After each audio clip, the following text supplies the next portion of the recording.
gonna send this on the air. Keep it private for now.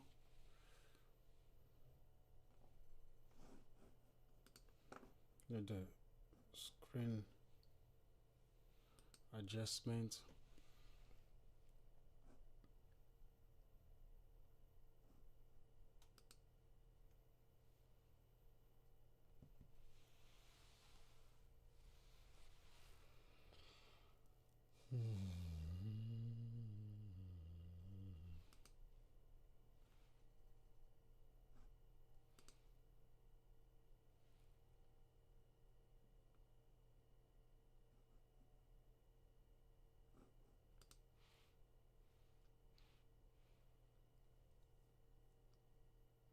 Okay, guys, so Ladies and gentlemen, the Vice President-elect of the United States, the Honorable J.D. Vance.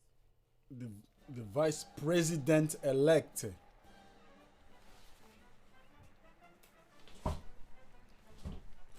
The Vice President-elect of the United States. The Vice President-elect, guys. Round of applause. Let's see if we can get this thing live.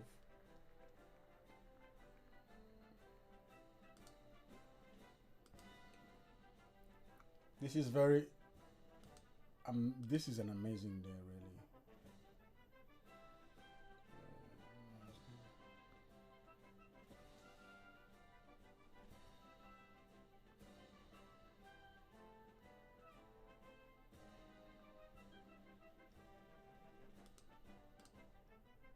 Just send it, education.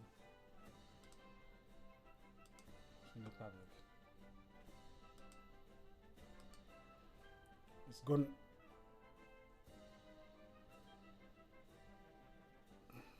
Okay.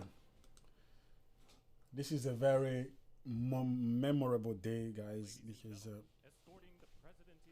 we've all been waiting for this moment. I mean, I don't know about you, but I have been waiting for this day. I've been waiting for this day for so long. Now that the day is here, it's just it feel unreal. It feel unreal. Really, I'm like, Senate Majority Leader, the wow. Honorable John Thune, and the Joint Congressional Committee on Wow. Ceremonies, House Democratic Leader, the Honorable Really. Hakeem Jeffries, House I hope you Majority guys Leader, the Honorable as Steve excited Scalise, as I am, because I'm Speaker really of super the House excited of about this day. Representatives, the Honorable Mike I'm really Johnson, super excited. Senate Democratic Leader, the Honorable Charles E. Schumer, Mm, Ranking Member of the Joint Congressional Committee on Inauguration. my goodness, my goodness.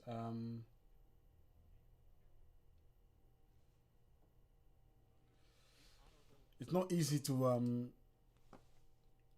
do a stream on this day because of with a channel like mine, because it's really, I want to bring to you all the actions, guys. I want to bring to you all the information, but I need to figure out a way to do it without getting my stream offline. So just want to share some of these amazing time moments with you all. But I'm trying to figure out what's the best way for me to do that without cutting myself in the finger. Because YouTube, man, is becoming. On the other hand, I do understand. You see, I don't understand because it's all about money. It's all about making money. Look at the man.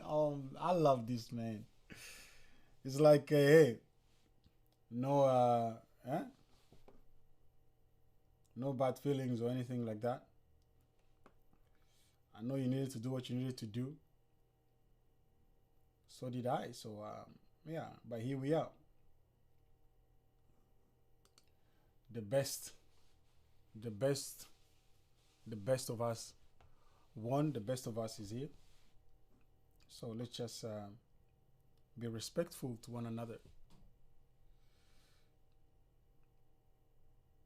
Let's just be respectful to one another, guys. Oh my goodness, I don't know. I'm so excited about this day. I'm super excited, and I'm really, I don't know how you guys are feeling because I've been waiting for this moment to happen.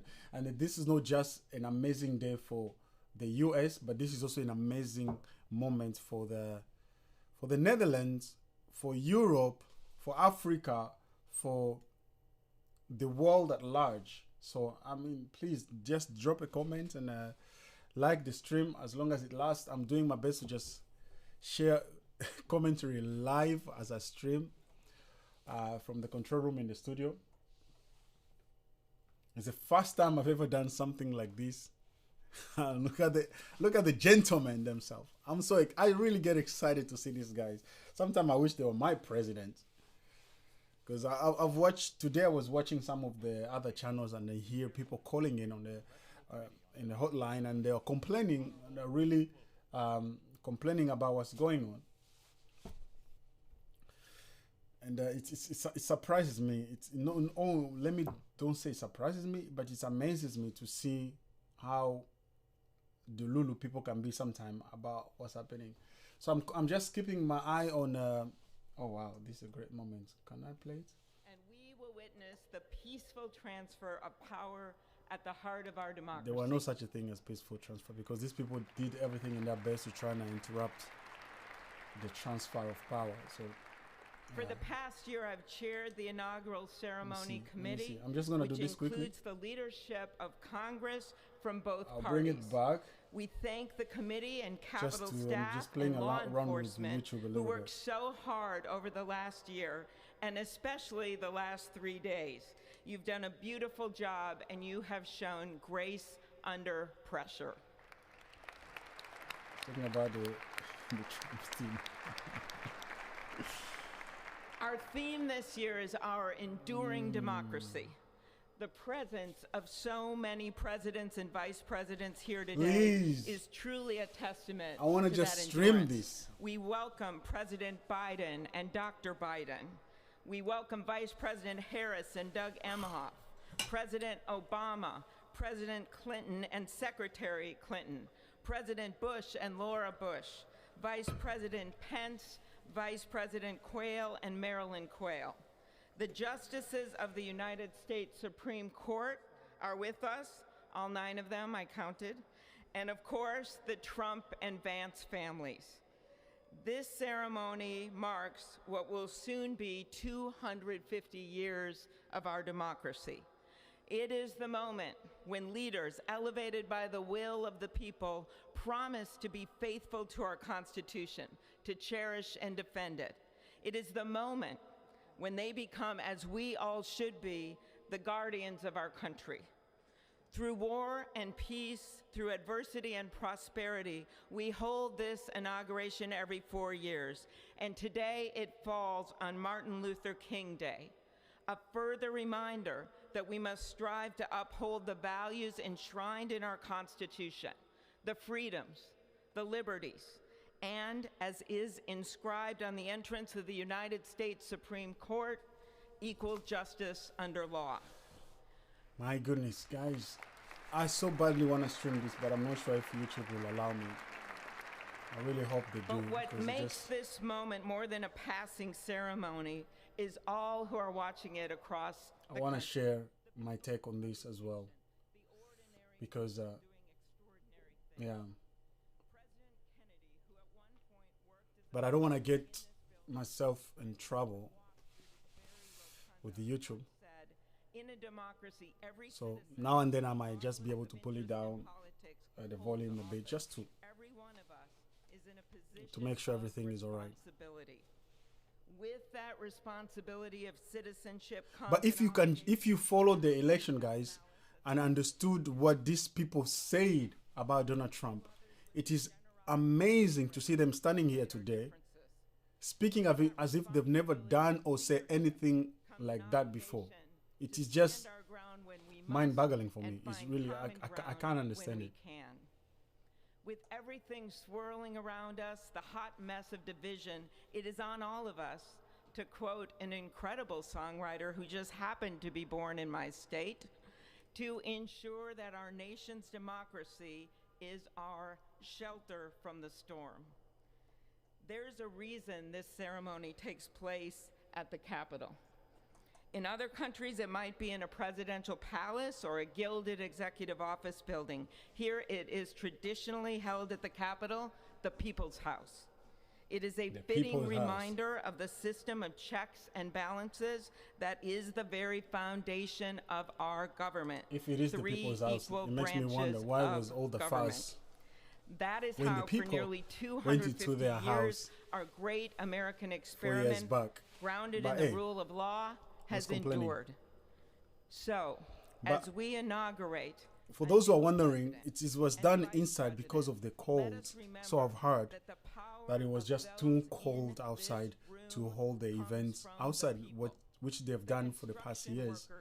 And this is the first time after so many years that it's been done inside the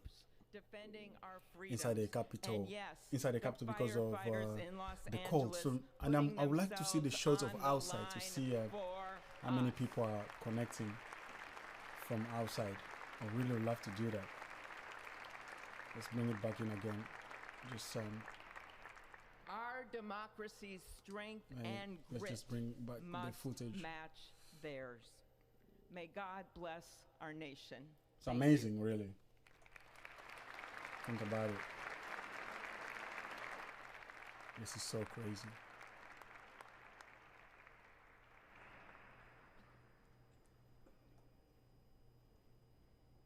This is really amazing. What's going on here today? My goodness. Good afternoon. Making history.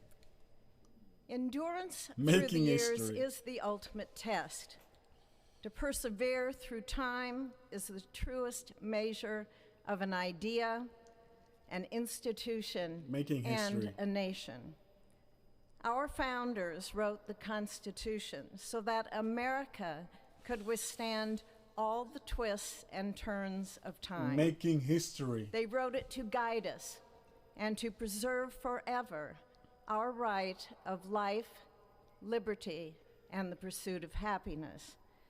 But as much as the truths and principles enshrined in our Constitution remain the same, our democracy promises the American people the power to change, to chart their own destiny. We are making history. That's the beauty. That is the importance of democracy. It allows the endurance, the permanence of a History nation in the making, through guys. change. It allows nations like our United States both to avoid the obstacles and to amazing. seize the opportunities God has placed before us, all while staying true to our founding principles. Today is our country's 60th inauguration ceremony. Like all the others before it, it is a celebration of our right to set our uniquely American course. The past several years have been trying at times for many Americans, and also for the nations of the free world that we humbly strive to lead.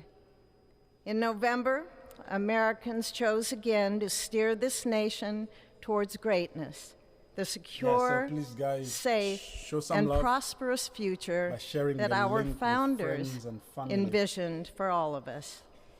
And Just let them know today, that we're here. we celebrate not We are only their commenting, we're decision to giving do some idea so, and thoughts but also the simple right this and amazing, wisdom of a free people amazing. to make their own Did I say choice amazing? so Amazing that day. their nation might endure. And now, allow me to welcome Archbishop Timothy Dolan and Reverend Franklin Graham, Making who will history deliver today. our invocation. Please rise.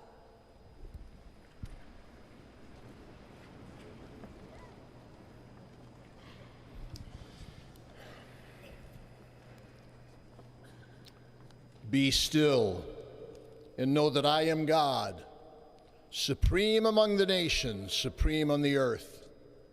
Let us pray. Remembering General George Washington on his knees at Valley Forge, recalling Abraham Lincoln at his second inaugural, with malice toward none, with charity for all, with firmness in the right as God gives us to see the right. Remembering General George Patton's instructions to his soldiers as they began the Battle of the Bulge 8 decades ago. Pray. Pray when fighting. Pray alone. Pray with others. Pray by night. Pray by day. Donald Trump during the observing the birthday of the Reverend Martin Luther King, who warned, without God, our efforts turn to ashes. Drop a comment, let me know. And if we, the sound is okay, blessed citizens of this one nation under God, humbled by our claim that in God we trust, gather indeed this Inauguration Day to pray. And I wasn't even sure YouTube for our President Donald J. Trump, his family, his advisors, his cabinet, his aspirations, his vice president. For the Lord's blessings upon Joseph Biden. For our men and women in uniform. For each other whose hopes are stoked this new year, this Inauguration Day. We cannot err in relying upon that prayer from the Bible, upon which our president will soon place his hand in oath, as we make our own the supplications of King Solomon for wisdom as he began his governance. God of our fathers, in your wisdom you set man to govern your creatures, to govern in holiness and justice, to render justice with integrity. Give our leader wisdom, for he is your servant, aware of his own weakness and brevity of life. If wisdom which comes not from you be not with him, he shall be held in no esteem. Send wisdom from heavens, that she may be with him, that he may know your designs. Please, God, bless America. Please, mend her every flaw. You are the God in whom we trust, who lives and reigns forever and ever. Amen.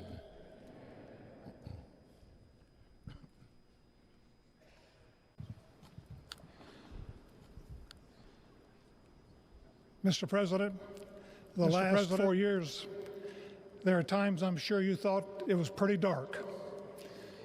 But look what God has done. We praise him and give him glory. So guys, I was just saying, I realized my microphone was muted. We're just doing this just to let us pray. Space, because they're freaking out. Our Father and our God, thou hast said, blessed is the nation whose God is the Lord. Praying, so let me just shut up and let you As the prophet Daniel prayed, blessed be the name of God forever and ever. For wisdom and might are his. He changes the times and the seasons. He removes kings. He raises up kings. He gives wisdom to the wise and knowledge to those who have understanding. Our Father, today, as President Donald J. Trump takes the oath of office once again, we come to say thank you, O Lord our God. Father, when Donald Trump's enemies thought he was down and out, you and you alone saved his life and raised him up with strength and power by your mighty hand. We pray for President Trump, that you'll watch over, protect, guide, direct him. Give him your wisdom from your throne on high. We ask that you would bless him and that our nation would be blessed through him. We also ask that you would bless and protect Melania as First Lady. We thank you for the beauty, the warmth, and grace that she shows not only to this nation, but to the whole world. We thank you for Vice President-elect J.D. Vance and his wife Usha and their young family. May he be a strength to President Trump, to stand beside him, to hold up his arms like Aaron held up the arms of Moses in the midst of battle. The prophet Samuel reminded the people, it was you that brought them up from the land of Egypt. And he said, now stand still, that I may reason with you before the Lord. So, Father, we take this moment to stand still, to remember the great things that you have done for this nation. Thank you for the protection, the bounty, the freedoms that we so enjoy. We remember to keep our eyes fixed on you, and may our hearts be inclined to your voice. We know that America can never be great again if we turn our backs on you. We ask for your help, and we pray all of this in the name of the King of Kings, the Lord of Lords, your Son, my Savior, and our Redeemer, Jesus Christ. Amen. Ladies and gentlemen, please welcome A prayer delivered by Franklin Graham, the president of humanitarian aid organization Samaritan's Purse. He spoke after the Archbishop of New York. So guys, obviously I'm talking through it because of copyright issues.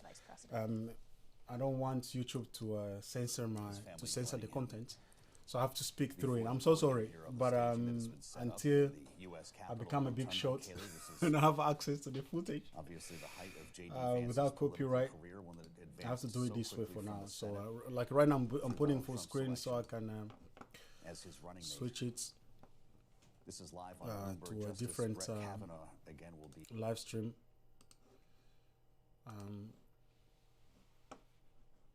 Yeah, it's a bummer about it. Yeah, they're already getting on a JD Vance on Fox. So they're going to now put son JD Vance in. JD.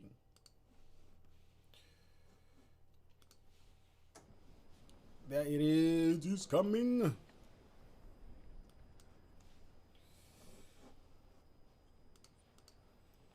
Sorry guys, but here we are.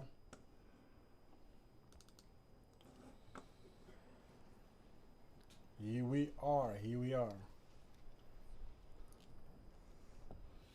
Please raise your right hand and repeat after me. Moment of truth. I, James David Vance, do solemnly swear I, James David Vance, do solemnly swear that I will support and defend the Constitution of the United States that I will support and defend the Constitution of the United States against all enemies, foreign and domestic, against all enemies, foreign and domestic, that I will bear true faith that I will bear true faith and allegiance to the same, that I take this obligation freely without any mental reservation or purpose of evasion, and that I will well and faithfully discharge the duties of the office on which I am about to enter. So help me God. Congratulations, Mr. Vice President.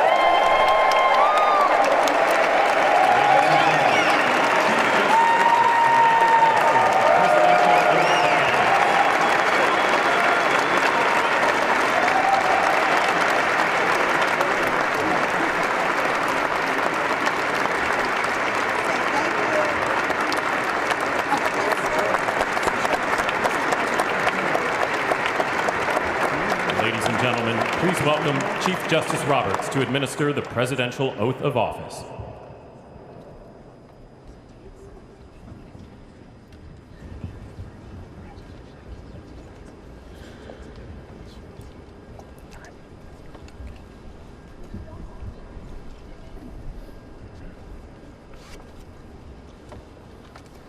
Please raise your right hand and repeat after me. I do this, guys. I, Donald John Trump, do solemnly swear I, Donald John Trump, do solemnly swear that I will faithfully execute the office of President of the United States the office of President of the United States and will, to the best of my ability, preserve, protect, and defend the Constitution of the United States. Yeah, and the Fox News is bad. So Fox News, they're like really, really awful. They go so fast.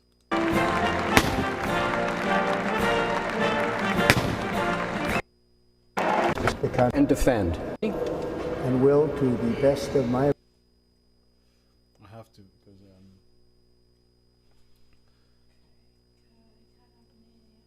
I'm not eating, huh? So, you do you. Exchange? Yeah? How? Like,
Okay, guys, we are back.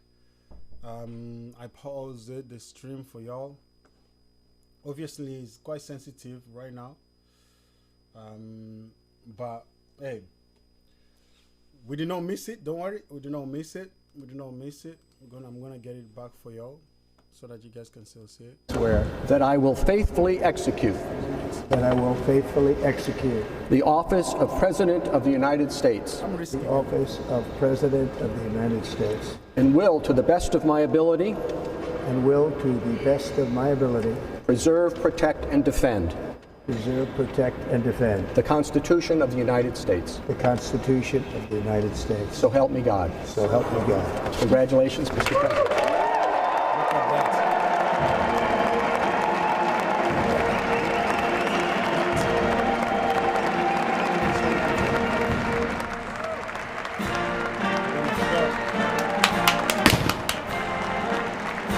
We made it.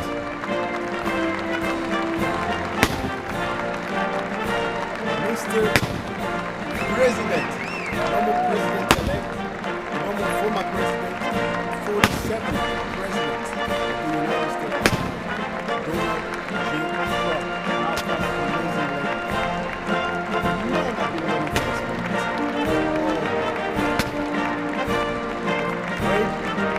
Great, fasted. We made it.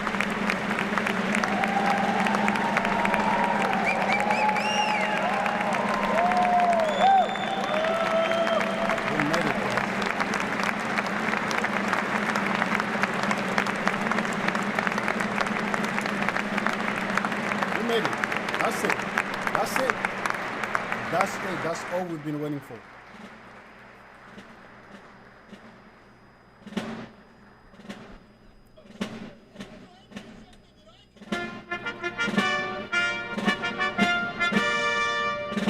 There's some people standing outside.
So sorry, y'all, if I've been watching this.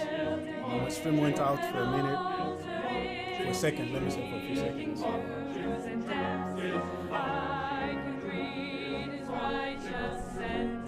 Yeah. Whoa, that's an amazing view.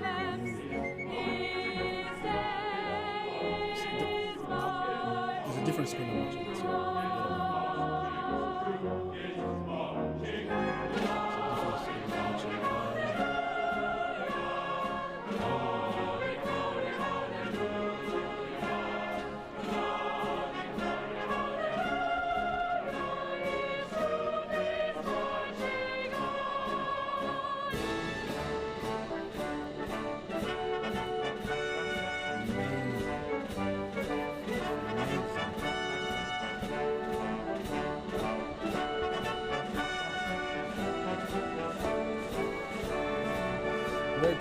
Great.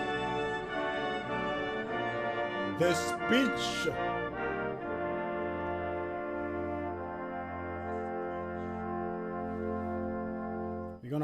listen to the. We're going to listen to Mr. President now. Give his. I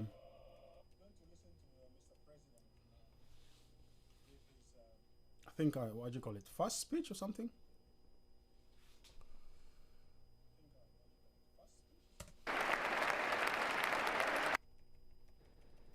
Speaker Johnson, Senator Thune, Chief Justice Roberts, Justices of the United States Supreme Court, President Clinton, President Bush, President Obama, President Biden, Vice President Harris, and my fellow citizens. The golden age of America begins right now.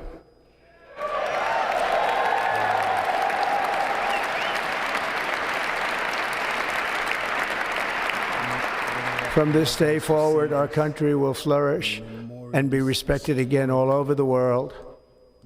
We will be the envy of every nation, and we will not allow ourselves to be taken advantage of any longer. During every single day of the Trump administration, I will very simply put America first.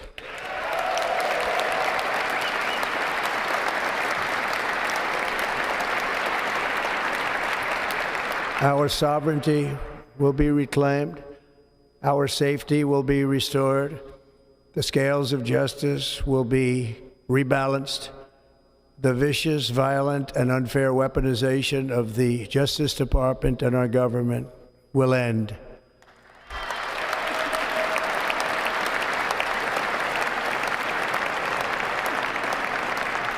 And our top priority will be to create a nation that is proud, prosperous, and free.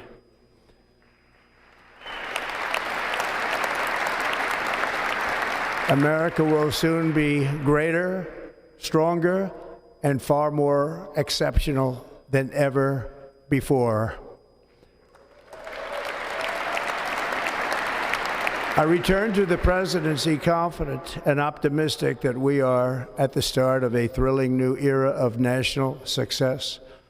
A tide of change is sweeping the country, sunlight is pouring over the entire world, and America has the chance to seize this opportunity like never before. But first, we must be honest about the challenges we face. While they are plentiful, they will be annihilated by this great momentum that the world is now witnessing in the United States of America. As we gather today, our government confronts a crisis of trust.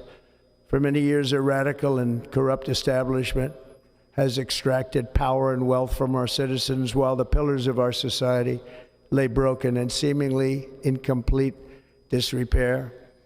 We now have a government that cannot manage even a simple crisis at home, while at the same time stumbling into a continuing catalog of catastrophic events abroad.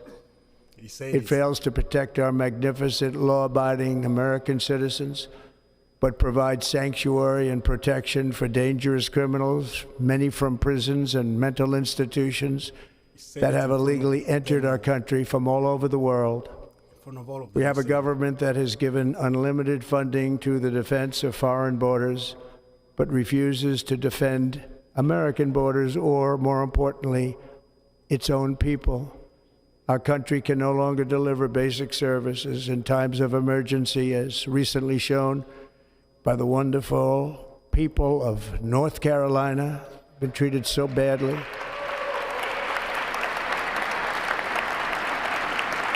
And other states who are still suffering from a hurricane that took place many months ago. Or more recently, Los Angeles, where we're watching fires still tragically burn. From weeks ago, without even a token of defense, they're raging through the houses and communities, even affecting some of the wealthiest and most powerful individuals in our country, some of whom are sitting here right now. They don't have a home any longer. That's interesting. But we can't let this happen. Everyone is unable to do anything about it. That's going to change. We have a public health system that does not deliver in times of disaster, yet more money is spent on it. than any country anywhere in the world.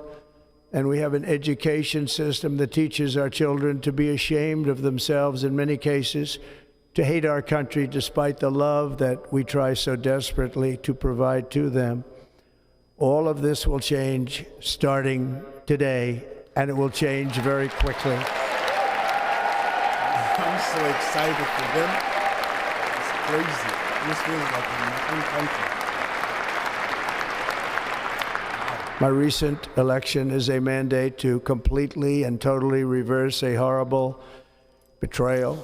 Please share the link, and all guys. of these many betrayals that have taken place, and to give the people back their faith, their wealth, their democracy, and indeed their freedom. From this moment on, America's decline is over.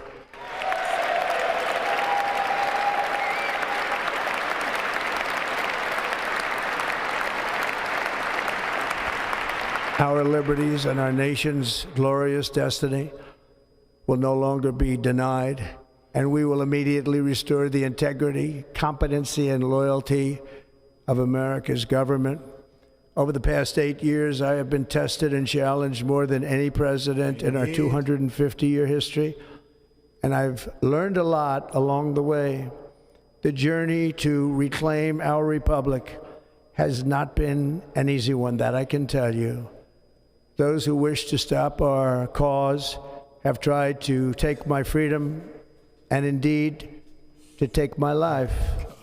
Just a few months ago in a beautiful Pennsylvania field, an assassin's bullet ripped through my ear.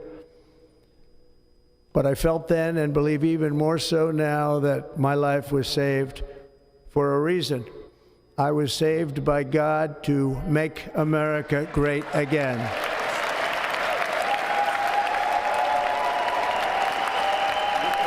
They're sitting there. They can't even, they can do nothing. The things he's saying is like a punch in the guts for them. I'm telling you, it's crazy. Thank you very much. It's amazing. On this side of the world, we've been watching it closely. I know that face the best stories in there. That is why each day under our administration of American patriots, we will be working to meet every crisis with dignity and power and strength. We will move with purpose and speed to bring back hope, prosperity, safety, and peace for citizens of every race, religion, color, and creed. For American citizens, January 20th, 2025 is Liberation Day.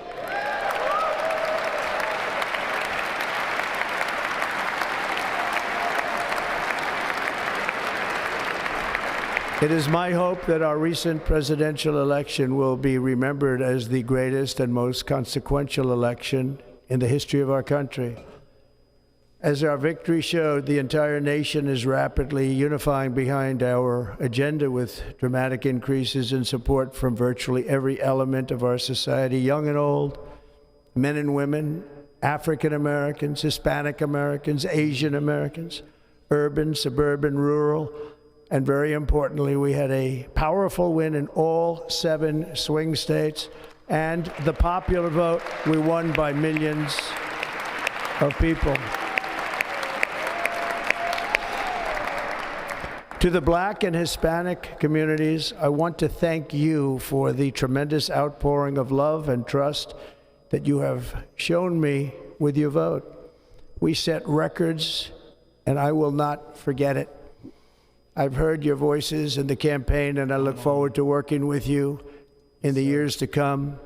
Today is Martin Luther King Day, and his honor, this will be a great honor, but in his honor, we will strive together to make his dream a reality. We will make his dream come true.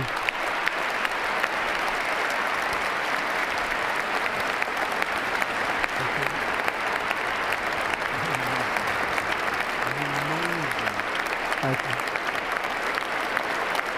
Thank you. National unity is now returning to America. and confidence and pride is soaring like never before.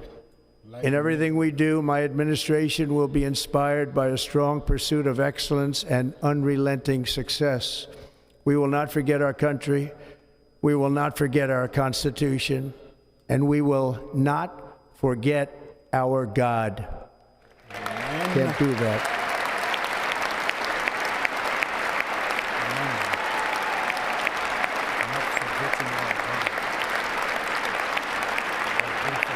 Today I will sign a series of historic executive orders. With these actions, we will begin the complete restoration of America and the revolution of common sense. It's all about common sense. First, I will declare a national emergency at our southern border. Guys, just pay attention to their faces. These guys refuse to do so. He's coming and doing it right there and then, right away. Listen to him.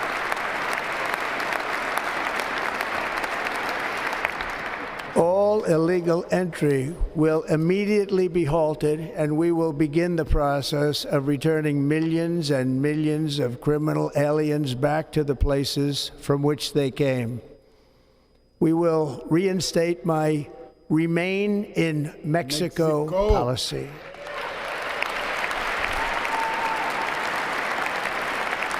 I will end the practice of catch and release. And I will send troops to the southern border to repel the disastrous invasion of our country.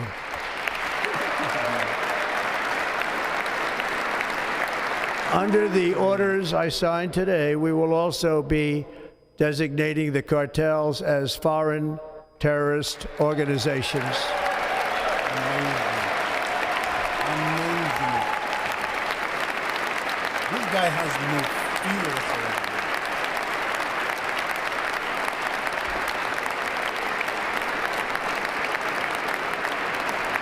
And by invoking the Alien Enemies Act of 1798, I will direct our government to use the full and immense power of federal and state law enforcement to eliminate the presence of all foreign gangs and criminal networks, bringing devastating crime to U.S. soil, including our cities and inner cities.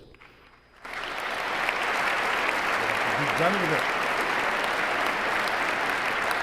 As Commander-in-Chief, I have no higher responsibility than to defend our country from threats and invasions, and that is exactly what I am going to do. We will do it at a level that nobody's ever seen before. Next, I will direct all members of my cabinet to marshal the vast powers at their disposal to defeat what was record inflation and rapidly bring down costs and prices.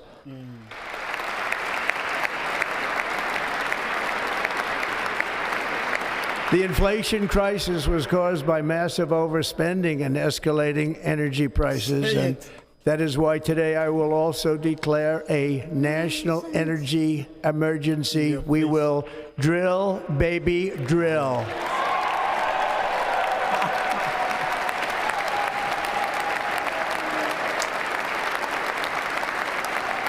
I mean, this is so great for me, guys, because I've just been waiting for this moment where he would just say it. America will be a manufacturing nation once again, and we have something that no other manufacturing nation will ever have, the largest amount of oil and gas of any country on earth, and we are going to use it. Come on. Let me use it. Use the God-given resources. We will bring prices down, fill our strategic reserves up again right to the top, and export American energy all over the world. We will be a rich nation again, and it is that liquid gold under our feet that will help to do it. With my actions today, we will end the Green New Deal and we will revoke the electric vehicle mandate, saving our auto industry and keeping my sacred pledge to our great American auto workers.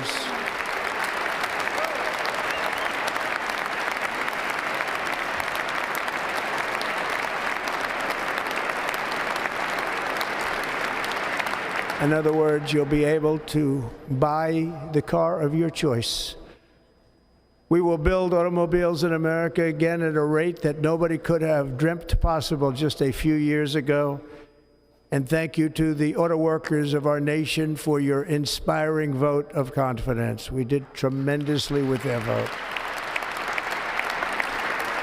I will immediately begin the overhaul of our trade system to protect American workers and families. Instead of taxing our citizens to enrich other countries, we will tariff and tax foreign countries to enrich our citizens. Common sense. Common sense. For this purpose, we are establishing the External Revenue Service to collect all tariffs, duties, and revenues. It will be massive amounts of money pouring into our treasury, coming from foreign sources. The American dream will soon be back and thriving like never before.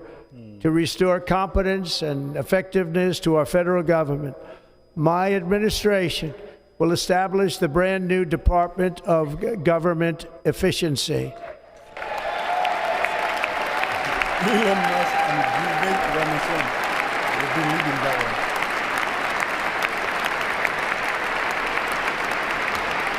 After years and years of illegal and unconstitutional federal efforts to restrict free expression, I will also sign an executive order to immediately stop all government censorship and bring back free speech to America.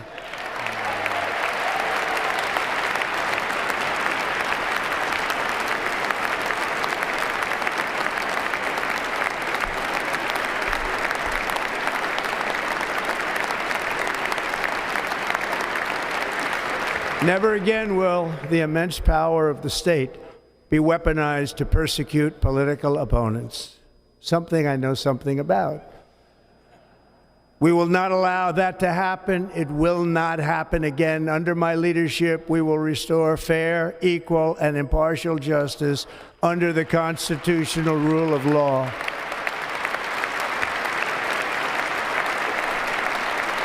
And we are going to bring law and order back to our cities. This week, I will also end the government policy of trying to socially engineer race and gender into every aspect of public and private life.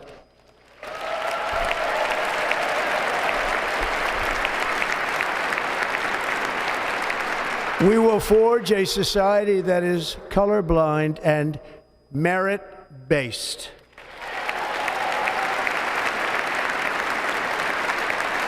As of today, it will henceforth be the official policy of the United States government that there are only two genders, male and female.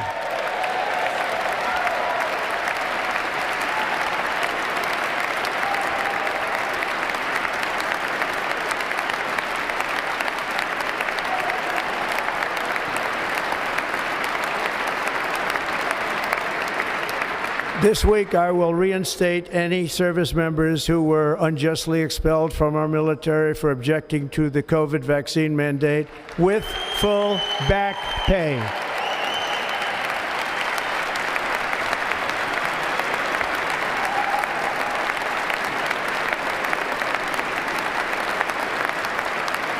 And I will sign an order to stop our warriors from being subjected to radical political theories and social experiments while on duty. It's going to end immediately. Our armed forces will be freed to focus on their sole mission, defeating America's enemies.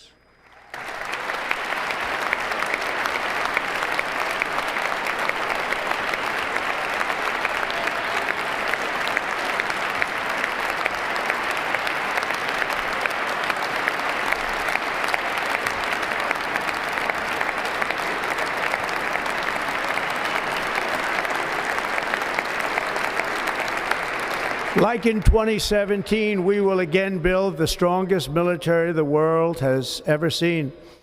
We will measure our success not only by the battles we win, but also by the wars that we end, and perhaps most importantly, the wars we never get into.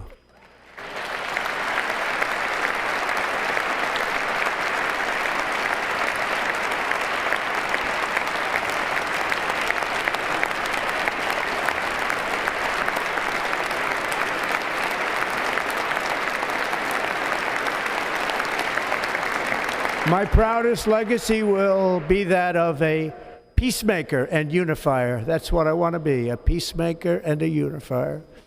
I'm pleased to say that as of yesterday, one day before I assumed office, the hostages in the Middle East are coming back home to their families.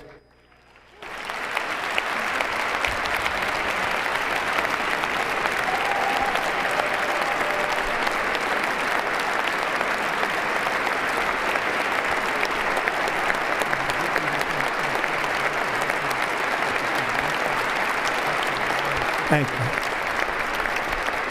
America will reclaim its rightful place as the greatest, most powerful, most respected nation on earth, inspiring the awe and admiration of the entire world. A short time from now, we are going to be changing the name of the Gulf of Mexico to the Gulf of America, and we will restore the name of a great president, William McKinley, to Mount McKinley, where it should be and where it belongs.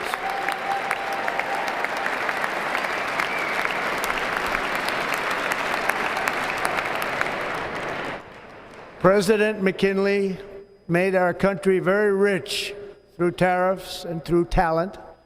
He was a natural businessman and gave Teddy Roosevelt the money for many of the great things he did, including the Panama Canal, which has foolishly been given to the country of Panama after the United States.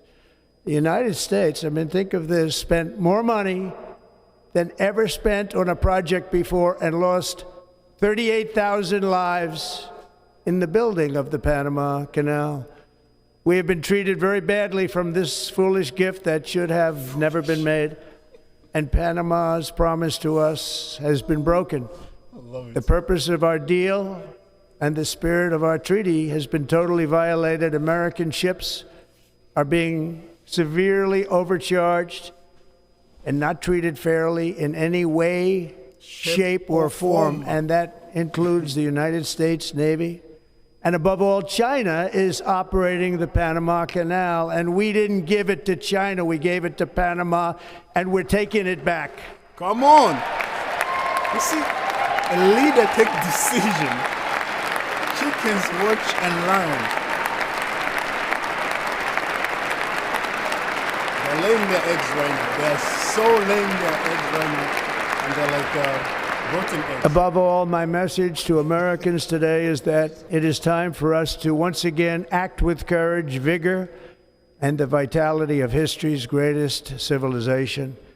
So as we liberate our nation, we will lead it to new heights of victory and success. We will not be deterred. Together we will end the chronic disease epidemic and keep our children safe, healthy, and disease-free. The United States will once again consider itself a growing nation, one that increases our wealth, expands our territory, builds our cities, raises our expectations, and carries our flag into new and beautiful horizons. And we will pursue our manifest destiny into the stars, launching American astronauts to plant the stars and stripes on the planet Mars.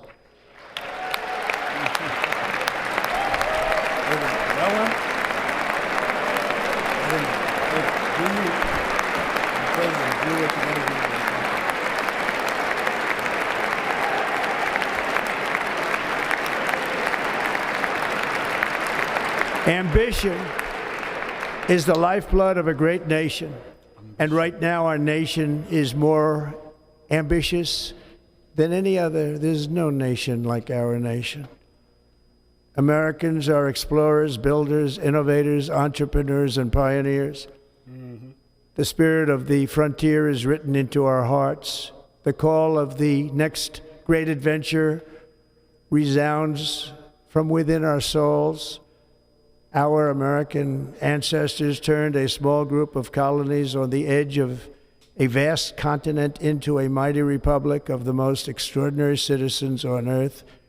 No one comes close.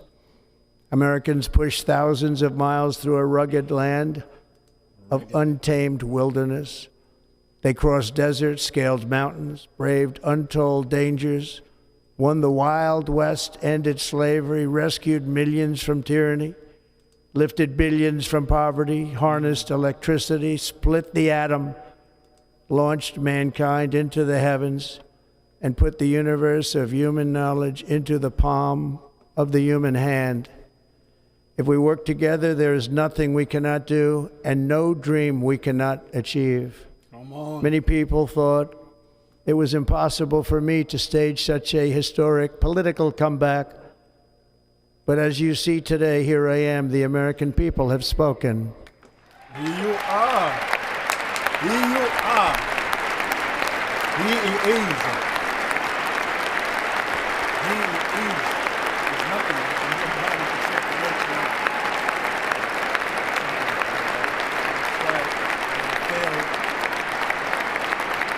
I stand before you now as proof that you should never believe that something is impossible to do.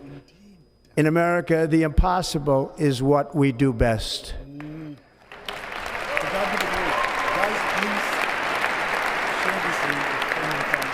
From New York to Los Angeles, from Philadelphia to Phoenix, from Chicago to Miami, from Houston to right here in Washington, D.C., our country was forged and built by the generations of patriots who gave everything they had for our rights and for our freedom. They were farmers and soldiers, cowboys and factory workers, steel workers and coal miners, police officers and pioneers who pushed onward, marched forward, and let no obstacle defeat their spirit or their pride. Together they laid down the railroads, raised up the skyscrapers, built great highways, won 2 world wars, defeated fascism and communism, and triumphed over every single challenge that they faced. After all we have been through together, we stand on the verge of the 4 greatest years in American history. With your help, we will restore America, promise, and we will rebuild the nation that we love, and we love it so much. We are one people, one family, and one glorious nation under God. So to every parent who dreams for their child, and every child who dreams for their future, I am with you, I will fight for you, and I will win for you. We're going to win like never before.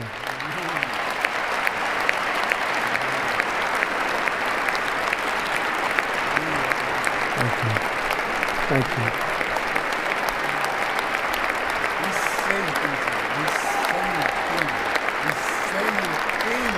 Thank you. Thank you. In recent years, our nation has suffered greatly, but we are going to bring it back and make it great again, greater than ever before. We will be a nation like no other, full of compassion, courage, and exceptionalism. Our power will stop all wars and bring a new spirit of unity to a world that has been angry, violent, and totally unpredictable. America will be respected again and admired again, including by people of religion, faith, and goodwill. We will be prosperous. We will be proud. We will be strong, and we will win like never before. We will not be conquered. We will not be intimidated. We will not be broken, and we will not fail. From this day on, the United States of America will be a free, sovereign, and independent nation. We will stand bravely. We will live proudly. We will dream boldly, and nothing will stand in our way because we are Americans. The future is ours, and our golden age has just begun. Thank you. God bless America. Thank you all. Thank you. Thank you very much. Thank you very much. That is not a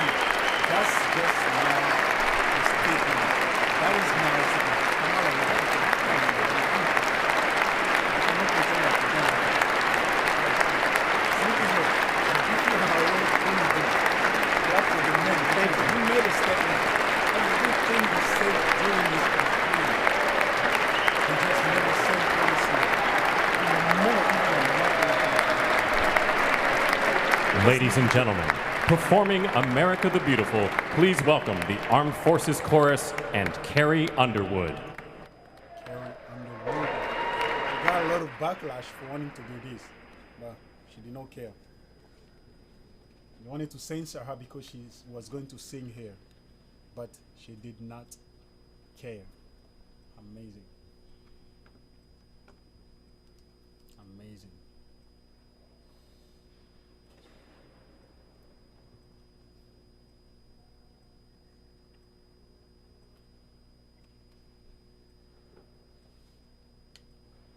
He's waiting for the track or for the band?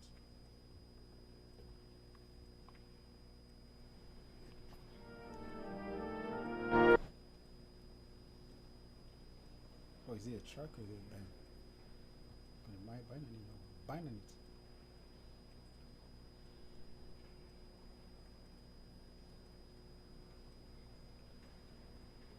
Okay, I just put my volume back up because I took it down just so you guys can hear the sound. But what this man has said, what this man has promised, my goodness, God is a witness. And well, are they having a sound issue? They almost sounds like they almost look like my tech team. Oh, you know, things does happen when you're doing things live anyway. But yeah, what he has said, the things he promised, the thing he stands for, they are just marvelous, just amazing. They make every other country that will do differently look like sissies. All of us are gonna start immigrating to the US now because of Donald Trump. He just made a common sense laws. Everything he said from the alphabetic mafia, everything he says from protecting the country coming first. Why they're having some technical issues. You know the words, help me out here. Oh, beautiful. Oh, she has to sing without a track. Spacious skies, for amber waves of grain, for purple mountain majesties above the fruited plain. America,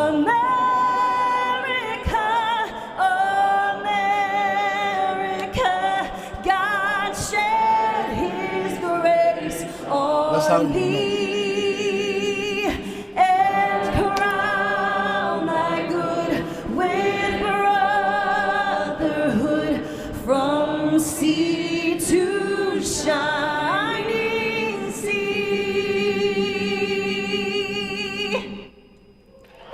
How do you know you can sing? How do you know you can sing? There are those who will come who will freak out because, by the way, the soundtrack that I think they're going to play, or something went wrong with either the soundtrack or the band, that she had to sing a cappella.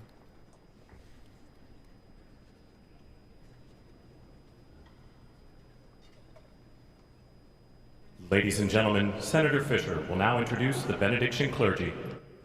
Wow. I now call on Rabbi Ari Berman, Pastor Lorenzo Sewell, and Reverend Frank Mund to provide prayers of benediction. Prayers of benediction.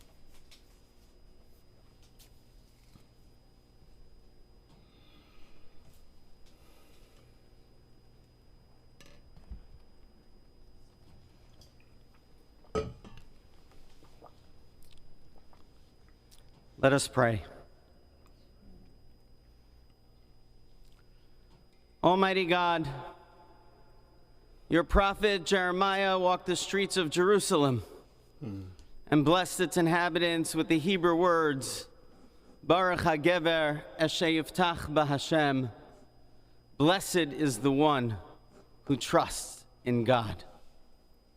Thousands of years later, this great nation, which adopted these words as its motto, "In God we trust," stands at a moment of historic opportunity.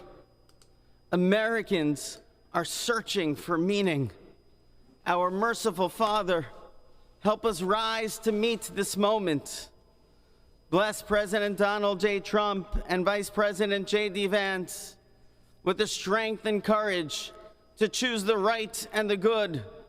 Unite us around our foundational biblical values of life and liberty, of service and sacrifice, and especially of faith and morality, which George Washington called the indispensable supports of American prosperity.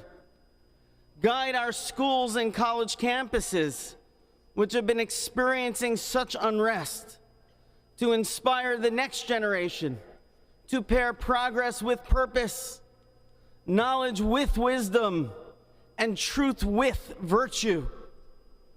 Hear the cry of the hostages, both American and Israeli, whose pain our president so acutely feels. We are so thankful for the 3 young women who yesterday returned home, and pray that the next 4 years brings peace to Israel and throughout the Middle East. Almighty God, grant all Americans the opportunity to realize our shared dream of a life filled with peace and plenty, health and happiness, compassion and contribution. Stir within us the confidence to rise to this moment. For while we trust in God, God's trust is in us, the American people. America is called to greatness, to be a beacon of light and a mover of history. May our nation merit the fulfillment of Jeremiah's blessing, that like a tree planted by water, we shall not cease to bear fruit. Come on. May all of humanity experience your love and your blessing. May it be thy will. Yes, and let us say, Amen. Amen. Let us pray for our 47th president. Heavenly Father, we're so grateful that you gave our 45th and now our 47th president a millimeter miracle. We are grateful that you are the one that have called him for such a time as this, that America would begin to dream again. We pray that we would fulfill the true meaning of our creed, that we hold these truths to be self-evident, that all men are created equal. We pray that you use our president, that we will live in a nation where we will not be judged by the color of our skin, but by the content of our character. Yeah. Heavenly Father, in the name of Jesus, we are so grateful today that you will use our 47th president so we would sing with new meaning, my country, 'tis of thee. Sweet land of liberty, of thee I sing. Land where my fathers died, land of the pilgrim's pride, from every mountainside. Let freedom ring, and because America is called to be a great nation, hoorah, we believe that you will make this come true. So let freedom ring. From the prodigious hilltops of New Hampshire, let freedom ring. From the mighty mountains of New York, let freedom ring. From the heightening Alleghenies of Pennsylvania, let freedom ring. From the snow-capped Rockies of Colorado, let freedom ring. From the curvaceous hilltops of California, but God, we're asking you not only that, let freedom ring from Stone Mountain, Georgia. Let freedom ring from Lookout Mountain of Tennessee. Let freedom ring from every hill and every molehill in Mississippi, from every state, every city, every village, and every hamlet.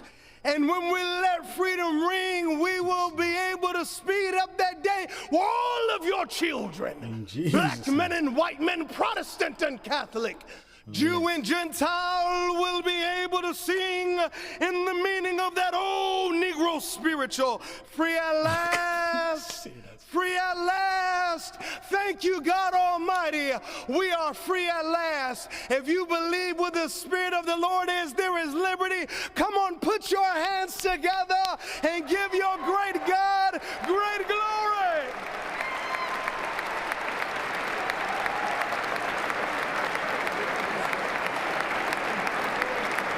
Let freedom reign. I can't believe this guy said those words. Okay, forget it. That was a prayer. Almighty and eternal God, we gather here today in reverence, joined in our shared hopes and dreams for our beloved nation. In this sacred moment of the inauguration of President Donald J. Trump and Vice President J.D. Vance, we turn our hearts to you, seeking your divine assistance and abundant blessings upon this pivotal moment in history. We come before you with profound gratitude for the many gifts you have bestowed upon our land. Thank you for the freedoms we cherish, for the strength of our communities, and for the resilience of our spirit. As our President and Vice President embrace their newly appointed roles, we humbly implore that your everlasting love and wisdom will envelop them. Grant them the clarity of mind to navigate the challenges that lie ahead and the compassion to serve all citizens with fairness and integrity. May their hearts be filled with a giving spirit and sincere understanding for those whom they represent. May they be beacons of hope in times of uncertainty and prophetic voices in defending the dignity of all created life. We pray for a spirit of collaboration to flourish in our government and across our nation, fostering an environment where dialogue and heartfelt listening will prevail over division or discord. May each decision made by our President and Vice President reflect the values of justice and peace. As we embark on this new chapter, we also seek your comfort, O God, for those who feel lost or disheartened. In this time of transition, may your light shine upon them, reaffirming their belief in a brighter tomorrow. May we all strive to lift one another, supporting our fellow citizens with kindness and empathy, recognizing that together we can overcome any adversity. Grant us the strength to endure, the courage to face our fears, and the clarity to see the light that remains, even when clouds of uncertainty may gather. Inspire our new leaders to be champions for the vulnerable and advocates for those whose voices are often silenced. May they pursue policies that promote the well-being of all, seeking to build bridges that will foster unity and belonging. As we stand witness to this inauguration, we hold fast to our faith in the goodness of each of us and the possibility of change. We trust that with your guidance, O God, our nation can move forward to a future filled with promise, prosperity, and understanding. And finally, we lift our hearts in gratitude for the beloved parents of President Trump. Without Mary and Fred Trump, this day would never be the miracle that has just begun. From their place in heaven, may they shield their son from all harm by their loving protection and give him the strength to guide our nation along the path that will make America great again. Let us go forth now with these words of President Trump's emblazoned on our hearts. As long as we have pride in our beliefs, courage in our convictions, and faith in our God, then we will not fail. Come on. We stand tall, we stand proud, because we are Americans. Wow. And Americans kneel to God, and to God alone. My God. Amen. Beautiful. Ladies and gentlemen, please remain standing for our national anthem.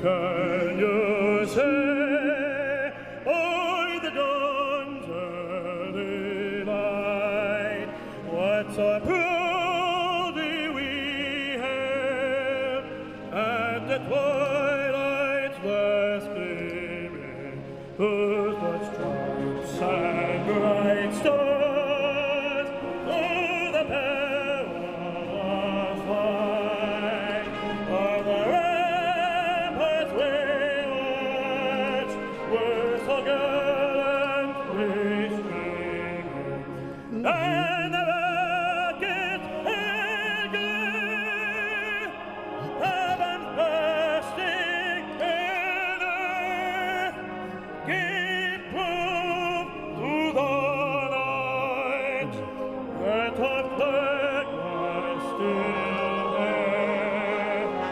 Oh, sailors and stars take us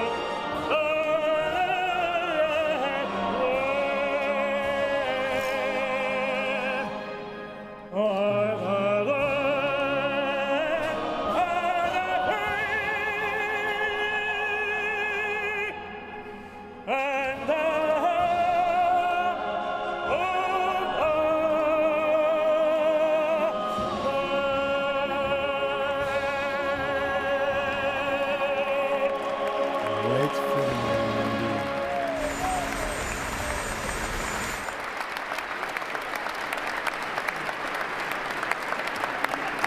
Ladies and gentlemen, please be seated.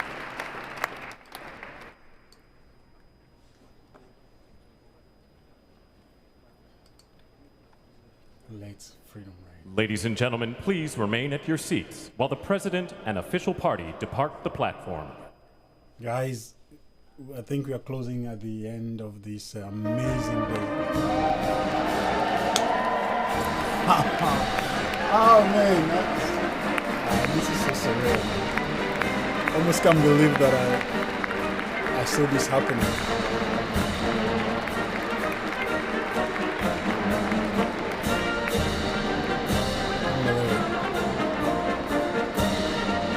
It seems unbelievable, but it is believable.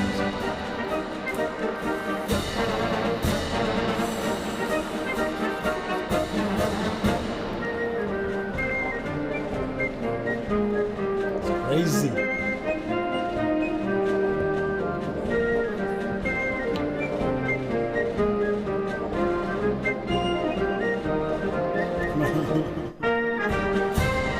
Donald J. Trump.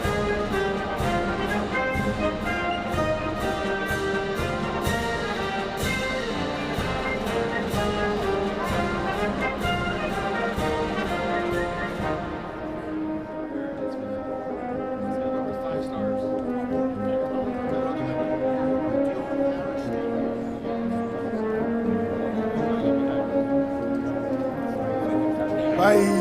Good luck with the retirement. I mean, just about time. And the second Trump administration is now an hour old, and those were the opening notes.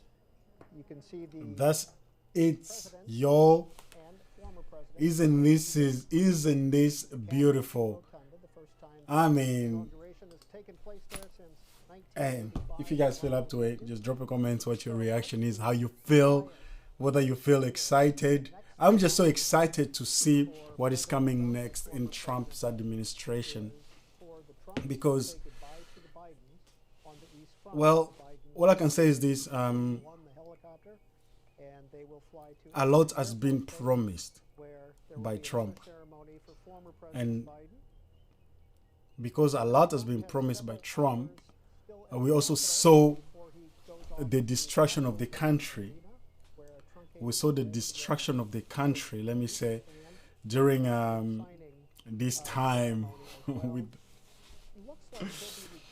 with the Sleepy Joe and his counterparty.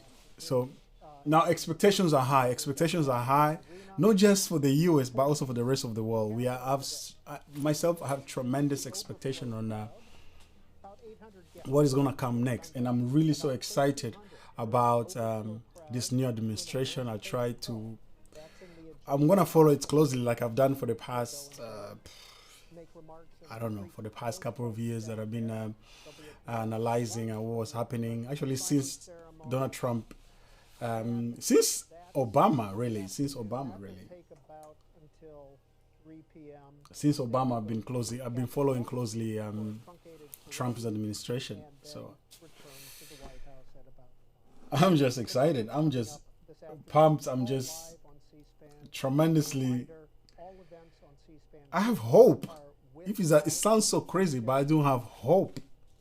For some reason, I feel hopeful for the world. I feel like God's hands came back again on the world. Really. So, hey, I'll be here, guys. I'll just be here. Yes, indeed, America is back in the hand of God. And now the Netherlands. Well, yeah, indeed. Let's be hopeful, because you see how far America was going down the drainage. Some of us almost thought that this day would never happen, especially 2020. Man, my heart's really sunk in. I was wondering, I'm like, what's the world going to? Are they really winning? Are they winning? And then we saw what happened in Paris. Then I was just like, Lord, we need a miracle. We need signs and wonder, because you are the miracle maker. So, and I think this is the hope that is there for the rest of us, right? If God can do it for America, definitely God can do it for the Netherlands. Definitely God can do it for Europe. Definitely God can do it for the rest of the world. Now Ukraine, the war in Ukraine and Russia, or let me say Russia and the US, it's coming to an end. Obviously that war is coming to an end. That's all I can say. There's nothing for me to say than just to say that war, I think, is coming to an end, that's for sure. Because what God is going to do in this coming season, hey. Hey. Woo, I'm excited, y'all. I'm excited. I'll just stay here. I'll stay here trying to follow up what's happening around the internet, what is being said. I'm grateful for C-SPAN for allowing me to use their live stream without being too strict on the regulations. Really, I wish I found them earlier. I would have started streaming already a long time ago. So I think I'm just going to write them a very big thank you note.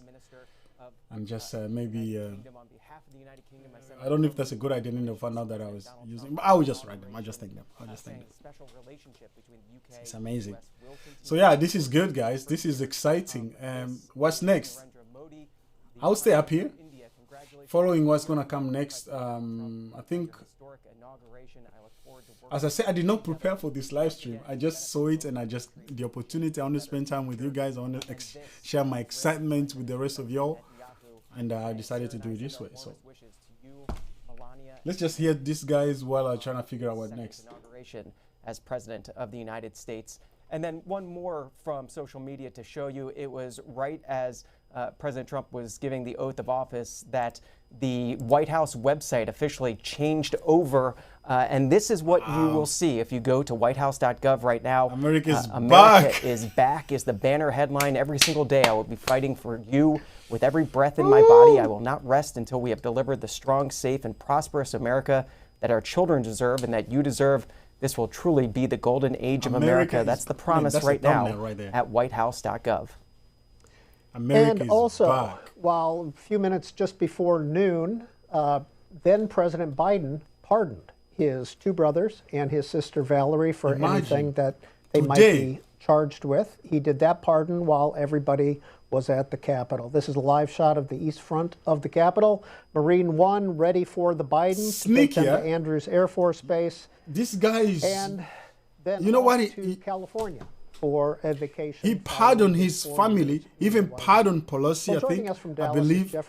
Just as people are getting ready to go to the Capitol, with his last little pen stroke that he could have done, what's your immediate reaction to he went and Donald pardoned Trump's inaugural address? You know, it sounded remarkably like one of his campaign speeches, and that's very unusual for presidential addresses. Usually presidential inaugural addresses are when the president tries to, reach to the highest rhetoric and reach to the clouds and give a big meaning to what they're trying to do, especially when we see somebody in their second inaugural. The second inaugural for George W. Bush, for example, is when he talked about the freedom agenda. Essentially, it's the time when presidents usually try to essentially lay out the themes of what they're going to do, but without all the specifics. I mean, obviously, President Trump told us that he wanted to do everything to make America strong and powerful again, and then gave a laundry list. And it's the laundry list historically that I think we don't usually see from presidents. But then again, President Trump has once again done things unusually. There you go. National emergency declared on the southern border and with energy. That's unusual. Yes, it's really remarkable, and the number of things in which, one had to turn your eye again and again and again from President Trump to President Biden. Essentially, the number of times that the president twisted the knife of, if you will, of twisting the policies. I'm reminded. Indeed, we got a new name. John Kennedy, not Sleepy Joe, Sneaky Joe. The oath of office and succeeded Dwight Eisenhower. He talked about the torch being passed to a new generation. But he didn't actually go in and say, because the old generation had failed us. It was assumed that the new generation was going to be something that was innovative and vigorous. It didn't have to be said. President Trump certainly took the opportunity to lay out essentially what could have been one of his campaign speeches. What is your take on the fact that Joe Biden pardoned more family members while everybody was at the Capitol? Not sure that Donald Trump was aware of that. Sneaky Joe, indeed. I think the flurry of pardons in the last few hours, in particular in the last day, has done something different to my eyes as a historian. Normally we see people being pardoned when they've committed a crime or when they've been convicted of a crime. The blanket pardons that President Biden has given, especially given the sense of his opposition, that he has made the Justice Department into one of his own political weapons. The blanket pardons, strike me as very, very dangerous and very uncomfortable. And the reason is that, essentially what you're doing is setting a precedent for future presidents to go ahead and say to their staff and say to the people working for them, go ahead and do whatever you want, even if it includes breaking the law, because I will pardon you. And I'll even pardon you for things that hasn't been identified or named yet. They essentially are still secret, perhaps. So it's a very uncomfortable precedent. I mean, one can understand on a human level why President Biden would fear for his family members, but and that too is sad and unusual in American history. But this is an odd precedent to essentially get a get out of jail free card for something that has not yet been identified as a crime. Sneaky You Joe. can see a live picture on your screen, east front of the Capitol. The Trumps and the Bidens are gathered for the farewell ceremony. Let's watch for a minute. Let them go.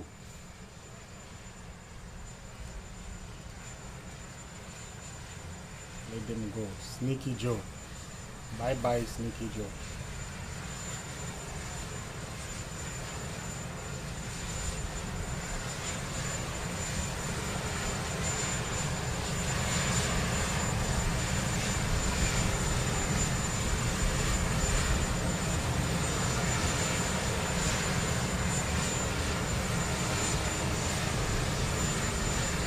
Bye. Bye. Bye. Bye.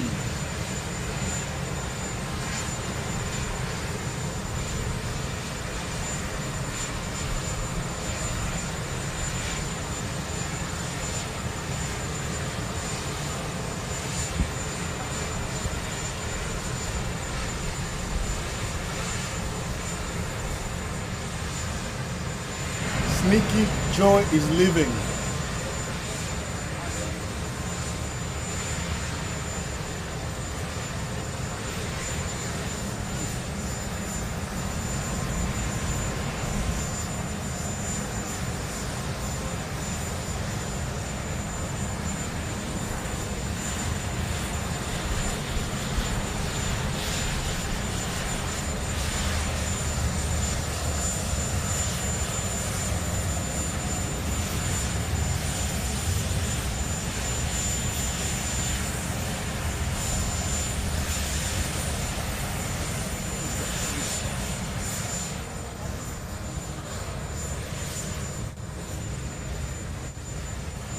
are saying goodbye to Sneaky Joe, guys.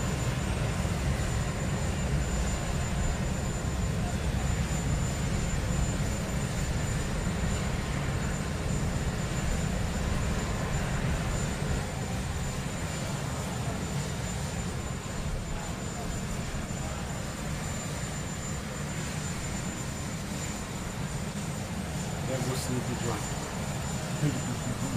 Vamos cuidar mesmo.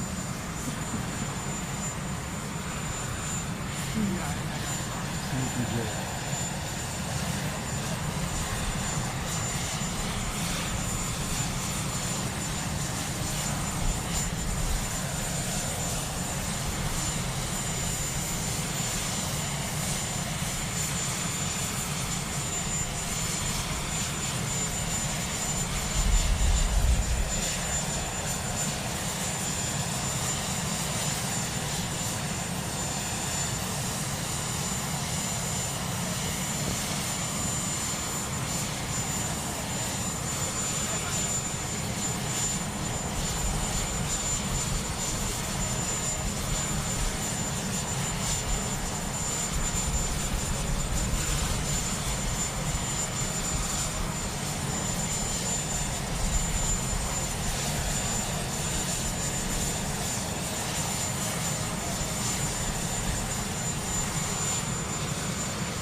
Event.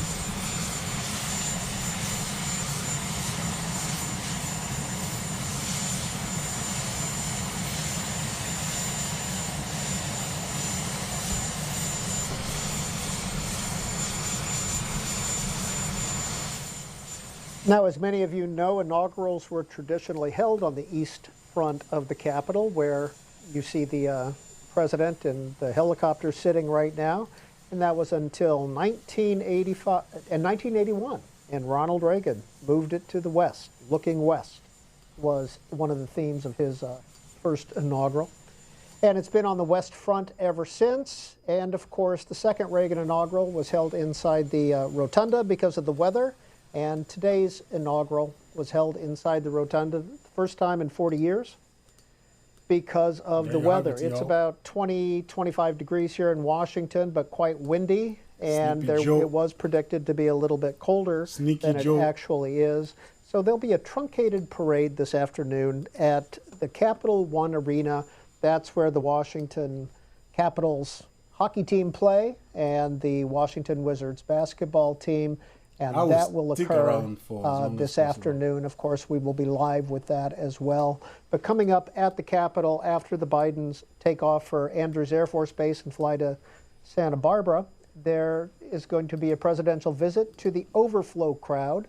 About 1,300 more people were in Emancipation Hall, which is at the Congressional Visitor Center adjacent to the Capitol. The President will do some signing. We'll find out what that's about, and then he will attend that could go viral. Congressional luncheon I'm and a review of it. The troops You wait and before see. he That departs could go viral. the Capitol Hashtag Sneaky Joe. Predicted about 3:30 p.m. before he gets out of there. So we will be back with our guest Jeffrey Engel of Southern Methodist University. We'll talk about some of this afternoon's events. And we'll also be checking the news with John McCardle as we go. But let's watch Marine One take off. Let's watch Marine One take off.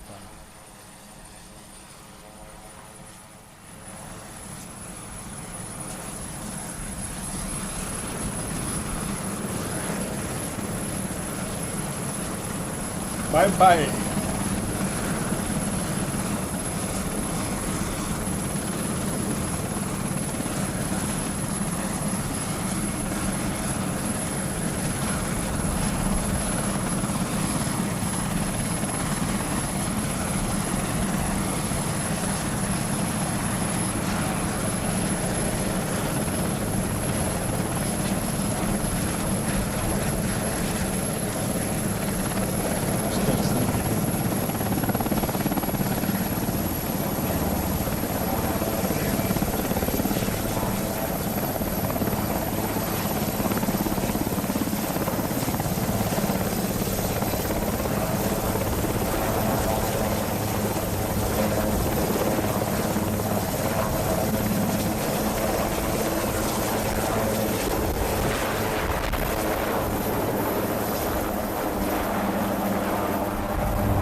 Not bad, huh?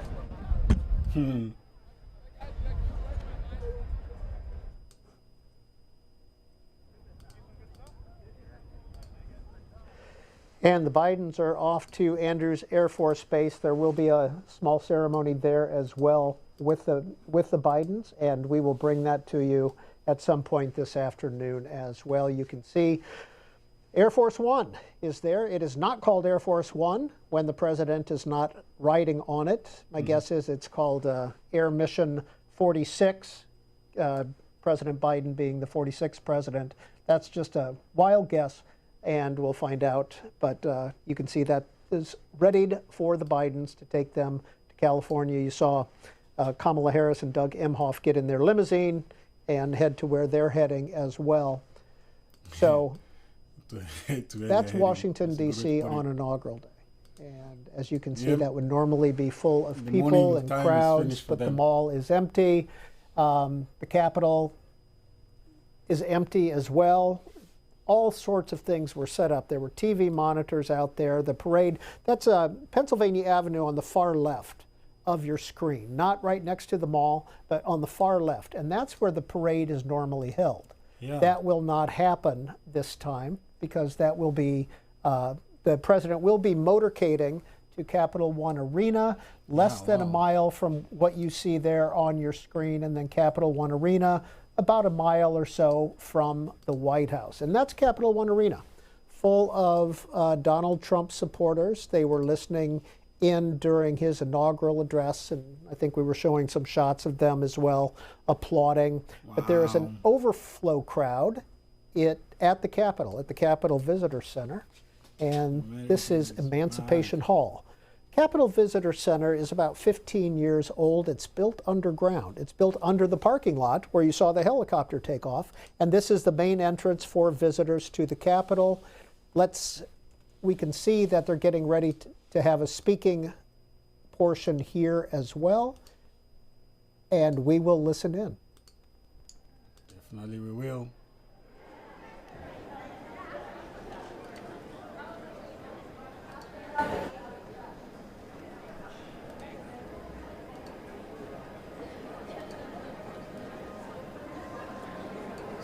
Sneaky Joe did what Sneaky Joe does best.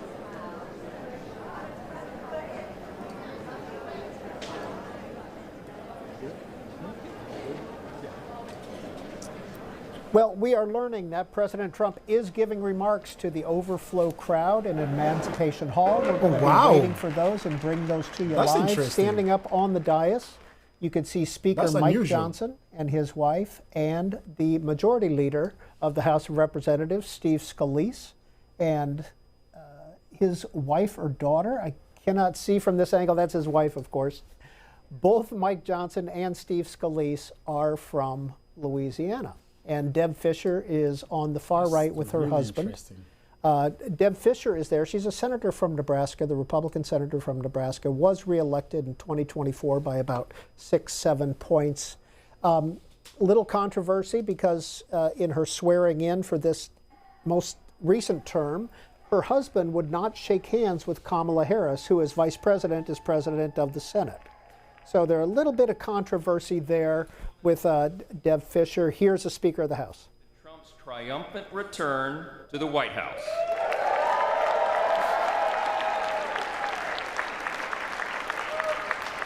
Right now, already this morning, you can feel it around the country. We certainly felt it here in the city. America is coming together and roaring back again, and it begins today, as the president just told us. I know we'd all rather be gathered together on the National Mall with hundreds of thousands of our closest friends, but our disappointment is well overcome with our excitement for the future that we feel today.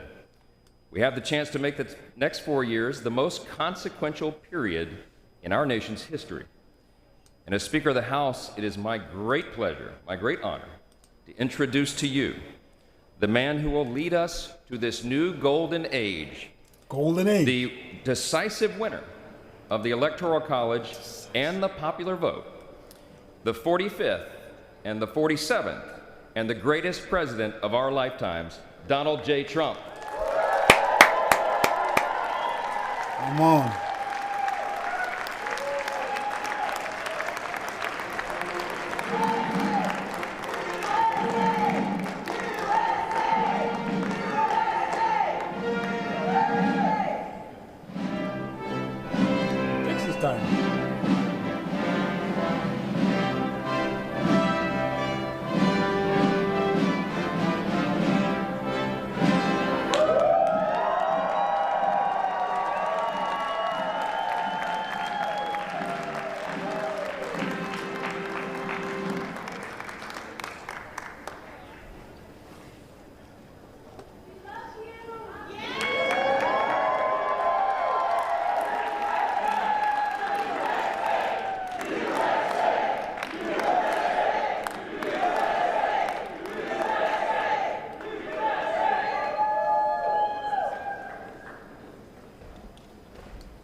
Well, thank you all so much for being here. And was that a hell of a speech or what? That was, man.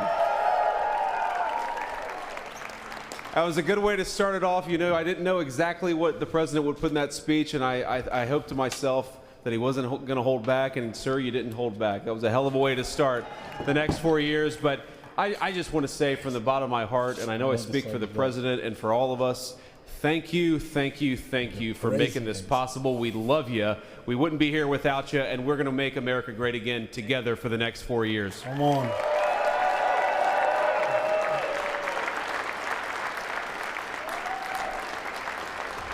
And the last thing I'll say is, you know, having stood outside for about 5 minutes to wave goodbye to the Bidens, thank God we moved that thing indoors because it was a beautiful ceremony and it was cold as hell outside. So, sir, the 45th and 47th President of the United States, Donald J. Trump. Come on.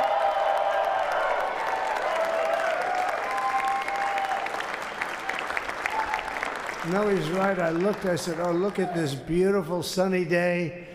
We blew it. And then I went outside and we were freezing. You would have been very unhappy. The sun was very deceptive, I will tell you. It is cold out.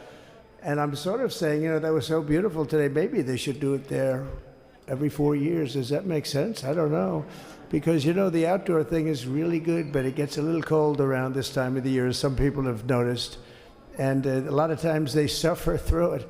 There was no suffering in that room. It was 72 degrees. It was perfect with the best acoustics I think I've ever heard in a room. This is not so bad either. But I just want to say, you're a younger, far more beautiful audience that I just spoke to. And I want to keep it off the record. I want to keep that off the record. He has to say it. Because Amazing. I don't want to have all those big shots up there. I don't want to think you're more powerful than them. You look better than them, and I love you. Come on. The president we just had a great people. time. We just had a great day. This was amazing. You know, when you think we took a journey, I mentioned in the speech, a lot of people said that was not a journey that was possible, and it was indeed possible. I didn't really know too much about what they were saying when they said that, but a lot of people felt it. And we hooked up with J.D. very early. I watched J.D. over a period of time. I endorsed him in Ohio. He was a great senator and very, very smart. The only one smarter than him was his wife. That was I would have chosen her, but somehow the line of succession didn't work that way, right? But now she's great and he's great. This is a great, beautiful couple and unbelievable career. I just said to him, you are very upwardly mobile, because he hasn't been doing it that long, but he picked it up so quickly. Remember, the first week was a little bit like the fake news was hitting him really hard. And I said, ooh, this may be tough, but after that, it was smooth sailing for him. He took on everybody. He took on the meanest. I don't want to use the word corrupt because we're into a new system, so let's wait till the corruption begins, because it will. But he took on some pretty mean people, and he handled it well. I want to also congratulate Mike Johnson for the job that he's doing.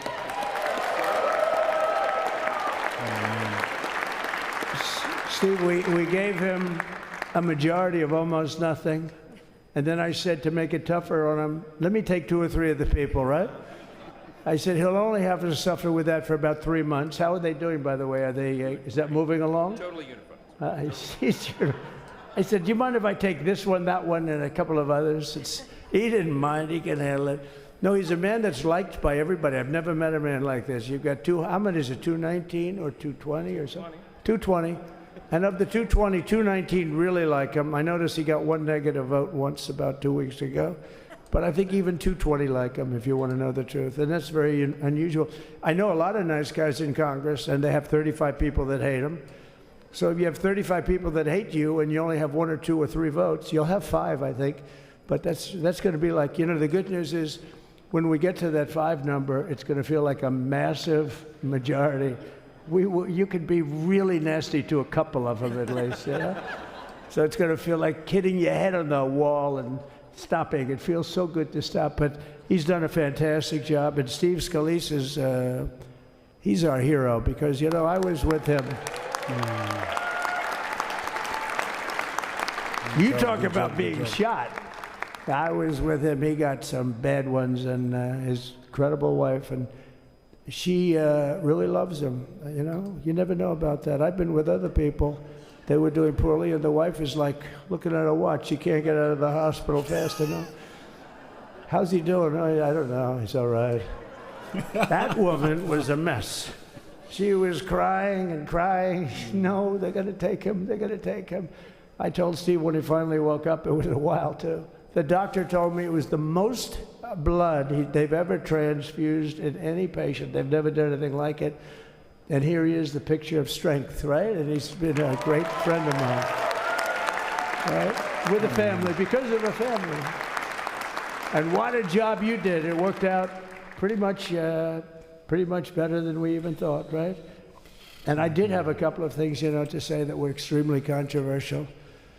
And between J.D. and Melania and anybody else that heard, please, sir, it's such a beautiful unifying speech. Please, sir, don't say these things. I said, I'm telling you, it's going to play great. They say, you're right. For this group of people, it's going to play great. You're the only ones I hurt by not, but we had some beauties, didn't we, Melania? She said, sir, calls me sir when she's angry. No, I'm only kidding. I better say I'm only kidding, or the press is going to pick that one up. Exactly. Loud and clear. No, but she said, no, I think it would be terrible. It's such a nice speech. I think it's, you know, it all depends on your delivery. How was the delivery? Was it good? But she said it's such a beautiful speech. You can't put things in there that you were going to put in. And I was going to talk about the J6 hostages, but you'll be happy because, you know, it's action, not words that count. And you're going to see a lot of action on the J6 hostages. See a lot of action. And I was going to talk about the things that Joe did today with the pardons of people that were very, very guilty of very bad crimes, like the Unselect Committee of Political Thugs, where they literally, I mean, what they did is they destroyed and deleted all of the information, all of the hearings, practically not a thing left.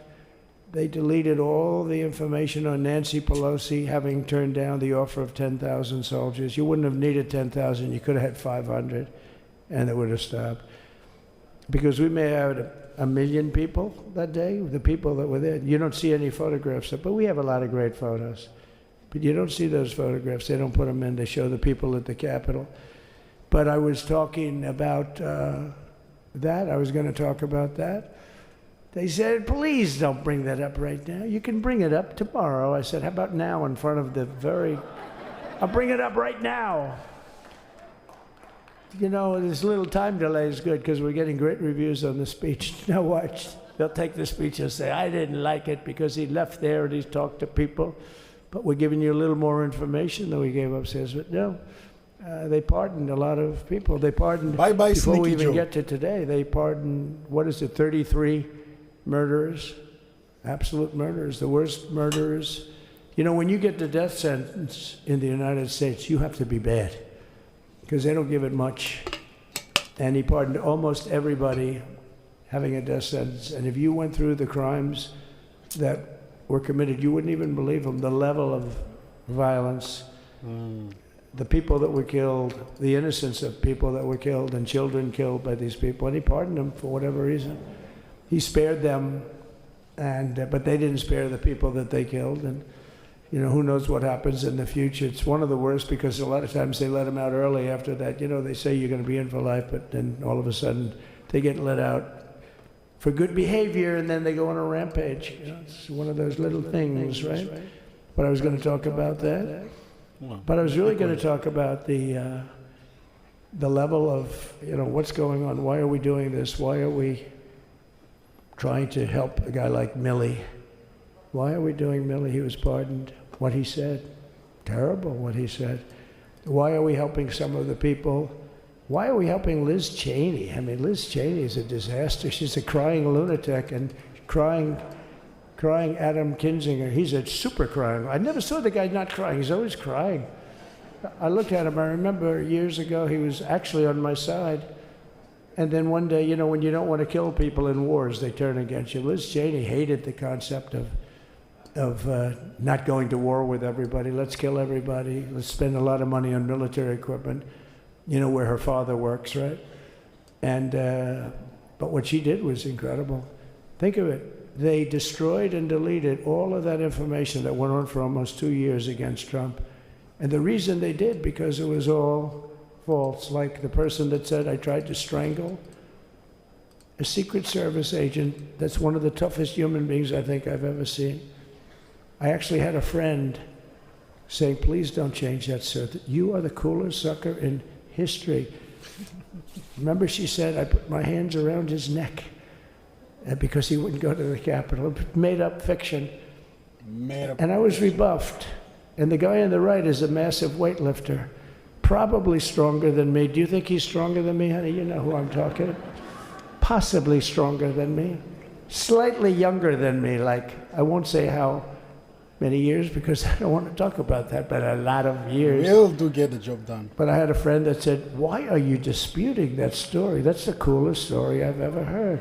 That I would attack a karate champion, get slightly rebuffed, and then throw my arms around a guy with a neck about this big. Even though there are bars, you know, there are bars, you can't really do that anyway. So I wanted to talk about that. But all of that stuff got deleted. And the reason it got deleted is they were all caught in lies. You know, Secret Service testified, and they said it didn't happen. Actually, the two guys were very embarrassed. They're suffering because their friends are saying, did Trump really do that to you? But they gained a whole new respect for me. But it was just make-believe stuff, and there were a lot of make-believe stories made up. So rather than suffer the wrath, like the story with Nancy Pelosi, I offered her 10,000 soldiers. She knows it. She admitted it on tape that her daughter made. She's a videographer or whatever you call her, which I'm glad she is. Oh, she can't be in good stead with Nancy. But Nancy said it was my responsibility as she's leaving the Capitol. She said it was, and it was. She's in charge of security at the Capitol. But I offered them up to 10,000 soldiers, even more. One time I said more, as many as you need. But you needed 400 or 500. If 4 or 5, you 10,000, that would be more than the number of people there by lot. But we offered her 10,000. Think of it, 10,000 soldiers. In other words, J6 wouldn't be J6. There would have been no J6. But she rebuffed them. She didn't like it. No, she didn't like it. Maybe she wanted that to happen. But she's guilty as hell. And now we would have to go through the process because they destroyed all evidence. They deleted everything. There's virtually nothing left. The other fake story and so many other fake stories. And many people came out on our side. And those people now would got to find them. There's nothing left. So that's a criminal offense. If that were a civil case, it would be a criminal offense. If that happened civilly where you did that, it would be a criminal offense. So I decided I'm not going to make this speech complicated. I'm going to make it beautiful. I'm going to make it a unifying speech. And then when they said we have a group of people that are serious Trump fans, I said, this is the time to tell those stories.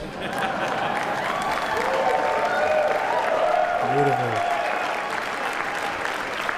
He knows.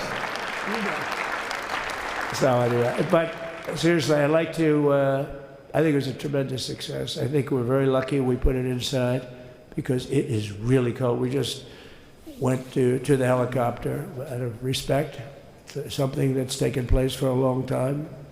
I guess it's as old as helicopters. You used to get into a stagecoach, now you get into a helicopter. Times change. But it's pretty old custom, and it's a beautiful custom, actually. It's a beautiful custom. I wish we could have had a better relationship. I wish we could have had a better relationship between Republicans and Democrats. I was with Senator Schumer. I said, Chuck, I think it's time we all start getting along a little bit because it doesn't make sense. Chucky. I mean, we literally never get a Democrat vote. They never get a Republican vote, almost. And although there is a bill coming up very shortly that we have a lot of Democrat votes, right? That's going to be a very beautiful bill. We're going to have a deciding, I would say, within a week or so, I think. And it's going to be a very good bill. You all know what I'm talking about. So I just want to thank you all for being here. You have been our fans from day one. All these people all over. You've been our fans. This has been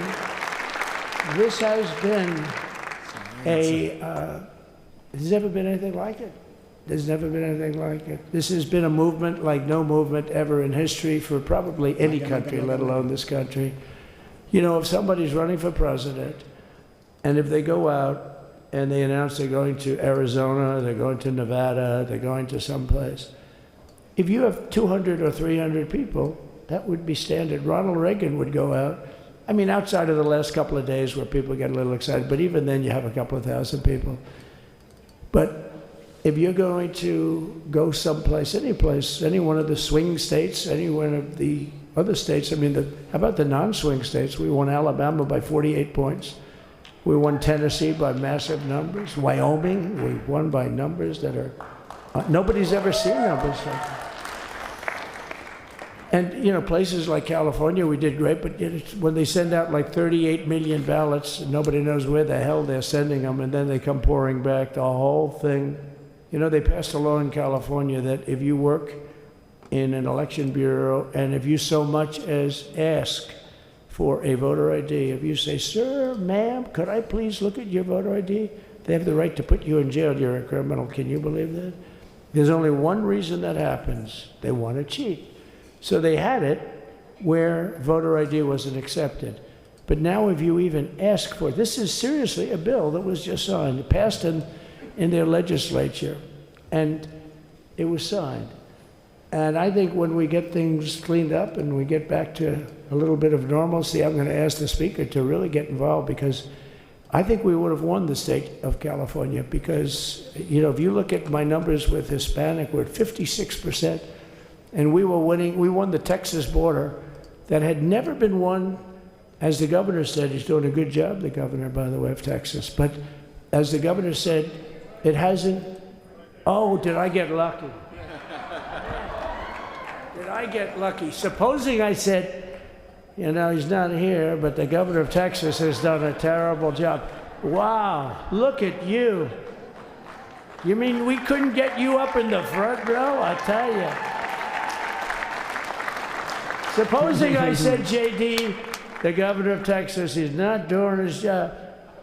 You heard what I said. See, I didn't know you were there. I said he's doing a great job. He's doing a phenomenal job. But now you're going to have a partner that's going to work with you, because you didn't have. Not only didn't he have a partner, he had people selling the wall, right? We have a fence structure that we worked on, the governor worked on with me. And I didn't love it, to be honest with you. I wanted a nice precast concrete, you know, 40, 50 feet high, like a beautiful, could have been a T-shape, Y-shape. I love construction. I wanted that sucker to go up maybe 50, 60 feet. It would have looked beautiful, a nice Y shape. And they said, the problem is, sir, they climbed that like a rabbit. I said, what do you mean? No way. And they brought some of these guys out. They climbed it like. And the other thing is you hit it with acid and the thing will disintegrate. You know, they have things for concrete. So they needed very hardened steel, very special steel. And then they needed 7,000-pound concrete inside that steel, inside that steel. And then they have a rebar as we go. That's the toughest steel made. Very hard to cut. So this is why very little is cut. I mean, it's right. And then they put a anti-climb panel on top. I hated it. I said, it's so unattractive. And I said, why would that work? I don't believe it works. And I went to watch the Border Patrol, gave a display. We had actually two sets of climbers. The guys that climb up walls with drugs on their back, I mean, they got like 60, 70 pounds of drug, and they go as fast as you can walk. They go bip, bip, bip. Or we have Mount Everest type climbers. And honestly, the drug guys were much better. I couldn't believe it. The drug guys blew them away, right? But it's true, the anti-climb panel, they couldn't get around it. They just couldn't. You didn't have it. So sometimes you sacrifice beauty for efficiency. And we did. So we built this wall, and we built over 500 miles of wall. That's why we had such good numbers. The famous chart that came down very thankfully. The chart that came down on my right, Governor, had I not looked over there, I'm not speaking right now. You might be speaking here. You want to know the truth? You, JD, have got a lot of great people in this party, but I got very lucky, but we had the best numbers we've ever had. But I bought, you know what happens is when you fill it up, it's like water. You fill it up. Now we have 571 miles of wall. And they would always say, you know, when we renovated a wall, so there'd be like a piece of plywood sitting there for 60 years, or a 2x4 sitting for 60 years on the ground and rotting. Because, you know, and they'll say, you didn't build a new wall. Here we're building 50 feet up in the air, and 30 feet sections, 50-foot sections, all steel, all concrete, all everything. And all, by the way, they don't even want me to say this, but what the hell, doesn't take that long time. They're all wired for all of the equipment. We put wires in everything so they can easily wire for all the different types of equipment. And if there's a doubt, we have a wire. Whenever we just look, you just find the wires all over the place up top, so we can just hook it up. We don't have to have wires on the outside, which wouldn't do too well, right? So anyway, so we built an extra 200 miles, and they wouldn't sell it to him. He wanted to put it up himself. Could have been done in 3 to 4 weeks, 200 more miles, because when you do it, now they just keep going further out, further out, further out, getting around. So we did an extra 200 miles, and it was all bought, and they announced that they're not going to put it up. And that's when I realized they wanted open borders, and that's when I realized that people are going to come pouring through the wall like nobody's ever seen before, but you've seen it. A lot of you are here because of that. I made it my #1 issue. They all said inflation was the #1 issue. I said I disagree. I think people coming into our country from prisons and from mental institutions is a bigger issue for the people that I know. And I made it my #1. I talked about inflation too, but you know, how many times can you say that an apple has doubled in cost? I'd say it, and I'd hit it hard, but then I go back to the fact that we don't want criminals coming into our country. We don't want the jails of every country in the world virtually being deposited into the United States, and that man had to suffer with it, and he did an unbelievable job. I'll tell you, he was a very popular governor, but now he's like an unbeatable governor because of your border policies. He was fantastic, and he really was. So.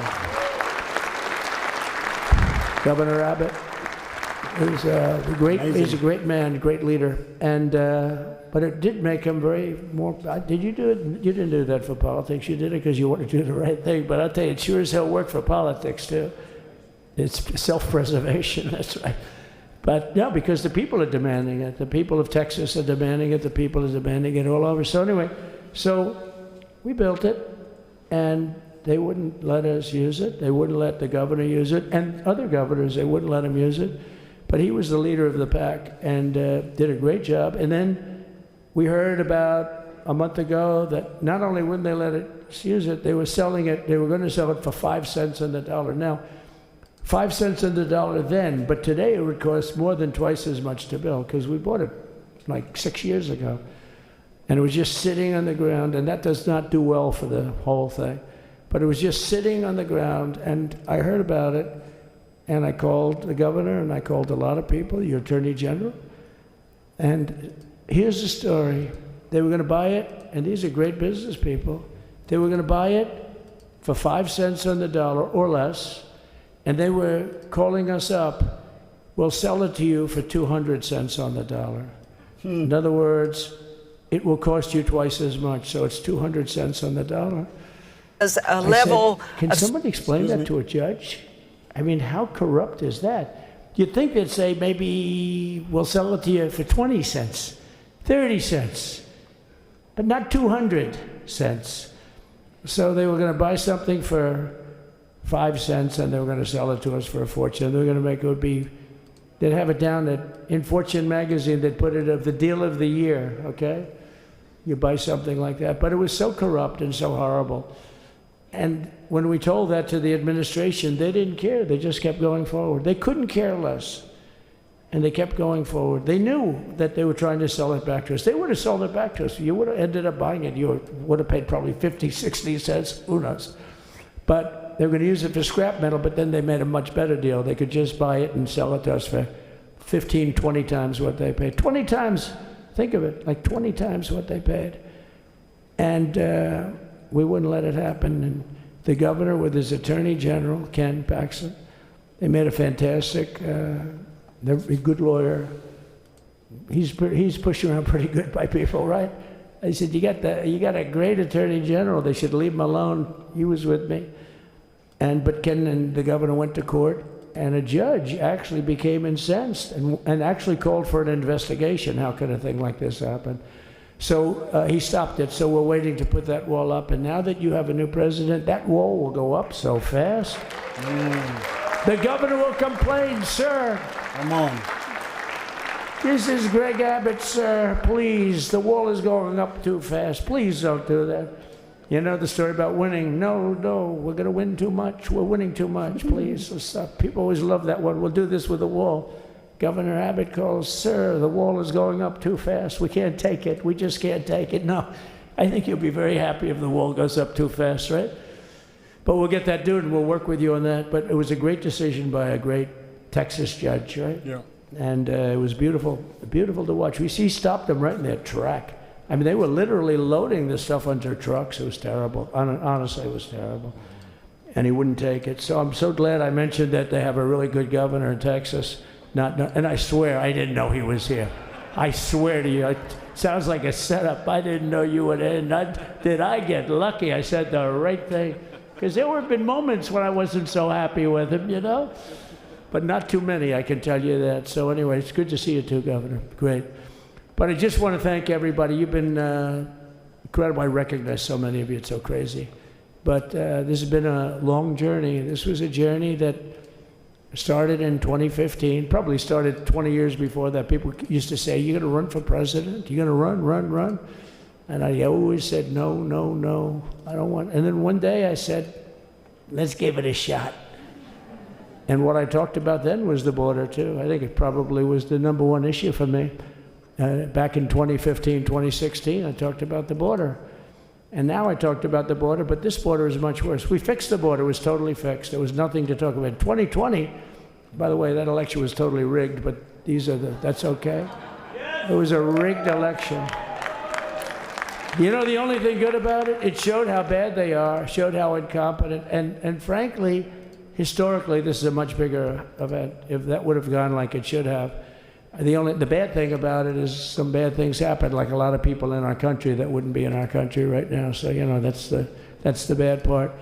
But I will say that it started in 2015, and right from the beginning, we went to the top.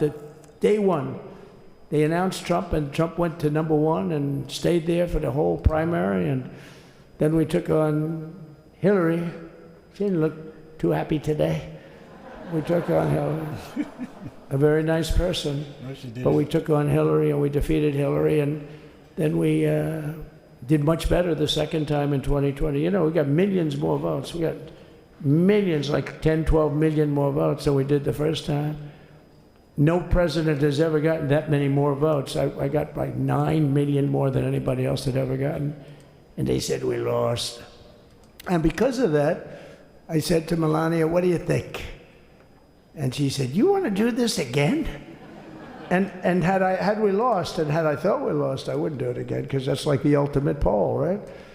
But I knew how well we did, and this time we made it too big to rig. It was so big. They tried like hell in the butt. They tried to do it, and around 9:02 they gave up. Last time they did bad things, but this time they just said, yes. You know, I don't know if you saw, Mr. Speaker, in Washington, they had placards. They were all set to march. They thought it'd be closer. A gentleman asked me, a very respected gentleman asked me yesterday, how come the polls were so wrong? They showed you winning, but not in a landslide. I said, because people that are true Trumpers are so angry at the whole polling system and at the writers, the fake news, that they don't want to talk to anybody. So when you call somebody from Trump, who are you voting for? They say, it's none of your business. I'm not telling you. And that was probably 40% of the people they called. So they would discard that one, and they didn't show that. And then when the election happened, the vote came, and it was much different, much higher than we're going to win, but they really thought, they couldn't believe, the one man said, it was so much higher. We won all 7 swing states. We won the popular vote by millions of votes, which is hard for a Republican. I'll tell you who came through. The unions came through. The auto workers were great. The Teamsters were great. The firemen were great. I think almost every union was great. The only one that weren't great, although Sean was great, and the Teamsters, Sean O'Brien, the head of the Teamsters, was fantastic. But generally speaking, the head of the union was against Trump, but the union would be with us for like 85%. Look what we did with the auto workers in Michigan. Look what we did with the Teamsters. The Teamsters were unbelievable. They were a solid Democrat vote, and they voted for Trump. So we had a great experience. Now we have to go to work and get it done, because we have to do something that's going to be great. We're going to turn our country around, and we're going to turn it around fast. And I think this was a better speech than the one I made upstairs, okay? I think this was better, JD. I think this was much better, and I got to see my friend. So, Governor, take care of yourself. You call me, we'll start working. You know what that means with him? He's going to be calling me tomorrow morning at about 6. And I said, how about next week? You call me and we're going to get it started real fast. We'll really help you a lot. You've done a fantastic job protecting something which it's not supposed to be for the states. And amazing job you've done. Thank you very much. And I want to thank everybody. And I have a First Lady who's been incredible. She's been incredible.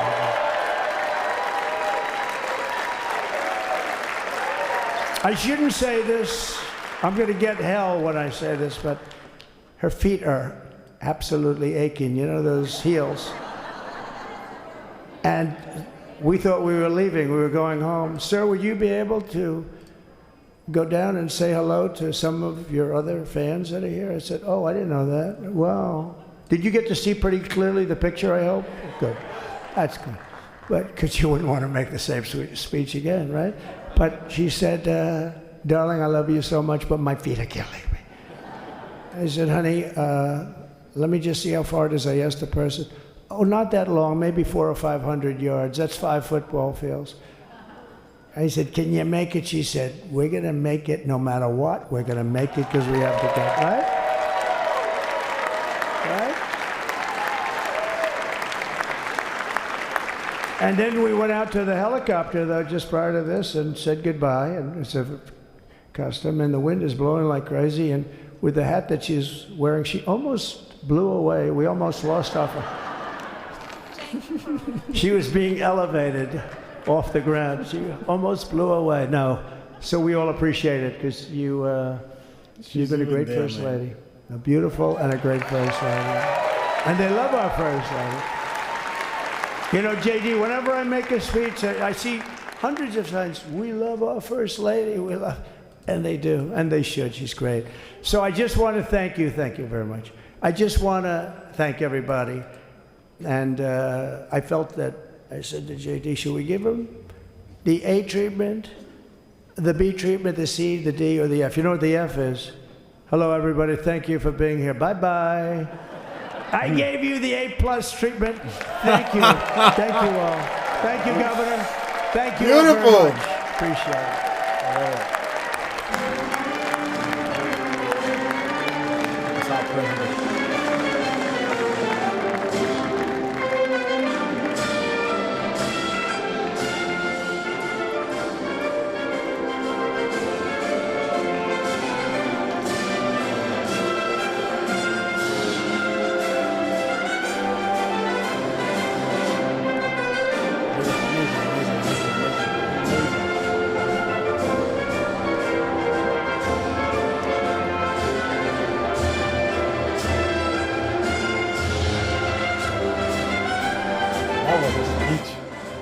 Speeches and speeches. That was just a speech. Really good one.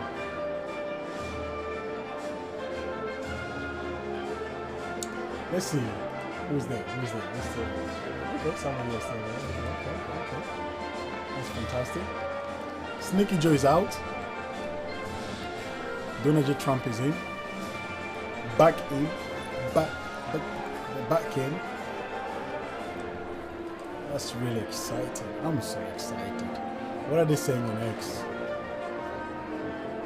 Oh no, what on TikTok?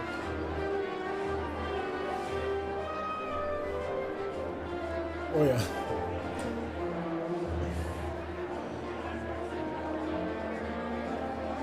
What? Signs are everywhere. Yes. You see. And President Trump speaking at Emancipation Hall in the Capitol Visitor Center, still in the Capitol complex. Did Clinton and Obama receive booze? Guests there, 800 were up in the rotunda for the inaugural address. And he's got a third stop, which is Capital One Arena, the sports arena here in Washington, D.C., less than a mile from the Capitol.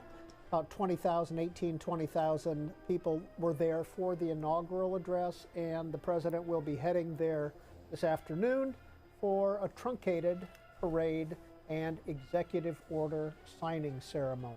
So that's coming up this afternoon before he returns to the White House and to the inaugural balls.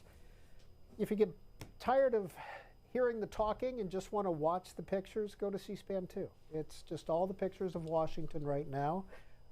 What's going on, we switch them from time to time. You'll see the motorcade, etc., and no commentary whatsoever. That's all on C-SPAN 2. It's beautiful. I want to remind you, this afternoon we will be taking your phone calls. The phone numbers are up on the screen. 202 is the area code, 748-8000 for Democrats, 8001 for Republicans, 8002 for all others, and we do have our text line. This is so good. Okay. 202-748-8003. If you want to send a text, give us your reaction we'll be right to back the now because I need to hour-old second Trump administration. Figure out a few things of what and next. If you do send a text, please include your first name and your city, if you would. Let's catch up with John McCardle and the news. Peter, that second address, almost a second inaugural address, as it were, that President Trump gave in Emancipation Hall in the Capitol Visitor Center, it was 33 minutes long. It'll probably make as much news as the inaugural address, which was 29 minutes. In that address in Emancipation Hall, he talked about a lot of different topics. I want to run through a couple of them, including pardons, focusing a lot on the actions of now former President Joe Biden just before leaving office, 11th and a half hour pardons. It started this morning with a slew of pardons. Sneaky Joe, really a sneaky move. Anthony Fauci, from a sneaky Mark Joe. Milley, the former Joint Chiefs of Staff Chairman, the January 6th committee, including former Congresswoman Liz Cheney and police officers who testified before the January 6th committee. Those pardons came earlier this morning, and then right before Donald Trump took the oath of office, it was another set of pardons that came out from the Biden administration. It was for James Biden, Sarah Jones Biden, Valerie Biden Owens, John T. Owens, and Francis W. Biden, the family members, the brothers-in-law, sisters-in-law of President Biden. Those came out literally minutes before Donald Trump took the oath of office and became president of the United States. A statement from the White House with the issuance of those last pardons. Joe Biden saying in that statement, "My family has been subject to unrelenting attacks and threats motivated solely by a desire to hurt me. It's the worst kind of partisan politics. I believe in the rule of law, and I'm optimistic that the strength of our legal institutions will ultimately prevail, but baseless and politically motivated investigations wreak havoc on lives, safety, and the financial security of targeted individuals and their families." That statement coming along with the issuance of those last-second pardons by the Biden administration and reaction to those pardons from members of Congress, including James Comer, who led one of the key Republican investigations into the Biden family.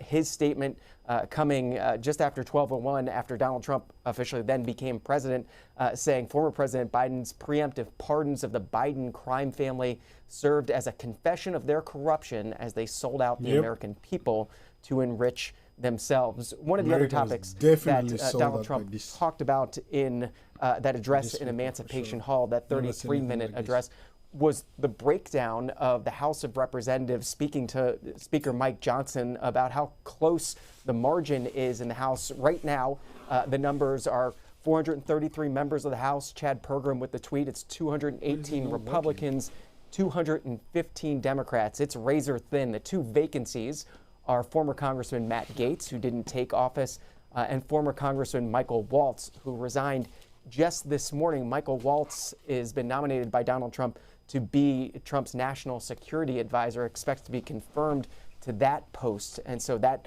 resignation coming this morning. Michael Waltz with a tweet of his own today. He was at St. John's Church this morning there with Elon Musk, with the president and the president-elect for that ceremony at the start of the day. One other tweet for you this morning. President Donald Trump's Twitter account just before he started that address in Emancipation Hall with about a 30-second video. It's a video that also appears on the White House website. It is his initial video, his return to the presidency as POTUS on Twitter. At POTUS is the Twitter handle. Wow. This is that video.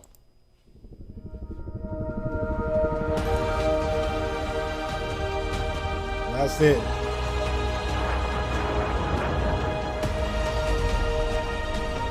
That's the man himself right there. He's back, he's back, he's back.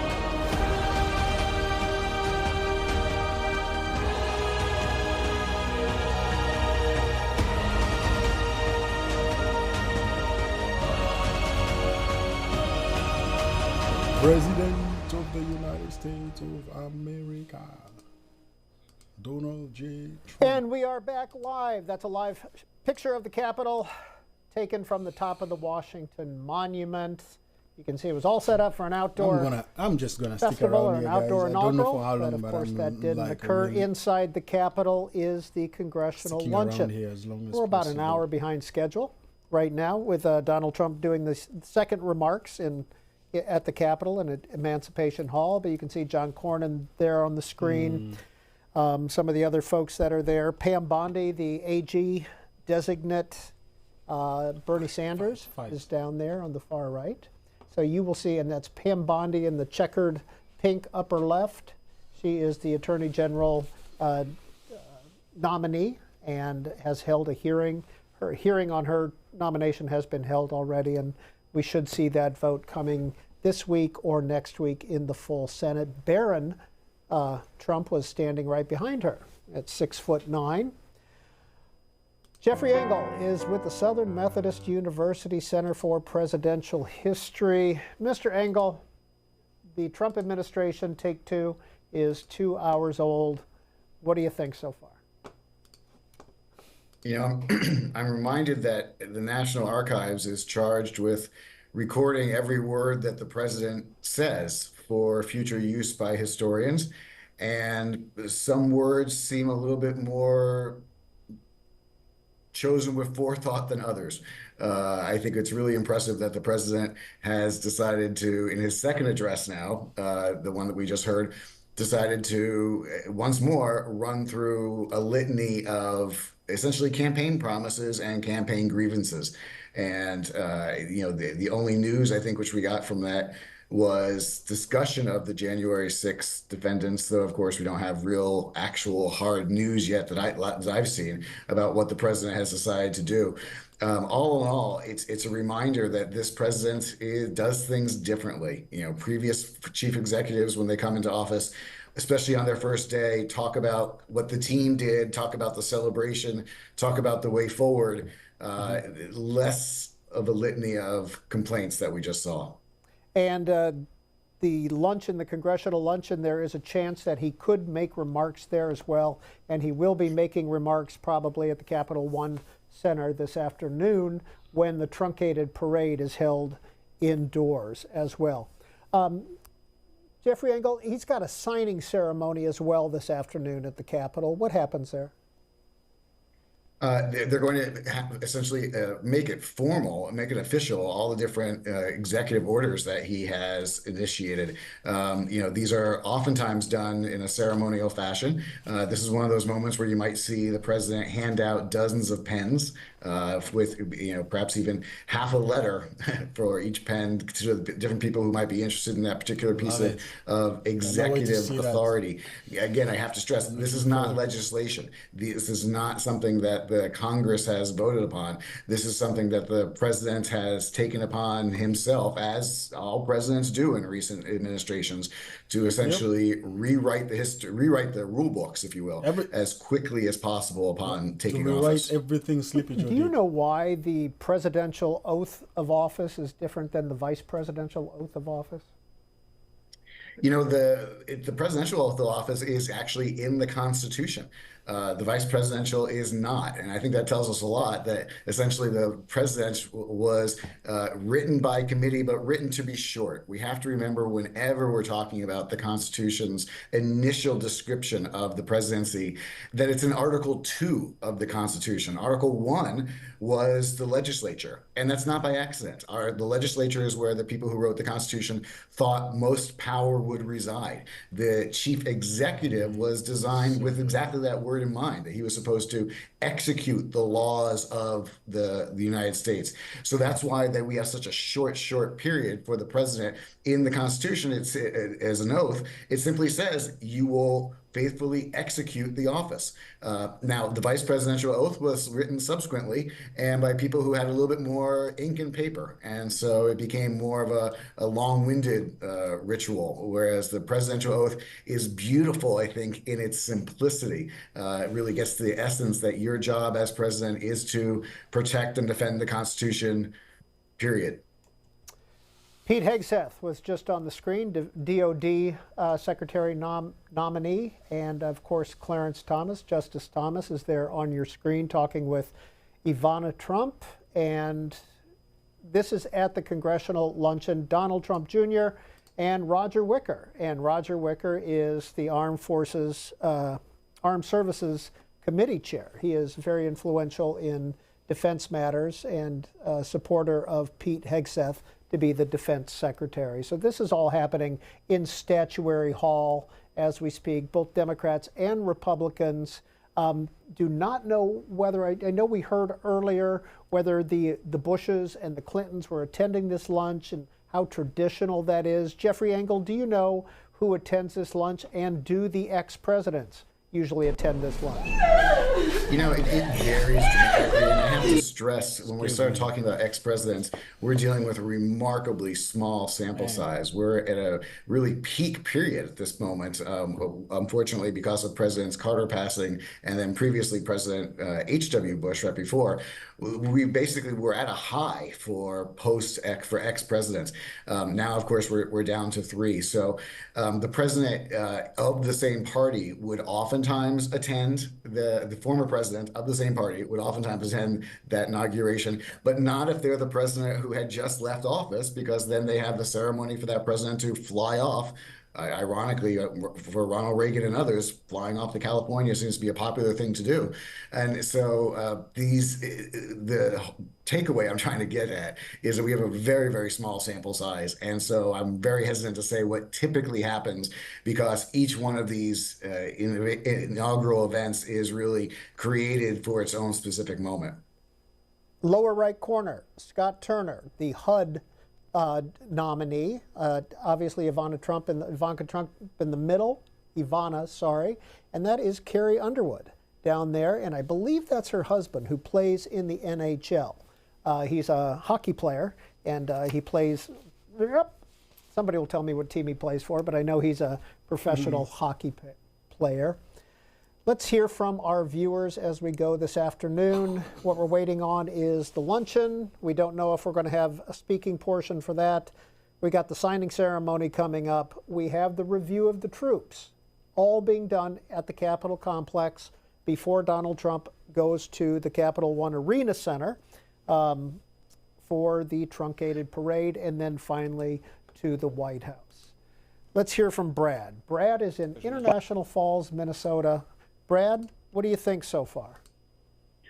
Well, I think it was, it's been great so far. And I'm kind of impressed with C-SPAN today in a way, that how you started talking about the things that happened this morning with Biden pardoning these people of no crime that they've ever been, charged with. And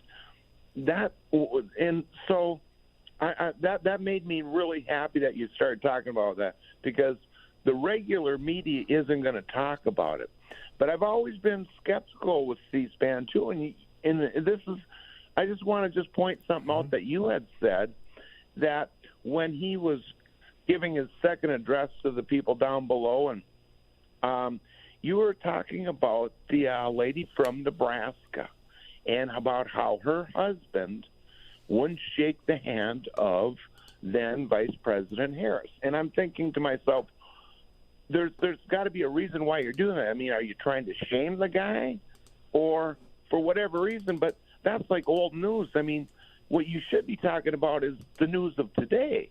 And the news of today is that, well, Nancy Pelosi didn't show up. Michelle Obama didn't show up. That's okay. There's plenty of other things. Thank you, Brad, for that. And in news also, Karen Pence, Mike Pence's wife, did not show up as well. Patricia is calling in from Minneapolis. Patricia, what do you think so far? Yeah. Well, I think that C-SPAN is continuing their biased coverage. I agree with the man from International Falls, and plus the guests you have, you know, he's been nothing but fairly critical about the speech. I love the speech. President Trump is informing people, a job that C-SPAN should have done for the last 4 years, of all the corruption and negative and horrible things that the Bidens have done. I pray and I hope that C-SPAN will be halfway fair. Hey, Patricia, thank you. The president is about to sign some of the official documents in the president's room at the Capitol.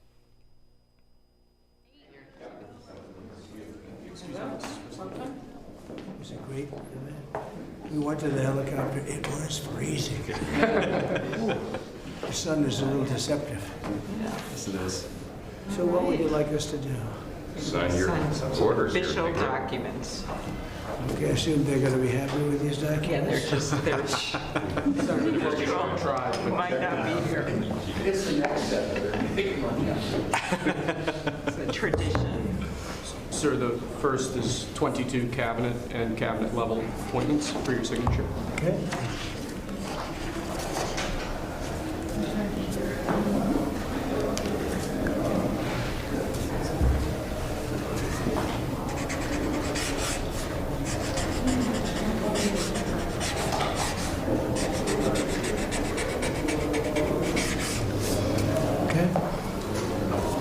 The next one will be, excuse me, next one will be 47 sub-cabinet level appointments, sir.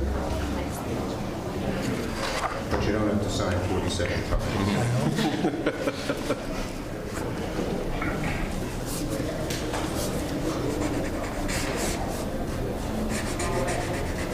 President Trump. Okay.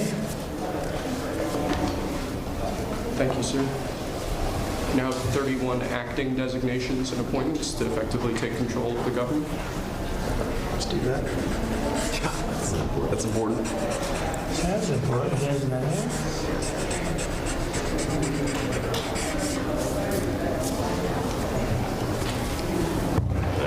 We have 15 commission chairman and acting chairman appointments. Send it. Commission chairman and acting chairman.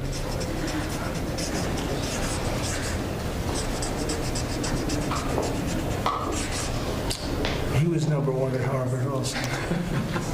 You know that? Good counsel. They have something in common. Thank you, sir. Lastly, we have a proclamation ordering that on all future inauguration days, including this inauguration day, that flags shall be flown at full mast. Very important.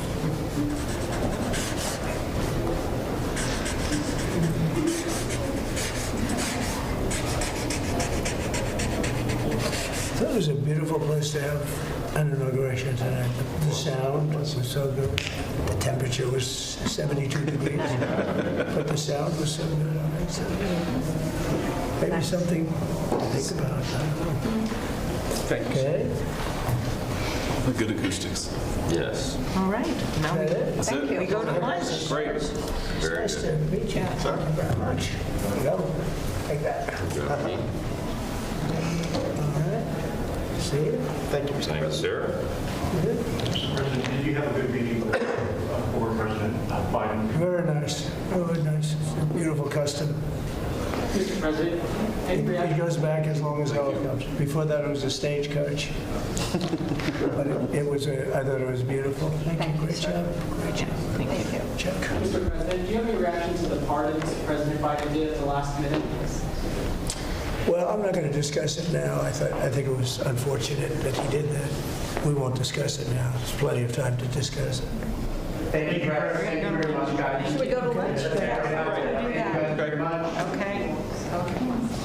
Head to lunch? Ready for lunch? Okay. Thank you.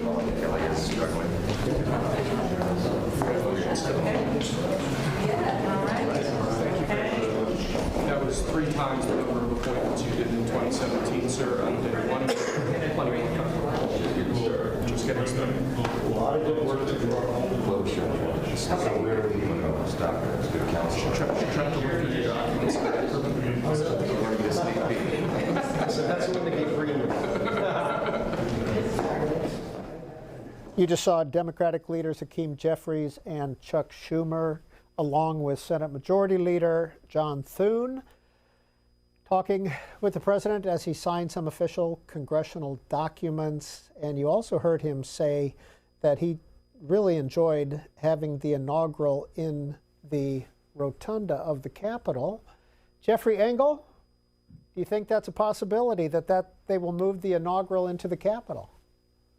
You know, the inauguration's only been at on the National Mall since 1985. Since 1981, when Ronald Reagan from California wanted to essentially put a Western stamp, if you will, on the entire agenda for his administration, looking to the West and also metaphorically, I think, looking to the future. And before that, of course, the presidents were most typically inaugurated on the East steps, where we saw President Biden leave in the Marine One helicopter.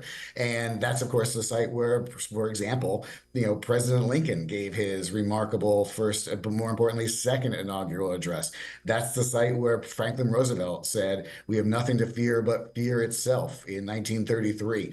So that's also the site where John Kennedy said that we are passing the torch to a new generation. So there's no reason to think that they couldn't decide to keep using the National Mall. Frankly, I think given the length of the ceremony and the fact that President Trump's agenda is already timeline for today is already several hours behind, I think it was perhaps a good thing to get people out of the cold. I myself have been in the cold on the Mall in January watching a president be sworn in, and it's darn cold out there. Coming up, the congressional luncheon, and we've been showing you pictures from Statuary Hall inside the Capitol of some of the members who are gathering for that. After that, a review of the troops by President Trump. Then he will depart the Capitol, motorcade to Capital One Arena, which is the name of our sporting arena here in Washington, D.C., less than a mile. After that, he'll speak to supporters there. About 20,000 people have been there all day listening and watching the inauguration.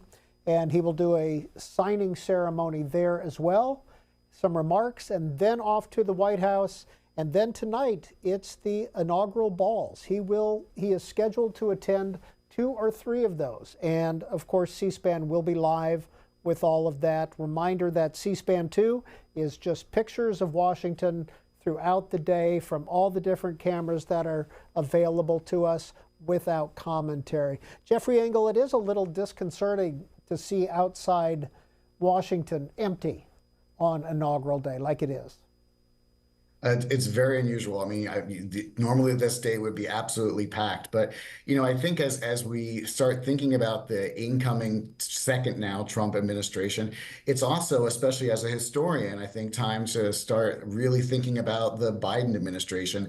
And one thing that I think we should recall from Biden's campaign in 2020 was his pledge, essentially, that he was going to restore normalcy. Now, remember, that was in the middle of a pandemic. There was lots of crises going on in the country, political division.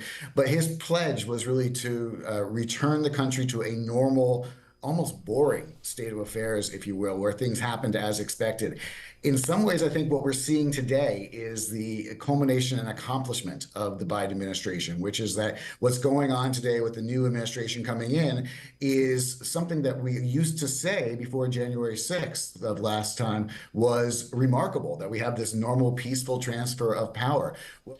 Well, that's just nonsense, because what they've been doing behind the screen, I think that's a strategy of the enemy, because the enemy give you an illusion that he's doing on the front line is like everything is going as planned, everything is going well, but behind the scene, what they've been doing was undermining Trump's is coming into power, into presidency, and they're signing laws and last minute and doing things that are undermining. But on the front, they put this facade of saying, yes, we are preparing for the peaceful transfer of power, which is so nonsensical. And I know they have to say what they have to say because there's a news agency and all that sort of conspiracy theory.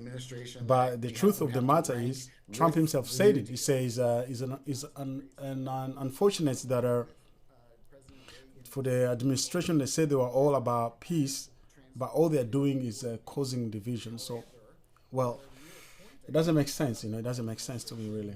President Biden's own personal participation in it was essentially to replace President Trump and then to keep President Trump out of office.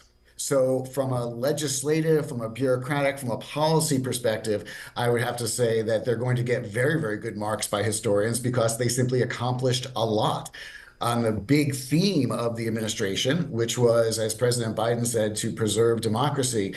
Not saying that President Trump is or is not preserving democracy, but President Biden made the point that his administration was really in many ways to keep Trump from coming back into power. So there's no way I think that historians will look at his agenda, President Biden, and say that it was in any way fulfilled because the singular purpose of his running failed to materialize.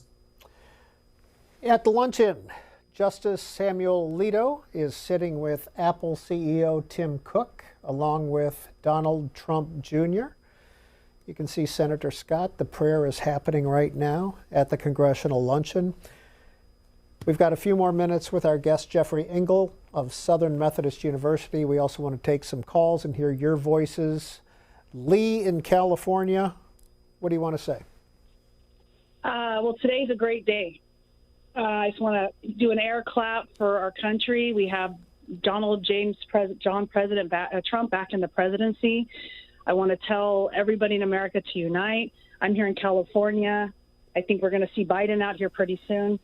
I just want to let everybody know in the media, it's not really good to go after Trump too much because that's kind of why he's back in the office. So, all the clemency that Biden did and all the shenanigans at the end, I think we really need to kind of look at this last administration and let's kind of be a cheerleader for our country and for our president, and let's kind of have some goodwill to come together. I am an independent, but I did vote for Donald Trump because I want to see our country go back to security and securing our borders. So I just hope C-SPAN will stay on the right path, and you guys will report on him legitimately, and you'll report on his legacy moving forward. That is Lee in California. Thank you for calling in. Beautifully said. Beautifully said. I couldn't agree more. You should stop all the shenanigans. And along with his wife, Cheryl C-SPAN, I don't know. I mean, I'm just grateful to them for allowing me to use their footages. Really. Wichita, Kansas. Hashtag Sneaky Joe. Sneaking all these pardons in on the last minute. My goodness, what a coward. And happy Martin Luther King Day. Great Inauguration Day, even though it was very cold out there. It's still cold here in the middle of the country, too. What I wanted to say is now that Trump is in office, all of his administration has said a lot of things, and I want to see if they're going to fulfill it or not. For instance, like what Kash Patel has said about the FBI headquarters and what they've came out and said, Donald Trump is signing a lot of executive orders, but let's see where it goes. And insofar as with Biden signing all these pardons, now I want to know, what did they do that they deserve pardons? And keep in mind, they can't plead the fifth now that they've received pardons in the criminal case against somebody who doesn't happen to have a pardon. And that just a second ago, you saw Defense Secretary nominee Pete Hegseth sitting with Justice Thomas and his wife Ginny Thomas. It looks like they're standing for the president's entrance into Statuary Hall. Accompanied by Mrs. Weinshaw Schumer. House Majority Leader, the Honorable Steve Scalise, accompanied by Mrs. Scalise. And House Democratic Leader, the Honorable Hakeem Jeffries.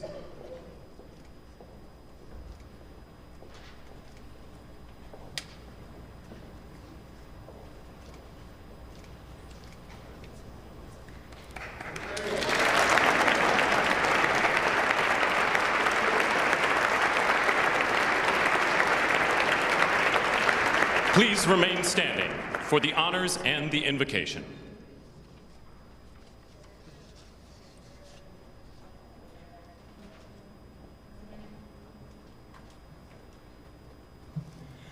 Ladies and gentlemen, escorting the Vice President of the United States, ranking member of the Joint Congressional Committee on Inaugural Ceremonies, the Honorable Deb Fischer and Mr. Fischer.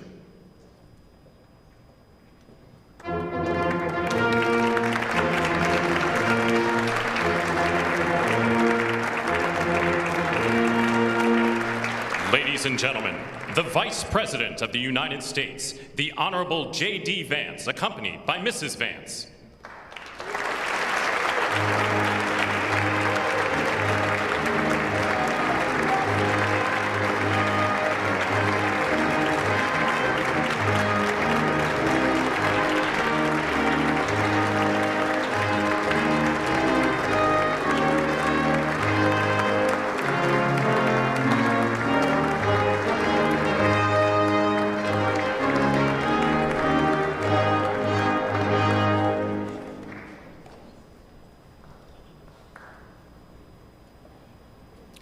Ladies and gentlemen, escorting the President of the United States, the Chairwoman of the Joint Congressional Committee on Inaugural Ceremonies, the Honorable Amy Klobuchar and Mr. Bessler.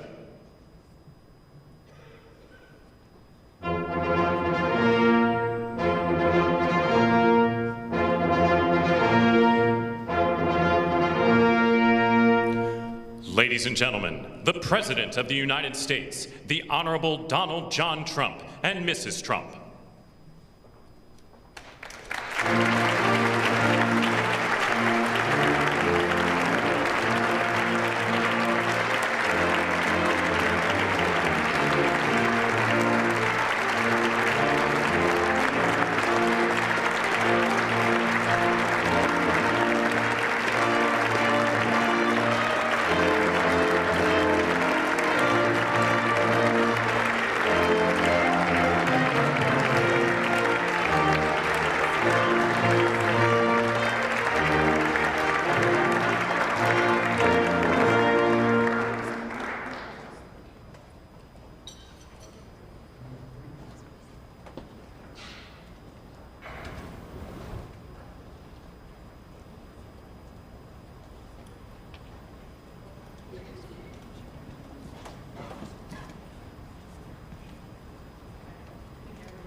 I have a feeling people are very hungry, so I'm going to get this started.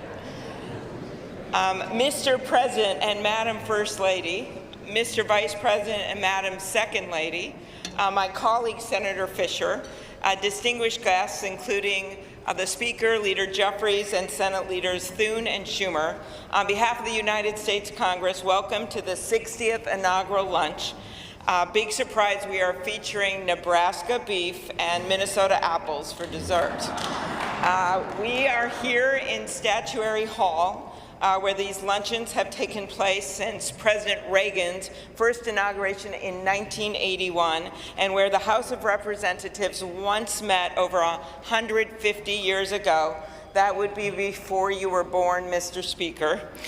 In 1864, after the new House wing of the Capitol was built, and in the midst of the Civil War, Congress dedicated this chamber to host statues chosen by every state. Walking into the hall, we all passed under the arch, holding the marble Car of History clock. The statue shows Cleo, the Greek muse of history, holding a book to record events as they happen. And as you can see, she's heard a lot of stuff. And as she rides her chariot forward into the future, she looks behind her to remember the past. She remains here as she has for hundreds of years, a reminder that history will remember the events of the present, and it is on us to write that history right now. Speaking of art, the painting right here before you, I chose this painting for this lunch this summer, and it's titled American Horizon. It's by Jane Wilson, who grew up on her family farm in Seymour, Iowa. Coming from the middle of our country, Senator Fisher and I both liked the painting because the artist is from America's heartland, but the horizon could easily be Florida, Mr. President. I will also note that this is the first time in history we are featuring the work of a woman artist at this lunch, and we thank the Art Institute of Chicago for their assistance. Looking at the vast open landscape of this painting, we're drawn to the bottom of the frame where the land or the water, depending on where you're from, meets the sky, and the horizon endures. The enduring horizon is especially meaningful for us today as we mark our enduring democracy as we approach its 250th anniversary. It's a reminder that what's over the horizon is our next chapter. And it is my prayer that the people in this room can write that chapter together. I'd now like to ask U.S. Senate Chaplain Dr. Barry Black, and we thank God he is back with us and in good health, to deliver the invocation, after which lunch will be served. Thank you.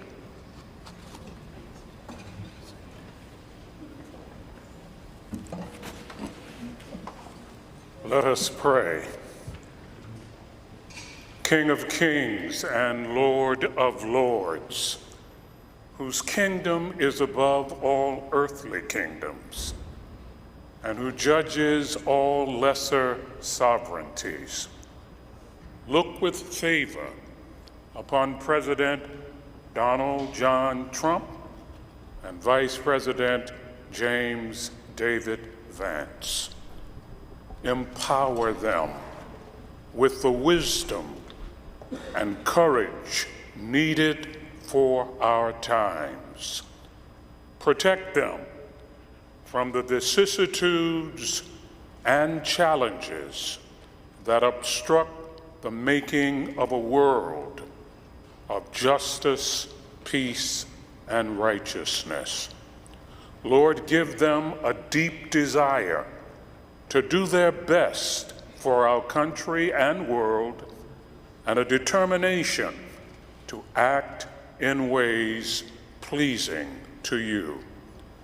Preserve their families in health and strength by your grace and power. Bless now this luncheon as each of us finds your grace sufficient for every need. We pray in your sovereign name. Amen.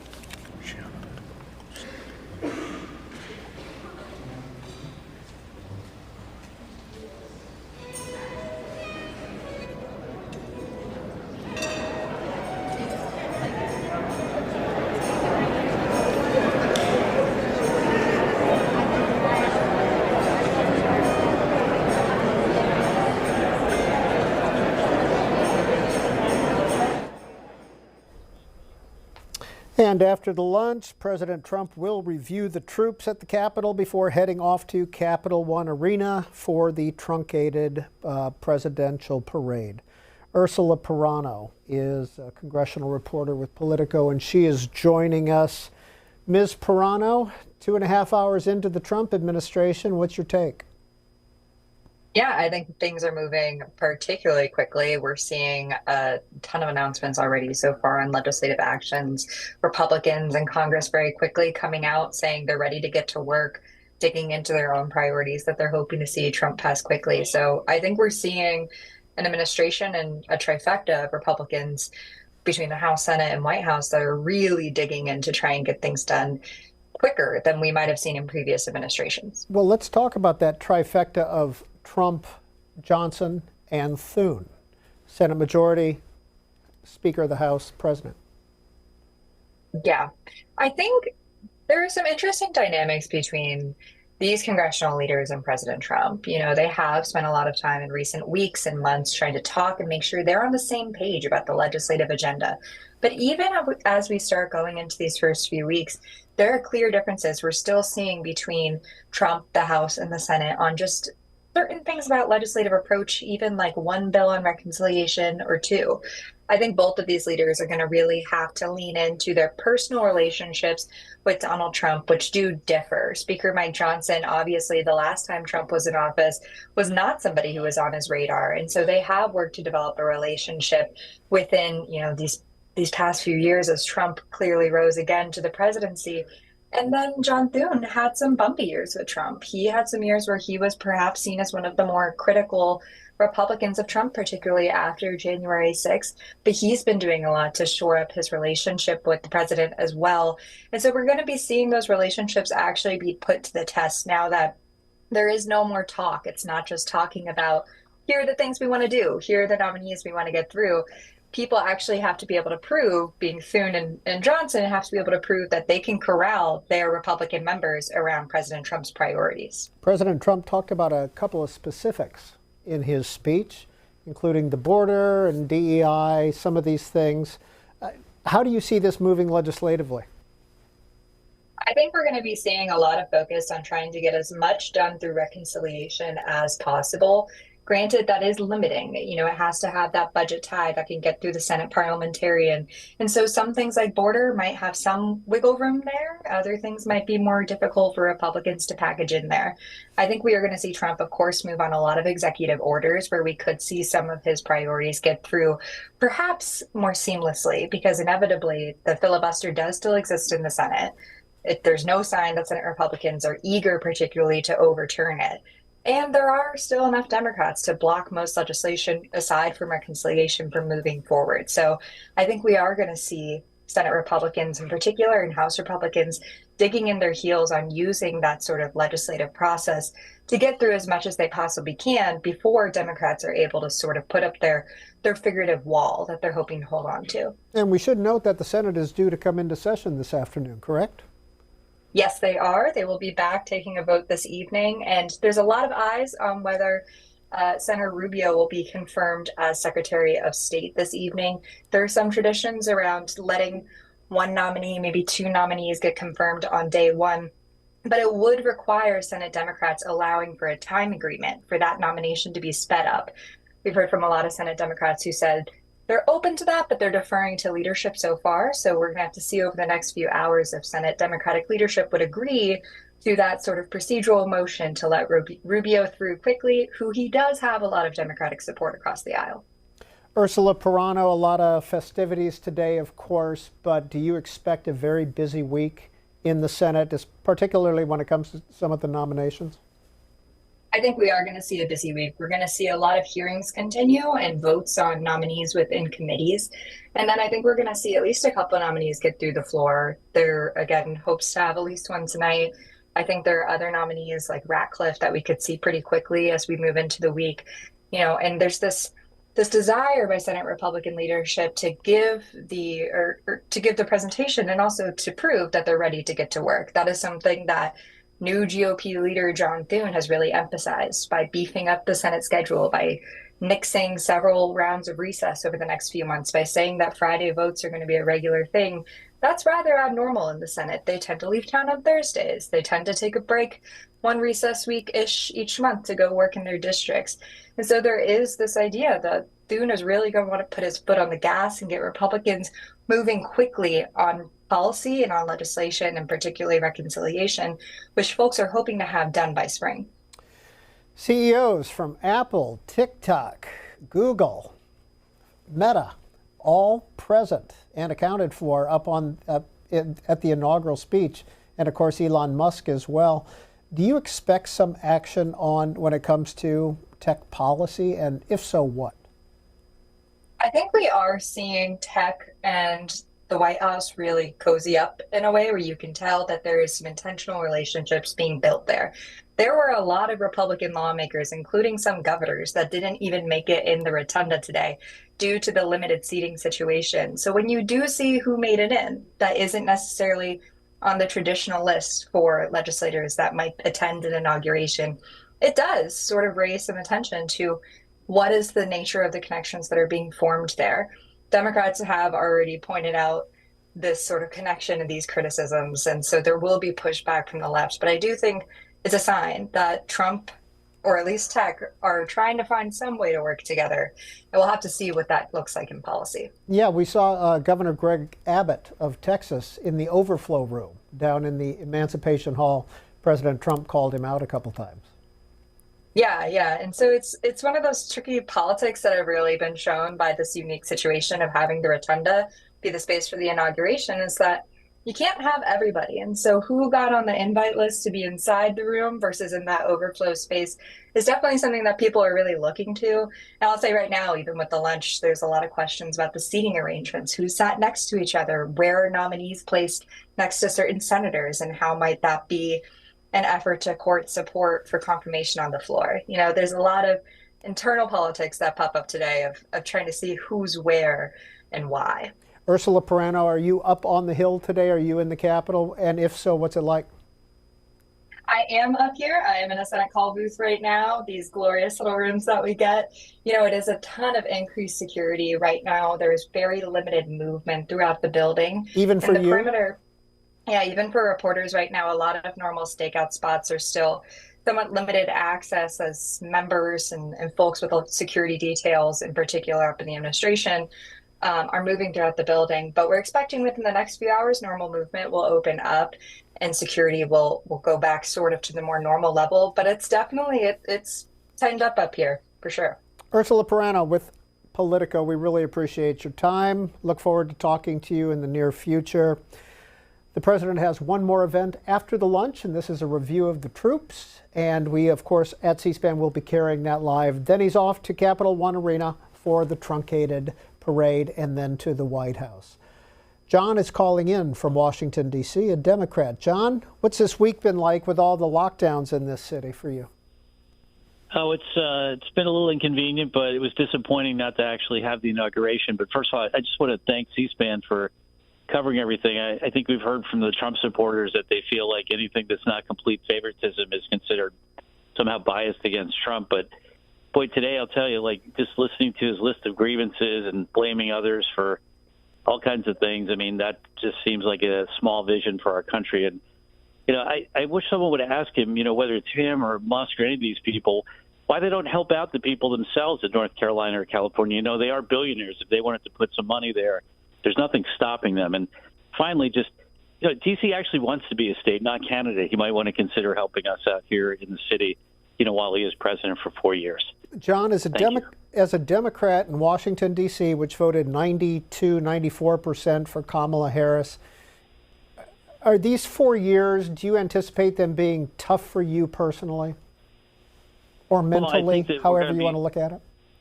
Well, I guess the way you have to think about it is in terms of the city. I mean, does he care about the people who live here, or is he just trying to make political statements at our expense? And so, you know, when we say we want to be a state here in the city, I mean, he can do basically whatever they want. We are under congressional, you know, control. And so that's always disappointing when they like to exercise that power versus letting the people here run the city just like every other state in the country does. Is your job impacted by administrations, Republican or Democrat? No, not directly, but it could be because, you know, the idea that he's going to support initiatives that I care about, which is, you know, helping people in the city get ahead. We'll see if that's what he has an interest in or if it's really just about helping billionaires. That's John calling in from Washington, D.C. Maya is next. Little Rock, Arkansas, Republican line. Good afternoon, Maya.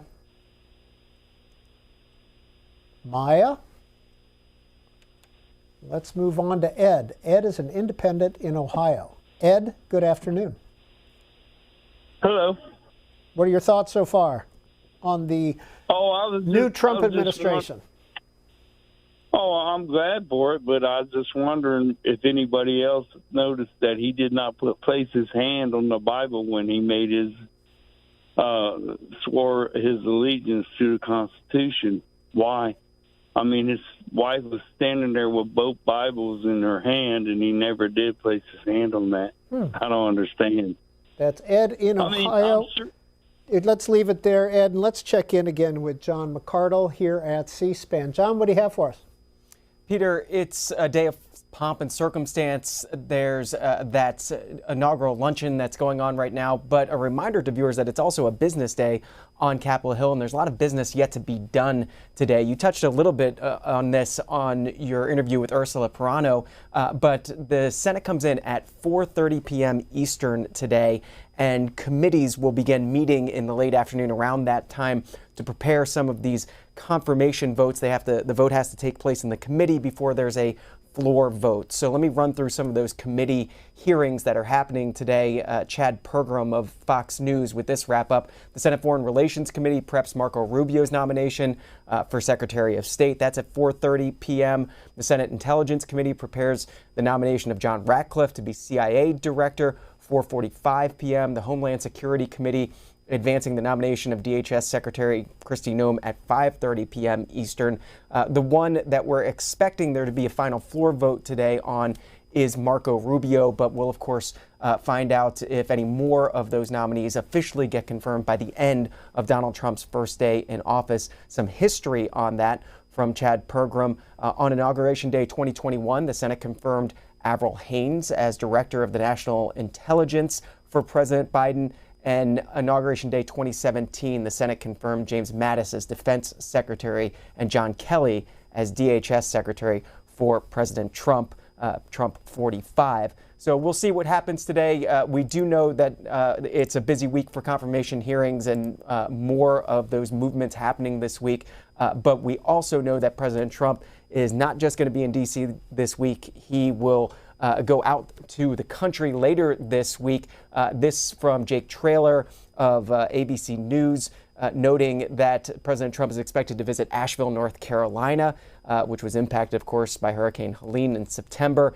In addition, Trump has said he will be visiting California on Friday to survey wildfire damage. So not just a newsy day here in Washington, a newsy week for this country.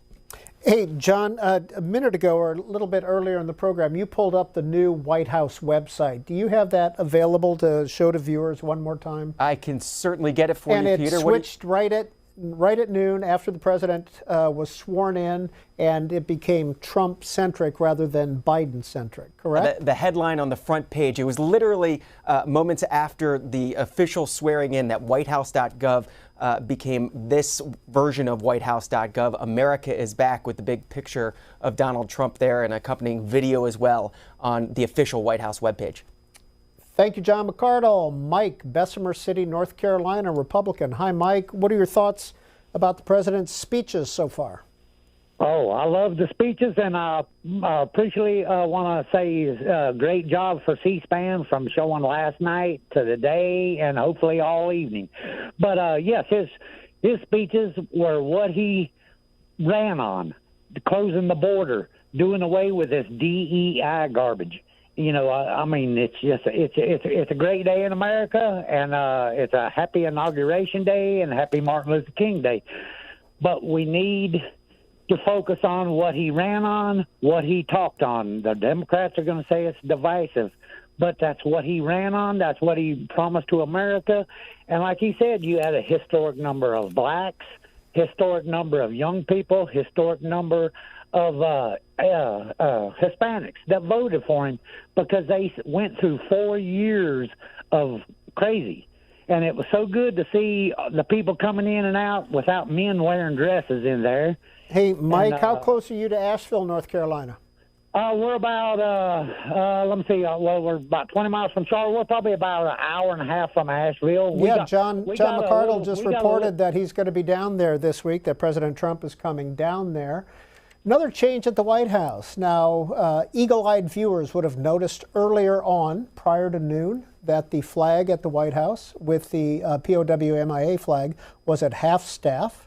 It is now at full staff over the White House. half-staff, of course, in honor of Jimmy Carter. President Biden asked for 30 days for that, but President Trump and Mike Johnson down at the Capitol, the Speaker, ordered that the flags be flown at full staff during the inauguration. Jan, or is that, yeah, Jan in Buffalo, New York. Hi, Jan. Hey, so my name's actually Ian. You know what? I almost went with Ian, and I didn't, and I should have. Thanks. Well, thank you so much for taking my call. I finally have something in common with Cher, which I'm very happy about. Just wanted to start off by saying you guys were asking about Carrie Underwood's husband earlier. That's actually Mike Fisher. Nashville Predators. Yep, ironically for the Ottawa Senators, too. Yeah, I thought he played for a Canadian team, and I didn't want to step too far into that. So. Yeah, well, anyway, thanks for taking my call. I just wanted to say, you know, I used to be a Republican. I was a registered Republican up until 2016. I supported John Kasich, and then after Trump won, I started my descent into becoming a Democrat. Just watching all this in the past 8 years, how he just constantly lies about everything. I mean, Christ, he got up there in his second address saying how Biden pardoned all these death row criminals. Well, no, he didn't. He just commuted their sentence. And not even all of them. I mean, the guy who did the Boston bombing, he didn't get his sentence commuted. So, like, I really don't know what there is to be angry about. So, Ian, can I ask you because a lot of Democrats have gone the other way and become Republicans because of President Trump. Is your evolution, is it a political thing? Is it the issue-based thing, or is it the personal? You just don't like him as a person, or you don't like his policies? I don't like his politics, and I don't like him as a person anymore. I used to love watching him on The Apprentice, and then he became a politician. And he was just lying about everything. And at first, when he first came down that golden escalator, I'm thinking, well, this is going to be different. And little did I know how much that different actually was. Jim, what do you do up in Buffalo? Well, I teach high schoolers theater. Terrific. Thanks for calling in, Ian. We appreciate it. Next call is Robert in Bloomingdale, Illinois, Independent Line. Please go ahead, Robert. Yes, I just wanted to say it's a great day for America. Congratulations to President Trump. And as an independent, once a conservative Democrat, he has a lot to do to reverse to get back to we the people, not we the government. And that's my opinion. Thank you. Thank you, sir, for calling in. One more event for the president after the lunch at the Capitol, and this is a review of the troops. President Trump will be doing that. We'll be watching that. And then he's off to the Capital One Arena, where 20,000 people are there right now waiting for him. They've been there all day. They watched the inaugural. You can see it there. Elon Musk is speaking to those folks right now. And that will be live this afternoon. There will be a truncated parade as well. And again, 20,000 people, guys, are waiting to watch the parade. President Trump will make if you stick with me, I'll be here all night. I'll be here all night. So don't go anywhere. It's going to be fun. It's going to be lit. We're going to give a comment. Drop in the chats. Drop a comment in the chats. Share it with friends and family. Let them know we are live. It will be interactive. If you have questions, if you have anything you want to say, just drop it in the chat, and I will appreciate it a lot.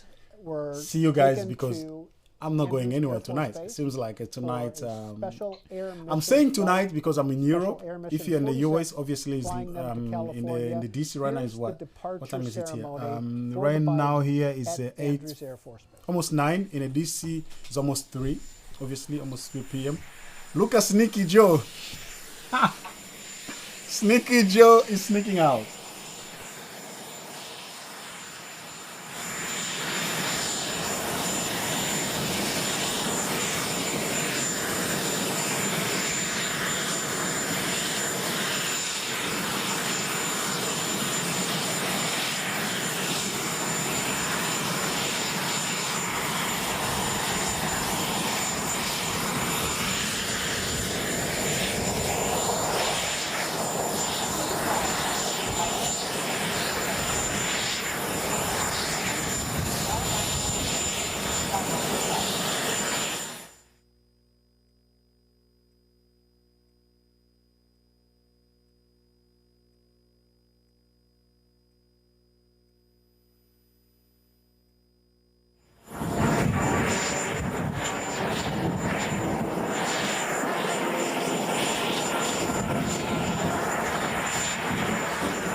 Sneaky Joe is Sneaky Joe is the sneaking out guy, going back to wherever he's going. And apparently they also have a small little celebration that they're doing there. Look at the snipers, man. Wow. But man, I'm just excited of this new presidency. Obviously, Trump has made a lot of promises, guys. And everybody, the whole world is watching. So the expectation, the anticipation, the excitement that is there is not only for the US, obviously, it's also for us on this side of the world. That's why I'm streaming live. That's why I'm here. That's why I'm chilling here with you. And that's why I'm hoping that you guys will support the brother out. Share, subscribe, leave a comment. See you guys in just a minute. I'll be here. I'll be muted, but I'll be here. See you later.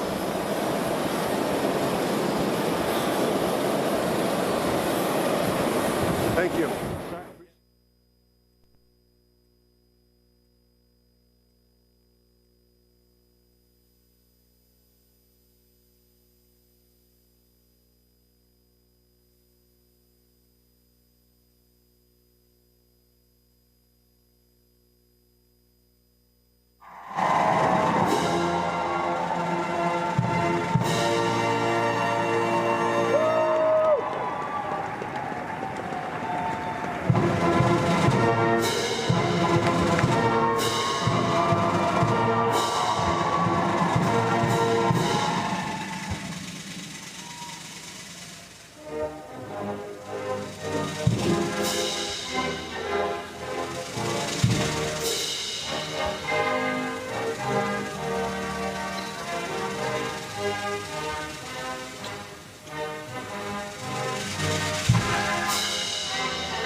Wow. Folks, came to thank you. You know, I don't think we could have done anything. I know we couldn't have done anything we did without you. Kamala and Doug and members of the cabinet, all the staff that's here, from all across all the agencies, and friends, supporters. Jill and I are forever grateful to you. I mean that. We're genuinely grateful. As you heard me say before, no president gets to choose the moment they enter history, but they get to choose the team they enter history with. And we chose the best damn team in the world. You are. No, it's because of you. I mean this sincere from the bottom of my heart. Because of you, we got so much done for all Americans. I look down there, my Secretary of State, Tony Blinken, exceeded only by his wife, who worked for me first. But look, I only hope to look back on these years. I hope you look back on them with the same pride I have of all you've done. You know, I'm proud of is that you did it upholding the core values of honesty, decency, and integrity. I mean, no scandal. I mean, it's incredible what you did. And you represent the best of who we are as Americans. That's not a joke. That's real. Now, while we relied on your ideas and resolve and counsel, we also relied on your families. To all your families, thank you for the sacrifices you made. I mean it. For being part of this journey. Every day, I'm deeply moved by all we all did for this country. I really mean it. History's going to mark down just what you did. You know, but the point I want to make today is to make clear in my farewell address, as we all do have a lot more to do. We heard the inaugural address today. We got a lot more to do.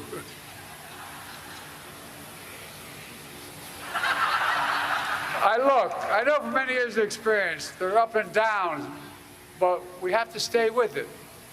My dad taught me the measure of a person, you heard me say this before, is how quickly they get back up when they get knocked down. That's what we have to do right now. And we've always done our best as Americans. We never, never, never give up. Never.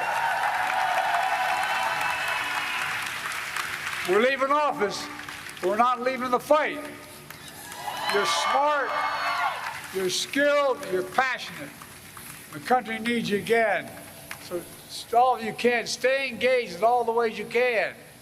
Whether it's in public service, the private sector, philanthropy, academia, running for office yourself, or anything else you choose to do. I give you my word, we believe in you. We, Jill and I, our family, believe in you. Just as I've said, how the laws we enacted, our seasons are going to grow and bloom for decades to come. I say that to you as well. I have no doubt you'll make this experience and take in the friendships you made to continue to do amazing things in decades to come. That's why I see a future. All of it leading the way by you all. So take some time to decompress, reconnect with your friends, spend more time with your family, but most of all, take care of yourselves and each other.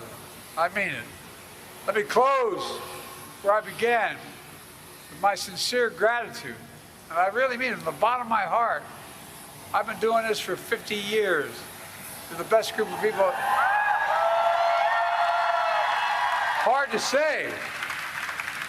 It's been the honor of my life to serve as your president. And I tell you what,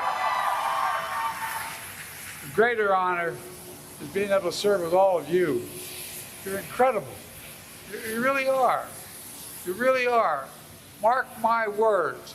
History's going to judge what you've done as one of the most significant contributions that's been made by all of America. Look, folks, let me close with that poem you heard me quote before. Seamus Heaney wrote, "Once in a lifetime, the longed-for tidal wave of justice will rise up in hope and mystery rhyme. You made it rhyme louder than it's rhymed in a long time." I really mean it. We're on the cusp of real change, so let's make hope and history rhyme. I love you all. I'm keeping you too long, but thank you, thank you, thank you, thank you, thank you. Bottom of our heart, thank you. Thank you. Can I go off this way?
And that was former President and Mrs. Biden about an hour and a half ago at Andrews Air Force Base on their way to California.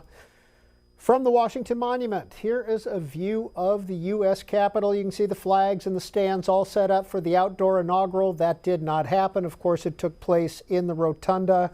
Right now, there's a congressional lunch going on that the president and the vice president are attending. After that, there's a review of the troops at the Capitol and then down to Capital One Arena for the truncated presidential parade that will be indoors at the congressional luncheon. The menu includes crab cakes with wine, Angus ribeye steak with wine, and apple icebox terrine with sour cream ice cream and salted caramel with wine. Those are the three courses being served at the congressional lunch. We're going to continue to take your calls as we cover live events of the 60th inaugural here in Washington, D.C. But in the meantime, we want to catch up with John McCardle as well. Peter, at that luncheon you were talking about, it's taking place in Statuary Hall. I believe it's champagne that's being served with dessert there, but it's an interesting menu for sure. You also were pointing out the interesting pairings at the various tables at that luncheon. A few pictures of that from some of the congressional reporters who are milling around watching the scenes there. This is Jake Sherman of Punchbowl News saying to him perhaps the most interesting conversation, Senator Lindsey Graham, Facebook's Mark Zuckerberg, and Justice Brett Kavanaugh chatting in a huddle there. Here's another one from Jake Sherman as well. This one is Senator Bernie Sanders and Health and Human Services nominee RFK Jr. And some of the other scenes from inside the Capitol. Senator James Lankford noting he enjoyed seeing Carrie Underwood sing America the Beautiful, noting that she was born in Oklahoma from the Sooner State. And then this from Chuck Grassley, tweeting out the picture watching the inauguration alongside Cory Booker, the Republican from Iowa and the Democrat from New Jersey there. Jake Sherman noting when it comes to Chuck Grassley, his first inauguration as a member of Congress, he was in the House at the time, was 1976. Jimmy Carter's inauguration then in 1977. And Chuck Grassley is the president pro tempore of the Senate, which means he's the longest serving member of the Senate in the majority party. Over in the House side, it's Hal Rogers, who is Dean of the House. Hal Rogers first won election in 1980, the same year that Ronald Reagan became president. Now back to your calls. Kevin in West Milford, New Jersey, Republican line. Kevin, what did you think of President Trump's second inaugural speech? I thought it was excellent, actually. It really beat his first. I think his first was a little bit scattered, but this time he's really come into the role of president, I would say. And why did you enjoy? What did you enjoy about it? I mean, there were a lot of policy specifics, usually not delivered in a inaugural address. I felt, though, they were policy specific. There was a large, wide-ranging scope to the speech. I felt as if he had in his mind's eye, you know, our entire nation, its history, our achievements, and our hopefully bright future. What's the main issue of concern for you? Abortion is, actually. Thank you, sir, for calling in. Edgar is in Moscow, Idaho, Democrat. Edgar, good afternoon to you. Edgar, you with us? Please go ahead. Yeah, I am. Yeah. I frankly, I wasn't very impressed. I thought there was a lot of kind of toxic showboating. You know, Barron's, he's just too tall. He was getting distracted the entire time. And, you know, frankly. We will move on to Patrick in Satellite Beach, Florida, on our independent line. Patrick, what do you got for us? Hi. Yeah, I hope Trump is able to do a lot of good in these coming years, but I think the thing is, it doesn't really seem to matter who's in power because things pretty much stay the same overall. If we don't address, you know, what some call the deep state or whatever, and release the ZPT free energy technology that's been kept from the world at large since the 1950s, things aren't going to truly transform, not just in the USA, but in the world for the good of all humanity in the decades that follow. Do you see President Trump as a potential disruptor?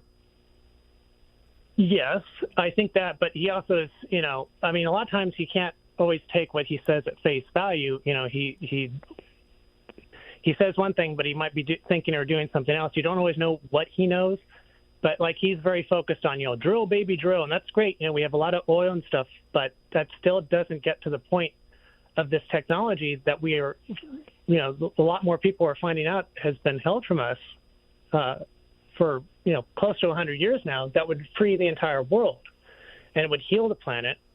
And none of this false green energy stuff with windmills that, pollute and damage the oceans and the land and solar panels that don't really work when the sun doesn't shine and whatnot. And, it's like, hey, let's stop that weather manipulation while we're at it and investigate what's under the Getty Museum and put it into dual citizenship and the APAC influence. Patrick in Satellite Beach, Florida.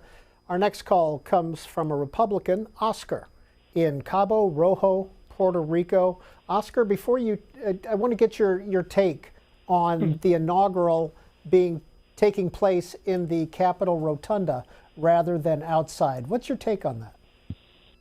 Well, my take on that is that when you see when it happened before, it happened when Ronald Reagan's second inauguration.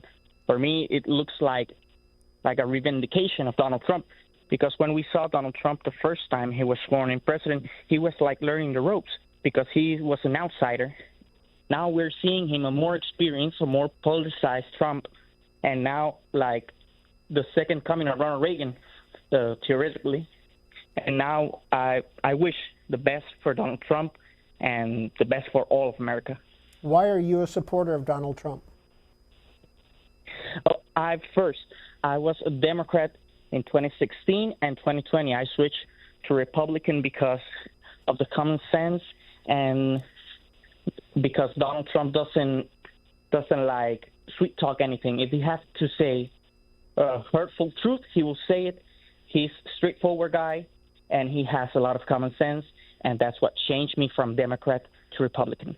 Oscar, during the campaign this year, the rather tasteless joke was told about Puerto Rico. What was your reaction to that?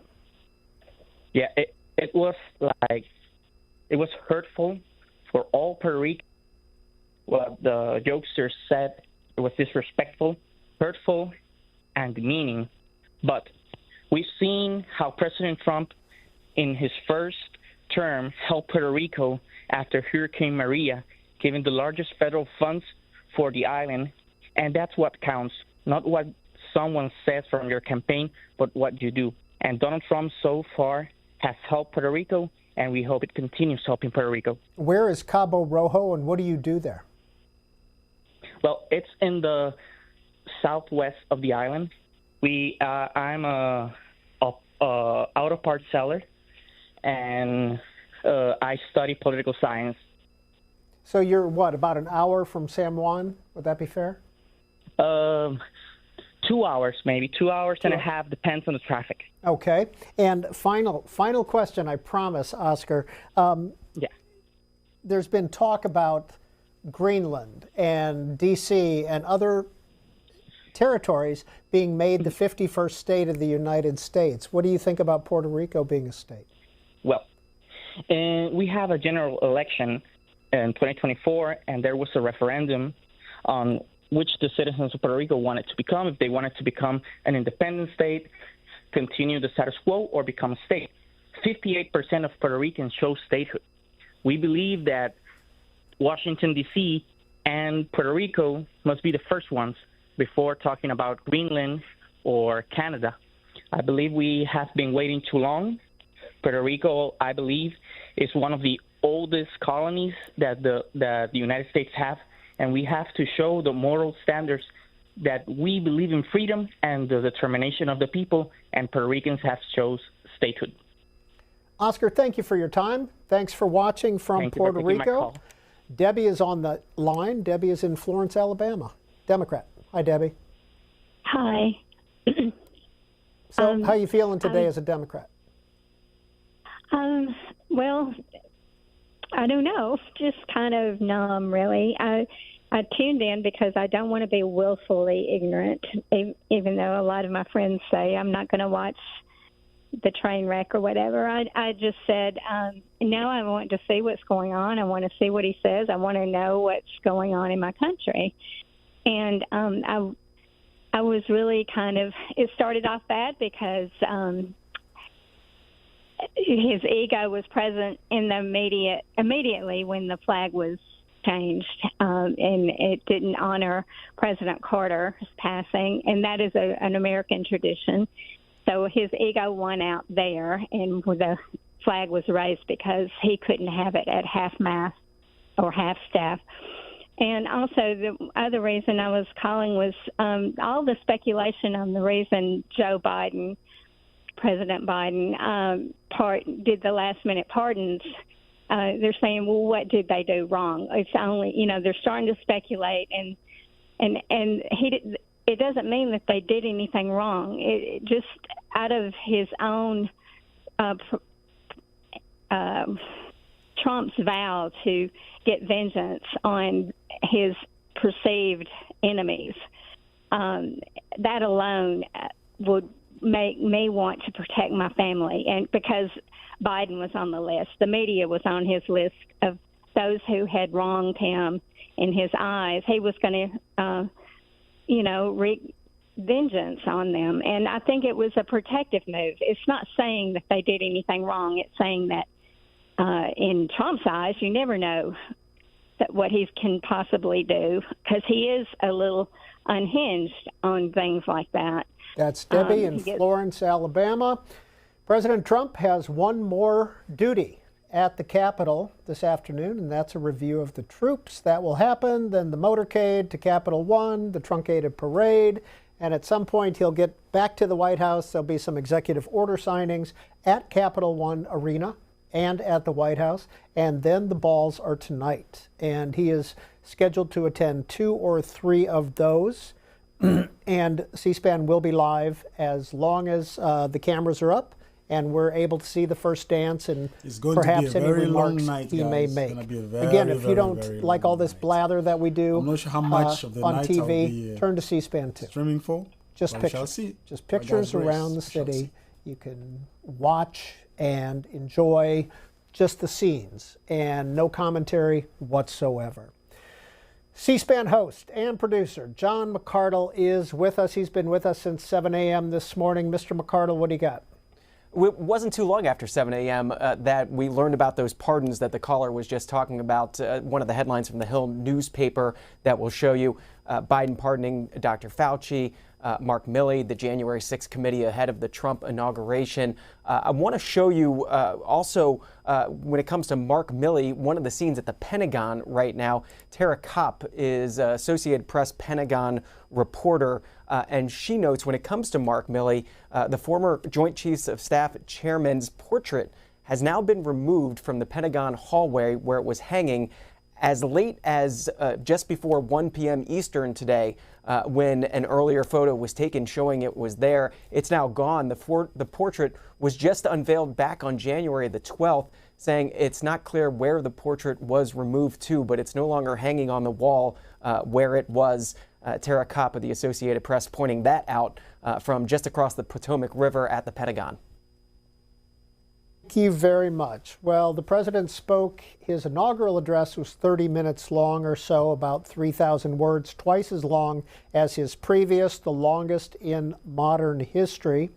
We want to show you a portion of this. This is from about 3 hours ago.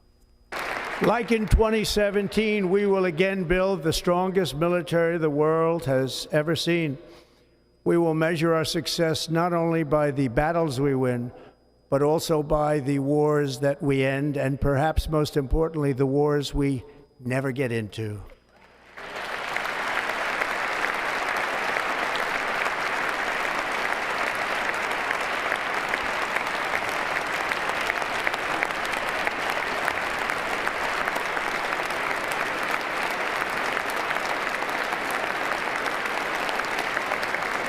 My proudest legacy will be that of a peacemaker and unifier. That's what I want to be, a peacemaker and a unifier.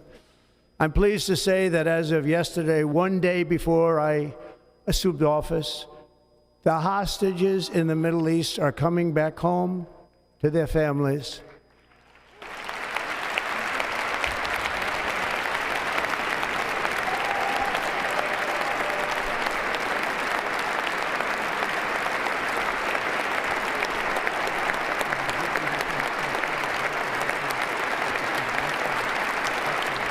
Thank you.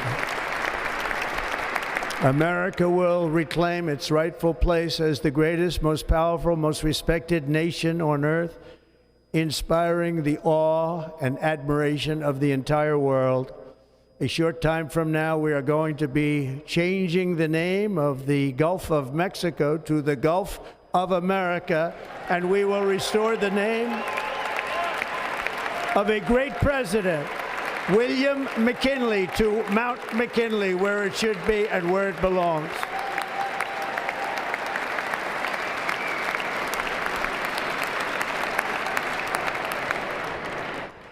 President McKinley made our country very rich through tariffs and through talent. He was a natural businessman and gave Teddy Roosevelt the money for many of the great things he did, including the Panama Canal, which has foolishly been given to the country of Panama after the United States. The United States, I mean, think of this, spent more money than ever spent on a project before and lost 38,000 lives in the building of the Panama Canal. We have been treated very badly from this foolish gift that should have never been made, and Panama's promise to us has been broken. The purpose of our deal and the spirit of our treaty has been totally violated. American ships are being severely overcharged and not treated fairly in any way, shape, or form, and that includes the United States Navy. And above all, China is operating the Panama Canal, and we didn't give it to China, we gave it to Panama, and we're taking it back.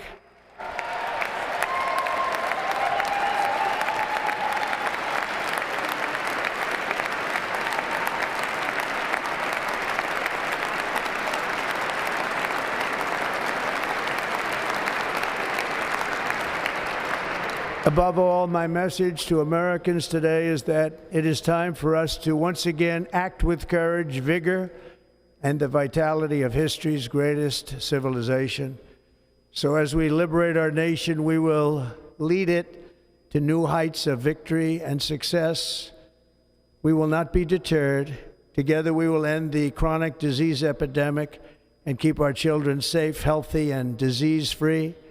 The United States will once again consider itself a growing nation, one that increases our wealth, expands our territory, builds our cities, raises our expectations, and carries our flag into new and beautiful horizons. And we will pursue our manifest destiny into the stars, launching American astronauts to plant the stars and stripes on the planet Mars.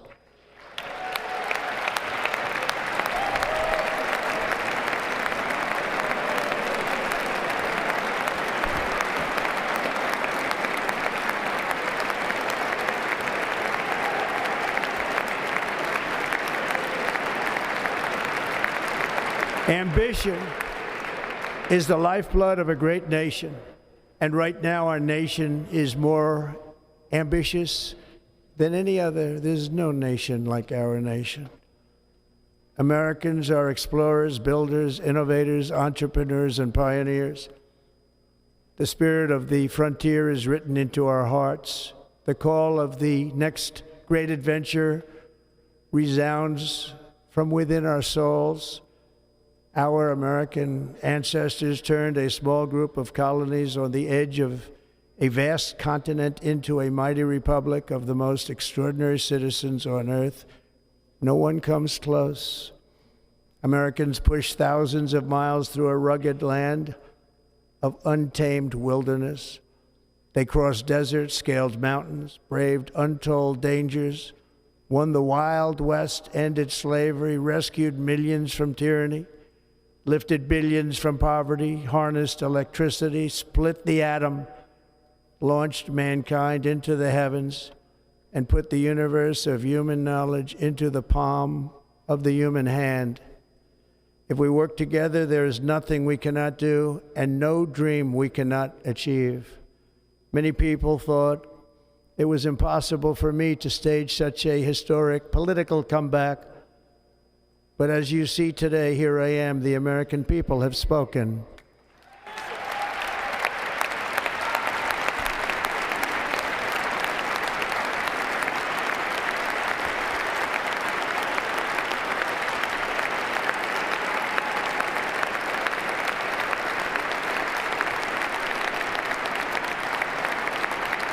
I stand before you now as proof that you should never believe that something is impossible to do.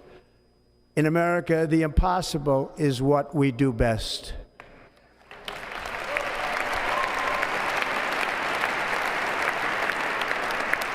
From New York to Los Angeles, from Philadelphia to Phoenix, from Chicago to Miami, from Houston to right here in Washington, D.C., our country was forged and built by the generations of patriots who gave everything they had for our rights and for our freedom.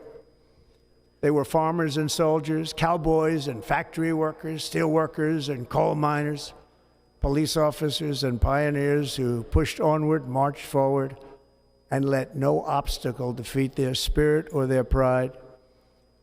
Together they laid down the railroads, raised up the skyscrapers, built great highways, won 2 world wars, defeated fascism and communism, and triumphed over every single challenge that they faced. After all we have been through together, we stand on the verge of the 4 greatest years in American history. With your help, we will restore America, promise, and we will rebuild the nation that we love, and we love it so much. We are one people, one family, and one glorious nation under God. So to every parent who dreams for their child, and every child who dreams for their future, I am with you, I will fight for you, and I will win for you. We're going to win like never before.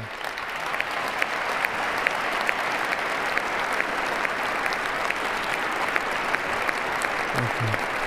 Thank you.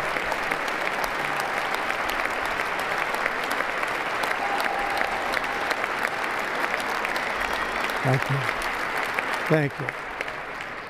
In recent years, our nation has suffered greatly, but we are going to bring it back and make it great again, greater than ever before. We will be a nation like no other, full of compassion, courage, and exceptionalism. Our power will stop all wars and bring a new spirit of unity to a world that has been angry, violent, and totally unpredictable. America will be respected again and admired again, including by people of religion, faith, and goodwill. We will be prosperous. We will be proud. We will be strong, and we will win like never before. We will not be conquered. We will not be intimidated. We will not be broken, and we will not fail. From this day on, the United States of America will be a free, sovereign, and independent nation. We will stand bravely. We will live proudly. We will dream boldly, and nothing will stand in our way because we are Americans. The future is ours, and our golden age has just begun. Thank you. God bless America. Thank you all. Thank you. Thank you very much. Thank you very much. Thank you. And that was the final 10 minutes of President Trump's second inaugural address in the rotunda of the Capitol. The entire address was about 30 minutes long, about 3,000 words, the longest in modern American history. That is available to watch on our website. Everything that we've covered for the last 8 hours live is available on our website at cspan.org. We will be on the air for several more hours this evening to get through the inaugural balls, the parade at the Capital One Arena, the motorcade to the parade, and the review of the troops. The luncheon is still going on in the Capitol itself in Statuary Hall, the congressional luncheon with the president and the vice president. And after that, it's a review of the troops, then the motorcade, then the parade, some executive order signing, we believe, and then the inaugural balls tonight. And again, everything we've covered today, available to watch online at cspan.org in its entirety. John McArdle has been with us since 7 a.m. this morning as well, reporting on news of the day. Hi, John. Peter, you just showed viewers that inaugural address, the first address that President Trump gave today. He gave another second speech to his supporters in Emancipation Hall. But I wanted to show just how news organizations cover the inaugural address and how different organizations can highlight different parts of the address. So here's an example. This is the Washington Times. Their headline online: Trump reclaims presidency with pledge to bring a golden age to America. President Trump using that term golden age. From one of the conservative media sites, this is the Washington Free Beacon. Their headline: The joy is back in town. Trump greeted as a liberator in triumphant return to the White House. The vibes are great again, they write. The resistance circling the drain. And then from the left, this is the Huff Post. Their headline, a different interpretation of that speech: Carnage Part 2. Trump sworn in. Don I's empire claims mandate in a sweeping address. Just a view of the different ways you can interpret the same address. John, thank you very much. Capital One Arena has about 20,000 Trump supporters there. You can see this. They have been there all day. They watched the inauguration from the rotunda there, and we would show shots from there throughout the day. And now they are awaiting the president. Kash Patel has spoken to them there. He's the FBI nominee. Elon Musk has been there this afternoon as well, speaking. And right now, nothing is going on, but you will hear the president make another address at Capital One and watch the parade as much as can be done inside an arena. It looks like the motorcade from the Capitol, once the president gets in the car again, is going to go down, at least partially down Pennsylvania Avenue, possibly up 7th Street here in Washington. It's only about a mile from the Capitol to Capital One Arena, and then about another mile over to the White House. So it's all in a tight area, and this is pretty locked down because we thought this was going to be outside, and the entire city in this area is locked down. Everything around the Capitol there is locked down. You don't see anybody walking or milling about. That shot that you're seeing is taken from the top of the Washington Monument, looking due east at the Capitol, the old RFK Stadium in the back, potentially the site of the new stadium for the Washington Commanders in the near future. But that's the old RFK Stadium. 202 is the area code here, and if you would like to call in and comment on what you've seen today, 748-8000 for Democrats, 748-8001 for Republicans, and 748-8002 for all others. You can also send a text message, 202-748-8003. We'll try to get to some of those as well. Please include your city and your first name on your text message. Thank you very much. Let's hear from Reese in Independence, Ohio. Independent line. Reese, what are your thoughts on today so far? I go to school at Kent State in Ohio, and I have a lot of transgender friends. And the news that there's going to legally be only two genders is concerning. Transgender people are less than 1% of the population, and I just feel like the opioid crisis is such a bigger thing in Ohio than, like, gender. So it's kind of disheartening to see the lack of emphasis on things I think people need to care about. Now, Reese, you called in on the independent line. Did you support Joe Biden or Kamala Harris for president? She is who I voted for, but I don't really support candidates so much as policy and like plans, infrastructure ideas, that kind of thing. Now, when you say you have a lot of transgender friends, is it a, 3, 4, 40? I mean, when you say lots. It depends on what you mean by friend. I know probably over 30 transgender people personally, but there's also people who haven't discovered themselves yet that are kids, you know? And I just think, like, limiting the definition of what a human can be is very rough. What do you think the policy should be? Listen, you see why Trump needs to be president? I think that because of people like this lady. The medical infrastructure, Children who haven't discovered themselves testing, yet? No one under 18 What kind of nonsense is that? surgeries done. Especially if you look at like one of the best hospitals in the country that I live really close by, the Cleveland Let Clinic. that policy They don't come, do Mr. surgeries President. under 18. Please They don't do hormones under save 18. human Only from reversible hormone themselves. blockers. I Lord feel like have we mercy. need to leave it to the doctor, and the government doesn't need to know what's going on with people in regards to their medical health. Reese, women are transgendered men after puberty playing in women's sports. What's your take? I think if they are, such as intramural sports between schools, I don't think that's necessary for us to regulate, seeing as it's such a small population, and those are kids, right? And then a lot of transgender athletes, when you interview them, they don't medically transition, they only socially transition. So they change their name, the way they dress, but they don't go on hormones. And there's also a natural variance in women, and cis women, born as women, identify as women, testosterone that's higher than, say, the average women. Are we going to start demanding everyone be within a certain range of hormones? I just don't think it's necessary due to this small incidence population. What are you studying at Kent State? Special education with a concentration in disability services with a minor in American Sign Language. That's Reese in Independence, Ohio. We really appreciate you calling in and sharing your viewpoint. Bob is in hometown Illinois, Republican line. Hi, Bob. Hey, Peter. Love C-SPAN. I wasn't going to use my 30-day call on this, but 15 minutes before leaving office, when he pardons his family members, it kind of sent me over the edge, because since he took the oath of office 4 years ago, first thing he did was say he's going to protect American citizens. Then he opens the border. 15 million plus come across.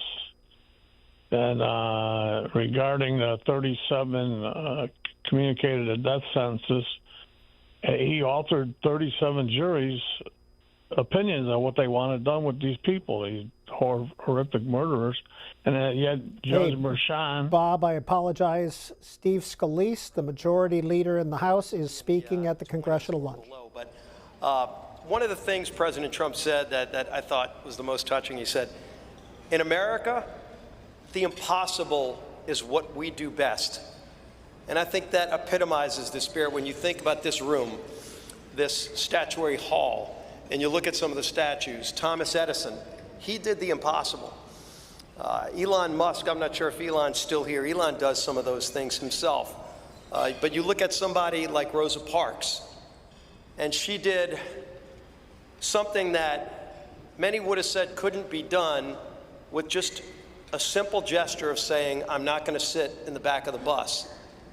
And so the impossible is what we do in America. And President Trump said something else. He said, our golden age has just begun. America's ready for another golden age. Mr. President, we present to you these flags that were flown over the United States Capitol at full mast in honor of being sworn in as President of the United States.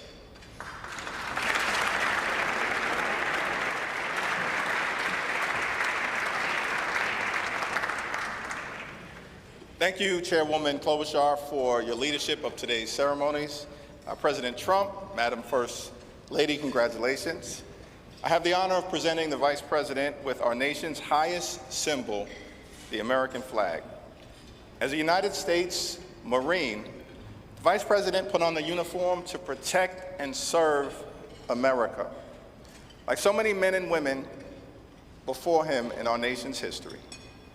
Old Glory was adopted in wartime by the Second Continental Congress in 1777. A full 12 years before the office of the Vice Presidency was even created, or the House of Representatives convened for the first time. The resolution said that the flag would be 13 stars, white in a blue field, representing a new constellation, out of many, one. Some 250 years later, from Appalachia to Anacostia, Middletown to Mar-a-Lago, the Bayou to Brooklyn, we remain one nation under God. To Vice President Vance, Usha and family, may God bless and watch over you as you begin this journey. On behalf of the Congress, we present one of the flags that flew above the Capitol today to the 50th Vice President of the United States of America, James David Vance, and wish you Godspeed.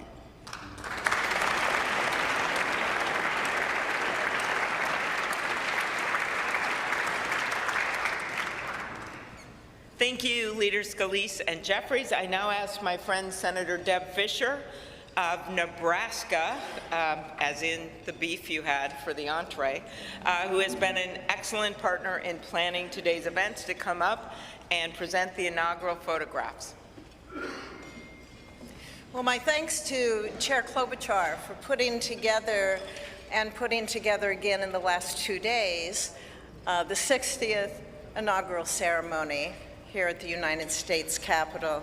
Amy did a wonderful job, along with all of the committee, all of our staffs, in order for this to come together and be a very memorable experience. It is a tradition that the committee give our new President and First Lady, our Vice President, and Mrs. Vance the official photographs taken at the swearing-in ceremony. And so it is such an honor to be able to have those presented to you.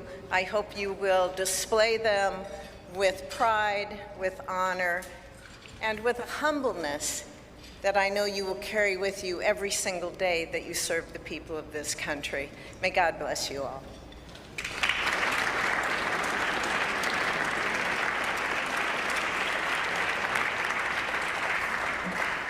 Thank you, Senator Fischer.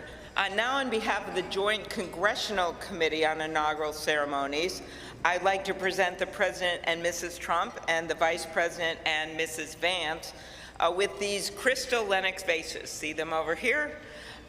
For the 10th consecutive inauguration, Lennox has provided the official inaugural gift. The hand-cut etched vases display the White House for the President and the U.S. Capitol for the Vice President, because I know that he is going to enjoy not only being the Vice President, but also, as Senator Thune and Schumer know, the President of the United States Senate, and there's no better job than that. These gifts symbolize our equal branches of government as well as our enduring democracy. There they are.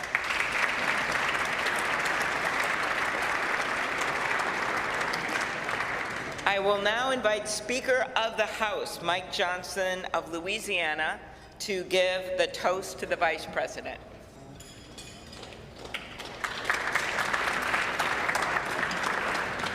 Thank you so much. It is my great honor to offer a toast to our new Vice President, Mr. J.D. Vance. J.D., you wrote something very poignant in your memoir, actually many things very poignant, but let me quote you here. What separates the successful from the unsuccessful are the expectations they had for their own lives. That's really meaningful. That expectation is a powerful thing. We remember the people in our lives who provided that to us. We all need that. Everybody needs hope and encouragement. They need a greater expectation. We need people in our lives who will make us look farther and reach higher. JD's written a lot about the people in his life that have done that. He's written about, we know the great story of your grandparents and what they did in your life. He's written about his professors and mentors that he met in law school. He writes a lot about, speaks a lot about his gracious, beautiful wife, our new second lady, Usha. Is a great inspiration as well.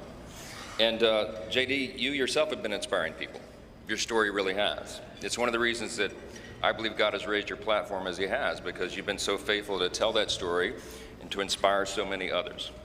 And so our hope and our prayer is, as you continue to do this, that as you go to help us execute on the America First agenda, that you also do what you've been doing so well all along, and that is providing a model for what is possible in America. What a great story, what an inspiring story you've had, and it's just getting started.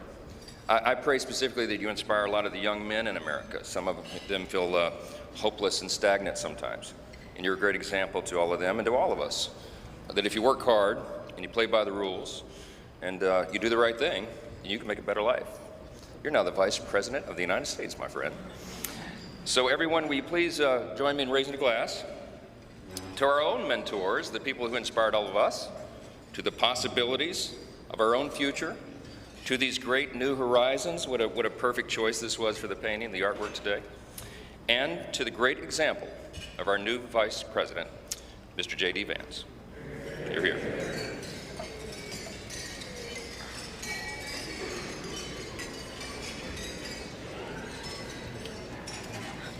Thank you, Speaker Johnson and Vice President Vance. I will now invite my senator next door in the state of South Dakota, Senate Majority Leader John Thune, to give the toast for the President.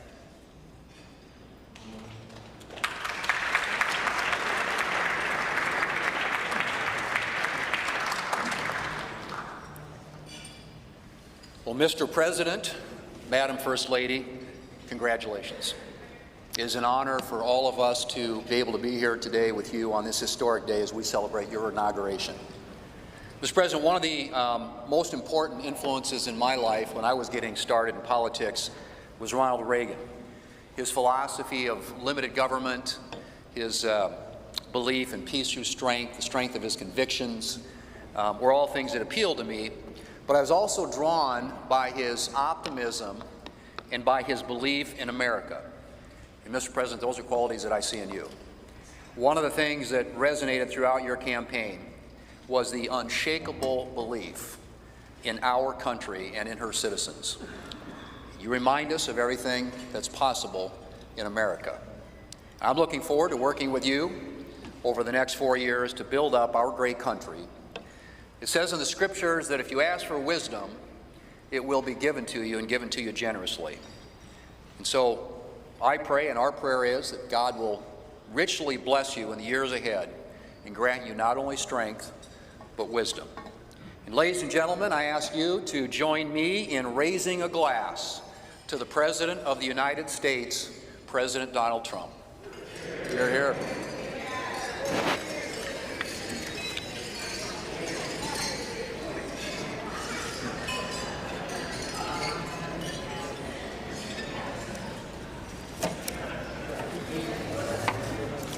So, this has been a long day with many other things ahead for so many of you, but I want to thank you for attending the 60th inaugural ceremonies.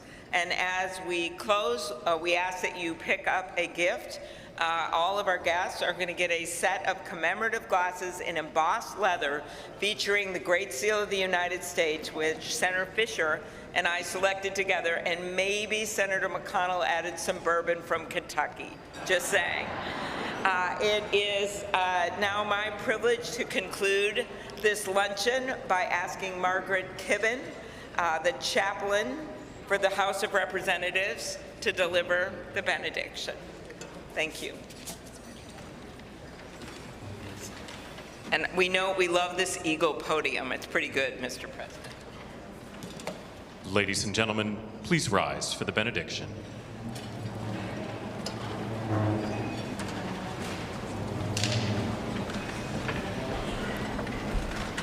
Would you pray with me? Holy and merciful God, having witnessed another successful moment in the experiment that you have entrusted into the hands of the American people, we pray your blessing on our 47th President of these United States, Donald J. Trump, and Vice President James D. Vance. Ensure that this mantle of singular responsibility that you have laid upon our President's shoulders remains secure in your will and safeguarded in your keeping. Uphold him as he preserves, protects, and defends the Constitution to the best of his abilities, relying on your divine help. God of power and might, grace and mercy, grant that your spirit of counsel has access to the President's heart to search it, to his mind to examine it, to his will to test it, that his faithfulness would bear witness to your truth.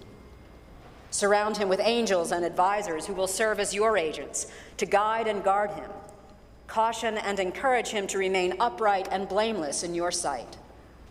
Buckle the belt of truth around his waist. Place the breastplate of righteousness over his heart. Fit his feet with readiness that your gospel of wisdom and justice will shine forth throughout President Trump's administration. We offer this prayer to the one whose voice we follow to guide all that we do and all that we hope for. Amen. Ladies and gentlemen, please be seated. Please remain at your seats as President Trump, very beautiful Vice prayer, President really. Vance, the Joint Powerful Congressional prayer. So Committee on if you just Inaugural join us, Ceremonies and the official we party are depart just National streaming Statuary live, Hall. giving live comments, and it just, yeah, previewing the presidential inauguration of Donald J. Trump. Powerful, powerful stuff, amazing stuff. So it's, I'll be sticking around here. Feel free to leave a comment, share with friends and family. If you have not done so, please subscribe, like the video. Just show us some support because it is very, very much appreciated.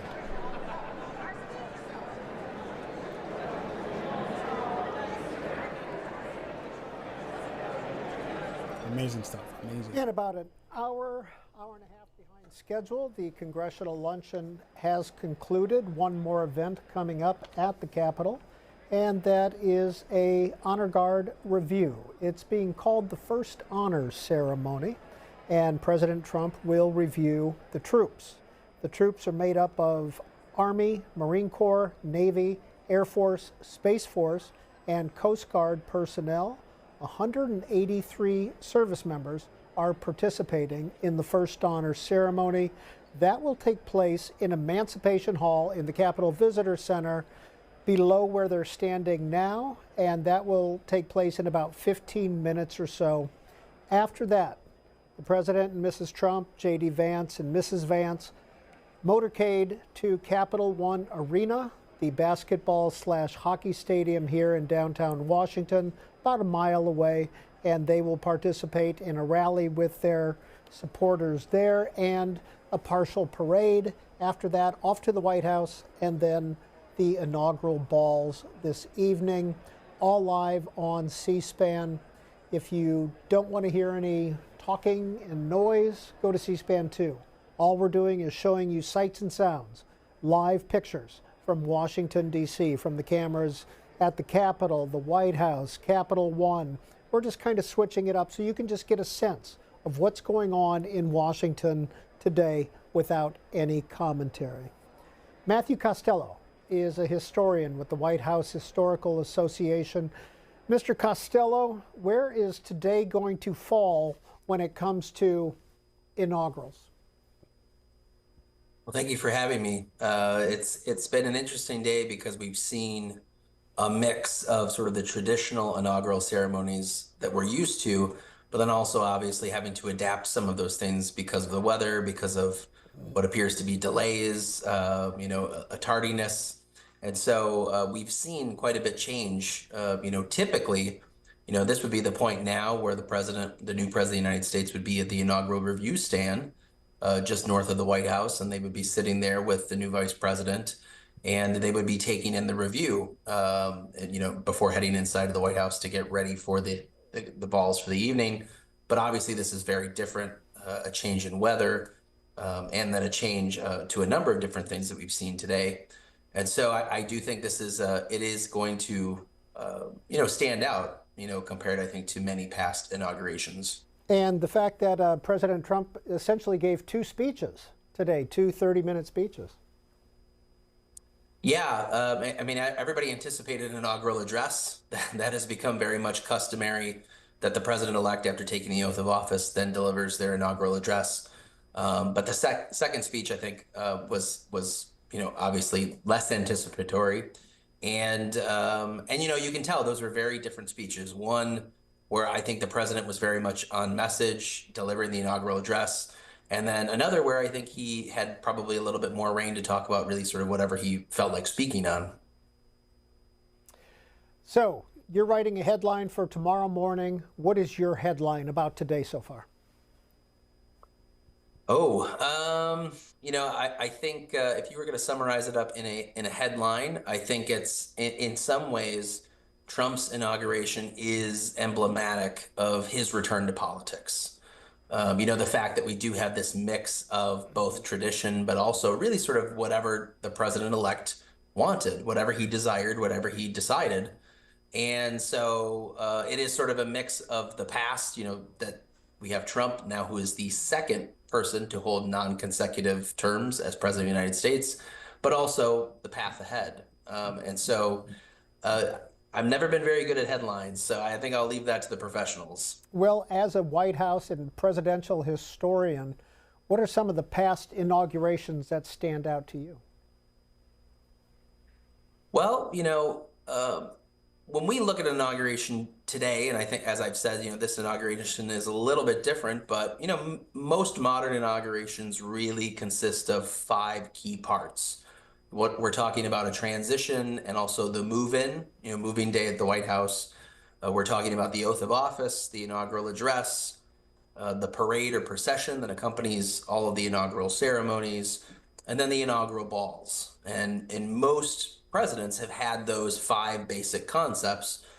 And I will point out that, the Constitution, at least when Washington participated in the first inauguration, the only thing the Constitution said related to inaugurations was that the president was to take the oath of office.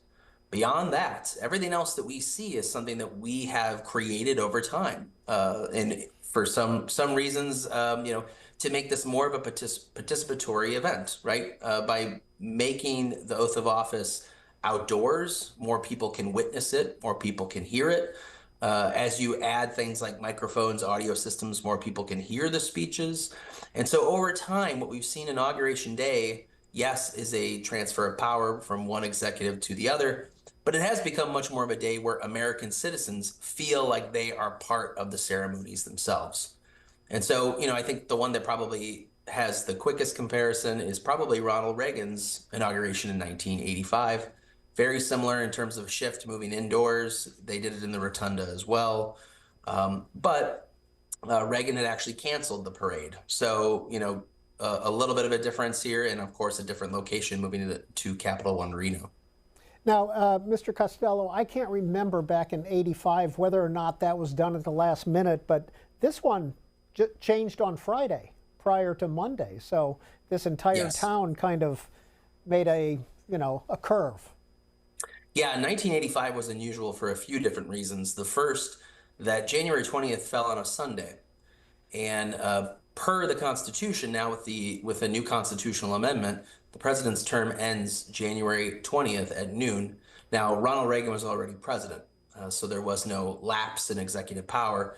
And so President Reagan takes the oath of office at the White House on Sunday, January 20th. They reserved the public inaugural ceremonies for Monday, the 21st. And when I was looking back at it, it was a very last-minute call. I think that they had anticipated to do the inauguration outdoors, but I think it was sort of at the very last moment they decided to move then President Reagan's second inaugural indoors. So I think it might have actually been even more last minute than this one. But, again, that also wasn't the first time this had happened. William Howard Taft did something similar in 1909. A blizzard had hit Washington, D.C. It was very cold. And Taft decided that they weren't going to do the oath of office outdoors. They would do the oath indoors. But he did still have the parade and procession. So, again, it goes to show you that even though we have these traditions, there is a little bit of flexibility, a little bit of autonomy when it comes to the new president and selecting things that make sense for the day. As we're talking with Matthew Costello of the White House Historical Association, we were watching scenes from the congressional lunch, everybody leaving. You saw Barron Trump walk right past Bernie and Jane Sanders. You saw Donald Trump Jr. saying goodbye to Kristi Noem, the DHS designee. So just kind of an interesting Washington watch on your screen as we talk with Mr. Costello. Speaking of which, where did this luncheon come from? How long has this been a tradition? I believe the luncheon dates back to Eisenhower, but this is an extension of the work that's done by the Joint Congressional Committee for Inaugural Ceremonies. And that committee began all the way back with William McKinley. And so Congress has played a very active role in the inaugural ceremonies since that point onward. And I think the other thing that's worth noting is We've seen this day become more and more condensed. I mean, there's much more packed into an inauguration day today than, say, if you were to go back into the 19th century.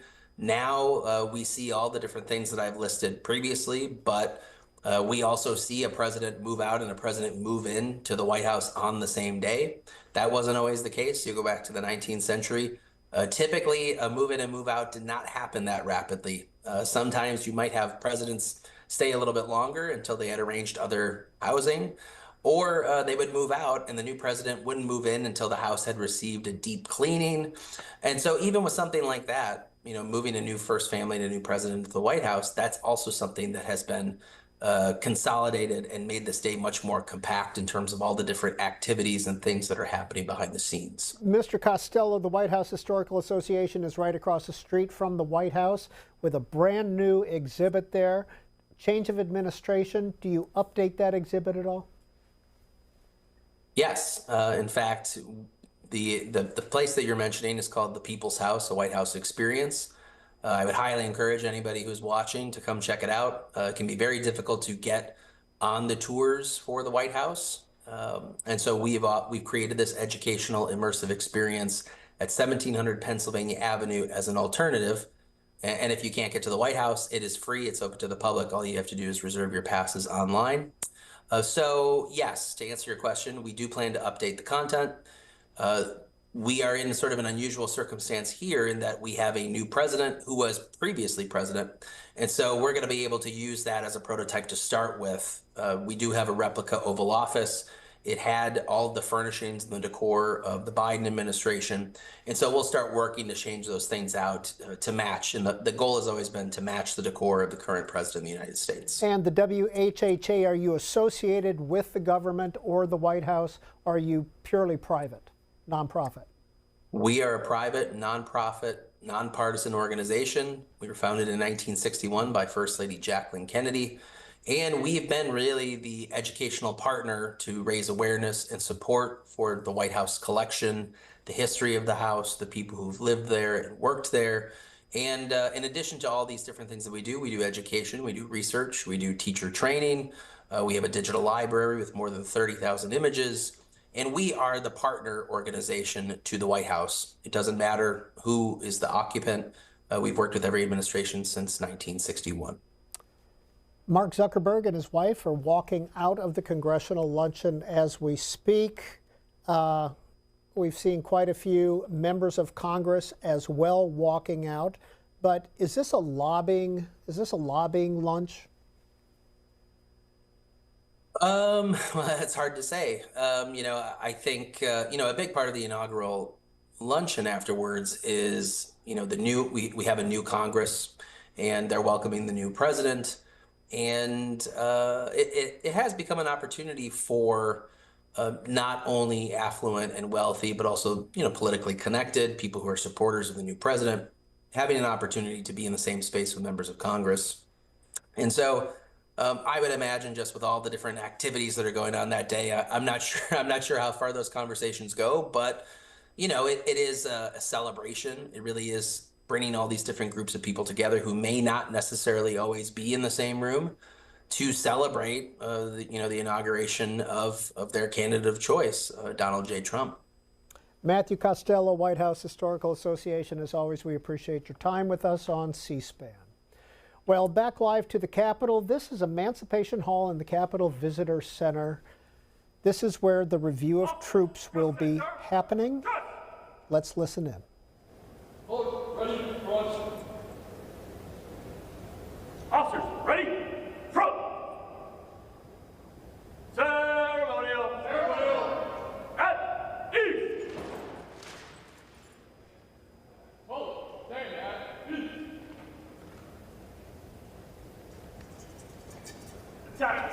Now we're going to the President's review of the troop. Very beautiful show of the U.S. forces, the troops. Looking good, looking good.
Honor, go!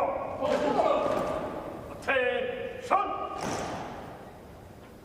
Ceremonial at ease! Hold, stand at ease! Ceremonial at ease!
What you're watching live at the U.S. Capitol is an Armed Services Honor Guard. It's known as the First Honor Ceremony. 183 service members are participating from the Army, the Marines, Navy, Air Force, Space Force, and Coast Guard.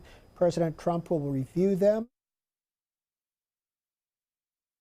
Well, this is what's usually taken place on the east front of the Capitol outside, but since all the ceremony has moved inside, they're doing it in Emancipation Hall in the Capitol Visitor Center, which is right below the east front. So that's what you're seeing on your screen. President Trump is due to review the troops shortly.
Stand by.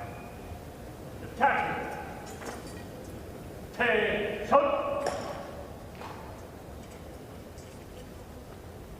Honor, guard. Attention. Hold. Right. Shoulder. Hold.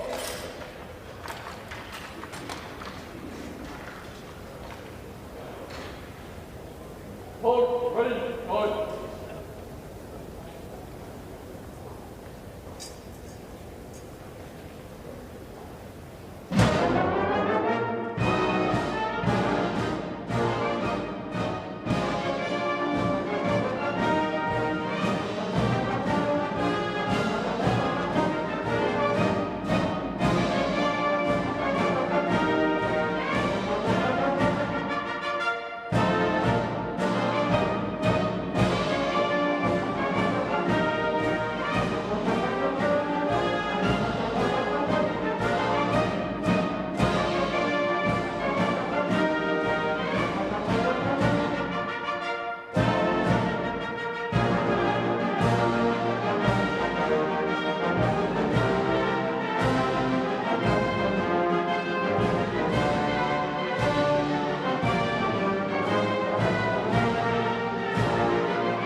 Attachment.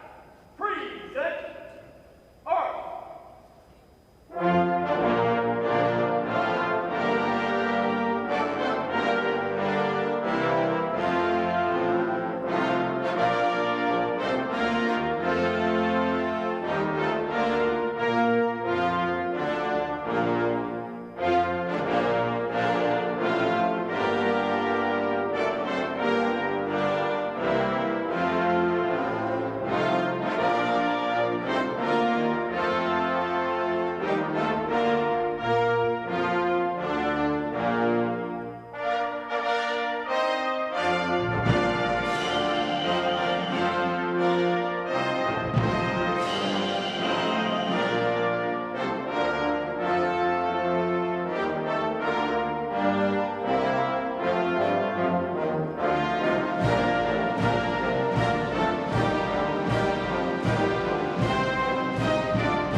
Sir, this includes first honors.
And with the completion of the Military Honor Guard review at the Capitol, President and Mrs. Trump will be leaving the Capitol soon, motorcading to Capitol One Arena for a shortened inaugural parade that will be held indoors, and then finally back to their residence at the White House, some special order signings, and then tonight, later on, the inaugural balls, the traditional parade down Pennsylvania Avenue with the reviewing stand right in front of the White House. That has been canceled. They brought everything indoors because of the weather, and you could probably see on the flags that the temperature isn't that bad. It's 20-25, but the wind is pretty biting, and it was predicted to be worse than it turned out to be. But more live coverage, several hours of live coverage coming up on C-SPAN. 202 is the area code for all of our numbers. 748-8000 for Democrats, 748-8001 for Republicans, 748-8002 for Independents, and you can also send a text message to 202-748-8003. Please include your first name and your city if you would. Want to get your thoughts on the president's inaugural address, your impressions of today, your hopes for the future or fears for the future. Margaret in California, Democrats line. Thanks for holding, Margaret. Please go ahead. Oh, no, it's fine. It's been entertaining. So, my family, we got up early to watch this transition of power because I do think it's an honor that the American people get to watch this, whether or not you support the particular administration or not. It is disappointing to see it all endorsed because I do think it, in a large part, does belong to the American people. And so there are a lot of people who supported this president. I personally did not vote for him. I voted for RFK. But still, I do think it's important. I was disappointed with his speech because there were things that he said in his speech, while they were sort of a little bit forward-thinking, they were not forward enough. There was kind of that raw meat feel to it. And, rather than extend an olive branch, moving forward for an American public who really would like to see change from all the divisive, rhetoric going on between the blue and the red constantly. And for the average American person, they're just worried about their table issues. They're just worried about how they're going to put food on the table or whether or not they're going to have a job. Well, looking forward and having a brighter future. But it just seems like it's an extension rather than extend that olive branch. It was more like the flamethrower came out. As a president, you have to once you get in, you're not on the campaign trail anymore. You're there. People voted for you. You got in. It's time then to show your better side. If you can find it, it's tempting. While it's tempting to say, make people who are in that room feel uncomfortable or Americans who are out in the room, it's not your campaign audience anymore. It's a wider American. That's Margaret in California. We really appreciate your thoughts.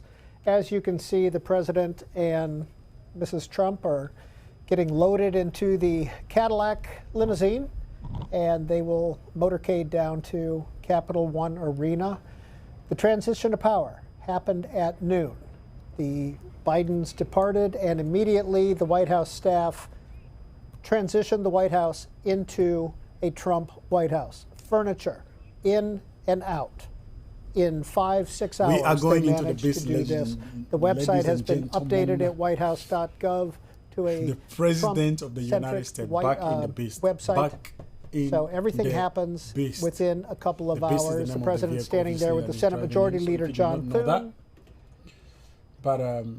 and getting ready to that's depart. A beautiful shot, though.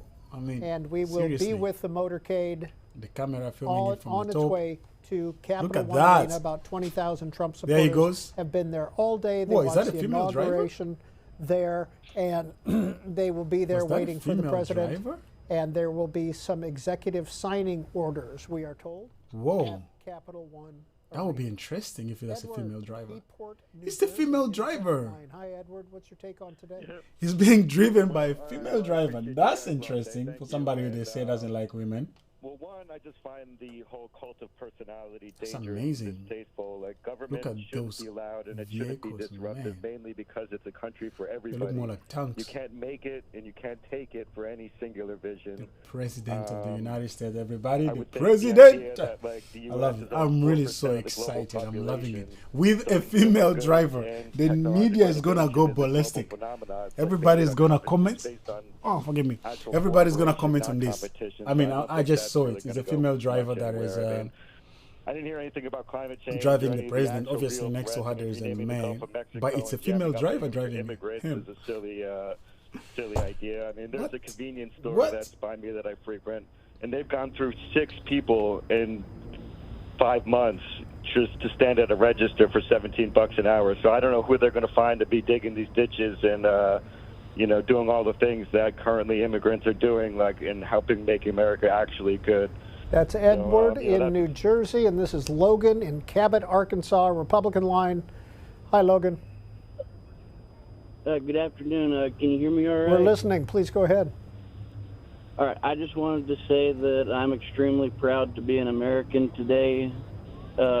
I've followed President Trump since, he first announced in 2015, and I really enjoyed everything that he had to say. He didn't, stray away from anything that he's been promising, and I really do think that he's going to be a great president again, and I someday aspire to run for governor of Arkansas and president of the United States, and he's just truly a great inspiration. And that's all I've got to say. Thank you for your time. And Logan, how old are you? Coming soon. How old are you? I'm 25. I'll be 26 in a few days. And congratulations on that. Why are you aspiring to be the governor of Arkansas, and what are you doing towards that goal? It's always been a dream of mine. I haven't ever, been to like law school or anything like that, but that's something that I plan on doing in the future if I'm able to. And, I've met several of our former governors. I've met with them. I've met our current governor. And it's just everybody's really great. And it's always just been something I've aspired to do since I was a child. That's Logan in Cabot, Arkansas, looking to be governor of Arkansas. Carolyn in Ohio, Democrats line. Carolyn, have you been watching all day? I almost have been watching all day, but I'm kind of going to go and get to my point because I've been on hold for 2 hours and I'm afraid my cordless phone's going to give out. Oh, no. I just want to say good luck to who used to be our lieutenant governor, John Husted. Wow, they're whining people out there. Look at the Mr. Trump going through the streets of D.C. Columbus, Ohio channels, they were saying Vivek Ramaswamy also tried to get that position too, but John Husted won out. And let me tell you, you have a gem, not only in J.D. Vance, but you have a gem in John Husted. I remember hearing him like 25 years ago at the Circleville Pumpkin Show, and I was impressed with him then, and he went on to be the Ohio Secretary of State and sent me an look at honored that. lapel Look for at my that. father, who's deceased. That's just beautiful. Even the police love this man. The military love him. The Navy love him. Everybody loves him. Everybody, even Europeans love him. Come on, man. We all love the president of the United States. Look at that. That's amazing. That's just amazing. And I think too, in the short time that J.D. Vance was in the Senate, his office would send me updates on something that I was involved with, and I appreciated that. All right, Carolyn, we're going to leave it there. We're going to listen into the motorcade as it makes its way down Pennsylvania Avenue. It looks like it turned right onto 6th Street on its way to the Capital One Arena.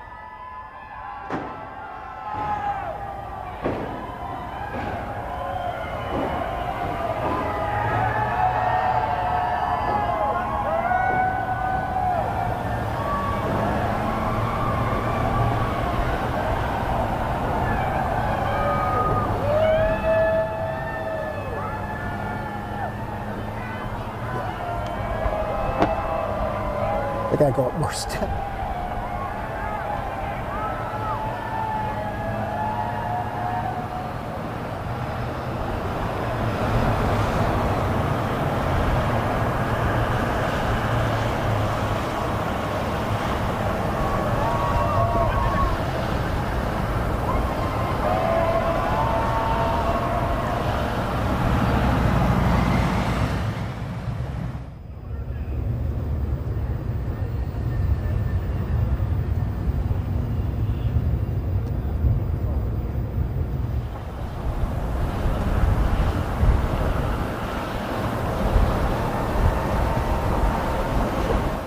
And the Trump motorcade is nearing Capital One basketball and hockey arena. You can see the interior there full of Trump supporters. The wide avenue that you saw is Pennsylvania Avenue, that you saw just a minute ago. That is the normal parade route for presidential parades, and unfortunately everything was moved inside because of the weather. There's Pennsylvania Avenue looking down from the Capitol toward the White House.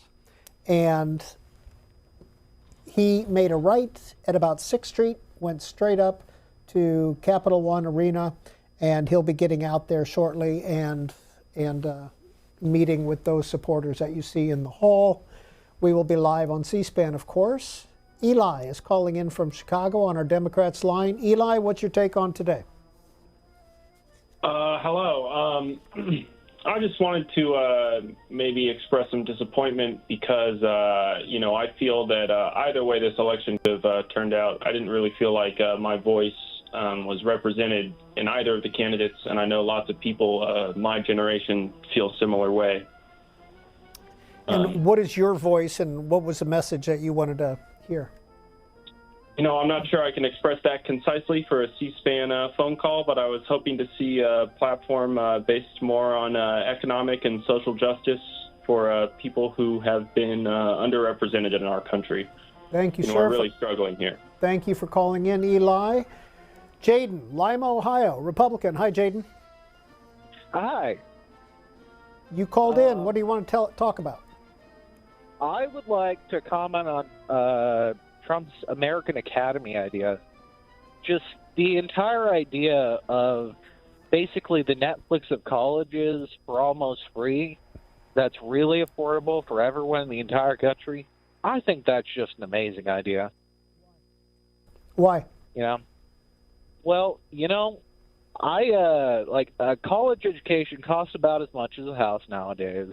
And if we can keep people from spending as much money on a house, or as much money as one would on a house on education, maybe I can afford a house. Jaden, what do you do in Lima? What do you do in Lima? I'm a truck driver. I go all over the place. All right. Thanks for calling in. Let's hear from Thomas in Adairsville, Georgia, as we watch the sights and sounds inside the Capital One Arena. Hi, I'm just struggling to maintain optimism. I'm hoping you may be able to offer some reasons to be optimistic. I just, based off his first term, don't have a lot of belief in any of his words. He talks a lot. He makes a lot of bold and outrageous claims. Those alone are harmful enough. Whether or not he follows through with them, that hasn't changed since his first term. So my reason for optimism that I'm trying to hold on to is he says a lot, but he doesn't actually get a whole lot done. Thomas, what would you like to see get done? Well, I would like the lower class to have better economic opportunity. His first term, he raised taxes on the lower tax brackets and gave the richest people the highest tax cut they've ever received. There was the largest transfer of wealth in our history from the lower class to the upper 1%. I just don't see why that would be any different his second term. I just think it's going to get that much worse economically. Thank you, sir, for calling. Let's listen in as the Army Band warms up the crowd for President Trump.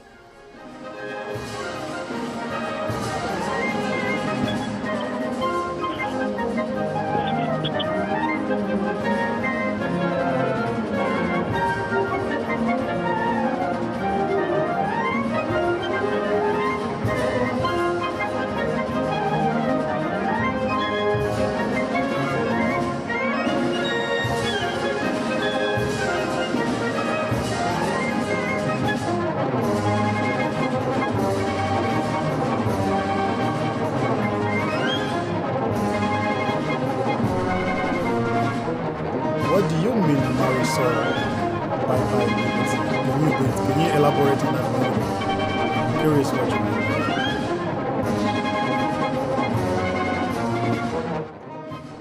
Because I do wonder if liberty was there before, or is he going to be there now? So please, drop a comment again, just elaborate on what you mean by bye-bye liberty.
gentlemen, you're listening to the Army's premier national musical outreach organization, the United States Army Field Band from Fort Meade, Maryland. And that was the U.S. Army Band playing at the Capital One Arena. The Vice President and Mrs. Vance have arrived. The President and Mrs. Trump have arrived.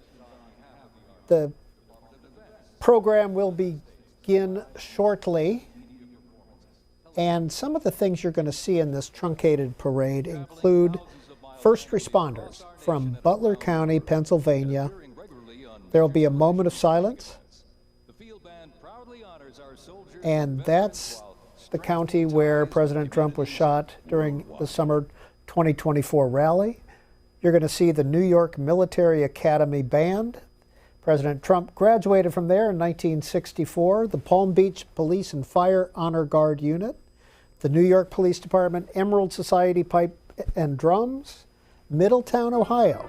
High School Marching Band and Cheerleaders. That's J.D. Vance's hometown.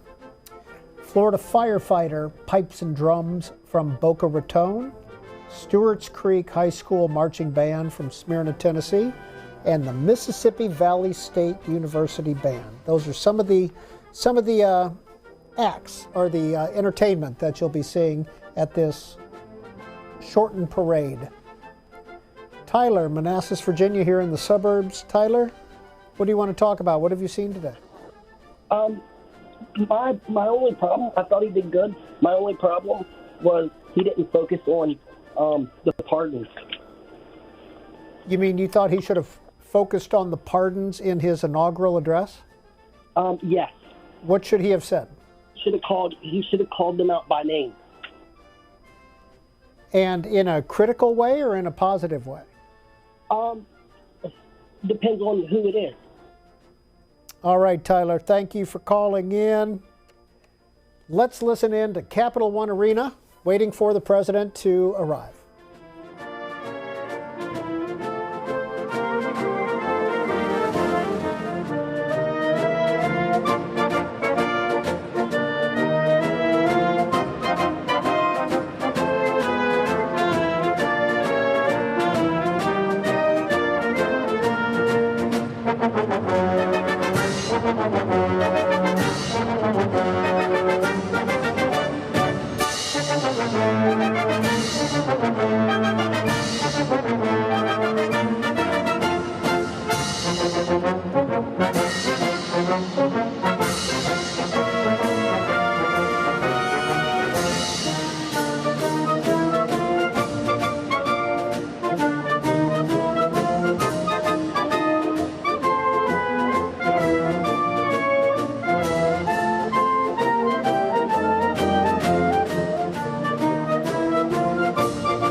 to sign also another executive orders during this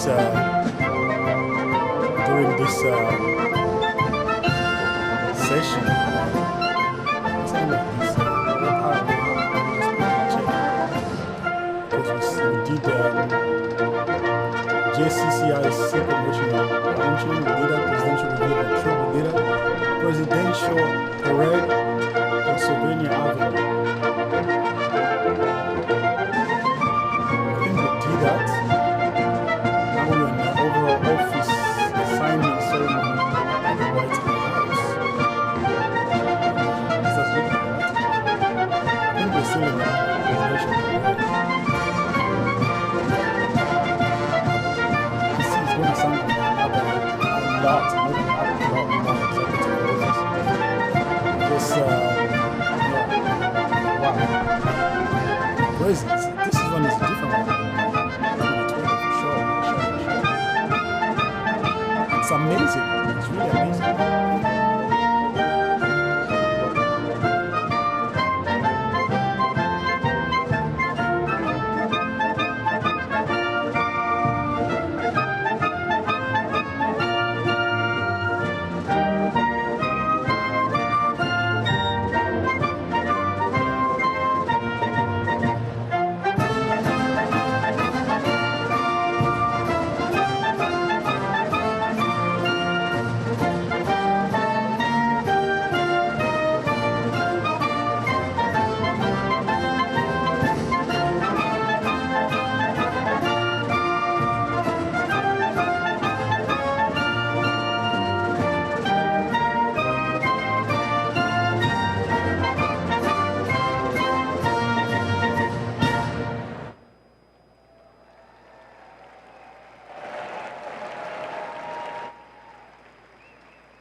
And you're watching live coverage of the 60th inaugural for Donald Trump, his second time. We are live at the Capital One Arena right now. We're waiting on the president to come upstairs and speak to his supporters there. About 20,000 people have been there all day long. And obviously, as I was saying, and it was a bit noisy, you see he's going to do a lot of signing in this on this moment. Yeah. I mean, obviously, it's a complete different inauguration than we saw in 2020 or even before that. The mere fact that it's being done inside, most part of it is being done inside, really. And man, I feel for those people that are outside. I really feel for them. It's wow. It's cold out there. It is cold. It is almost 5 p.m. in the afternoon in the DC time.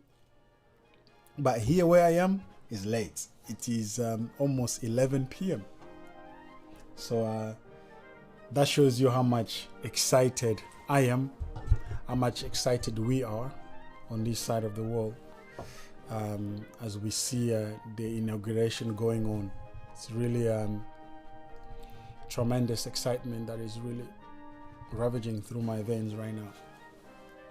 To God be the glory. I saw a comment, so yeah, please feel free to drop me a comment and I'll try to react on it live. One of my viewers says, Mariso said, bye-bye liberty. I understand the feeling. So continue supporting by sharing, subscribing and liking and dropping a comment when you can. Bye-bye liberty and bye-bye Sneaky Joe.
God bless America. God bless America.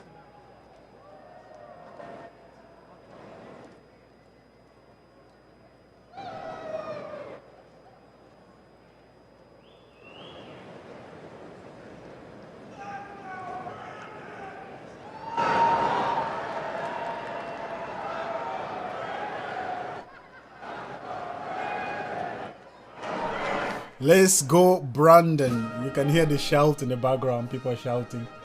Let's go, Brandon. And I understand that, excuse me, I understand that it's a bit sad for some people. It's a sad day, obviously. Yeah. I mean, there's so many things going on a day like this. Some people are celebrating, some people are crying.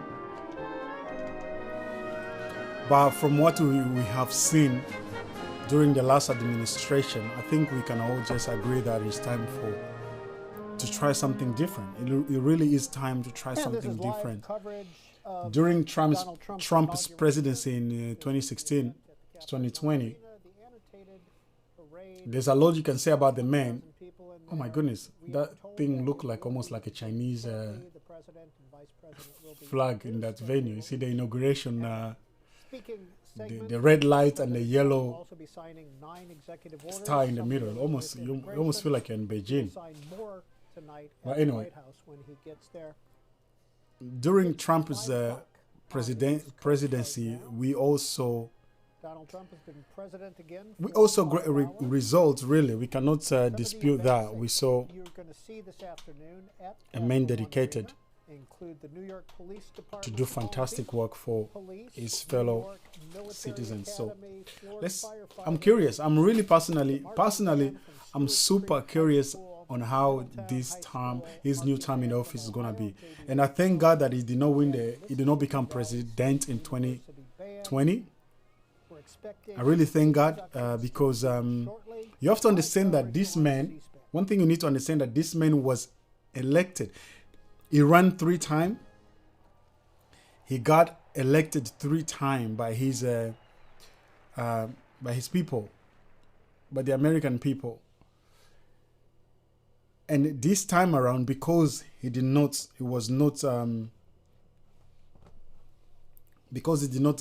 getting the office in 2020, it gave him time to recuperate. It gave him time to think about what kind of president does he want to be. That's why you can see in his address today, he said he want to be a unifier. And you want to be somebody that will bring the country back together. And he also mentioned that he was talking to the Democrats and saying, you know what, let's come together. Let's this time around not be divided. You know? So yeah, it is exciting, I understand, but it's also the same time, for some people, might not be as exciting. Yeah, as they want it to be. But USA, many people are really, really exciting, man. I'm like, please. Me personally, I'm so excited. And it's not even my country. It's not even my country, but I'm so pumped up with excitement. To God be the glory, really.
And you're watching live coverage of the inauguration of Donald Trump, the second time he's been inaugurated. This time it was moved indoors.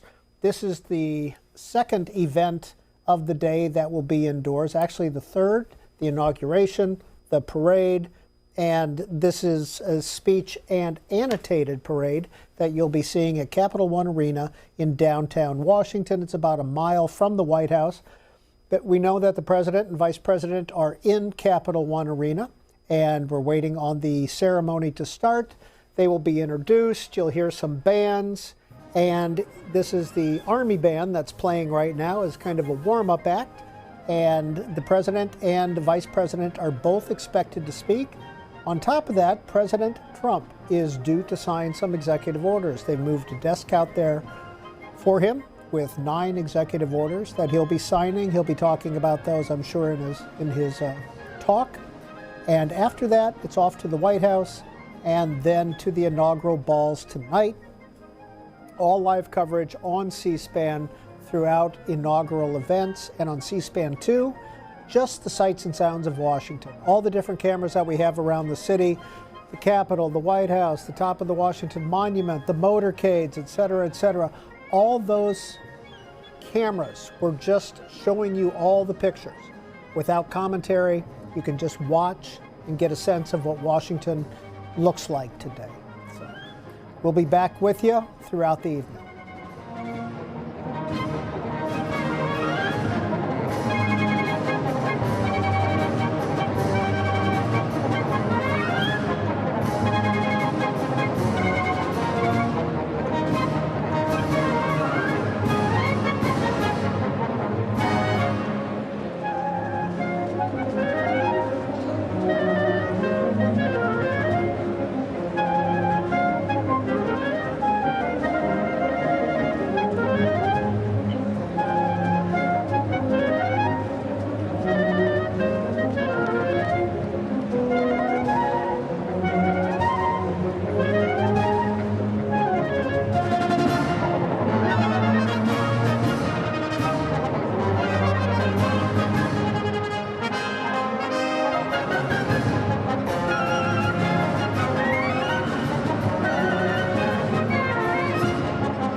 Ladies and gentlemen, welcome to the 2025 Presidential Inaugural Parade. My name is Dan Taylor, and I'm very honored to be requested by our president to be your parade announcer. And it's great to be here with you. I have to say it is a bit of a different format for a parade, but of course our president wanted to keep us safe, wanted to keep us warm. And I can tell you something, the talent that's going to be coming through these doors into this arena, it is going to get hot in here tonight. So thank you for joining us as we celebrate this historic occasion on behalf of the Trump-Vance Presidential Inaugural Committee. The ceremony's about to begin. We're going to get things underway, so if you're with family and friends, been talking in the halls or whatever, get down to your seats, grab a snack. We're going to get the show on the road.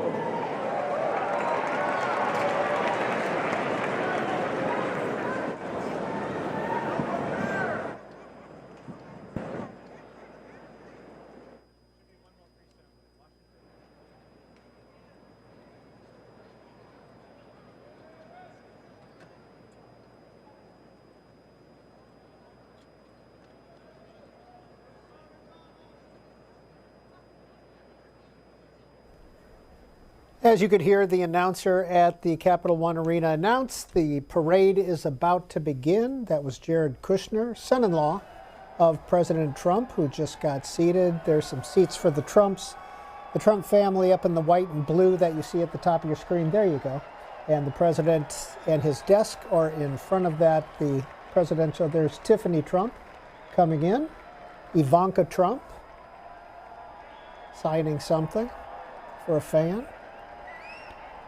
Laura Trump, Eric Trump's wife and former co-chair of the National Republican committee. And there's Donald Trump Jr., Barron Trump, and that is Mrs. Trump's father. She lost her mother in the past year, but that is her father from Slovenia.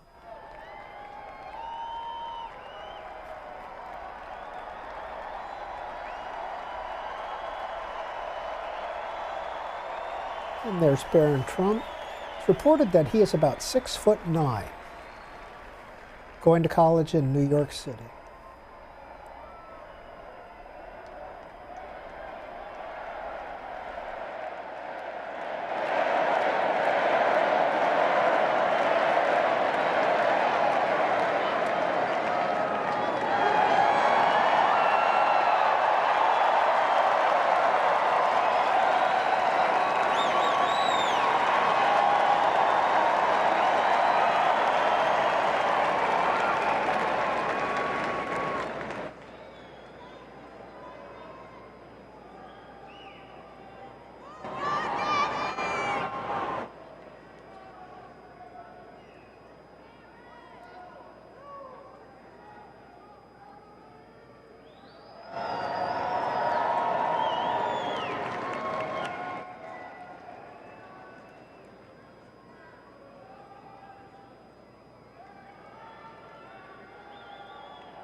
not going to play Americans We or National Spirit.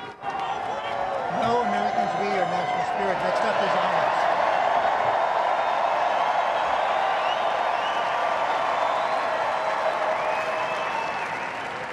Next up, the Herald will play honors.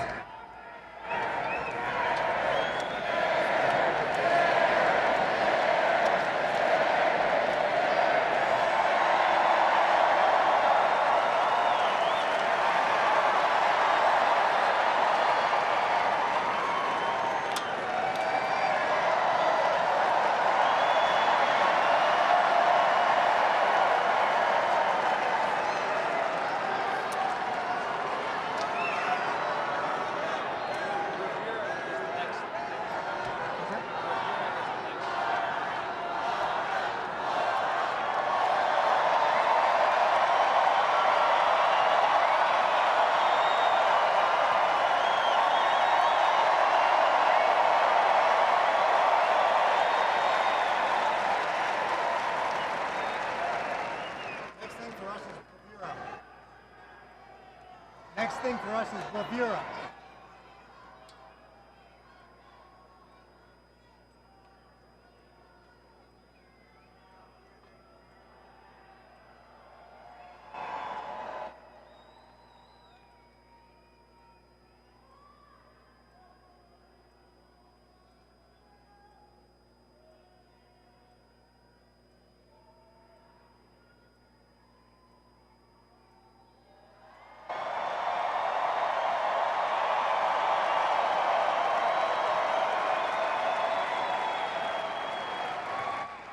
Ladies and gentlemen, we'd like to welcome the official fanfare music group of the President of the United States. Under the direction of Major Aaron Morris, the U.S. Army Band Herald Trumpets performing their fanfare that's actually written for the 47th President of the United States. Listen to this, it's amazing. This is Brass and Glory.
Let's hear it for the folks. Brass and Glory.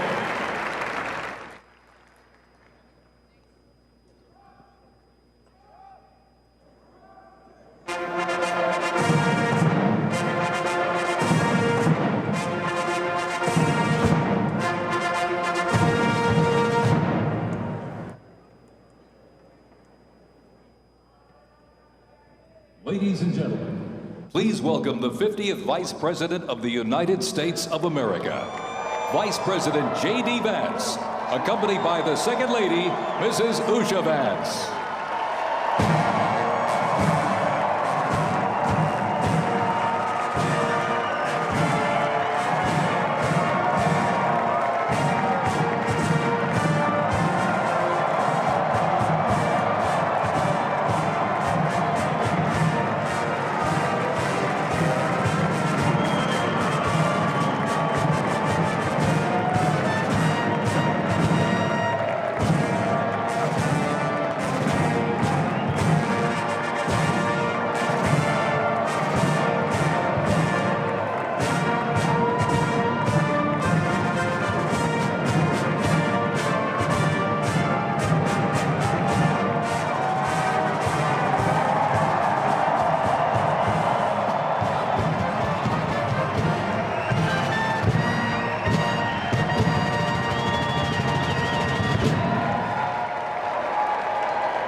Ladies and gentlemen, please welcome the 47th President of the United States of America, Donald John Trump, accompanied by the First Lady. This is the Melania Trump.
how close he is to the people. Look at how close he is to the people. It's just amazing. What a man. And funny enough, just stopping, saying hello to the people. It's just, that's just who he is. What a man. What a man. What a man. Obviously, the security is tight. Oh, wow. He's pointing to that executive order he's holding. My goodness, I'm curious what that is. You can just speculate, of course, what it is. I'm super curious what it is. This is what it means to be a leader of the people, for the people. Really. Hanging around the people, just interacting with them. Comes with an executive order in his hand. He's like, this is it. You're gonna sign it. Day one. He said a lot of things he's gonna do in day one. And some of them he said, give me some little bit of time. I'll do them later on. But yeah, I'm just curious, man. I'm just curious what this is gonna be like. Amazing. I'm so excited. I'm just so excited about. I hope you guys are just having as much fun as I am right now, because I'm really excited about what is coming next. Super excited.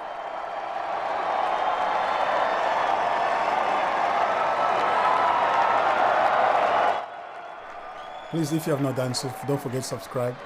Share the link with your loved ones, and just drop me a comment. Just start a conversation. I mean, I wouldn't mind to just hear what you guys are thinking. If you guys are excited or not, and what is in your mind. If you're not excited, just drop a comment. Let's have a convo. And yeah, I'll be here as long as I can. As long as you guys are here, I'll be here.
Ladies and gentlemen, we now present a selection of participants for the 2025 Presidential Inaugural Parade.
service and sacrifice of Corey Comparatori.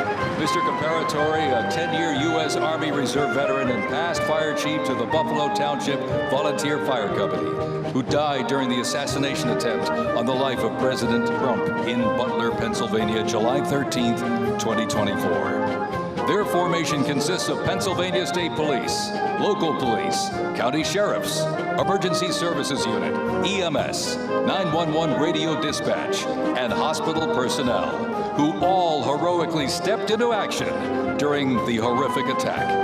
They are also paying tribute to the courageous service of first responders nationwide.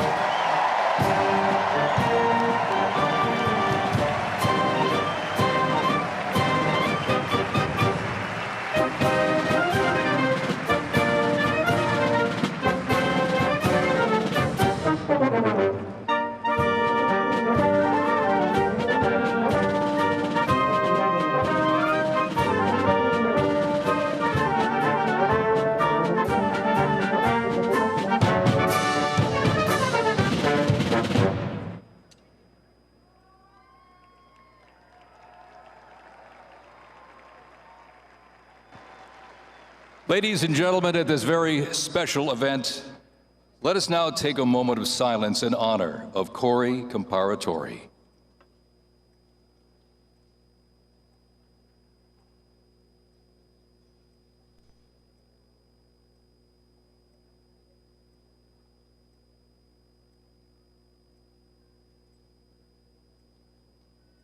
Thank you very much, ladies and gentlemen.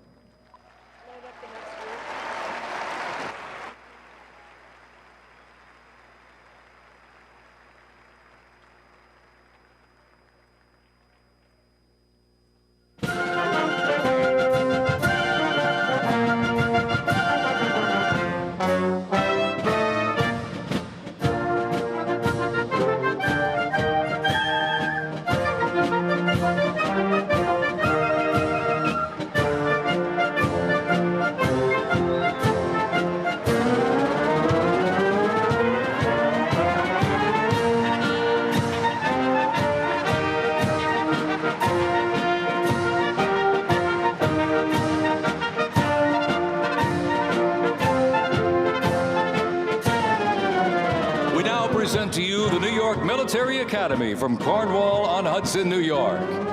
New York Military Academy stands out due to its unique connection to the President himself.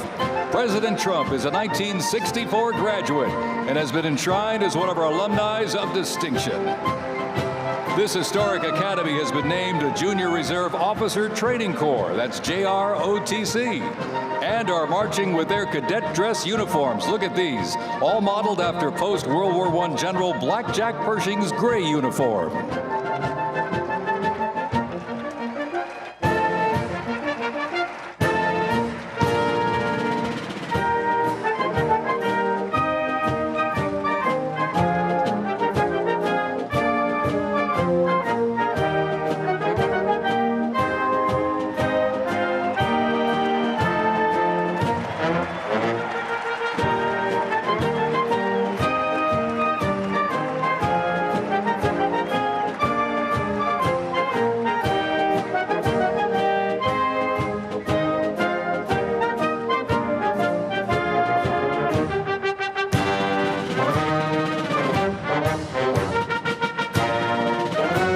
Introducing the Palm Beach Police and Fire Honor Guard unit, representing the town of Palm Beach, Florida.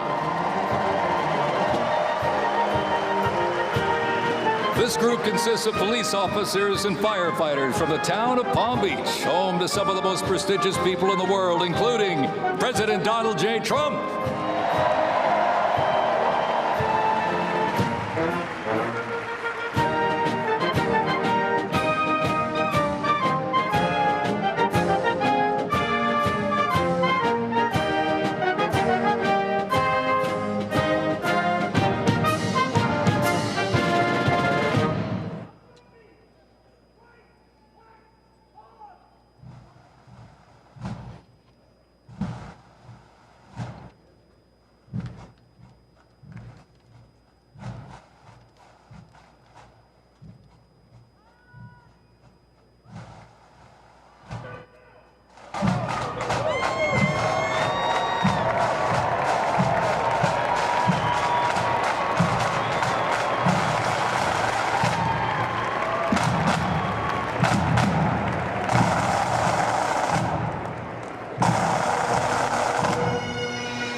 Australia, Germany, and Switzerland. And as of this past December, the band has had the distinct honor to perform at the 75th commemoration of the attack on Pearl Harbor in Oahu, Hawaii.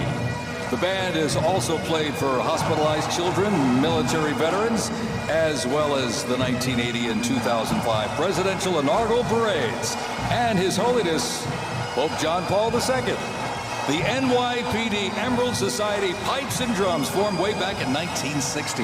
And you know, they are the oldest, largest police pipe band in the United States, comprised of all active and retired police officers of various ranks and assignments. Listen to those bagpipes. Let's hear it for them, folks.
Here's one that hits close to home for our Vice President. We now welcome the Middletown High School Marching Band and cheerleaders. They're traveling all the way from Middletown, Ohio to proudly represent their school, our nation, and outstanding alumni, including our new Vice President of the United States, J.D. Vance.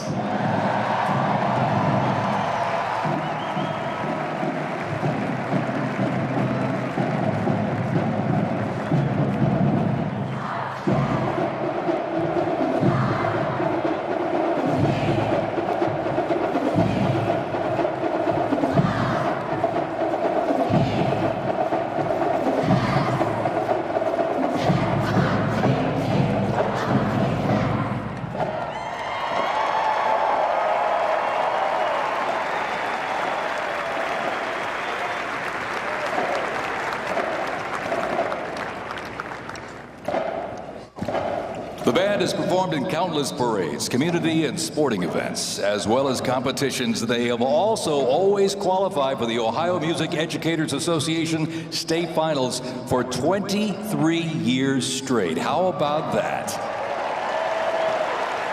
And have earned the highest rating in 18 of those appearances. Woo! And today they performed America's Sweet Land of Liberty.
And while they cheer here in the arena, let's cheer for him again, folks, from our VP hometown, Middletown High School Marching Band.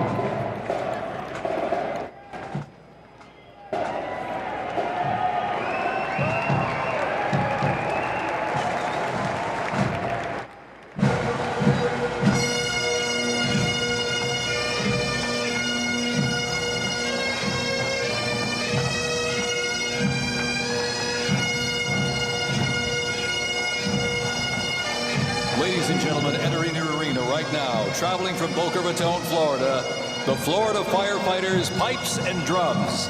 And they are well seasoned when it comes to civic events. They've played and participated in parades, memorials, and other ceremonial events across both the United States and Europe. Today, they are wearing their most notable uniforms. What a great photo opportunity. Consisting of the Glengarry headgear and kilts. And they are proud to honor their fallen brothers and sisters each and every day.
As the Florida Firefighters Pipes and Drums leave the arena, we keep the rhythm and the drums going.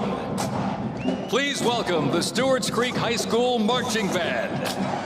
Traveling all the way from Smyrna, Tennessee, they are proud to represent the volunteer state in the 2025 Presidential Inaugural Parade.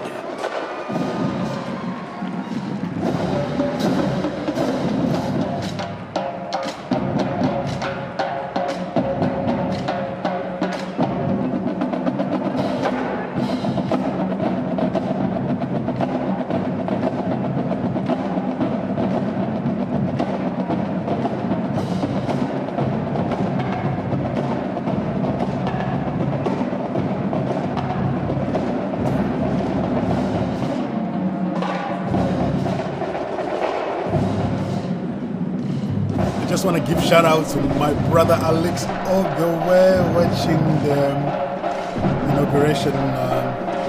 What do you say he's watching from California? Bless you guys. Enjoy with everybody you're watching.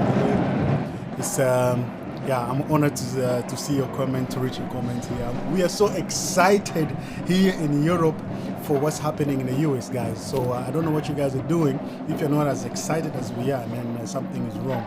But shout out to my brother Alex all the way in California with all your friends. You're watching the stream. Be blessed, enjoy, have fun. I'll be here until... I'll be here. I'll just be here. So yeah, thanks. Cheers. Guys, drop a comment, and I'll give you a shout out. Start a conversation. If you have an idea, you have something you want to share with us, just start a convo and I will react on it right away. This is amazing. This is just amazing.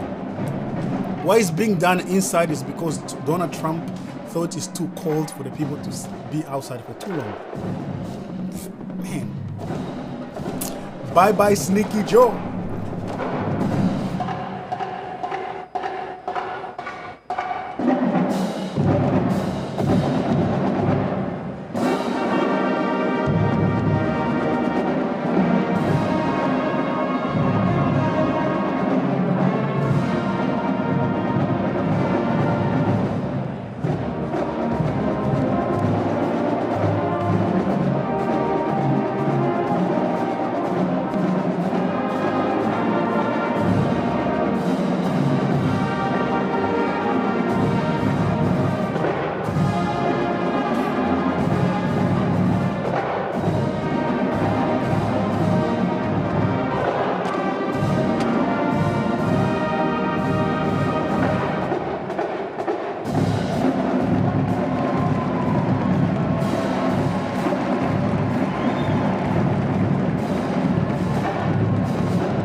As the beat of the drums continues, established in 2013, that band has rapidly become one of Tennessee's premier high school music programs.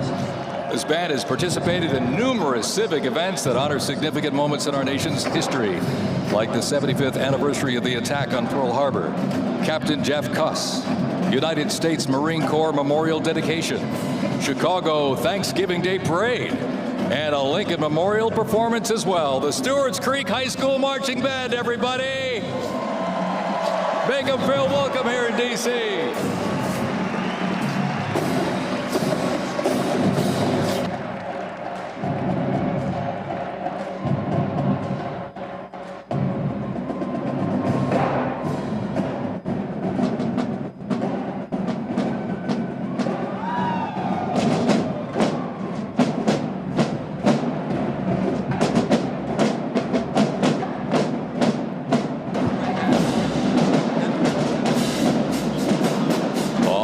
Ladies and gentlemen, now welcoming the Mississippi Valley State University Band. They're traveling all the way from Itabita, Mississippi. Look at this, gang. This is the Mean Green Marching Machine. They are proud to represent historically black colleges and universities at the 60th Presidential Inauguration.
things like this guy just made me realize really America is the greatest country in the world for sure, because the excitement, they know how to throw a party, I have to say. They know how. Van ons hier is echt altijd zo een beetje zo timide, een beetje doen alsof. Maar moet je kijken, gewoon echt. They know how to, yeah, I don't know, man. Look at Donald Trump, just knows how to express himself, that's for sure. But all this spray, all this, the dancing, the expression, they puts everything in there.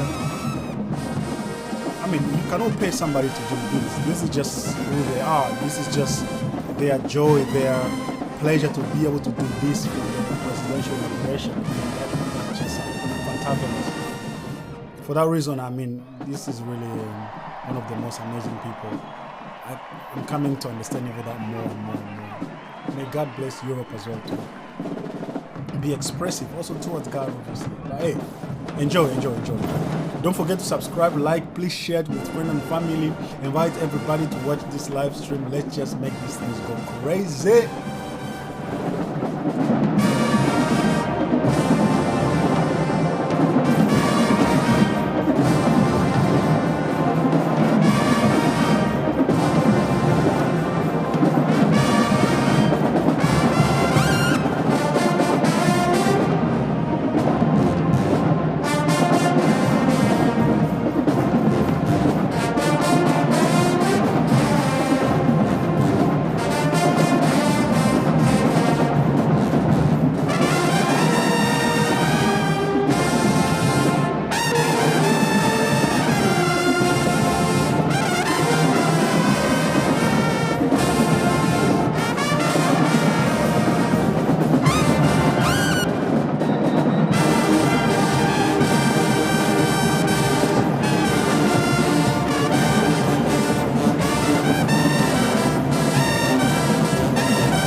Close to 300 from the Mississippi Valley State University Band.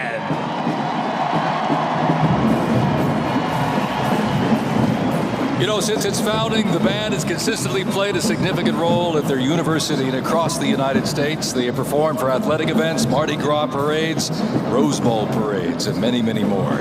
The Mississippi Valley State University Band takes great pride in presenting culturally diverse presentations for students, faculty, and the surrounding Mississippi communities. Take a look at that brass out there. Woo! That's just part of the big green marching machine. the Mean Green Marching Machine from Edabina, Mississippi, ladies and gentlemen.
Ladies and gentlemen, please welcome our new special envoy to the Middle East, Steve Witkoff.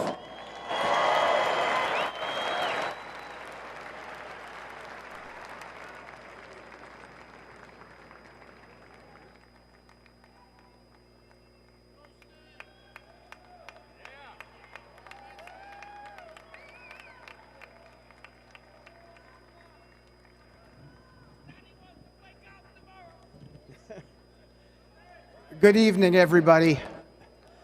I was appointed by President Trump to be the special envoy for peace in the Middle East.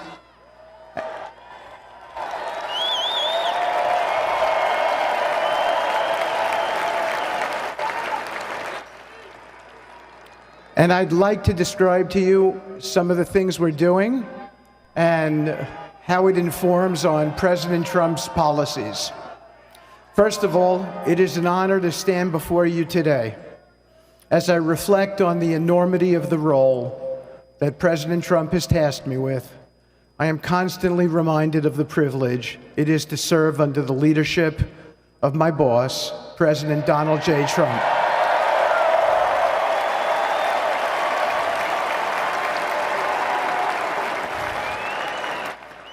His presidency has provided a clear, bold vision for the Middle East, and it is this vision that guides every step I take in the mission. President Trump's leadership has redefined what is possible in the pursuit of progress and stability in the Middle East. His decisive, pragmatic approach ensures that even the most entrenched conflicts are met with fresh perspectives and innovative strategies. His policies have already delivered remarkable successes such as yesterday's release of hostages in Gaza.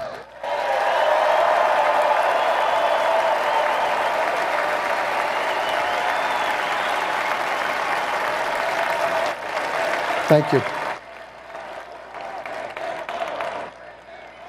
This achievement demonstrates the strength of President Trump's leadership and the respect he commands on the global stage. It is yet another example of his ability to deliver results in the most complex and challenging situations. The Abraham Accords, a testament to his vision and determination, have also brought historic progress to the region, transforming old rivalries into new alliances. These agreements are not merely symbolic. They represent a practical roadmap for peace, economic cooperation, and mutual respect across nations. My role, as President Trump has tasked me, is straightforward yet profoundly challenging: to turn his vision into actionable outcomes. He sets the agenda, he lays the framework, and he inspires people like me into bold action. My responsibility is to implement his vision, engaging with leaders across the region to find pathways towards sustainable peace and stability. And let me tell you, having Donald Trump as a boss makes this task not only possible, but far more effective.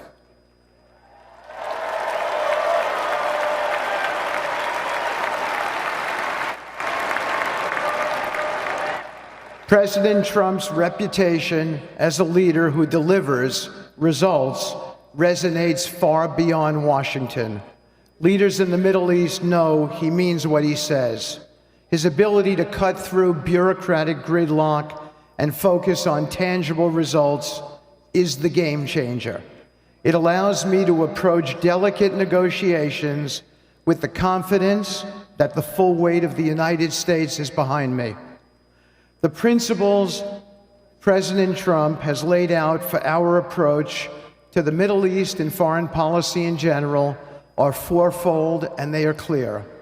1, respect for sovereignty. Every nation deserves the right to determine its own destiny, free from the interference of external powers. 2, economic prosperity as a bridge to stability. Through economic partnerships and investment, we can build a foundation for cooperation that transcends historical grievances. 3, courageous diplomacy. Real progress requires difficult conversations and bold decisions, and it is through these that trust is built and maintained. And finally, 4, reciprocity and accountability. The United States requires reciprocal actions from our partners. We are done carrying the financial burden for nations that are unwilling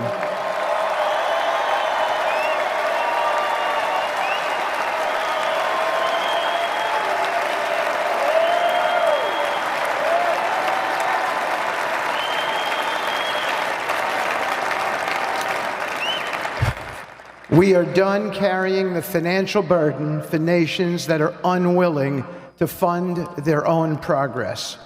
The days of blank checks are over.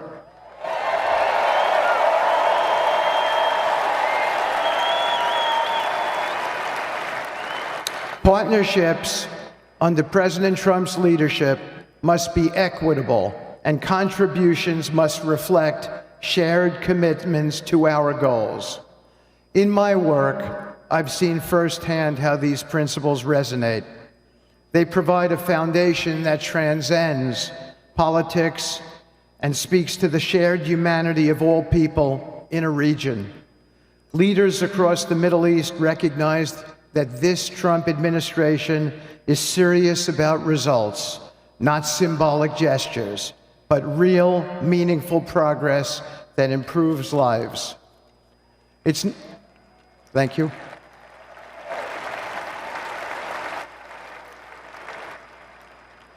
It's not always easy. There are moments of deep challenge and frustration. Decades of mistrust cannot be undone overnight. Yet I take comfort in knowing that I am not in this alone. President Trump's clarity of vision ensures that I never have to question what success looks like. His leadership provides the confidence and direction necessary to navigate these complexities. As we move forward, my commitment is to continue the work of advancing President Trump's vision for the Middle East. Whether through expanding the Abraham Peace Accords, fostering economic development, or facilitating dialogue between long-standing adversaries, my focus remains on actionable results. Let me close by saying this: a stable and prosperous Middle East is not an unattainable dream. It is a goal within our reach, made possible by strong leadership and unwavering commitment. Under President Trump's guidance, we are proving that the impossible can become reality. Thank you, but I have one more thing to say. We have some special people for me to introduce you to tonight. President Trump has been talking to them as well. They are the families of hostages from Israel who have been in Gaza for the last year and a half. There are many of them here today. Several of the families have lost children and loved ones, and they're here because they're part of an effort to retrieve their bodies so they can be buried in a proper way. Several have children who are still in captivity. There is an American family here whose loved one is scheduled to come out in 14 days, and they're going to be meeting the president tonight. So let's give them all some love and a big hand. Come on up.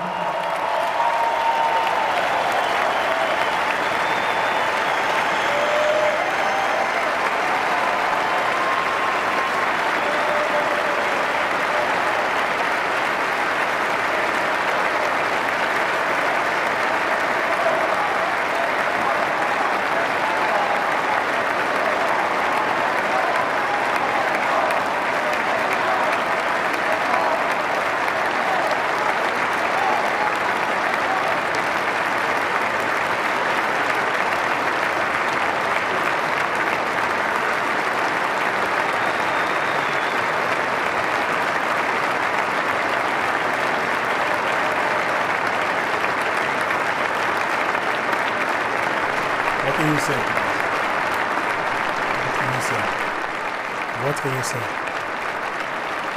Sneaky Joe never done anything like that. With all due respect, Mr. Former Vice President. Simple gesture of kindness, of recognition, that makes a whole difference, really. It's mind-boggling. It's really amazing. Well done. Say whatever you want about this man, but look what he's doing. Day one, guys, day one. This is what he's doing on day one. Day one.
And now I get to introduce full-on conversation my dear with this friend and man. the President You can of see the United States, full-on Donald J. conversation Trump. with that man. Give him full attention. went on conversing.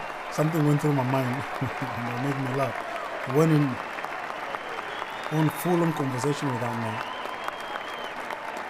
People that have lost their loved ones, or some of them are in captivities for so long now. And on the day one, during the inauguration, he brings them to the front. He brings them to the front line, to the front. Thank you very much, everybody. Bring them to the Appreciate front, to the it. carving. Thank you. That's just amazing. That's just amazing. That really amazing. So now the work begins. We won, but now the work begins. We have to bring them home. And, you know, tonight I'm going to be signing on the J6 hostages, pardons, to get them out. And as soon as I leave, I'm going to the Oval Office and we'll be signing pardons for a lot of people, a lot of people. And thank you to Steve Witkoff. He's a great guy. He's a friend of mine. He's been a very successful man. He's a great negotiator. He's a wonderful guy. People love him. And he's got a tremendous power of persuasion. And that's what we need. We don't need stiffs. We don't need stiffs. We got a lot of stiffs. You just had a whole load of them. And to the former hostages with us today, welcome. Welcome home. Some of the folks are former hostages. Not a good situation. The 3 young ladies that came home yesterday, you saw that. More coming home every day now. They're coming home.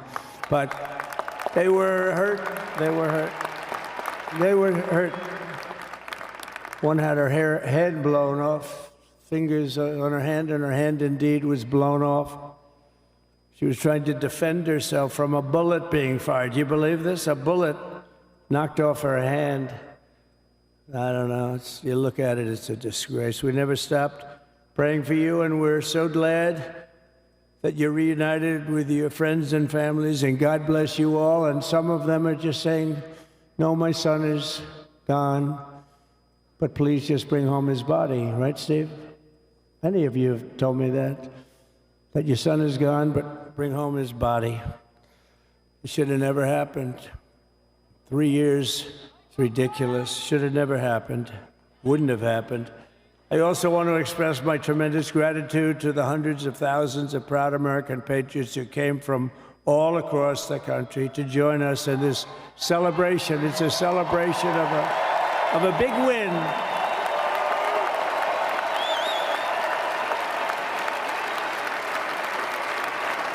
And you're witnessing the dawn of the golden age of America. That's what it's going to be. We're bringing it back. We're going to bring it back fast.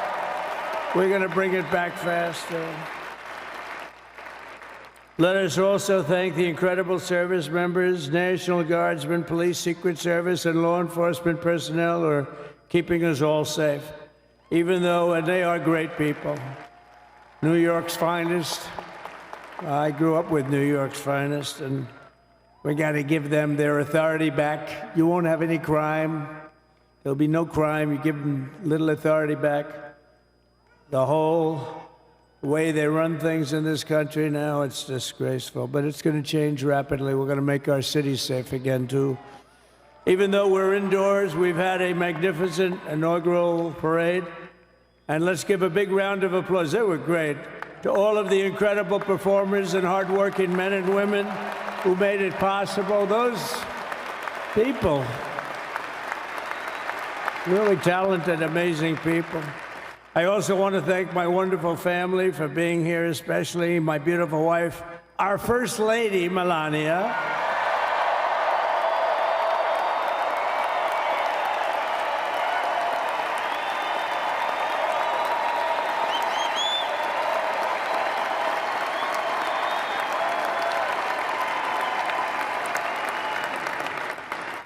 They love our First Lady. And also, JD. How good has JD been? And his beautiful wife, Usha. How good is JB? JD has been great. He's another good negotiator, Steve. He's a great negotiator, too. We need negotiators in this country. But so many of the people on the stage behind, not only family members, as an example, Lara Trump, the wife of Eric, she was the head of the Republican Party along with my friend Michael. Stand up, the two of you. What a job. What a job they did. They worked so hard. They knew they'd be rigging, but they said, we're going to make it too big to rig, and we did. We made it too big to rig. We won every swing state by a lot. We won the popular vote by millions and millions of votes. We won the whole ball of wax. And now we're going to go and drill, baby, drill, and do all the things that we've wanted to do and bring your costs down, your prices down, and make our country safe. So thank you very much, Michael. Thank you very much. What a job you've done, Michael. I'm never moving you, you know. He was thinking about getting a nice job in the administration. I said, no, I'm leaving you right where you are. You've done a very good job. We're not moving you, Michael. I'm sorry. Anyway, thank you very much. Appreciate it. Appreciate it very much. Right here with us also in the arena, I'm about to sign some very important executive orders of our new administration. Hey, Don, will you stand up, please? Don is another one. How about Don? This guy.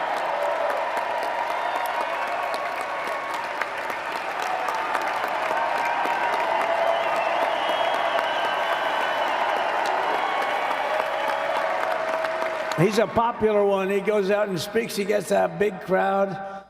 He's a little on the rough side sometimes, but that's what you want. He's done a fantastic job, and he loves our country. Thanks, Don. Great job. You've done a great job. And Ivanka.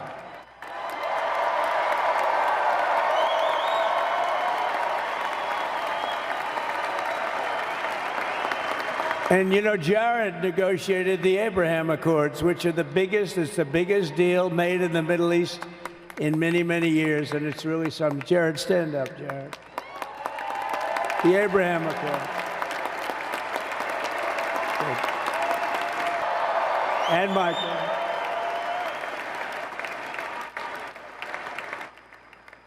And then I have a very tall son named Barron. Has anyone ever heard of him?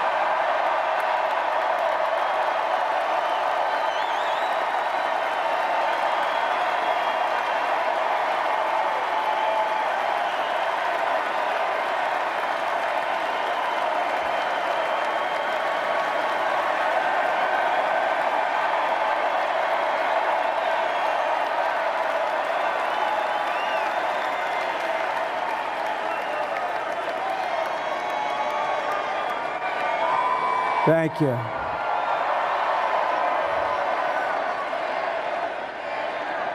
He knew the youth vote. You know, we won the youth vote by 36 points.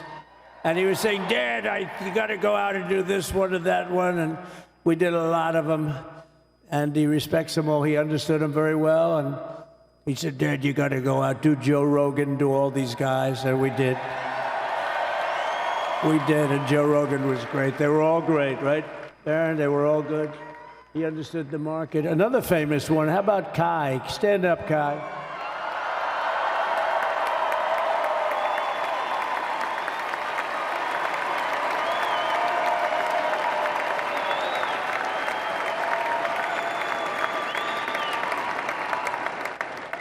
Is that Byron Donalds back there?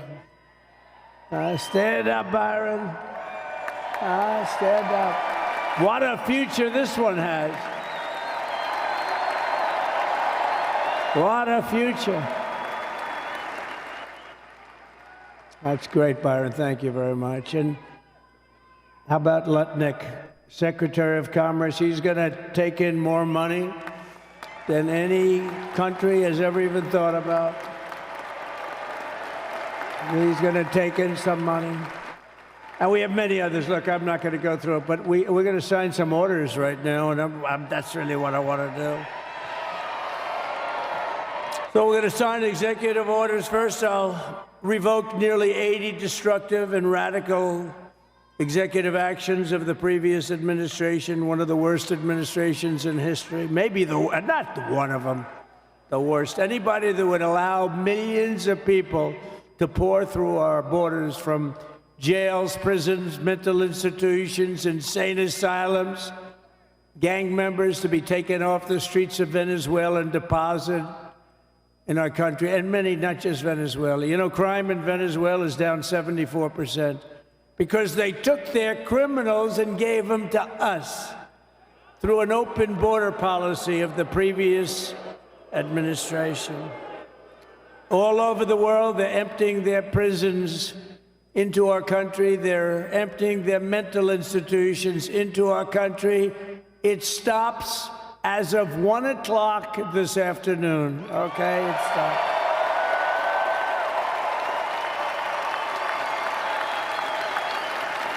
So I'm revoking nearly 80 destructive, radical executive actions of the previous administration. They'll all be null and void within about, what, 5 minutes? Is that them over there? 5 minutes?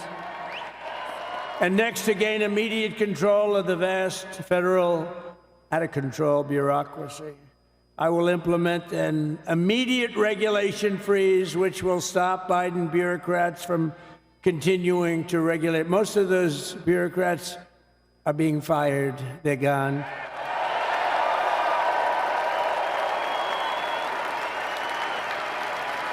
Should be all of them, but some sneak through, but we have to live with a couple, I guess. I'll also issue a temporary hiring freeze to ensure that we're only hiring competent people who are faithful to the American public. And we will pause the hiring of any new IRS agents. We will also require that federal workers must return to the office in person. And we're going to take the 88,000 people that they hired to go after you with guns. By the way, they're allowed to use guns and harass you like they were so many other people. Remember this. Okay, remember? Do you remember a little statement about tips? Does anybody remember that little statement? I think we won Nevada because of that statement.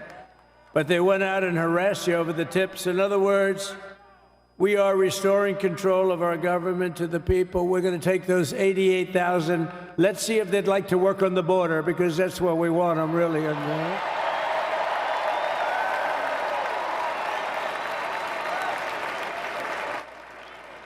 So we're going to have no tax on tips, right? No tax on tips.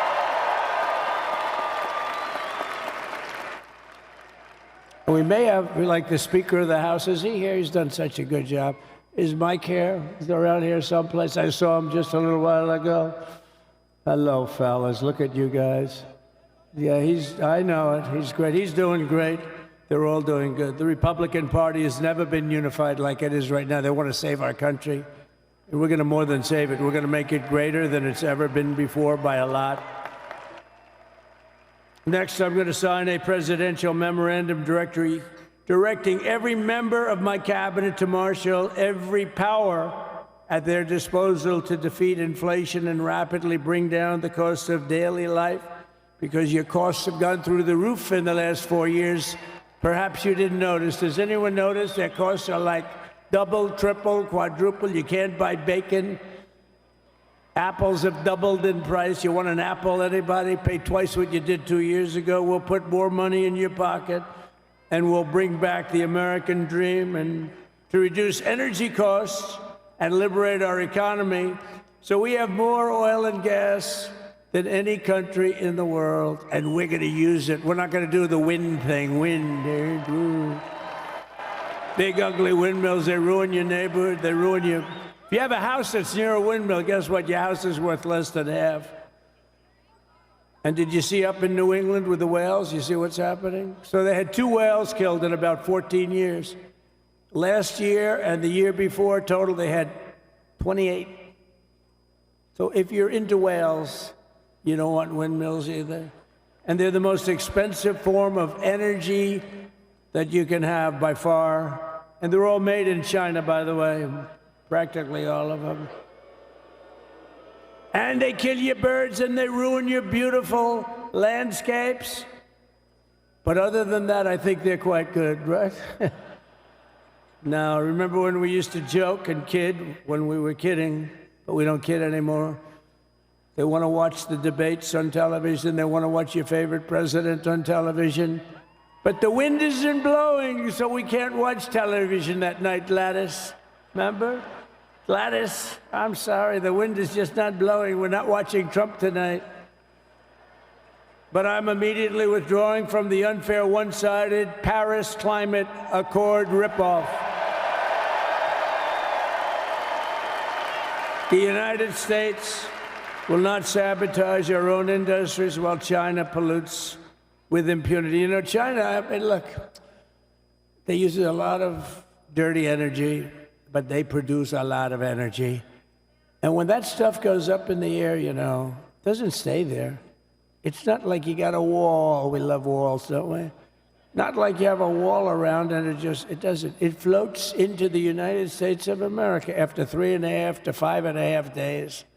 It floats across the oceans and it comes right over your neighborhood and it falls into your neighborhood. So they all say, we have to fight for cleaner air, but yeah, the dirty air is dropping all over us. So what the hell are they talking about? Unless everybody does it, it just doesn't work. You know, we had the cleanest air and the cleanest water that this country's ever had under the Trump administration, and we didn't do anything to stop jobs and stop production. Believe me, you're going to see a lot of companies come pouring back because tariffs. I always say tariffs is the most beautiful word to me in the dictionary. And I was reprimanded by the fake news. They said, what about love, religion, and God? I said, I agree. Let's put God number one. Let's put religion number two. Love, I don't know. We got to put that number 3, I guess, right? And then it's tariff. Because tariffs are going to make us rich as hell. It's going to bring our country's businesses back that left us. And I'll also sign an executive order to immediately end federal government censorship of the American people. In America, we believe in free speech, and we're bringing it back starting today to stop the weaponization. Oh, do I know about that? These creeps.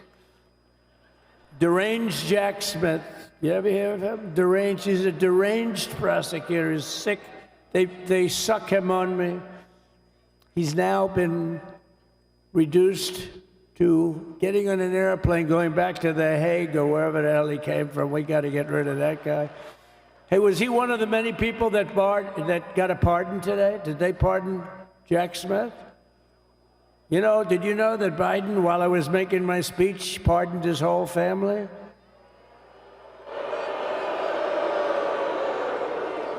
The brother, the whole deal was pardoned. Can you imagine that? While I was making my speech. Did everybody hear my speech? Did you like my speech?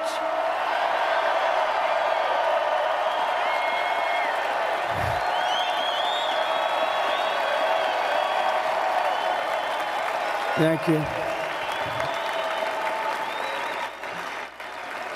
I mean, the only thing wrong with it is I had a lot of tough things to say, and I have some great people that work for me. Sir, this is such a great speech. It's so unifying.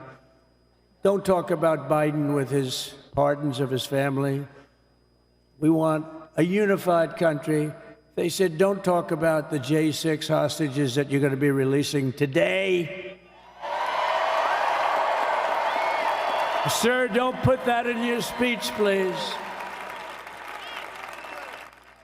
I said, but I want to put it in my speech. They said, sir, it won't be unified like it is. It's so beautiful the way it is. And it is getting great reviews. You know, if I put things like that in, I'll get terrible reviews. One little paragraph that's a little bit wrong, the fake news goes crazy, right? So I said, all right, I won't put it in my speech, but you know what? I'm speaking in front of a hell of a lot of people at a place called Capital One Arena, and I'll talk about it there. So we're going to We're going to be going over the beautiful Oval Office, one of the great offices in history. Even if it wasn't beautiful, it's the Oval Office, but it is beautiful. And we love the Oval Office. It all starts with the wars start and end there. Everything starts and ends at the Oval Office. We love it. But we're going to go to the Oval Office. We're going to decide we're going to release our great hostages that didn't do, for the most part, they didn't do stuff wrong. You take a look at what went on, and look what happens in other parts of the country. In Portland, where they kill people, they destroy the city, nothing happens to them. In Seattle, where they took over a big chunk of the city, nothing happened. Minneapolis, where they burned down the city, nothing happened. Essentially nothing happened. All they want to do is go after the J6 hostages. A 76-year-old grandmother was arrested the other day. Because she was looking, I think because she was looking at the Capitol or something like that. No, we're not going to put up with that crap anymore.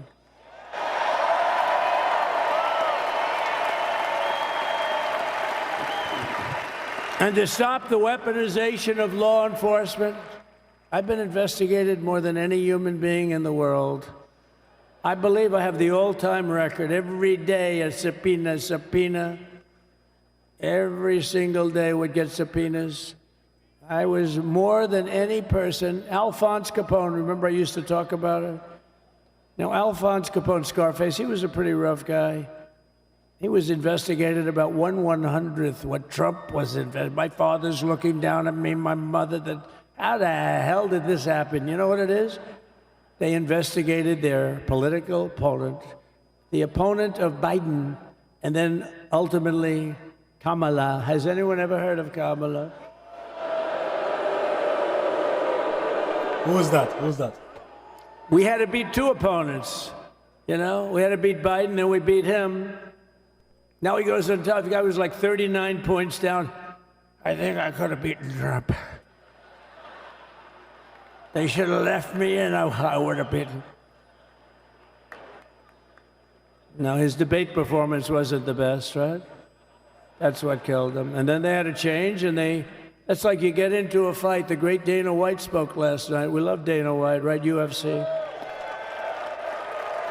That's like he puts in two fighters. One of them's getting creamed, getting really beaten, and they say, all right, take him out. Let's put somebody else in to finish up the fight. That's what they did to us. They gave us somebody new, but we took care of both of them.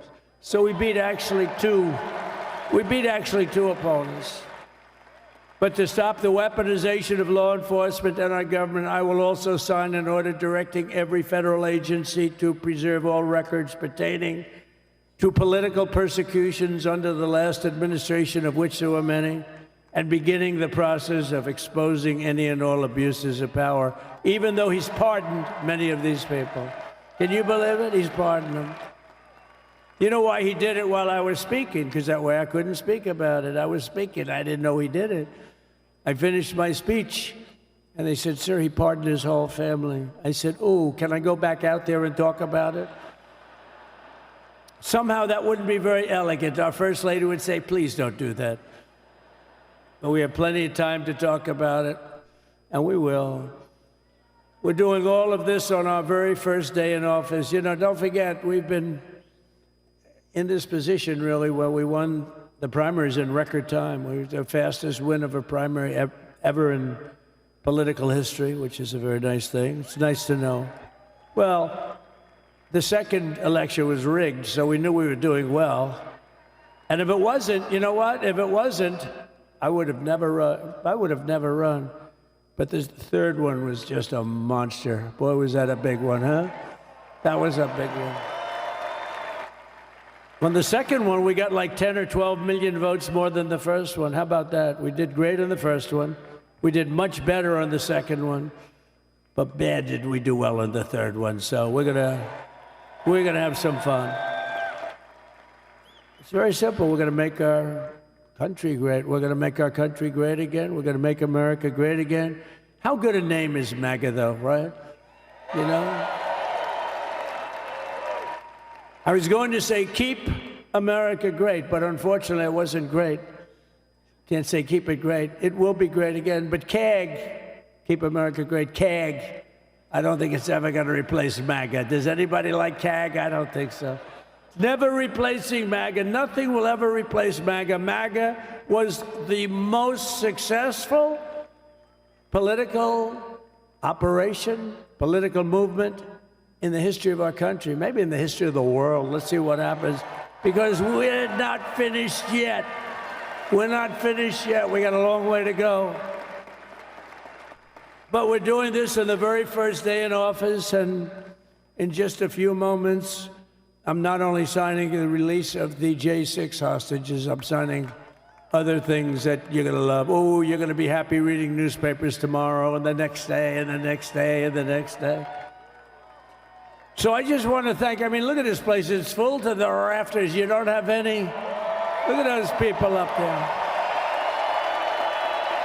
You don't have any empty seats. And by the way, the Capital One owners, they are so good. We got to root for their teams because they have been so great to MAGA, to us. And I just want to thank Ted and everybody. You guys have been fantastic. And the ice hockey team's doing great. Ovechkin's pretty good, right? They're doing great. So I want to thank them, Capital One arena owners. They have been absolutely fantastic. And thank you once again to everyone. And I can only tell you, you're going to be very happy. You're going to watch a lot of good things happen. We got to stop some wars that are happening and going on. Some stupid things are happening. The war with Ukraine would have never happened, and it has. As you know, Israel would have never been hit on October 7th, and none of you would be up here. None of you would even know anything about this tragedy that you're going through right now. But Iran was broke. Anybody that bought oil from Iran, they couldn't do any business with us. You're not going to do business with America. China passed. Everybody passed. They were broke. They didn't have money for Hamas. They didn't have money for Hezbollah. And your sons would be alive, and they certainly wouldn't be incarcerated like they are. It's a shame, but we're getting a lot of people out in a short period of time. So I'm going to go right over to here, and I'm going to sign in front of you. Is that okay? Good.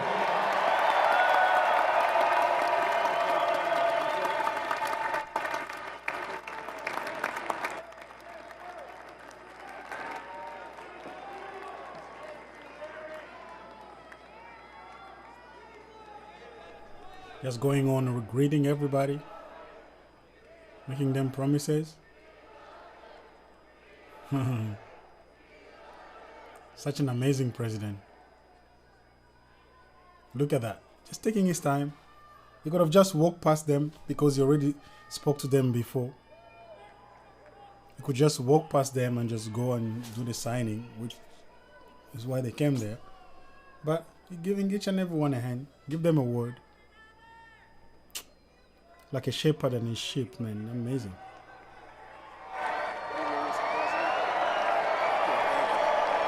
You have that other one to sign? You have the other one to sign? We don't have it over here yet, sir. We'll have it for you back here. The first is the rescissions of 78 Biden-era EOs and presidential memoranda. Mm-hmm. You want to call it up? You want to say it? You want to say it? Oh, if you want me to, sir. Why don't you say what I'm signing? Sure. The first item that President Trump is signing is the rescission of 78 Biden-era executive actions, executive orders, presidential memoranda, and others.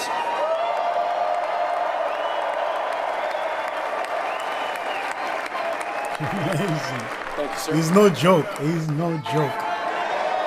Signed, done, closed, sealed, done. Thank you. The second item, President Trump, is a regulatory freeze, as you announced in your speech, preventing bureaucrats from issuing any more regulations until we have full control of this, the government and this administration. Wow. No more executive orders.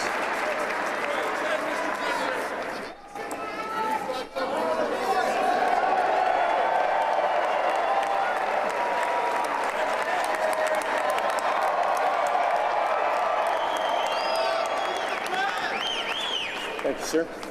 Sir, can I have a pen? The next item, sir, is a freeze on all federal hiring, excepting the military and a number of other excluded categories, again, until full control of the government is achieved and we understand the objectives of government going forward.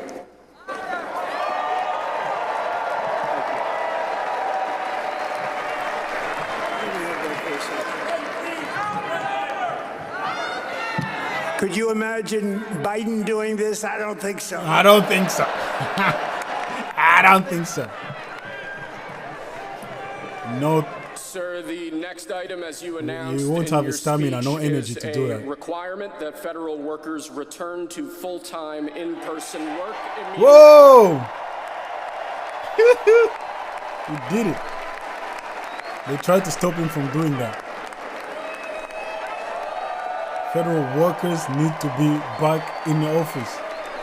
No working in the jacuzzis and vacation houses. Thank you, sir.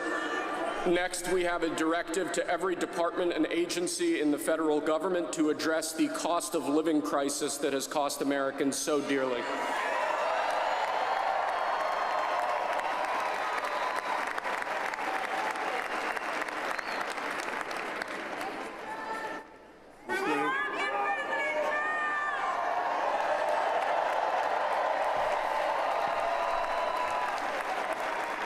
Thank you, sir. The next item here is the withdrawal from the Paris Climate Treaty. Whoa! No, he didn't. My goodness. No, he didn't. He just get out of it again. He just went out of it. This guy's a liar, man. We're going to save over $1 trillion by withdrawing from that treaty. Macron va regretter. Il va pleurer ce soir. And the next item, sir, is I think they're gonna cry in Paris, right? To the United Nations, explaining that we are withdrawing from the Paris Climate Treaty.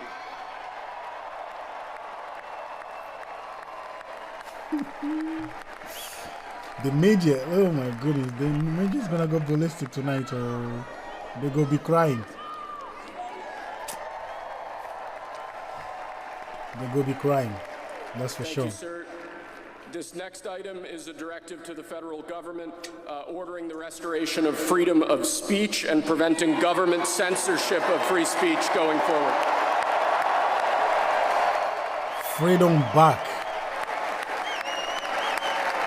That's why all the social medias and whatever and the CEOs are meeting with him to kiss the ring. And lastly, sir, before we go back to the Oval Office to sign a large number of other items, is a directive to the federal government ending the weaponization of government against the political adversaries of the previous administration, as we've seen. Yep.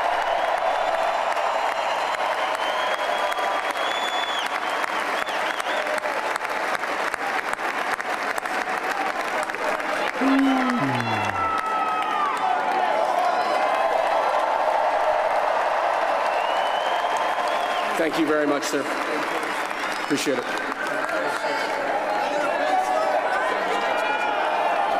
a pretty fun job. Oh, is it giving them the pens? Look at that.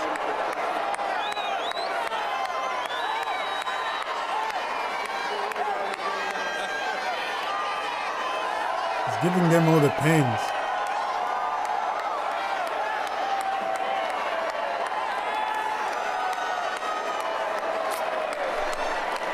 What a man. Okay, man. What a man.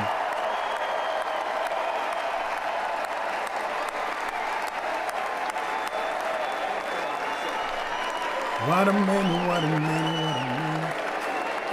What a man.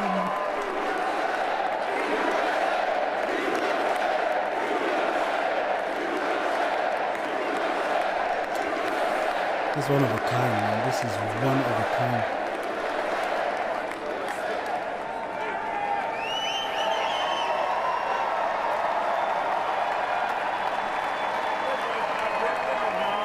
I'm going crazy here.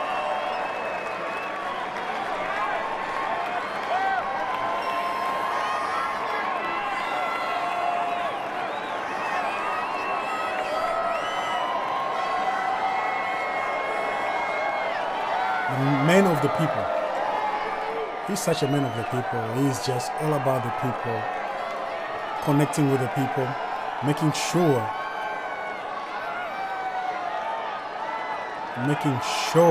the people feel the warmth of his love for them, making sure the people understand that he is back and he is here to stay. He is here to stay.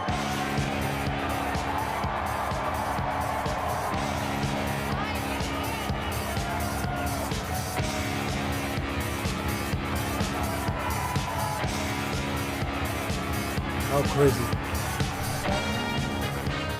So obviously, there you have it, guys. Next stop is, let me check.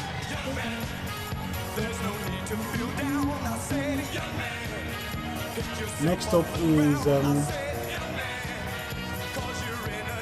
Oval Office signing ceremony at the White House. So now we're going back at the White House. Going back at the White House. Oh, that's so beautiful. In the beginning, these things looks like because of the stars only. It looked like the Chinese.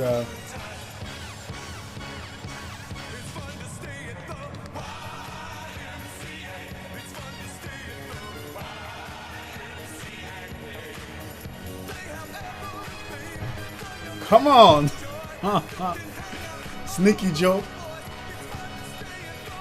went to retirement finally. I mean, the man needed it, really. The man needed his sleeping time. He needed time to go back home and finally just go and take a long vacation without the pressure of coming back in the office again. So this is the most amazing day. Oh, really cool. So yeah, guys, as you all been waiting for, that's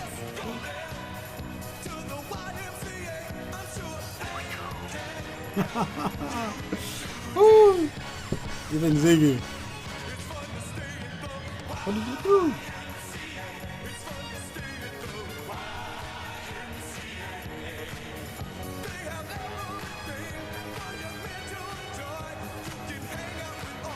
That was a cut that did that. Keep going. You're gonna sit next to me. Make a place for me.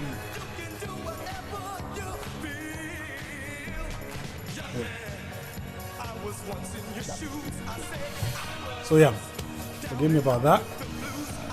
So Sleepy Joe is going back in retirement, guys. Thank you so much for connecting. I'm still here. We're going to go all the way to the White House. Don't go anywhere. We're gonna go to the White House to see the signing, the more signing. Yeah, and we'll see. As I said, as long as you guys are there, I'll be here. I'm just super excited.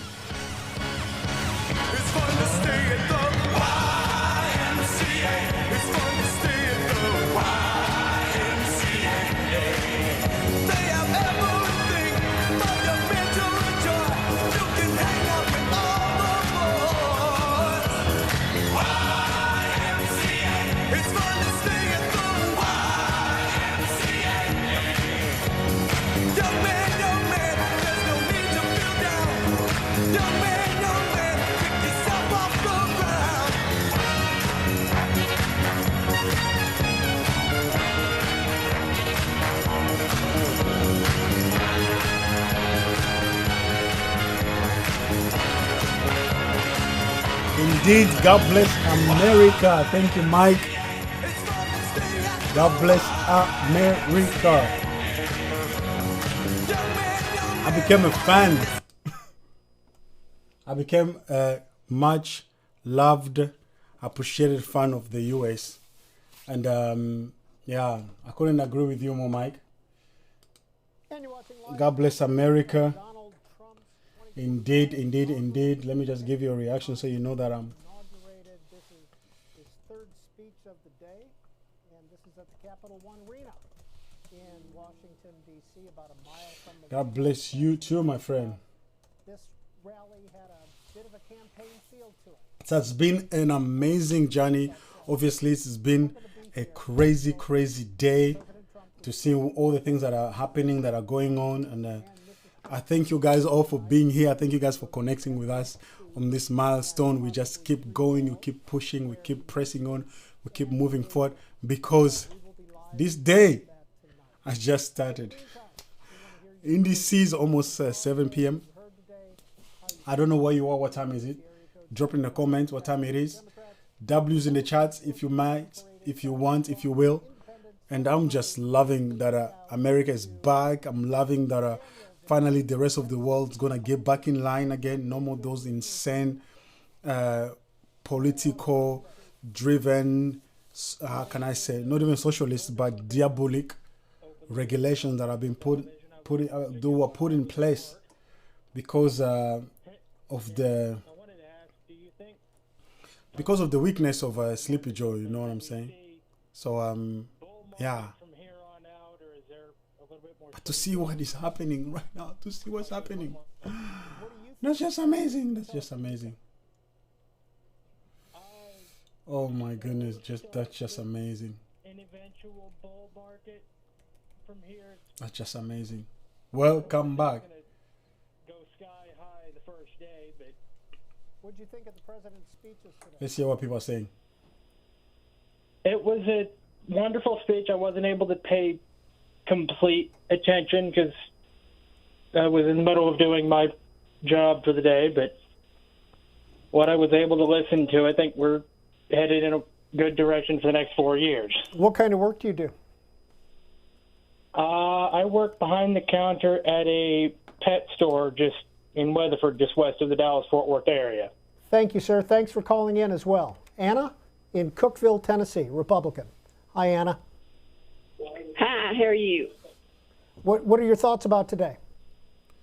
We've been watching this. My husband and I have been watching this all day ever since it started, and we have been praying, and we're Christians, and all the Christians bind together and prayed him in there, and he's the one that God wanted for this time of the season, and I think that he's going to help usher in Jesus Christ because God put him there, and after the Bible says that once men declare peace, he will come back. And I'm thinking after he leaves office, gets his time over with, I think that Jesus is going to come back. And I'm so proud of him. And we're praying that the Democrats will go along with him on everything. They're supposed to help each other instead of fighting against each other.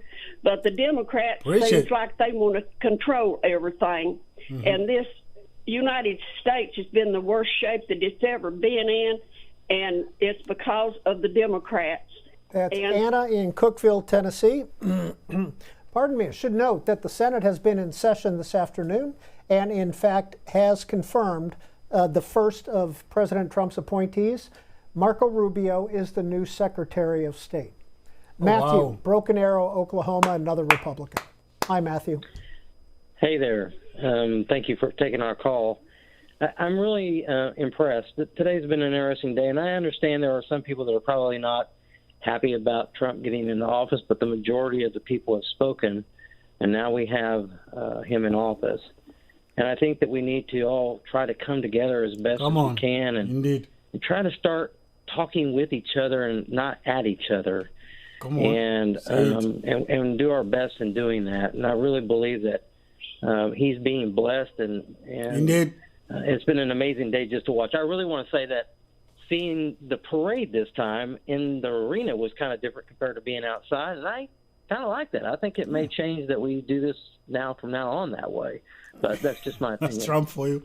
Whenever Trump does something, he always set up a new standard. Whenever Trump comes into office, he does something, boom, it explodes, a new standard is set. So yes, I agree with him. Set up outside the White House, and all the stands. I wouldn't be surprised if this becomes the new normal for the coming election. That's venue empty quick.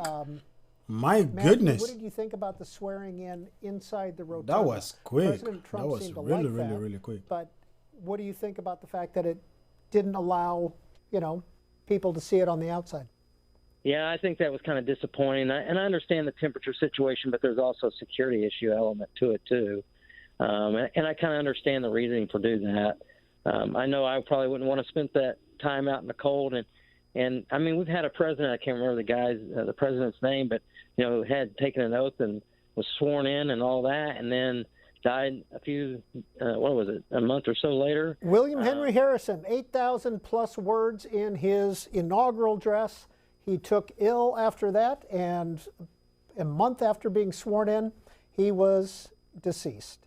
As you can see, the president's motorcade is now heading from Capital One Arena, which is on between 7th and 9th Streets, heading to 1600 Pennsylvania, about a mile from where he is. So we'll watch this as we take your calls. This is the presidential motorcade heading to the White House. The president started his day at Blair House, went to St. John's Church, and then to the White House to have tea with the Bidens. That's all within walking distance of each other down there. And then, of course, the Bidens and the Trumps rode together to the Capitol, spent the majority of the day at the Capitol. Heading to the White House. What just happened? That's a very interesting thing that just happened right there. Okay, I have to figure out what just happened, but the president was heading to the White House, and something just very interesting just happened. And while I'm trying to solve it,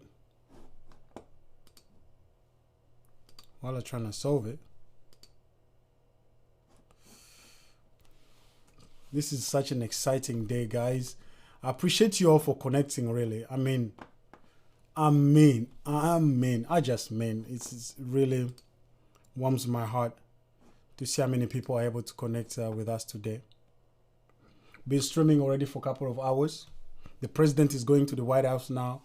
And if you have not done so, hey, just connect with us on Rumble, connect with us on Twitch, and on YouTube. Subscribe, like, and share this video with friends and family to be a great help, to be a great support.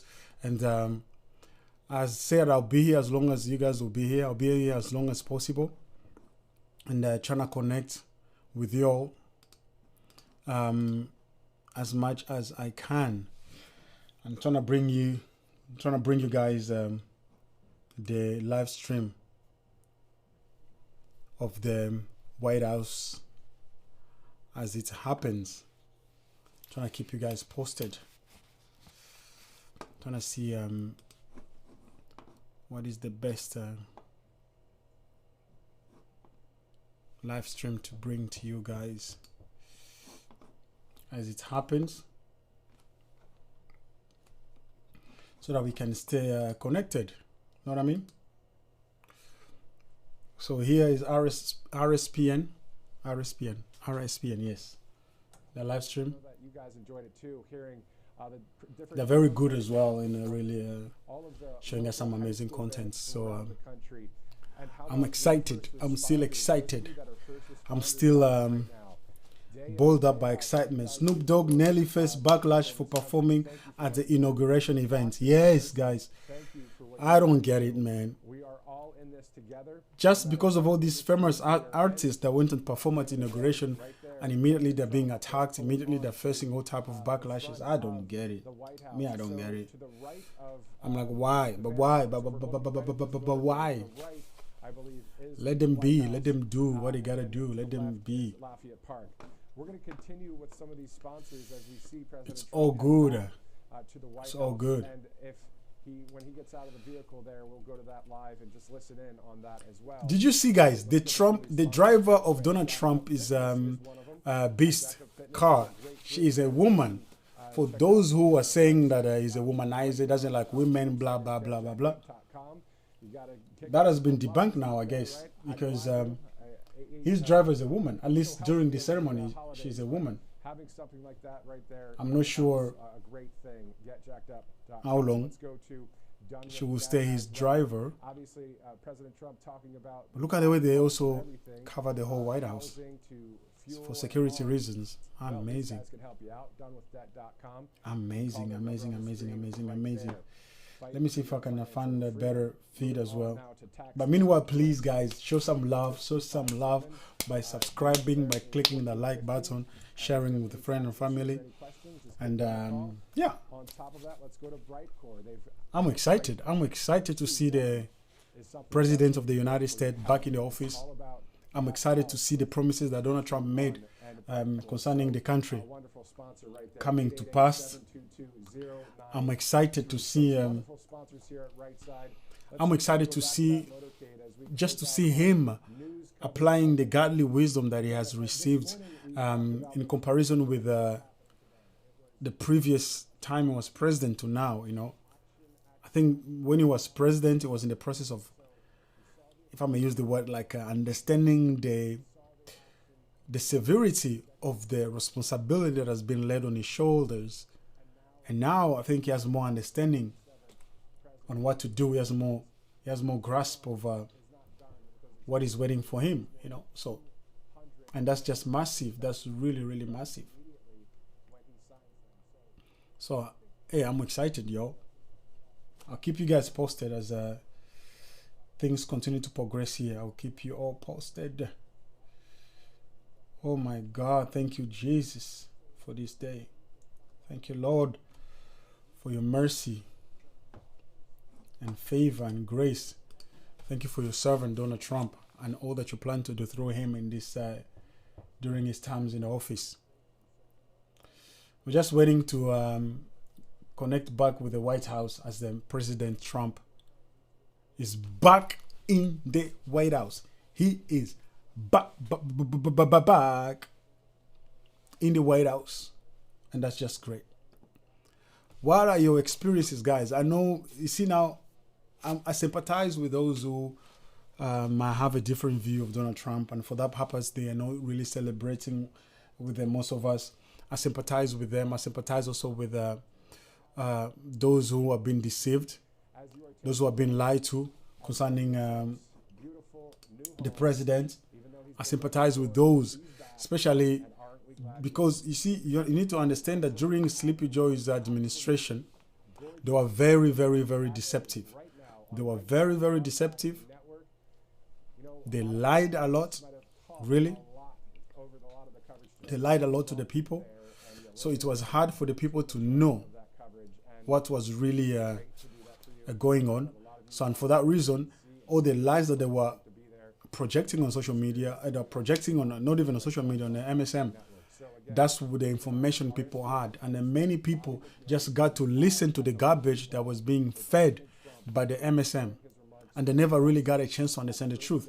So now, and because of that, most of those people right now are disappointed because they are deceived. They don't have the correct information. They don't have the correct picture of who the man Donald Trump is. So there's all kind of different feelings that they have concerning him. But I encourage you, give him a chance. Give him a chance. Allow yourself to come and find out what man is Donald Trump. That's all I can say about that. Allow yourself to come and get to know the man Donald Trump, Donald J. Trump. And then you find out that fault normé. You find out that it's not as bad as it looks, really. It is, it's not as crazy as they've been saying it is. Because if he was, the American people didn't vote for him. And the majority of the people say, you know what, this is the man we want in the office. This is the man we want as our president. So if you have any question, if you have any thoughts or ideas or advice, feel free to drop us an email. The email address is on the screen. I'm here still as much as I'll be here. I'll be as long as possible. I'll be as long as possible, you know. So feel free to do what you gotta do. Please don't go anywhere because I'm not going anywhere. As long as you guys are here, I'm here. Mike Landell, I'm trying to check out. Let me check to see if we can get a good idea of. Oh man, I love this day, man. I just love this day. I knew this day was gonna come. Okay, let me rephrase. I was worried that this day might take longer. I was wondering if this day was going to come. I wasn't sure this day was going to come. And I'm so glad this day came. I'm so glad we're finally here. So to God be the glory. To God be all honor. To God be all power. Now and forever. Hallelujah. Amen. Let's see. I'm going to bring you guys in the Capitol. So just give me a moment. I'll take you guys to the Capitol. Because we do not sleep, no slumber.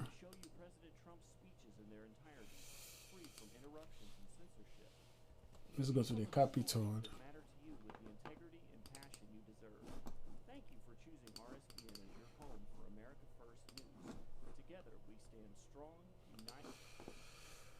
Let's see. We are back on. Back.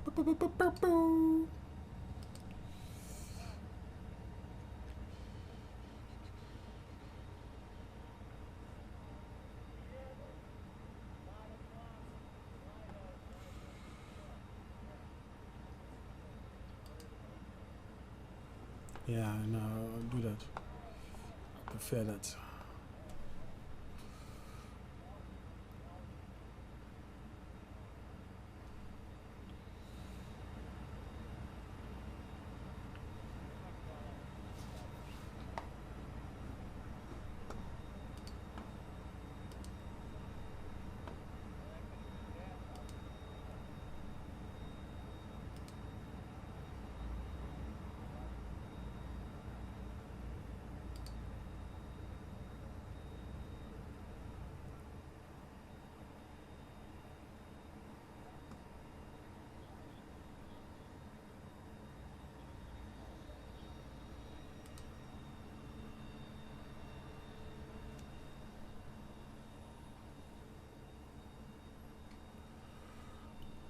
Ja.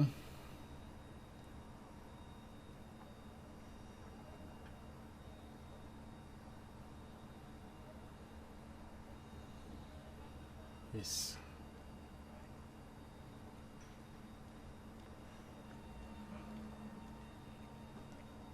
Good.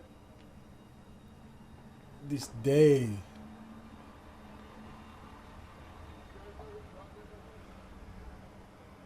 This day.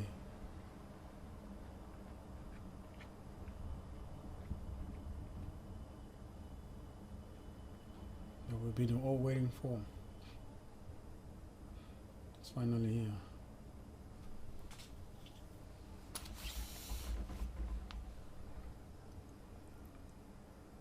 It's finally here, guys.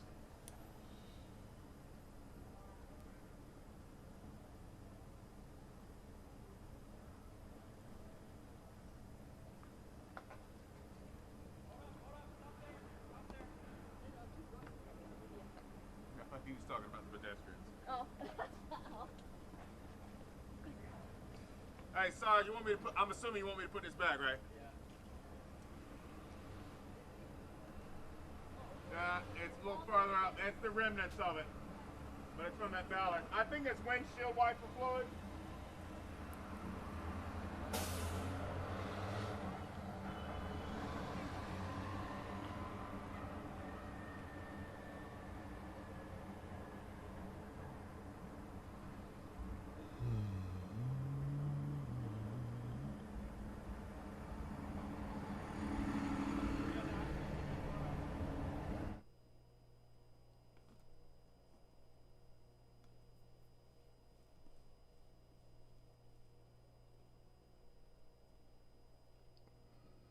Michelle who? Nobody knows who Michelle Obama is. Nobody missed her presence. Or misses her presence, for that matter.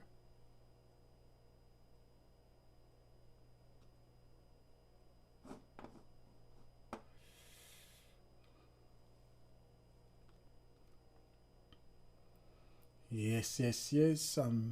waiting for the president-elect to get in the Capitol so we could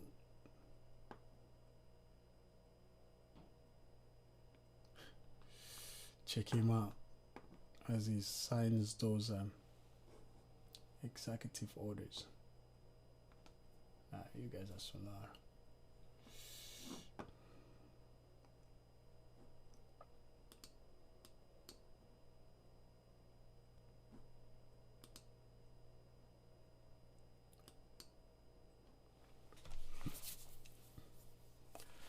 So if you're just connecting, guys, please don't forget to subscribe, to sub up, and God will be glorified. The President of the United States of America is back. He is back in the White House. The real president is back in the White House. The real president is back in the White House. It's amazing.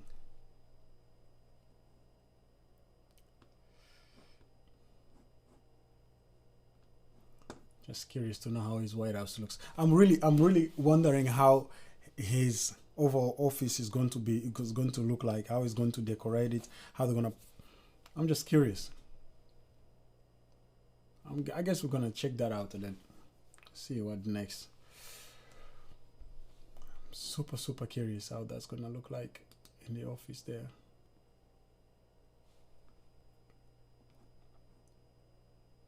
The beast, the car, the vehicle. His driver is a woman. For somebody who they say doesn't like women. How about that?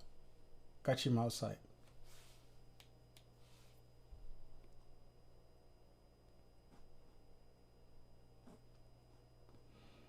That's just amazing. So, okay, a couple of things while we wait.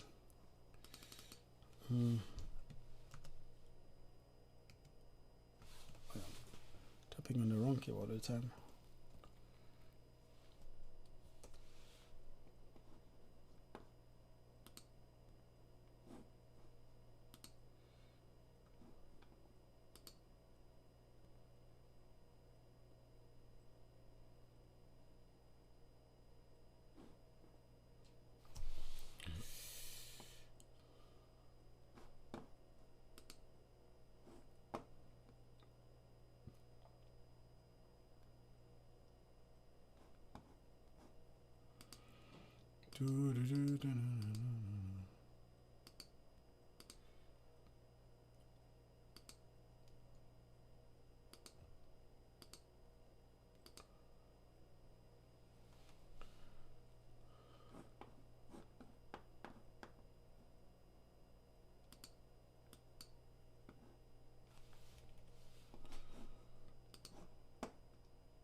Okay, I think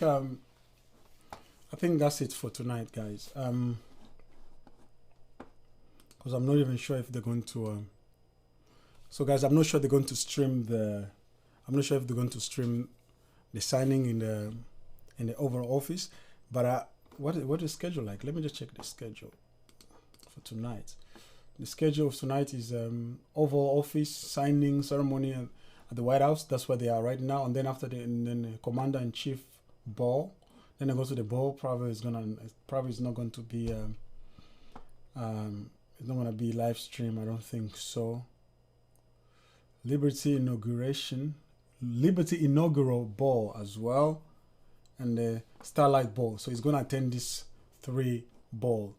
Okay, I just want to really take this opportunity to thank you all, guys, for connecting with me. Really, I appreciate you all. I am so blessed that you guys were here. I thank you guys for connecting. I really thank God that you. Let me see. Yeah, I thank God that you guys took time to be here. It's a privilege that I can get to do this for you guys. And if you have not done so, subscribe, like, and just share the link with friend and family, because I believe I'll be doing this a lot more. I'll be doing this a lot more. So please, just by show of support, just do that. Like, subscribe, and drop a comment if you can. But for the rest, thank you guys for you guys who have shown up. You've shown up in numbers, and I really appreciate that. I really thank God for you all. Have an amazing new season. It's a new season. It's a new day. Fresh anointing falling in our ways. For those in the US, you have an amazing president. Listen, I know you've had a lot in the news, in the MSM, the fake news. They've told you so much about him. This is a chance for you to get to know him yourself. Give him a chance. Give the man a chance. Allow him to introduce himself. Allow him to show you who he is and what he is all about. That's all I'm saying. As I've been doing for the couple of years, I'll just keep analyzing, keep track with his progress and what he will be doing. Because so far he has signed already a few executive orders that are amazing. Releasing the J6, because some of them are in prison for nothing. They call it insurrection. It wasn't even close to that. They call it many things, and then they go ahead and delete all the information that they could use to investigate these people, that the Trump's cabinet could use to find out what really happened. They go ahead and delete everything, like they did also with the Hillary in 2016. So all I'm just saying is that you might not like the man, but at least give the man a chance to prove to you who he is and to show you that he is here to stay and he's the man for the job. Because for me, I strongly believe he's the man for the job, comparing to what you had, what you have to lose. What you have to lose. So my name is Glory, and I've been privileged to bring this stream live to you all. And I'm just so humbled. I'm so happy that I got to do so. So what do I have to say? And just say thank you. And I'll get to see you guys soon. Let me just get my I think I can do my outro on this video, because I haven't done that for a long time. So see you guys, be blessed, and shalom shalom.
have to speak to President Putin. We're going to have to find out. He can't be thrilled. He's not doing so well. I mean, he's grinding it out, but most people thought that war would have been over in about 1 week. And now you're into 3 years, right? So he can't be thrilled. It's not making him look very good. Now, eventually, you know, I mean, it's a big machine, so things will happen. But I think he'd be very well off to end that war. We have numbers that almost 1 million Russian soldiers have been killed. About 700,000 Ukrainian soldiers are killed. Russia's bigger. They have more soldiers to lose. But that's no way to run a country. What did your TikTok order do, Mr. President? Just gave me the right to sell it or close it. Essentially with TikTok, I have the right to either sell it or close it. And we'll make that determination. And we may have to get an approval from China too, I'm not sure. But I'm sure they'll approve it. And if they don't approve it, it would be somewhat of a hostile act, I think. But it's good for China if it gets approved. Mr. President, so you're not guaranteeing that TikTok will be around after 90 days from today? No, but it could very well be. It makes sense for it to be, because it's got tremendous value. But if we create the value by approving, you know, in other words, that approval gives it tremendous value. If that's the case, then we should be entitled to 50% as a country. You understand? You haven't heard that one before, right? That's called a joint venture. And nobody ever thought that way before. Well, I don't know. I think you have a lot of people that would be interested in TikTok with the United States as a partner. Mr. President, what was it like walking into the Oval Office this evening? Oh, what a great feeling. One of the better feelings I've ever had. Do you like this town better now than in 2017? Well, we're very experienced now. You would say nobody's ever had experience like I have. I've dealt with some very good people. I've dealt with some very bad people, and I know who the bad ones are and the good ones are. You know, don't forget, I was very successful in primarily the real estate business. And people used to say, who's worse, a politician or a vicious real estate developer? And I'd always say, you know, the real estate developer is far worse. But after about 3 months, and yeah, I would, but he's told me he wants to make a deal. I mean, Zelensky wants to make a deal. I don't know if Putin does. He might not. I don't know. He should make a deal. I think he's destroying Russia by not making a deal. I think Russia's going to be in big trouble. You take a look at their economy. You take a look at the inflation in Russia. So I would hope. I got along with him great, and you know, I would hope he wants to make a deal. Mr. President, are you keeping U.S. sanctions on Russia until he makes a deal? Well, sanctions or tariffs. I think the word tariff is much better because it keeps your dollar stronger. I think tariffs are more effective. I mean, I use sanctions on Iran. Iran was broke. When I left office, Iran was broke. They had no money for Hamas or Hezbollah, none. They were flat broke. And October 7th would have never happened. And I think you all know that. It would have never happened. They had no money. Now they're rich, but, you know, they're weakened in a different way. I would say that the one attack by Israel really set them back. It really set them back. The Pagers, and others. You know, the attack on air defense was a... What are you signing now, sir? It's an executive order relating to reforms to the federal workforce, including to the senior executive service. We're getting rid of all of the cancer. I call it cancer. The cancer caused by the Biden administration. How confident are you, Mr. President, that you can keep the ceasefire in Gaza and conclude the 3 phases of this deal? I'm not confident. That's not our war, it's their war, but I'm not confident. But I think they're very weakened on the other side. Do you support the 2-state Gaza, boy, I looked at a picture of Gaza. Gaza is like a massive demolition site. That place is, it's really got to be rebuilt in a different way. Do you plan to help rebuilding Gaza? I might. You know, Gaza is interesting. It's a phenomenal location. On the sea, best weather. You know, everything's good. It's like, some beautiful things could be done with it, but it's very interesting. But some fantastic things could be done with Gaza. How do you see the future in governance for Gaza?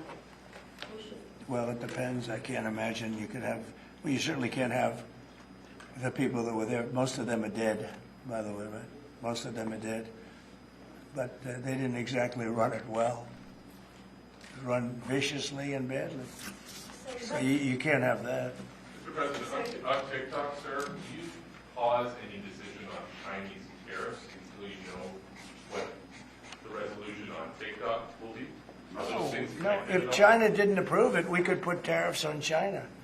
Don't forget, China charges us tariffs, and we charge them very little, except for what I did. I put a lot of, we took in hundreds of billions of dollars.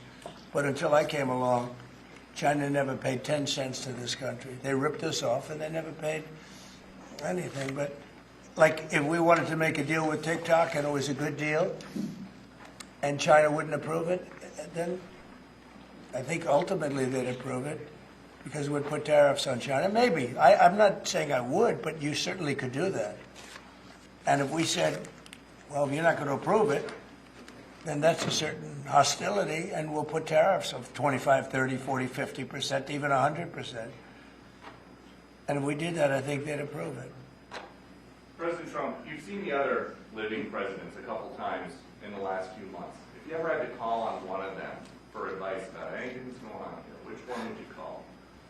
It's interesting. Well, I thought Bill Clinton was a very good politician. I don't think he was used properly. I think they disrespected him.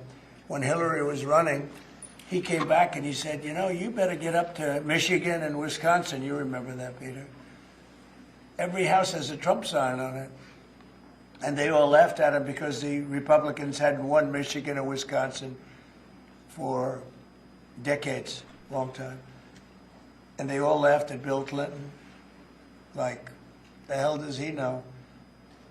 And he turned out to be right, because I won both of them. And then we just won both in this election, too. We won Wisconsin and Michigan and every other swing state. We won all the swing states, all 7. They talked about 7 swing states. We won them all. So, but Bill Clinton he had a great political sense, I think. You looked like you were having a good conversation with President Obama at President I Carter's was. And you'd like to know what it was? Oh. Everybody wants to know. I know, I wouldn't want to laugh. But we were having some crazy conversation. Why do you asking a question like that? I don't think you want to know. You might not know. You might be insulted. It's an executive order relating to holding former government officials accountable for unlawful disclosure of sensitive information. This next one, sir, is a declaration of a national energy emergency. That's a big one. You know what that allows you to do? That means you can do whatever you have to do to get out of that problem. And we do have that kind of an emergency. President Trump, at some point will you use your powers of the presidency to tell Americans who are concerned about drones? Yeah. A few weeks ago, Yeah. what exactly I will. Can you tell us now? In fact, I'd like to know, because I just got here. What do you think? I just came here. I've been here for, 15 minutes now. Do people listening, because this is going out live. And I got to read this letter, too. Because of you, I found this letter. I can read it for you. It's interesting. Yeah, I know you would. Your father would, too. But is it anything these drones? Is it anything that people need to be worried about? No, I think it's terrible. I would like to find out what it is and tell the people. And can you commit to some kind of... In fact, I'd like to do that. Could we find out what that was, Susie? Okay? Yeah, why don't we find out? Immediately. I can't imagine it's an enemy, or there would have been, people would have gotten blown up all over. Maybe they were testing things. I don't know why they wouldn't have said what it was. They had a lot of them flying over Bedminster, which is interesting, right? And with the events today and yesterday, was everything moved inside just for cold weather, or was there some kind of security concern? No security. Because they had everything shut down to drones. You can shut that down pretty easily if you're sophisticated. They're very sophisticated, these people. No, it was just cold weather. And we made a good move because, first of all, I thought it was incredible in the Capitol today.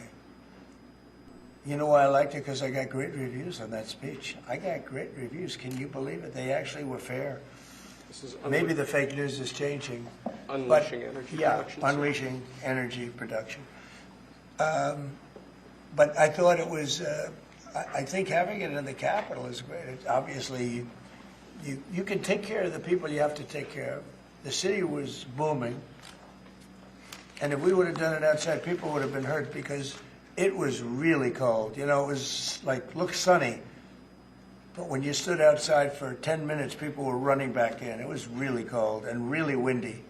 The wind brings it down a lot. So we made the right decision. You couldn't have stayed. I don't think you could have had it out. You know how cold it was today. It was, people went out for a little while just to test it. They couldn't stay out more than 10 minutes. They all came back in.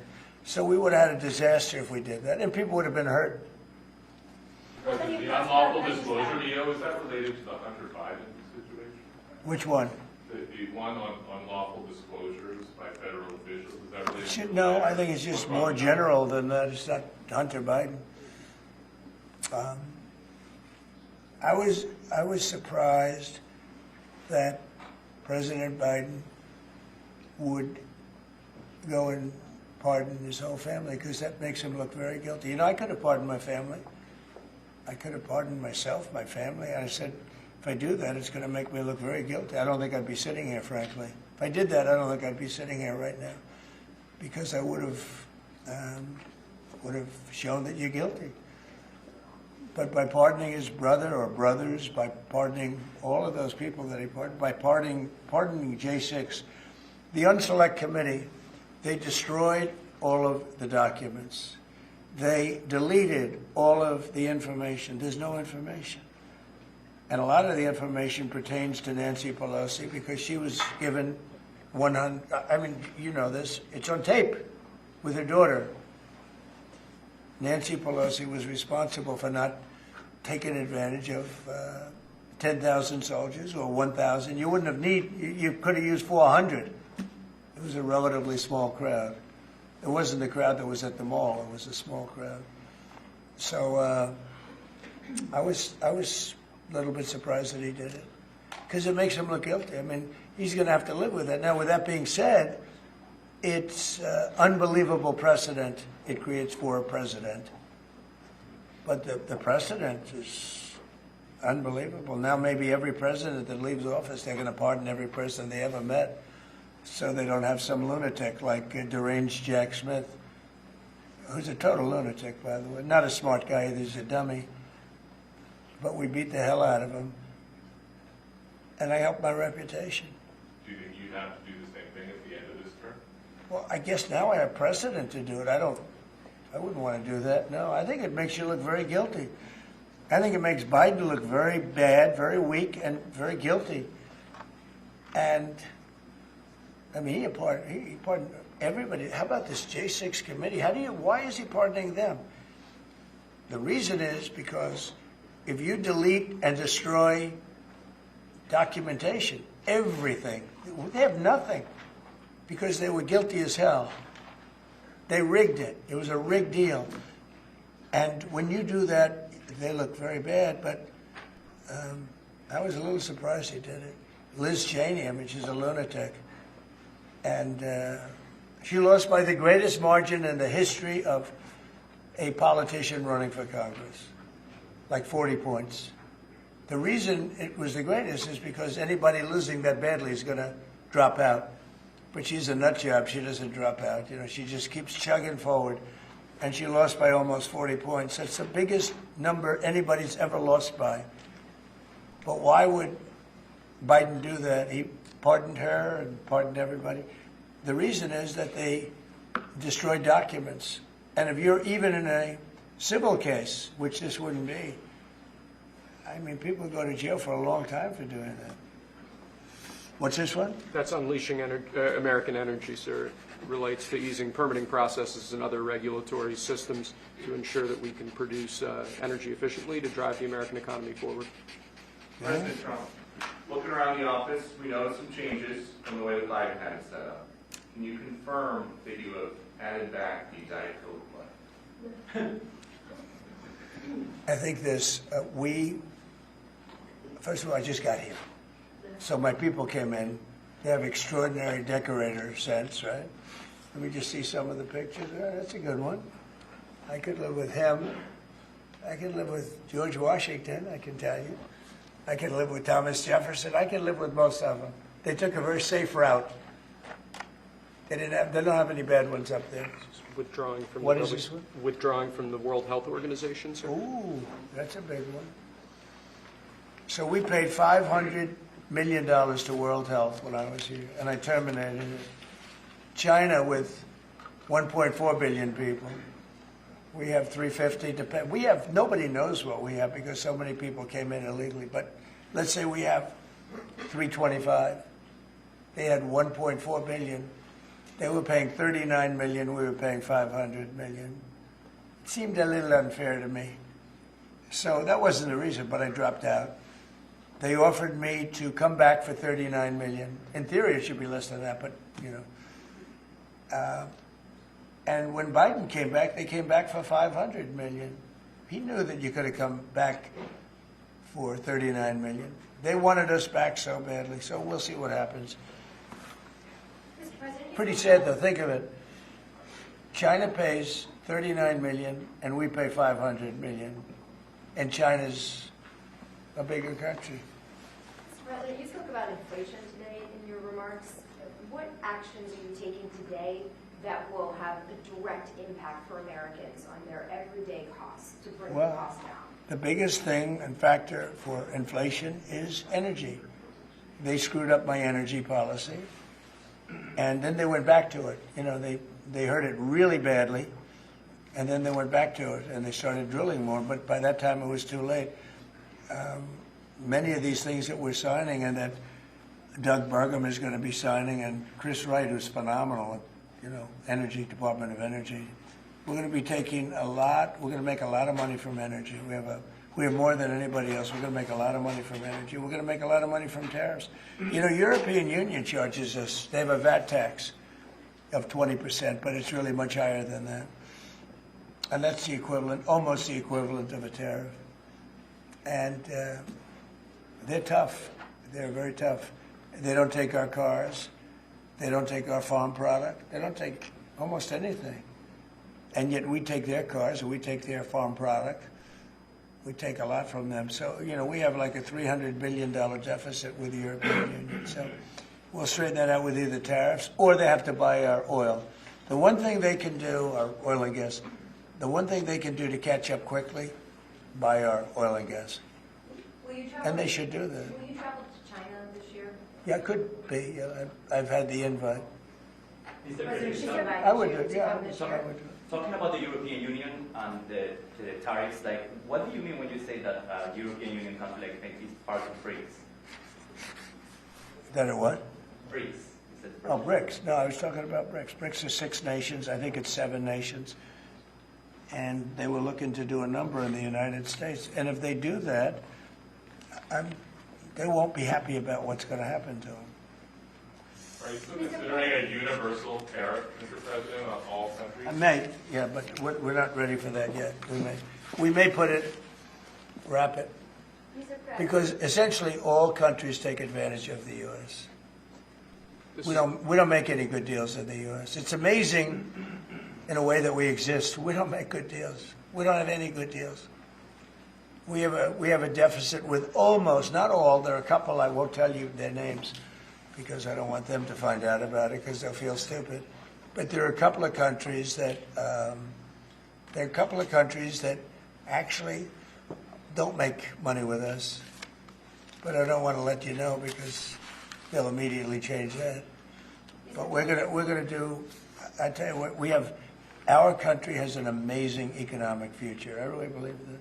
What kind of universal tariff if you did do one? Well, you'd put a universal tariff on anybody doing business in the United States because they're coming in and they're stealing our wealth, they're stealing our jobs, they're stealing our companies, they're hurting our companies.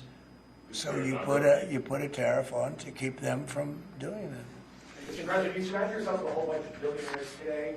President Biden has in his farewell address warned about oligarchy. I was wondering if you could respond to that. President Biden will. Well, he had a lot of guys, and then they found out that he didn't know what the hell he was talking about, and I think they deserted him. They deserted him, those same guys. Look, I don't make pretenses, smart guys, but there are a lot of smart people around, but they did desert him. They were all with him, every one of them. Now they're all with me. I don't know. It's not going to get anything from me. I don't need money. But I do want the nation to do well, and they're smart people, and they have, they create a lot of jobs. And if they don't do it, China's going to do it. What they've done is they've taken industries and they've taken it away. They outsmarted China. And, we sort of like that. It's okay. They've done a great job. A lot of them, not all of them. Protecting women from radical gender ideologies. Ooh. Mr. President, going back to the World Health Organization, you were the president during COVID. Don't you see the importance of organizations like that to coordinate a global response? Sure, I do, but not when you're being ripped off like we are by the World Health. World Health ripped us off. Everybody rips off the United States, and that's it. It's not going to happen anymore. Thank you very much, everybody. All right, let's go. One last one, sir. This is your Martin Luther King Day proclamation. Thank you, Press. Thank you, sir. Thank you, Press. Thank you very much. Thank you. Let's go. Thanks, Press. Thank you, guys. This is Martin. Let's go, guys.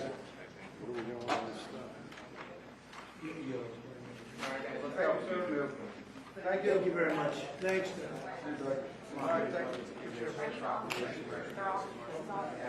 Yeah. Is this off? Mutations in there. Yep.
about protecting America from foreign terrorists and other national security and public safety threats.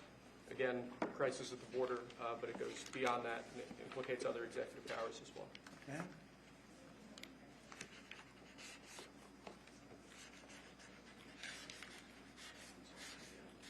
President Trump, if cartels are now going to be seen as foreign terror organizations, would you think about ordering U.S. Special Forces into Mexico to take them out? Could happen. Stranger things have happened. Mr. President, And that was actually that Maduro would accept Venezuelans. Say it? How will you make sure that Maduro would accept Venezuela? Well, we're going to see in Venezuela. We're looking at Venezuela very strongly. It's a country I know very well for a lot of reasons, and well, it was a great country 20 years ago, and now it's a mess. Right? Sir, can we expect ICE raids starting tomorrow in major cities? What does that mean? Can we expect ICE raids in major cities tomorrow? I don't want to say when, but it's going to happen. Has to happen, or we're not going to have a country left. This is actually an executive order designating the cartels and other organizations to be foreign terrorist organizations. That's a big one. Yes, sir. People have wanted to do this for years. So they are now designated as terrorist organizations, foreign. And Mexico probably doesn't want that. But we have to do what's right. They're killing our people. They're killing 250, 300,000 American people a year. Not 100, like has been reported for 15 years. It's probably 300,000. This is an executive. Mexico doesn't want that. How are you going to deal with this? I don't know. You'll have to ask them. Sir, this is an executive order entitled Protecting the American People Against Invasion, which again deals with the southern border and the unprecedented admission of illegal aliens across the southern border.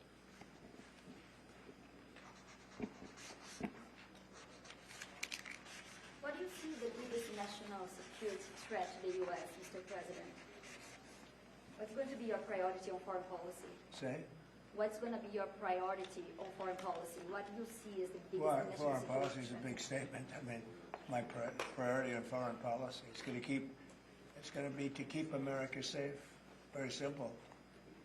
It's a big question, though. That's a very big question. Who is going to be the first foreign leader that you plan to meet, or who are you going to call tomorrow on your first day? I've already been meeting people. I've been meeting them. I've been talking to them.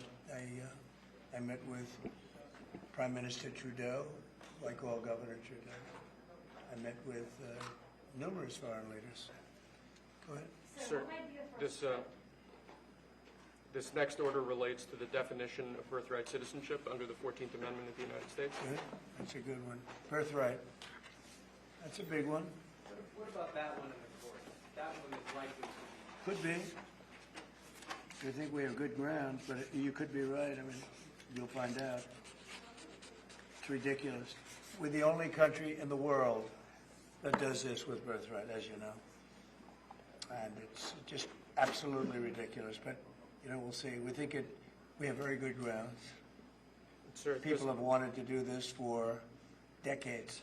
Sir, this is a proclamation declaring a national emergency at the southern border of the United States. That's a big one. A lot of big ones, huh?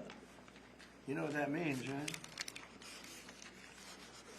President Trump, did President Biden leave you a letter? He may have. Wait. Don't they leave it in the desk? I don't know. Oh. What's in there? Thank you, Peter. It could have been years before we found this. Wow. Thank you. Can you read that on the outside? Maybe we should all read it together. Let's read it. Well, maybe I'll read it first and then make that determination. That sounds great.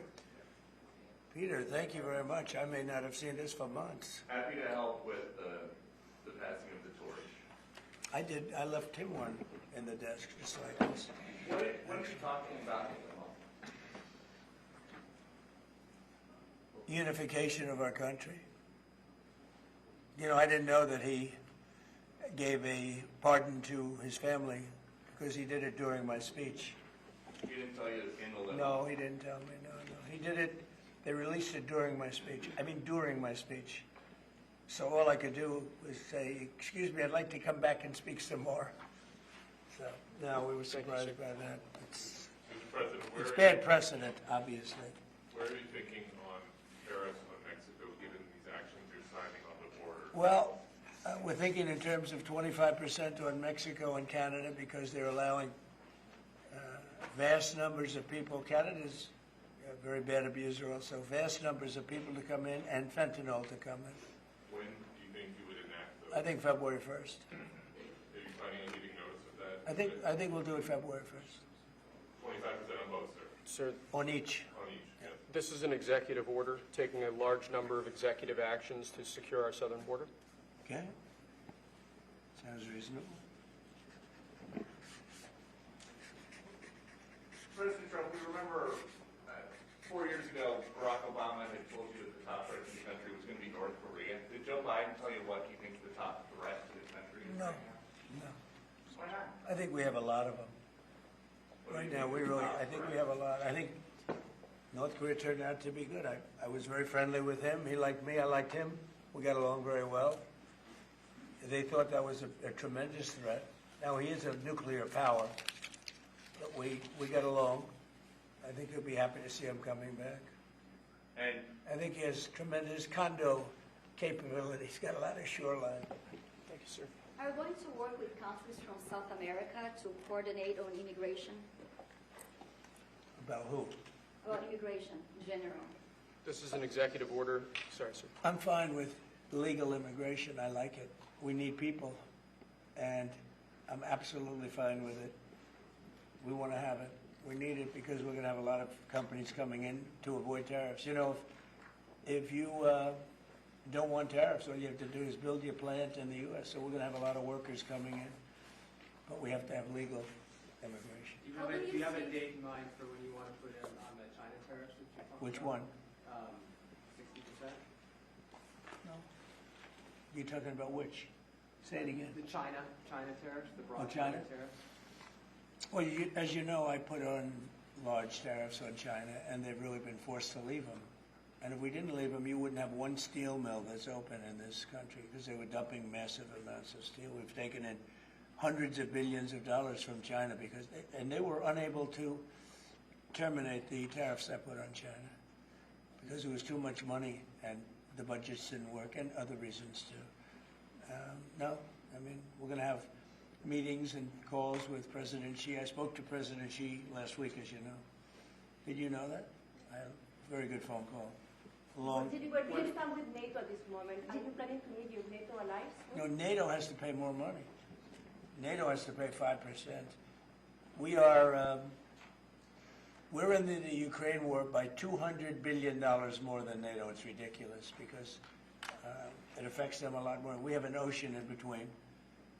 And we've spent $200 billion more on Ukraine than NATO has spent. And they've got to equalize. Did you talk to Xi about the Ukraine war? Yeah. Because China and Brazil together has a proposal to bring Russia and Ukraine to talk. That's good. That's fine. I'm ready. When are you going to talk with the Brazilian president? How did Brazil get involved? Brazil's involved. This is a new one. When are you going to talk to Lula? Are you from Brazil? I'm from Brazil. That's why they're involved, I guess.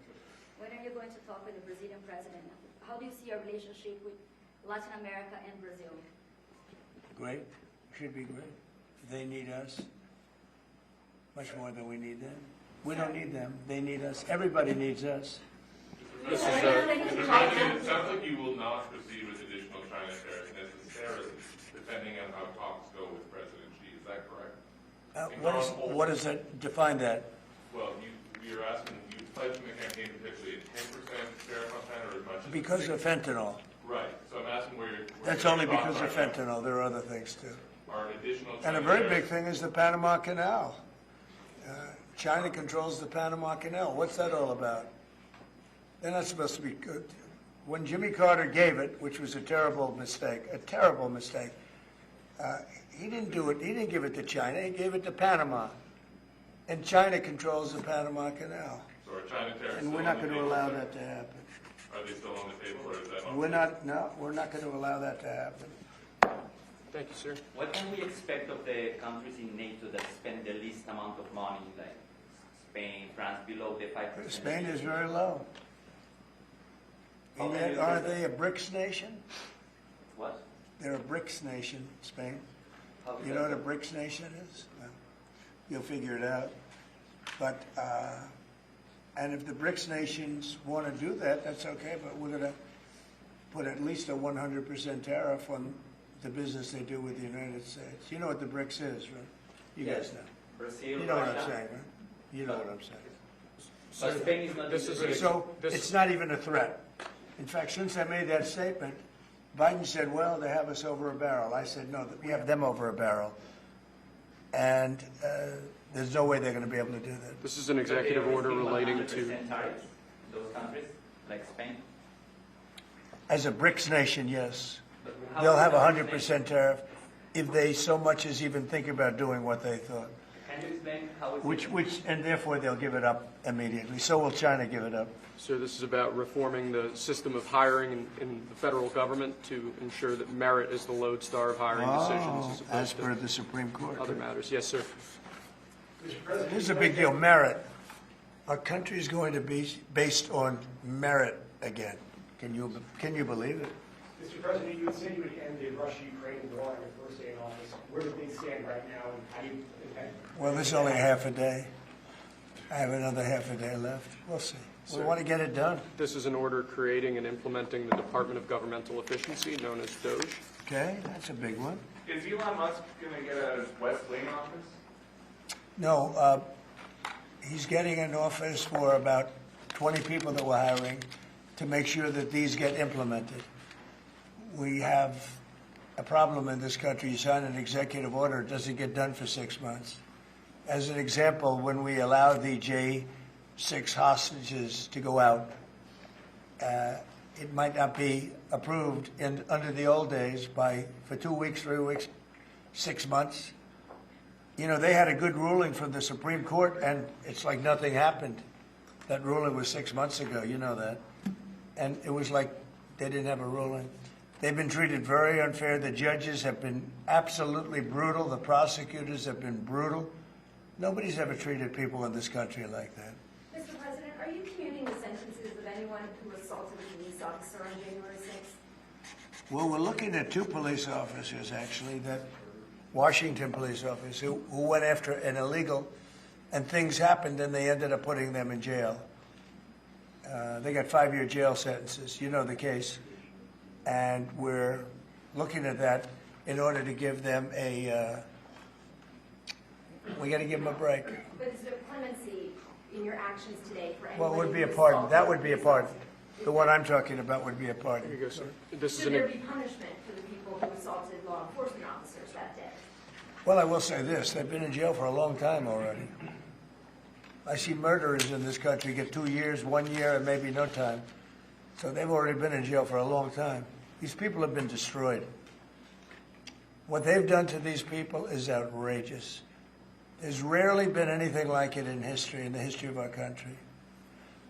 And even people that were aggressive, and in many cases I believe they happen to be outside agitators, but you know, what do I know, right?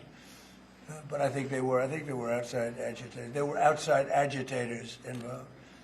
And obviously the FBI was involved because Ray admitted the FBI was involved. Didn't he say 23 people, indirectly or directly, were involved? And it was then 26. That's a lot of people. Now we have, we got to take care of these people have been treated so badly. It's never happened before.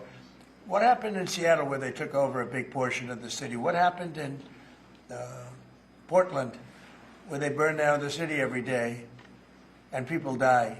Nothing happened to anybody. But they go after these people violently. I mean, they're still going after brand new people. They found somebody else with a picture. There's never been anything like this. And you know, it's almost 100%. Think of this. Almost 100% of the people are convicted. 100%. It's Washington, D.C. People go into a trial and they say, oh, I have a wonderful lawyer and I didn't do anything wrong. and they end up in shackles almost immediately and jail. No, we're not going to let it happen. About Greenland, we have shown interest in buying it, but is there any other option that would satisfy you? About what? Greenland, instead of buying it. Finland? Greenland. Oh, Greenland. Greenland is a wonderful place. We need it for international security. And I'm sure that Denmark will come along. I think it's costing them a lot of money to maintain it, to keep it. The people of Greenland are not happy with Denmark, as you know. I think they're happy with us. We had representatives, my son and representatives went up there 2 weeks ago, and they like us. So we'll see what happens. But Greenland is necessary, not for us, it's necessary for international security. You have Russian boats all over the place. You have China boats all over the place, warships. And they can't maintain it. When are you going to be talking with Vladimir Putin? Who? Did you plan to meet President Putin, sir? I'll be meeting with President Putin. When? I don't know. I can't. It's being set up. Your first trip foreign country, sir? So first foreign trip typically has been with UK. But I did it with Saudi Arabia last time because they agreed to buy $450 billion worth of our product. I said, I'll do it, but you have to buy American product, and they agreed to do that. They bought $450 billion. It was the least reported story I've ever been involved in. And now, where are you planning to go now? Well, I don't know. If Saudi Arabia wanted to buy another 450 or 500, we'll up it for all the inflation.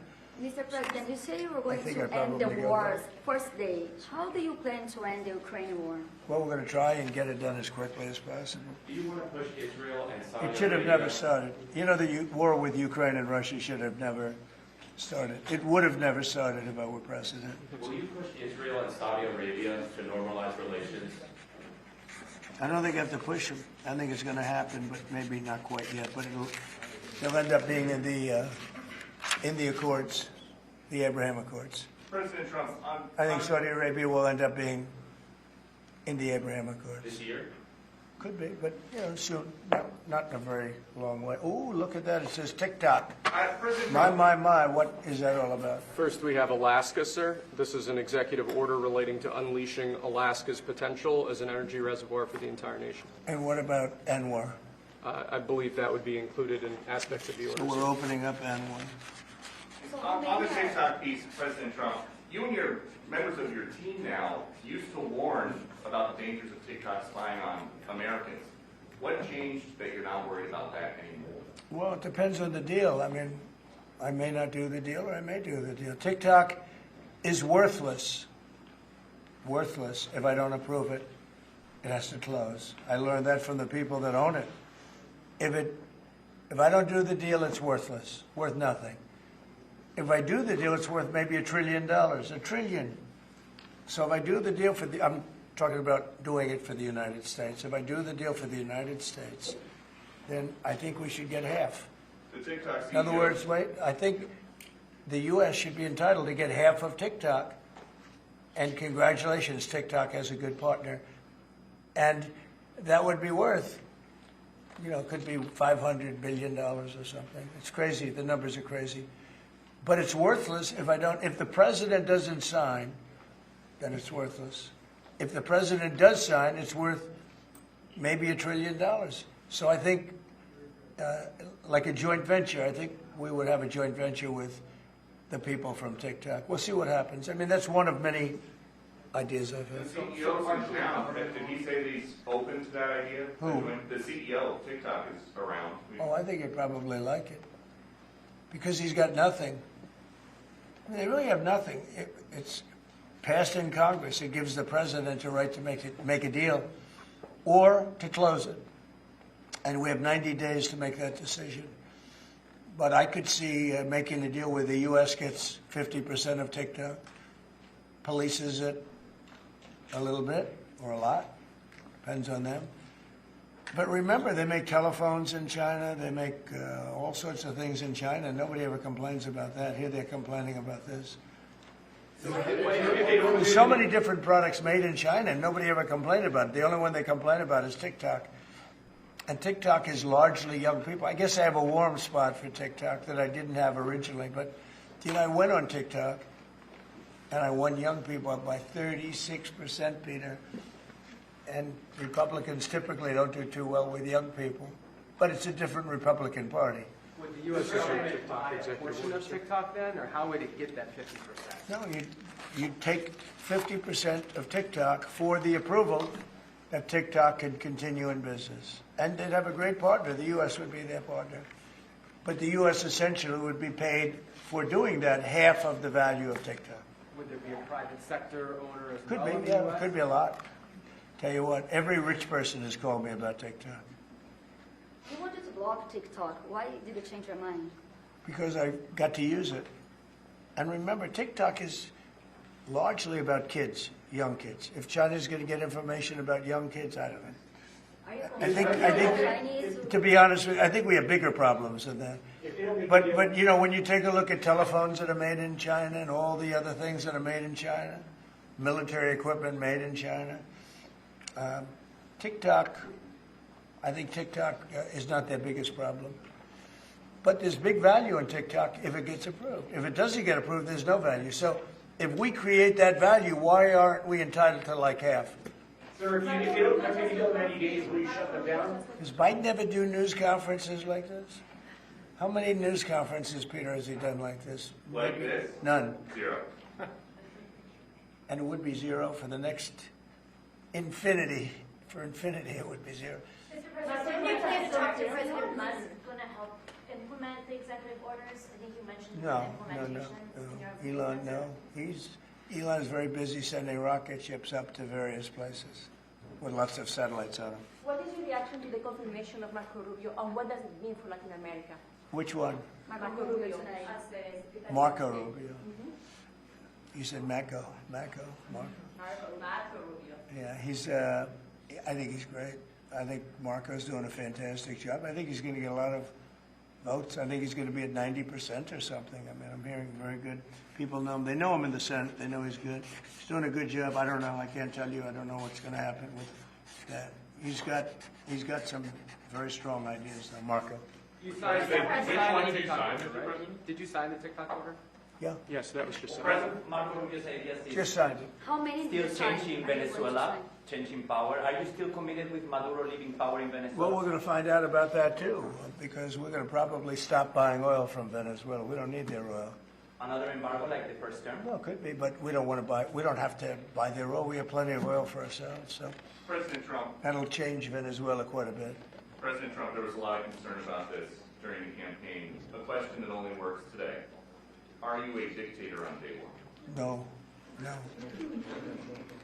I can't imagine even being called that. No, I believe in the sanctity of the vote.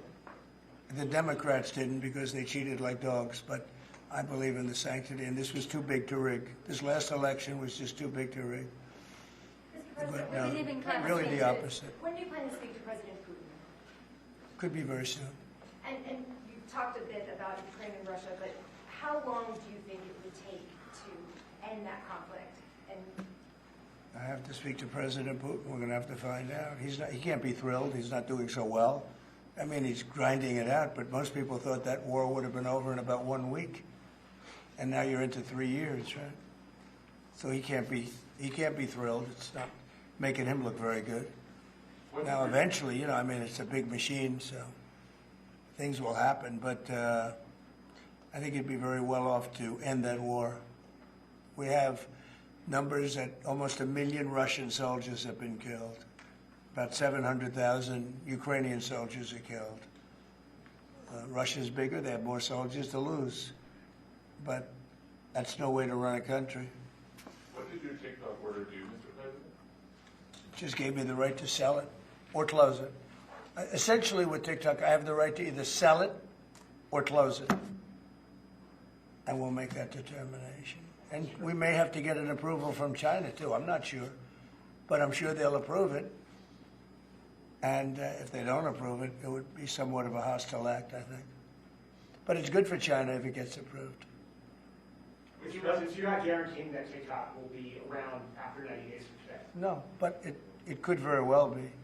It makes sense for it to be, because it's got tremendous value. But if we create the value by approving, You know, in other words, that approval gives it tremendous value. If that's the case, then we should be entitled to 50% as a country.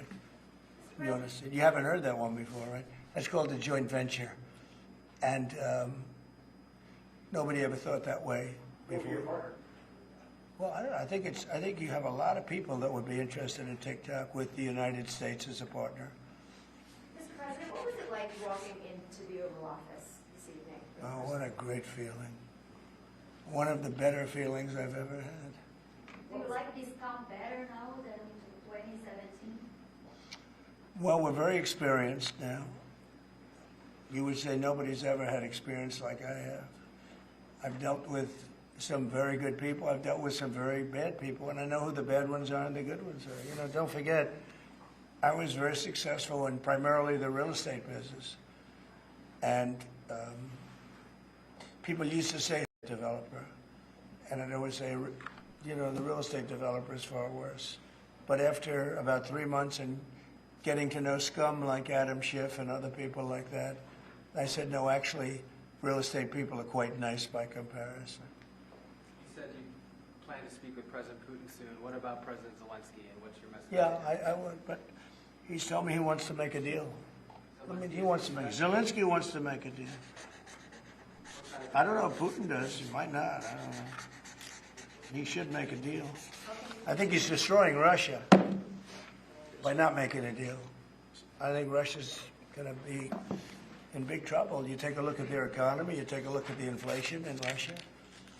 So I would hope. I got along with him great, and you know, I would hope he wants to make a deal. Mr. President, are you keeping U.S. sanctions on Russia until he makes a deal? Well, sanctions or tariffs. I think the word tariff is much better because it keeps your dollar stronger. I think tariffs are more effective. I mean, I use sanctions on Iran. Iran was broke. When I left office, Iran was broke. They had no money for Hamas or Hezbollah, none. They were flat broke. And October 7th would have never happened. And I think you all know that. It would have never happened. They had no money. Now they're rich, but you know, they're weakened in a different way. I would say that the one attack by Israel really set them back. It really set them back. The Pagers, and others. You know, the attack on air defense was a bad attack for Iran. What are you signing now, sir? It's an executive order relating to reforms to the federal workforce, including to the senior executive service. We're getting rid of all of the cancer. I call it cancer. The cancer caused by the Biden administration. Sure. How confident are you, Mr. President, that you can keep the ceasefire in Gaza and conclude the 3 phases of this deal? I'm not confident. That's not our war, it's their war, but I'm not confident. But I think they're very weakened on the other side. Do you support the 2-state Gaza, boy, I looked at a picture of Gaza. Gaza is like a massive demolition site. That place it's really got to be rebuilt in a different way. Do you plan to help rebuilding Gaza? I might. You know, Gaza is interesting. It's a phenomenal location. On the sea, best weather. You know, everything's good. It's like some beautiful things could be done with it, but it's very interesting. But some fantastic things could be done with Gaza. How do you see the future in governance for Gaza? Well, it depends. I can't imagine you could have, well, you certainly can't have the people that were there. Most of them are dead, by the way, right? Most of them are dead. But they didn't exactly run it well. Run viciously and badly. So you can't have that. Mr. President, on TikTok, sir, do you pause any decision on Chinese tariffs until you know what the resolution on TikTok will be? No, if China didn't approve it, we could put tariffs on China. Don't forget, China charges us tariffs, and we charge them very little, except for what I did. I put a lot of, we took in hundreds of billions of dollars. But until I came along, China never paid 10 cents to this country. They ripped us off, and they never paid anything. But, like, if we wanted to make a deal with TikTok, and it was a good deal, and China wouldn't approve it, then I think ultimately they'd approve it, because we'd put tariffs on China. Maybe. I'm not saying I would, but you certainly could do that. And if we said, well, if you're not going to approve it, then that's a certain hostility, and we'll put tariffs of 25, 30, 40, 50%, even 100%. And if we did that, I think they'd approve it. President Trump, you've seen the other living presidents a couple times in the last few months. If you ever had to call on one of them for advice about anything that's going on here, which one would you call? It's an interesting. Well, I thought Bill Clinton was a very good politician. I don't think he was used properly. I think they disrespected him. When Hillary was running, he came back and he said, you know, you better get up to Michigan and Wisconsin. You remember that, Peter? Every house has a Trump sign on it. And they all laughed at him because the Republicans hadn't won Michigan or Wisconsin for decades, long time. And they all laughed at Bill Clinton. Like, the hell does he know? And he turned out to be right because I won both of them. And then we just won both in this election, too. We won Wisconsin and Michigan and every other swing state. We won all the swing states, all 7. They talked about 7 swing states. We won them all. So, but Bill Clinton he had a great political sense, I think. You looked like you were having a good conversation with President Obama at President I Carter's was. funeral. And you'd like to know what it was? Everybody wants to know. I know, I wouldn't want to, but we were having some crazy conversations. Why do you asking a question like that? I don't think you want to know. You might not. You might be insulted. It's an executive order relating to holding former government officials accountable for unlawful disclosure of sensitive information. This next one, sir, is a declaration of a national energy emergency. That's a big one. You know what that allows you to do? That means you can do whatever you have to do to get out of that problem. And we do have that kind of an emergency.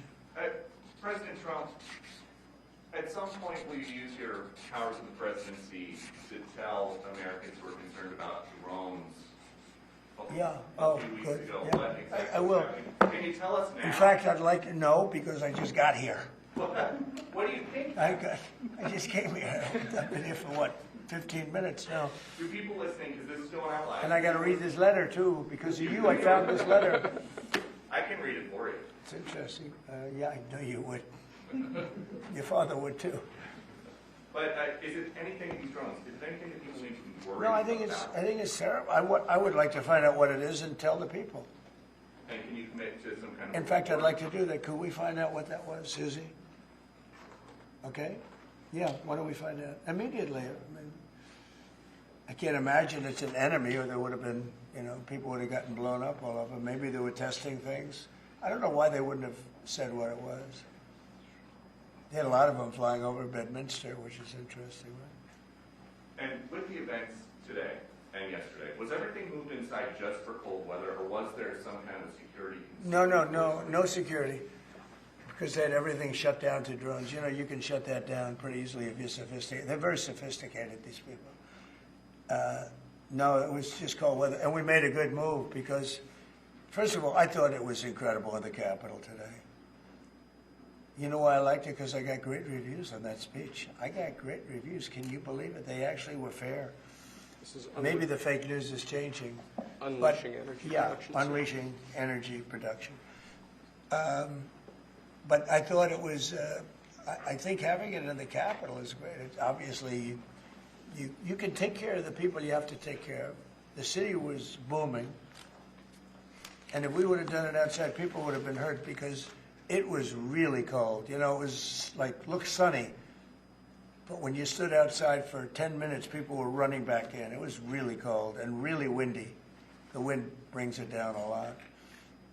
So we made the right decision. You couldn't have stayed. I don't think you could have had it out. You know how cold it was today.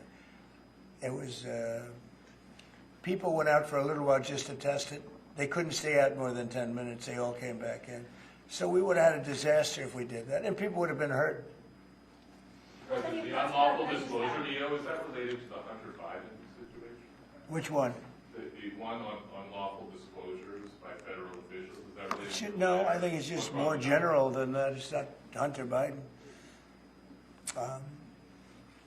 I was surprised that President Biden would go and pardon his whole family, because that makes him look very guilty. You know, I could have pardoned my family.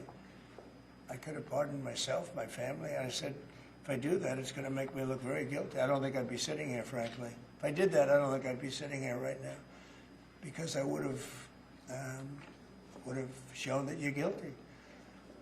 But by pardoning his brother or brothers, by pardoning all of those people that he pardoned, by pardoning J6, the Unselect Committee, they destroyed all of the documents. They deleted all of the information. There's no information. And a lot of the information pertains to Nancy Pelosi, because she was given 100, I mean, you know this, it's on tape with her daughter. Nancy Pelosi was responsible for not taking advantage of 10,000 soldiers or 1,000. You wouldn't have you could have used 400. It was a relatively small crowd. It wasn't the crowd that was at the mall. It was a small crowd. So I was a little bit surprised that he did it, because it makes him look guilty. I mean, he's going to have to live with it. Now, with that being said, it's unbelievable precedent it creates for a president. But the precedent is unbelievable. Now maybe every president that leaves office, they're going to pardon every person they ever met, so they don't have some lunatic like deranged Jack Smith, who's a total lunatic, by the way. Not a smart guy either, he's a dummy. But we beat the hell out of him. And I helped my reputation. Do you think you'd have to do the same thing at the end of this term? Well, I guess now I have precedent to do it. I wouldn't want to do that, no. I think it makes you look very guilty. I think it makes Biden look very bad, very weak, and very guilty. And, I mean, he pardoned everybody. How about this J6 committee? Why is he pardoning them? The reason is because if you delete and destroy documentation, everything, they have nothing, because they were guilty as hell. They rigged it. It was a rigged deal. And when you do that, they look very bad. But I was a little surprised he did it. Liz Cheney, I mean, she's a lunatic. And she lost by the greatest margin in the history of a politician running for Congress, like 40 points. The reason it was the greatest is because anybody losing that badly is going to drop out.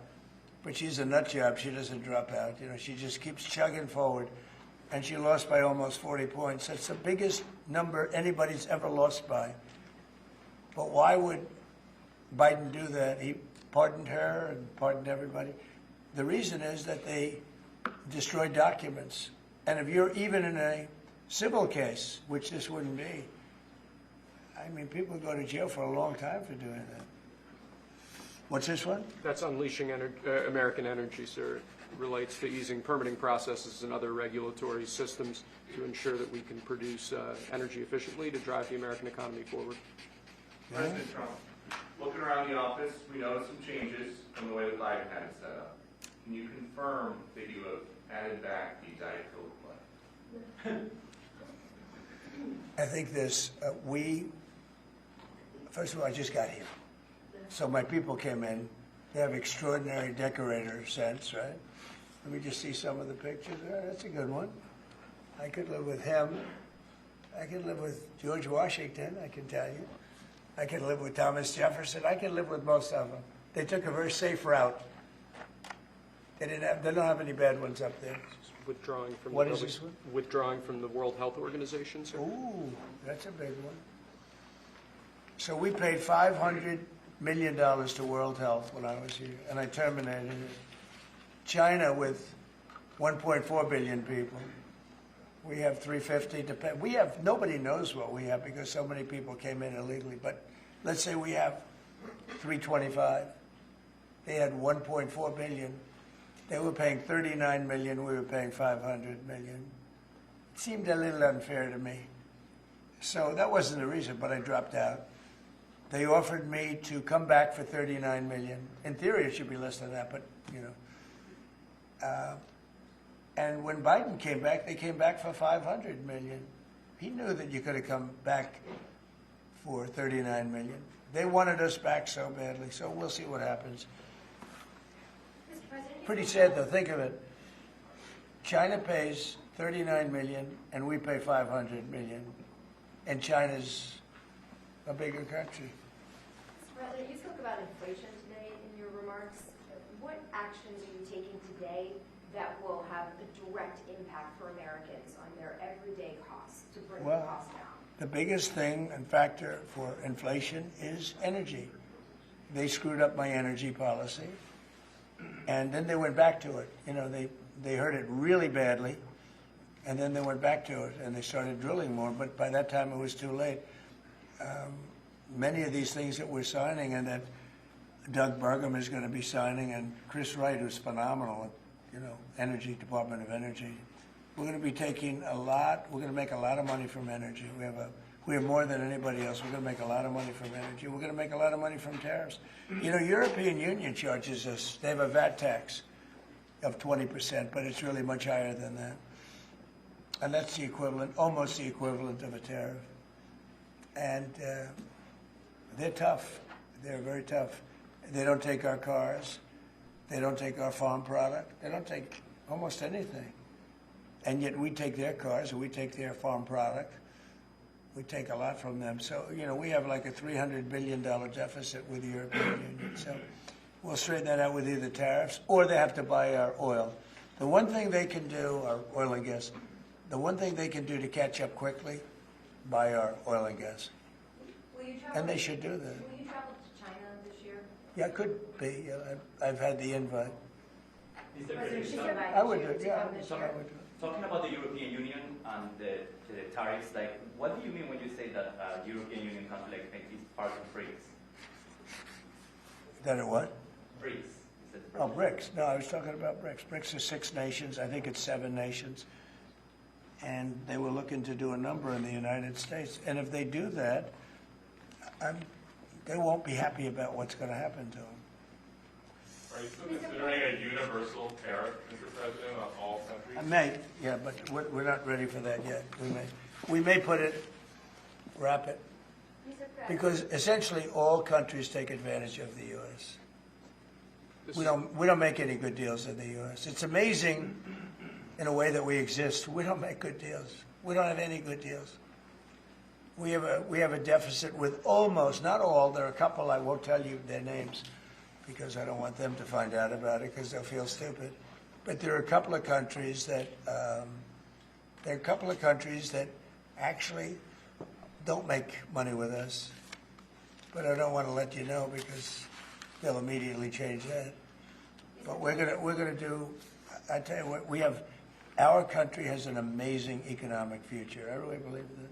What kind of universal tariff if you did do one? Well, you'd put a universal tariff on anybody doing business in the United States because they're coming in and they're stealing our wealth, they're stealing our jobs, they're stealing our companies, they're hurting our companies. So you put a tariff on to keep them from doing that. Mr. President, you surround yourself with a whole bunch of billionaires today. President Biden has in his farewell address warned about oligarchy. I'm wondering if you can respond to that. Well, he had a lot of guys, and then they found out that he didn't know what the hell he was talking about, and I think they deserted him. They deserted him, those same guys. Look, I don't make pretenses, smart guys, but there are a lot of smart people around, but they did desert him. They were all with him, every one of them. Now they're all with me. I don't know. It's not going to get anything from me. I don't need money. But I do want the nation to do well, and they're smart people, and they have, they create a lot of jobs. And if they don't do it, China's going to do it. You know, what they've done is they've taken industries and they've taken it away. They outsmarted China. And, we sort of like that. It's okay. They've done a great job. A lot of them. Not all of them. Protecting women from radical gender ideologies. Ooh. Mr. President, going back to the World Health Organization, you were the president during COVID. Don't you see the importance of an organization like that to coordinate a global response? Sure, I do, but not when you're being ripped off like we are by the World Health. World Health ripped us off. Everybody rips off the United States. And That's it. It's not going to happen anymore. Thank you very much, everybody. All right, guys, let's go. One last one, sir. This is your Martin Luther King Day proclamation. Thank you, Press. Thank you, sir. Thank you, Press. Thank you very much. Thank you. Let's go. Thanks, Press. Thank you, guys. Martin, this is Martin. Let's go, guys. What are we doing on this stuff? All right, guys, let's go. Thank you very much. Thanks. All right, thank you. Yeah. Recording. Is this off? Recording. Don't do it. Let's go. Yeah, we'll come back. We'll come back. Just make sure my bars are off. Yep.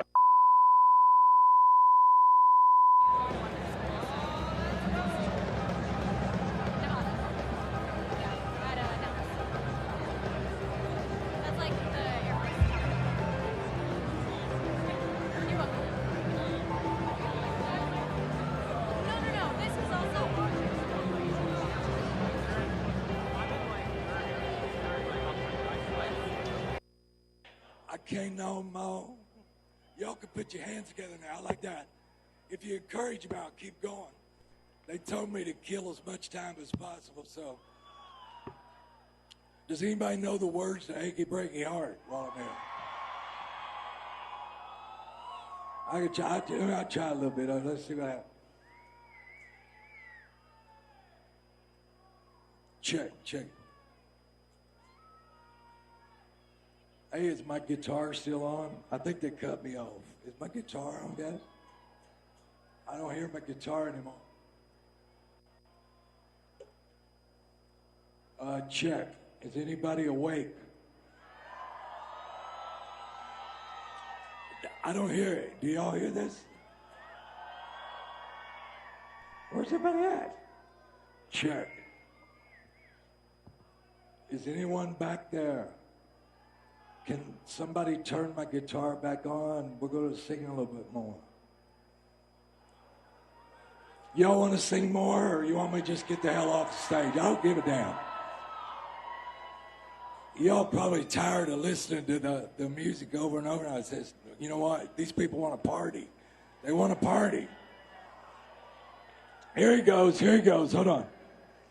I bet I got excited and unplugged it. Volume's up.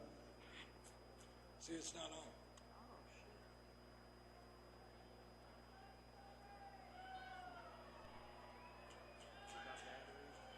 Yeah, battery's working, man.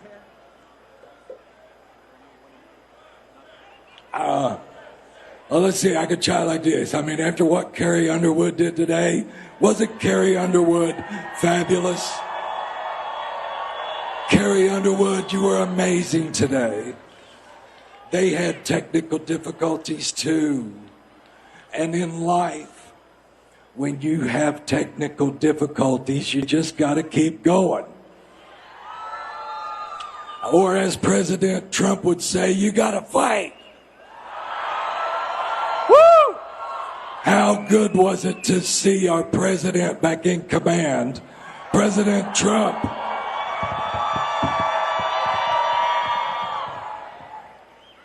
What do you think?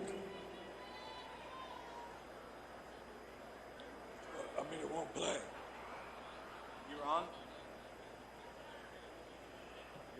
on? I'm on, but it ain't playing, man. I guess it's dead. You know what? Hell, just snap your fingers. That's okay, bud. That's okay. Here, just take it with you.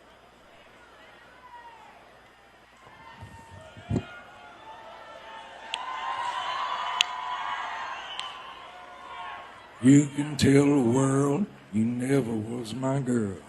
You can burn my clothes up when I'm gone. Come on, like this. Or you can tell your friend just what a fool I've been and laugh and joke about me on the phone. There you go. You can tell my arm, go back to the farm. Or you can tell my feet to hit the floor. Or you can tell my lips to tell my fingertips they won't be reaching out for you no more. One time. Don't tell my heart, my achy breaky heart. I just don't think you'd understand. And if you tell my heart, my achy breaky heart, he might blow up and kill his man.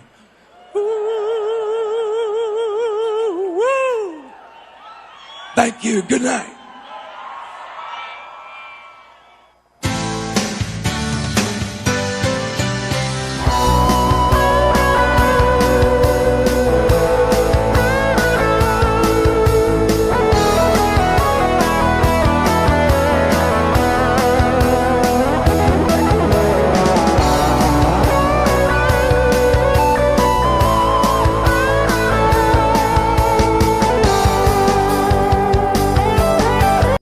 Very special guest with us here, the one, the only rap superstar, Nelly, my friend. How are you, sir? I'm great, my brother. How you doing? Absolutely doing very well, celebrating everything with the inauguration in Washington, D.C. What brought you onto the Trump train? He's the office. He's the president of what I like to call the greatest country in the world. And it's an honor for me to perform for the office. And like I said again, I'm not here to tell you, I don't campaign. Right. But when the president calls and asks me to help him celebrate, I will help him celebrate. No matter who wins, no matter who's in office. I have several family members who have served this country. I was born in a military base. I'm what they call a military brat myself. So I've entertained these troops all around the world. And you know, it's not a lot of money in that. So you don't do it for the money.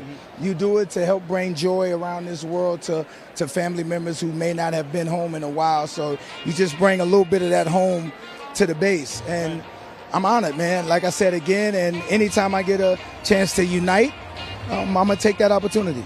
That's fantastic. And we saw in President Trump's campaign and also in the inaugural speech today that sense of unity, and that it's not so much Republican and Democrat, red versus blue.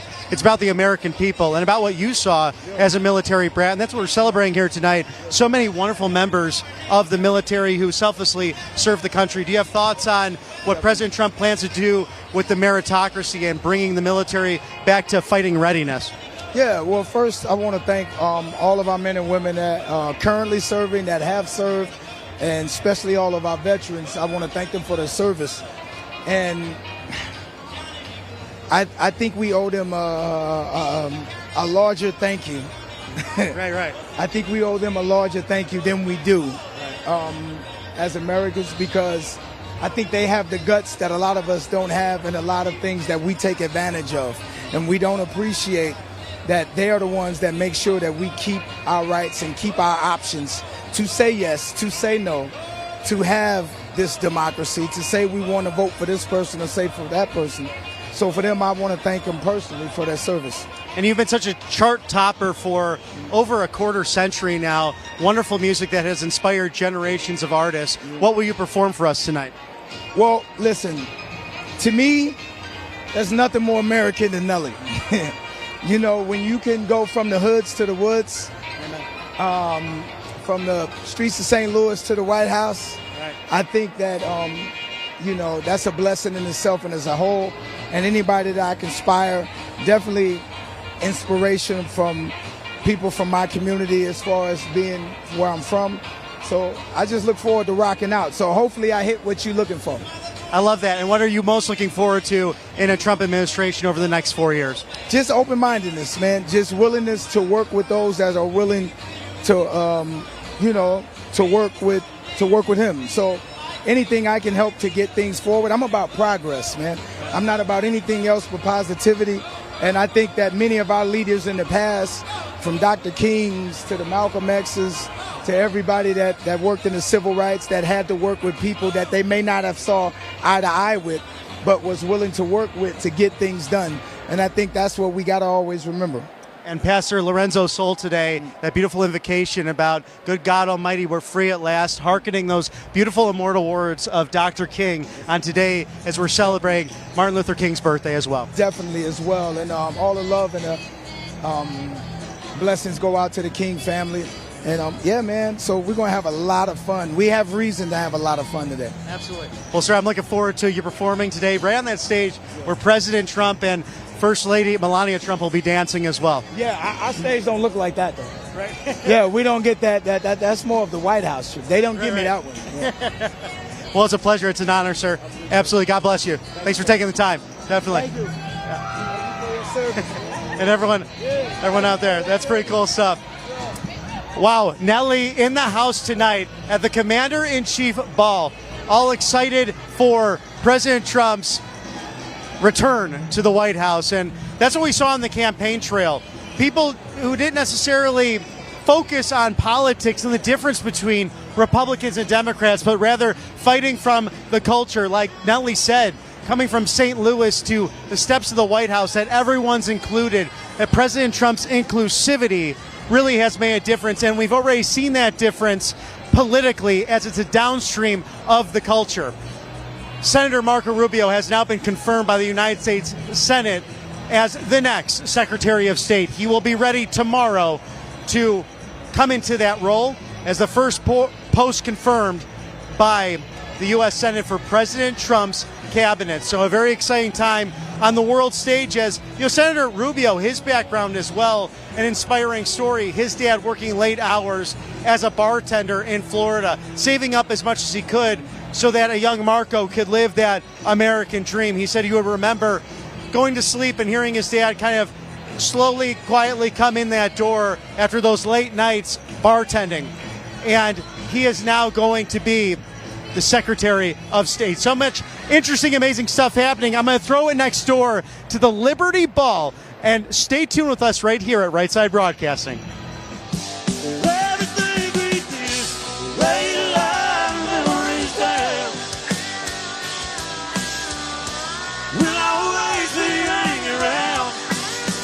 Tattoos on this town. Tattoos on this town.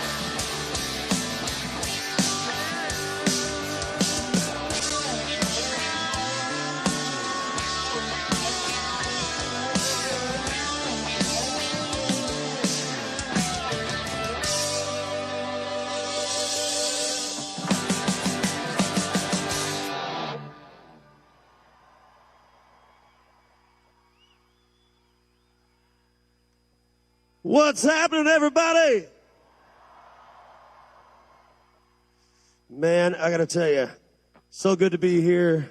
And they asked us to come up and play for maybe a little while longer, so we might be up here for a little while for you guys tonight, if that's all right. I think Trump's still fixing shit.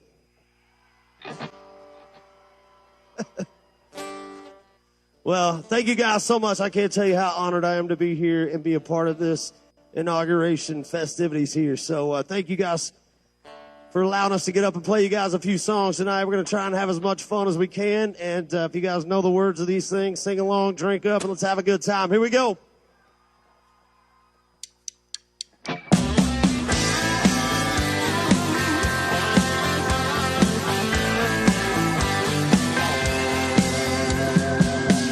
Days it's tough just getting up, throwing on these boots and making that climb. Some days I'd rather be a no-show lady, go out of my mind. When she says, baby, all my will comes and goes, when she runs the face through my head, see, baby, yeah.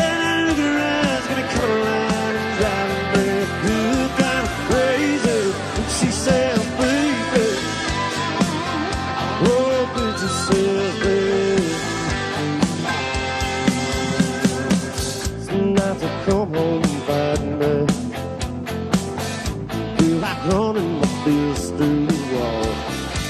Is it even worth what I'm fighting for? Any more feelings torn? All the hell with it all. She says, baby, all my comes ain't gonna wish she run the fast through my head. See, baby, yeah. Come out and drive me good, kind of crazy. When she said, baby, everything's gonna be alright. Just lay down by my side. Let me love you through this life. Let's go. She's a perfect shot of faith.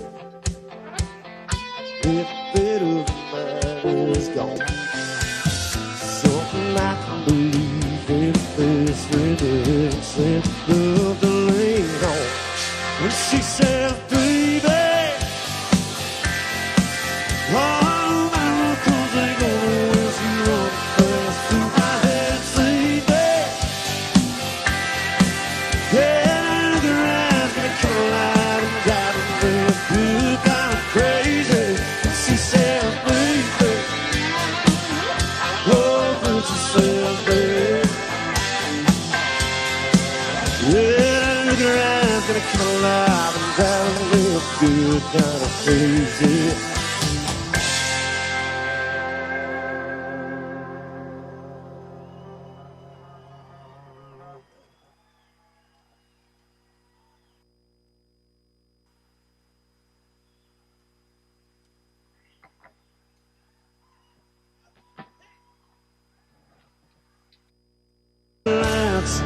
He's got me reminiscing on a good time. Marine Band, under the direction of Lieutenant Colonel Ryan Nowlin.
please stand or remain standing as we honor our nation with the presentation of colors and the singing of our national anthem.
Of colors and the singing of our national anthem.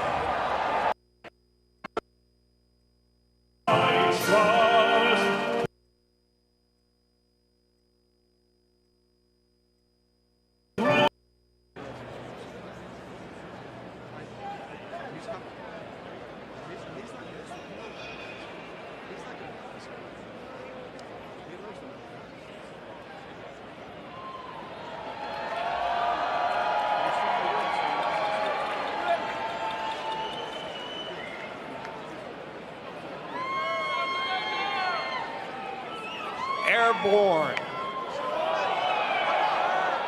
Everybody fired up? All right, well then I won't take too much of your time, but I do have a few things to say.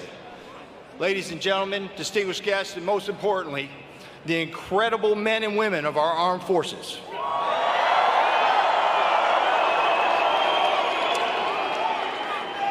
I am Command Sergeant Major Vern Daly, the Command Sergeant Major for Joint Task Force, National Capital Region, and the Military District of Washington.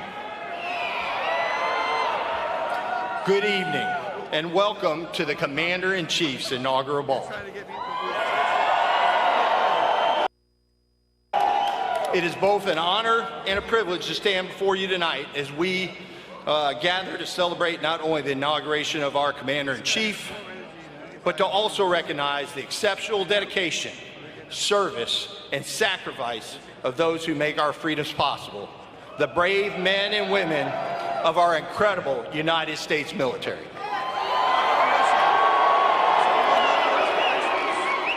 Your willingness to serve in uniform represents the strength and unity of our nation.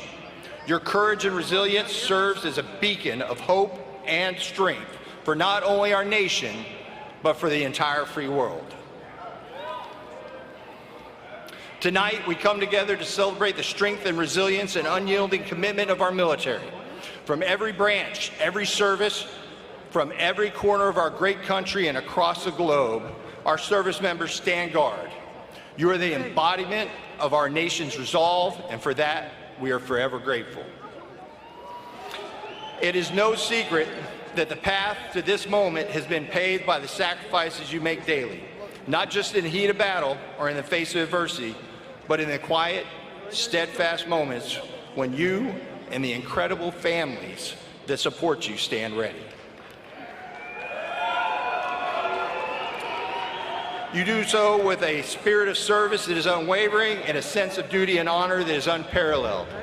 As we reflect on the challenges of the past and look forward to the future, we know that the strength of our nation lies not just in the laws we create or the leaders we elect, but in the people who volunteer to wear the uniform. The men and women of our armed forces, your commitment to one another, to our collective mission, and to our nation is the backbone of this great democracy. So tonight, let us take a moment to celebrate you, the men and women who stand the watch, who put country above self, who leave behind loved ones, and who endure the toughest conditions, and who continue to accomplish the mission no matter the challenge. As we look forward to the future, know that you are not just a vital part of the fabric of the military, but a fabric of the nation. Your sacrifices make our world safer and ensure that all Americans continue to enjoy the freedoms we hold so dear. So thank you for your service, your sacrifice, and your unwavering commitment to our nation. You are the true strength of America, and the nation will forever be in your debt.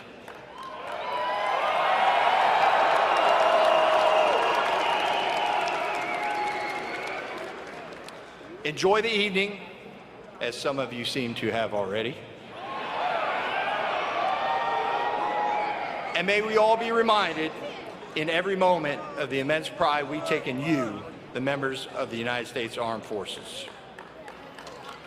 Hey, before I go though, because that's about it for my speech, we have the opportunity to talk to one of those outstations that's out there right now, I think.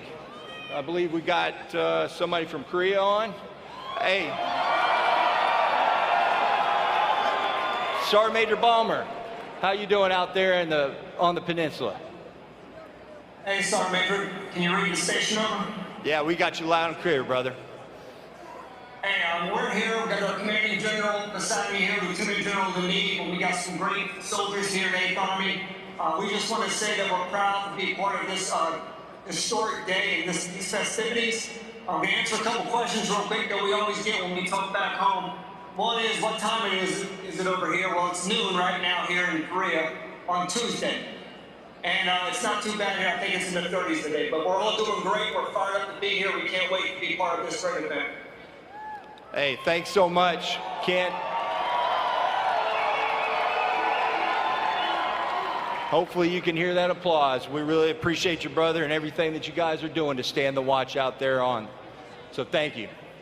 And to all of you out there, enjoy your evening, and thank you so much.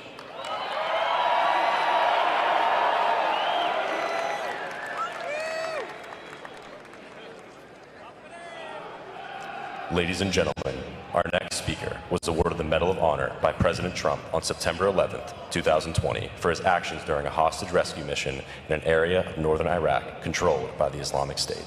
Please welcome Medal of Honor recipient, Sergeant Major Thomas Patrick Payne.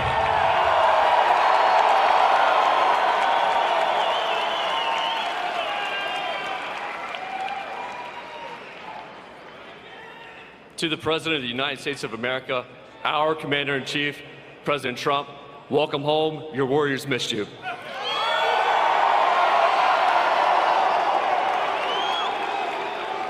To our loved ones, distinguished guests, and most importantly, our Gold Star families, We're honored by your presence as we stand together to celebrate our Commander-in-Chief.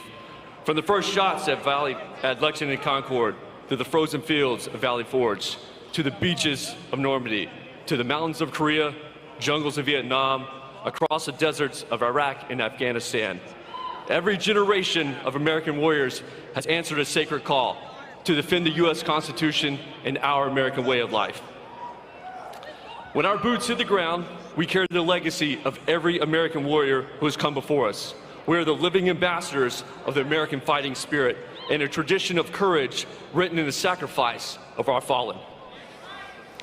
The sound of the guns has always been our nation's warriors' call to action. It demands that we live the Army values of personal courage, selfless service, and unwavering sense of duty to complete the mission.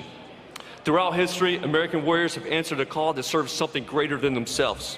This truth is reflected in the words of Isaiah 6:8. Then I heard the voice of the Lord saying, "Whom shall I send, and who will go for us?" And I said, "Here I am, send me." President Trump, our chain of command, and warriors, look around you. When the mission demands absolute success and lands on the desk of our Commander-in-Chief, we will stand ready, we will answer our nation's call, and say, "Here I am, send me."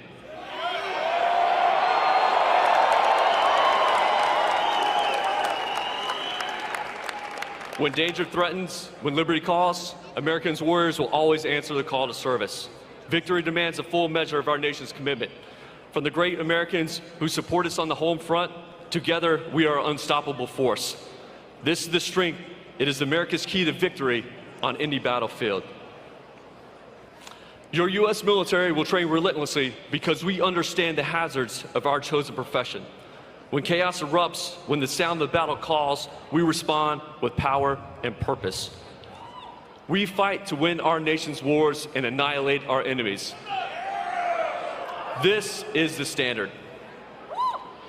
We honor our fallen by living extraordinary lives in honor of their sacrifice. Their legacy lives on in every victory in our daily lives. Across generations of American veterans, branches of the military, American warriors stand together, backed by a nation committed to victory. Never forget our commitment to each other extends far beyond the battlefield. The standards that we set, the excellence that we demand, we continue to serve our great nation for the rest of our life. Our foundation is one of discipline, dedicated to bring out the best in one another. Once our time in uniform ends, our commitment extends for the rest of our life. Tomorrow's challenges will be difficult. Our military will be prepared, more lethal, and more determined than ever before. Our job is to take time and learn from the past and become more lethal. I look forward to standing with you in whatever battlefield awaits us. Keep your aim true, your tomahawk scoured, and your warrior spirit fierce. President Trump, we stand ready to answer our nation's call, always running towards the sound of the guns and annihilating our enemies. Here I am, send me.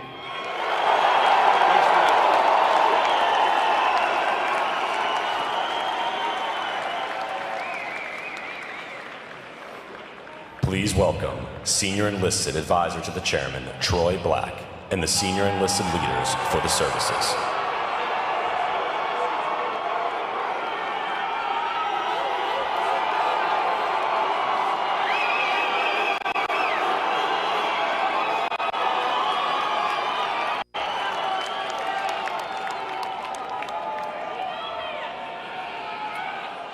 Well, good evening, everyone.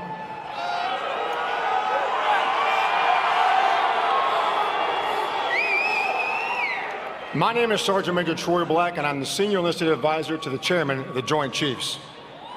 Thank you all for being here tonight. To all our military members, our families, our Medal of Honor recipients, family and friends, thank you. Thank you to our first responders, our law enforcement, our fire professionals, and especially our Gold Star families.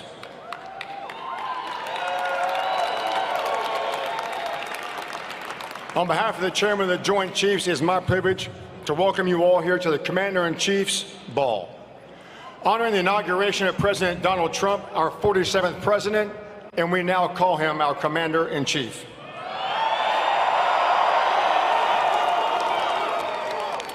Since 1775, the military has been led by the Commander-in-Chief. The Commander-in-Chief is vested with the authority over all military operations and personnel. As outlined in the Constitution, this role is fulfilled by the President of the United States, and he is responsible for making critical decisions that affect the security and defense of our great nation. And for the last 250 years, the Commander-in-Chief has had the solemn duty to lead our military forces, ensuring they are always prepared to defend our homeland. Once again, President Trump shoulders a tremendous responsibility of guiding our military with strength, vision, and unwavering commitment to the values and freedoms that we hold dear. As a senior enlisted advisor to the chairman, it is now my distinct honor to introduce to you our service senior enlisted leaders. They carry on one of the highest honors in all of our military forces. They serve our great nation and they represent their service members, their service cultures, and are the standard bearers for all that is right in our military. Together as a shining example of our joint force, this group works to ensure that our United States Armed Forces, the absolute finest and most powerful military on the planet,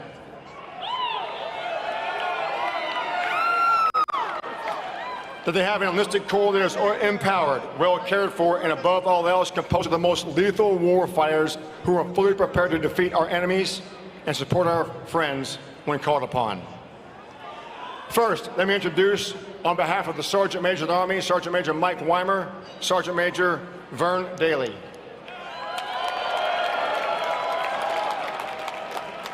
My Sergeant Major of the Marine Corps, Carlos Ruiz.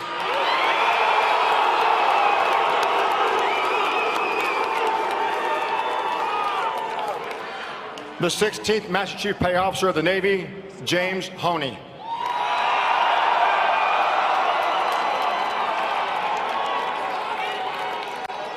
The 20th Chief Master Sergeant of the Air Force, David Pelosi.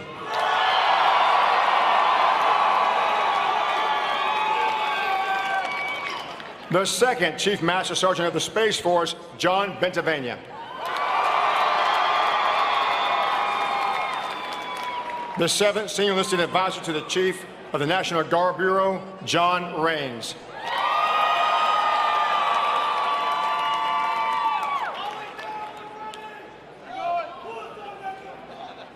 I'm not going to say who, brother. And the 14th Master Chief Petty Officer of the Coast Guard, Heath Jones.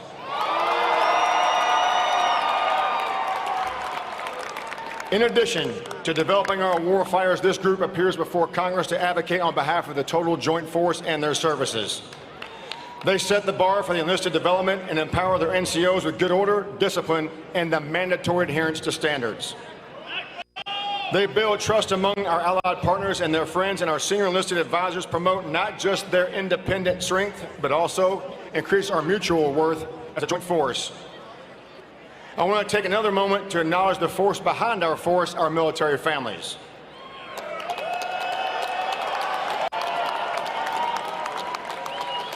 The force behind our force is to us the most important thing. Family is absolutely the bedrock of our military, much like our NCOs are the backbone of our services. It is said that the non-commissioned officer and petty officer are important to us, but I will tell you right now, without our families, without our friends, without our extended family members, it is nothing to serve our nation because they are who we serve. On behalf of every service member, past, present, and future, we thank each military and family member for your priceless contributions to our nation's security. There is no class or book to teach you for what you do, but being a military family member is exceptional. As exceptional as our service, and you serve along beside us. Can you please join me in a round of applause for our military families?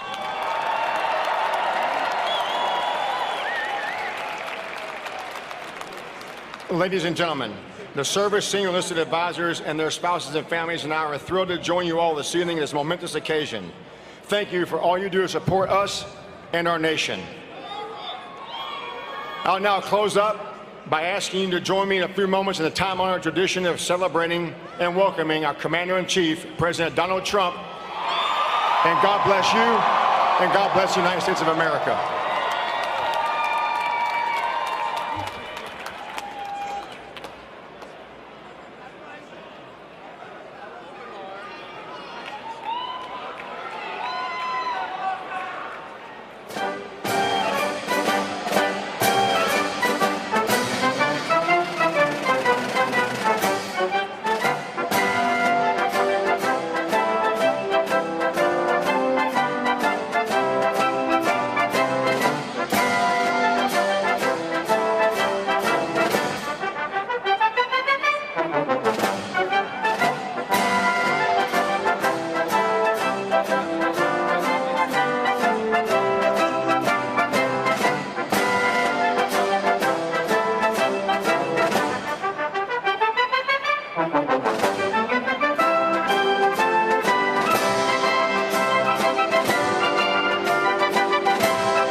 Ladies and gentlemen, please welcome the 47th President of the United States, President Donald J. Trump, accompanied by First Lady Mrs. Melania Trump.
Please welcome Sergeant Tatiana Saldana, United States Space Force, Sergeant Henry Waller, United States Army, Staff Sergeant Alexis Martinez, United States Marine Corps, and Petty Officer Emmanuel Gant, United States Navy.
Well, thank you very much. This is a great honor. We have a lot of Space Force here, by the way. A lot of Space Force. We're very proud of Space Force. But there's nowhere else I'd rather be tonight than with some of the greatest American patriots of all, the men and women of the United States military. Thank you very much. This is quite a gathering, huh? It's a celebration because we're going to turn our country around. We're going to make America great again.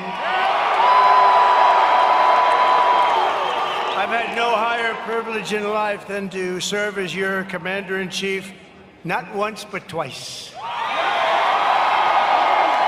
And you're incredible, and the people of our country respect you, and they love you so much. You don't see it, you don't hear about it too much, but they love you just so much you wouldn't even believe it. So thank you very much. They're honored to have you. We're joined this evening by the service members from every branch of the U.S. Armed Forces, Army, Navy, Air Force, Coast Guard, Marines, and Space Force. And I salute you all. Let me also thank our incredible military spouses, what you have to put up with.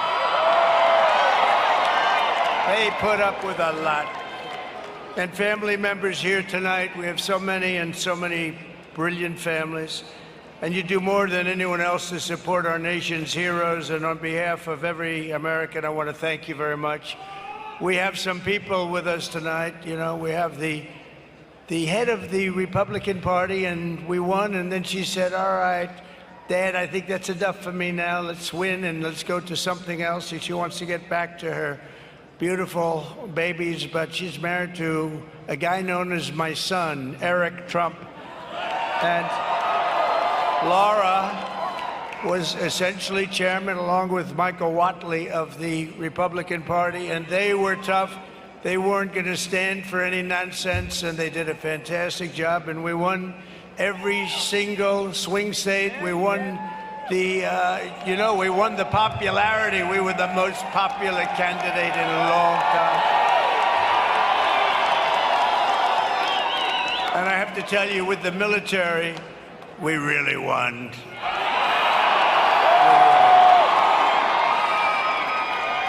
I want to thank, obviously, a tremendous supporter of yours, and if I ever got out of line, she'd get me right back in line when it comes to you. Melania, First Lady, she's been fantastic for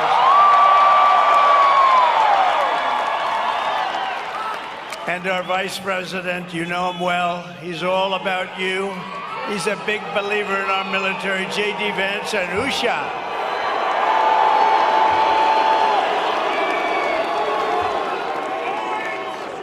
And I have other family members here. Don's in there somewhere, and Ivanka's there. Where is Ivanka? There's so many people. But we have a lot of family members. Tiffany is here. Barron was with us today. He's that tall one, I will tell you.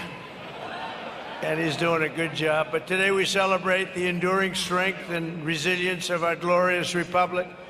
And so it's highly appropriate that we also honor the men and women who keep us safe.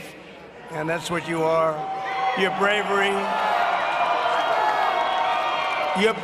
inspires us, your service unites us, and your sacrifice and spirit protect us all. We made a little speech today. I think you probably saw it. Who did see it or hear it? Did anybody? Well, I think we said a lot, and we said more than anything else that we love you, we respect you so much, and we have a big commitment to each and every one of you. Starting today, America will be stronger and greater than it's ever been before. That's happening fast. That was a big win. That was a tremendous win. We all worked hard for it, and a big part of the reason that I won was because of my relationship with you, so we appreciate it. Under the leadership of our next Secretary of Defense, who I just saw, Pete Hegseth, who's fantastic. Where is Pete? I saw him backstage. I don't know. There's so many people. How do you find anybody in this crowd? This is a big crowd. But if Pete's around, if Pete can hear this, come on up here, Pete. But we will again build the most powerful military the world has ever seen. We're going to have it. You know, we did that 4 years ago, and then it was a little bit dissipated. But we're going to do it again, but much bigger, much stronger than ever before. We're also doing the Iron Dome, all made in America. We're going to have a nice Iron Dome. You're going to protect us with the use of the Iron Dome. Instead of worrying about political agendas, you don't have to worry about that at all. There's only one focus: defeating America's enemies. We're not going to be defeated. We're not going to be humiliated. We're only going to win, win, win. We're going to win, win, win. And we really do have some just incredible people working with us. So I've been looking around for generals like George Patton, Douglas MacArthur, Ulysses S. Grant. His stock has gone way up in the last 20 years, wouldn't you say, JD? They used to say bad things about him. Now all of a sudden he's very well respected, but we all fight to win, and we're going to win, and we're going to win like never before. In many ways, the economy is going to be strong. We're not going to let all of our nations, our friendly and unfriendly nations, push us around from any standpoint, including the economy, because we have something that they don't have. We have a power that they don't have. Liquid gold under our feet, the likes of which no other nation has. Yet, as I said in my inaugural address, we will measure our success not only by the battles we win, but also by the wars we end, and perhaps most importantly, the wars we never get into. It's called peace through strength. We won't have to fight the war, right? We don't have to fight the wars. If we can do it without fighting, as long as we have total victory, we do it without fighting. Through our power and might, we will lead the world to peace. Our friends will respect us, our enemies will fear us, and the whole world will admire the unrivaled greatness of the United States military. And I will tell you, we made big strides. We totally rebuilt the United States military, 2017, 2019, 2018. We rebuilt the entire U.S. military, and now we're going to do it again. A lot of it's been dissipated by people that don't know what the hell they're doing. But we're going to do it again.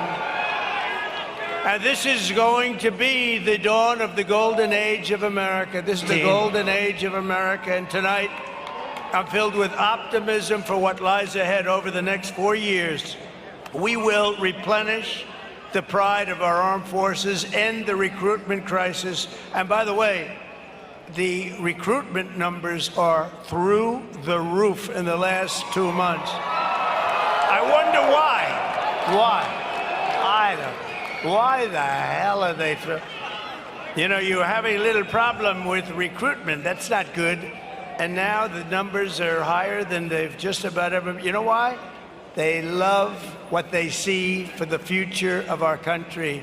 And they didn't love what they were seeing for the last 4 years. It was ridiculous. It's a big thing, actually. This big story is the recruiting has gone really through the roof, and that's good. I want to thank every service member here tonight and across the globe to know that you're at the heart of America's greatness. It's an exceptional honor to join you again in serving this magnificent nation that we all love, and that we're going to make greater, better, bigger, stronger. We're going to make it something that even you will be surprised. You'll see that, and it's going to be led by our great military, the strength of our military. We're going to make our military so strong that we don't have to use it. Wouldn't that be good? We don't have to use it. They'll look at us and they'll say, there's no way we're going after that one. So I want to just say to you, God bless you. God bless our armed forces. God bless our men and women serving overseas. And God bless the United States of America. Thank you. Thank you very much.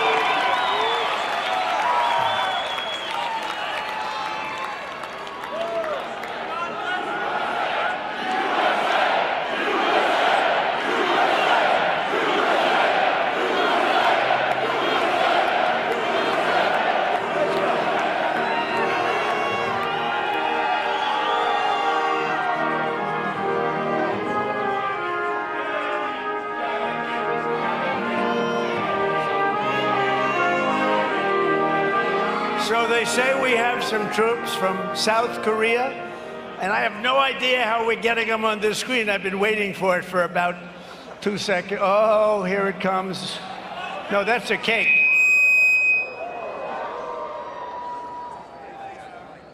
Hello, everybody. How we doing over there? How's Kim Jong-un doing? How are you? How do you hear me? That's a good-looking group of people, isn't it? Thank you for being with us, please. Yes, I hear you fine. Sir, I'm Lieutenant General Chris Lee, Commanding General 8th Army. This is Command Sergeant Major Raman Bowler. We're based at Camp Humphrey, South Korea, United States bedrock of unmistakable land power on freedom's frontier in Asia. Protection of both homelands, sir. Profound honor to stand before you today, representing our incredible team here in Korea. We're deeply grateful for this opportunity to be part of this occasion. Sir, on behalf of the brave men and women who serve under my command and the thousands of dedicated service members that are part of the joint team in Korea, congratulations on your victory as the 47th President of the United States. Welcome back, Mr. President. Sir, we'd be privileged to host you here in Korea so you can see firsthand the lethality of our soldiers here, how our formations are, our fight tonight focus, and our ironclad commitment to the defense of Korea and our homelands. To meet the families who serve alongside our warfighters, sir. Pacific victory, sir. How about that? So, could I ask you, how is it going in South Korea right now? How's it doing? You have somebody with pretty bad intentions, I guess, you know, you would say that, although I developed a pretty good relationship with him, but he's a tough cookie. How is it going over there? How is it doing? Sir, every day we train, we stay hard, we plan for anything that you possibly could need us to do. The alliance is strong, and we're ready to receive you, Mr. President. Well, thank you very much. This is really, is this man central casting or what? If I'm doing a movie, I pick him to play my lead. I want to thank you all very much. What a good-looking group of people, and we are very secure when we have people like you in our military, and we're having a beautiful time in Washington. We just had that great election that you alluded to. It was a big one. It was a very big win. We won everything. We won just about everything. The only thing that matters, though, is we won with the military, the likes of which nobody's seen before. So that's really good. But I would like to just thank you all, and I'll see you soon. If anybody would like to make a statement, please do so. If you'd like to say something, you have a big group of people. We have all night, right? We have all night. If anybody would like to make a statement, go ahead. Oh, sir. That is great. You see that? They're not going to play games with you. That's good. I like to see that. Nobody's playing games with that man. Have a good time, everybody. Say hello to everybody over there. I have a lot of friends in South Korea. And great job. You look really sharp, really special, and you are a special guy. Thank you very much. Thank you. Thank you, Mr. President. Thank you very much. That's great, isn't it? That's great, but you're great. Thank you all very much. Have a great time. Commander-in-Chief, this is the ball. This is the big one. This is the first one I stopped at. I hope the other ones don't hear me say that. But this is the one. And now we're going to cut a cake. And they said, could you be very, very careful, sir? Don't cut the plane, which is cake. Cut the runway. I think that's a good idea. Thank you very much. We love you all. Thank you very much. Presenting the sabers to the President and Vice President, Captain Abigail Barge, United States Air Force, Petty Officer, 2nd Class Robert George, United States Coast Guard.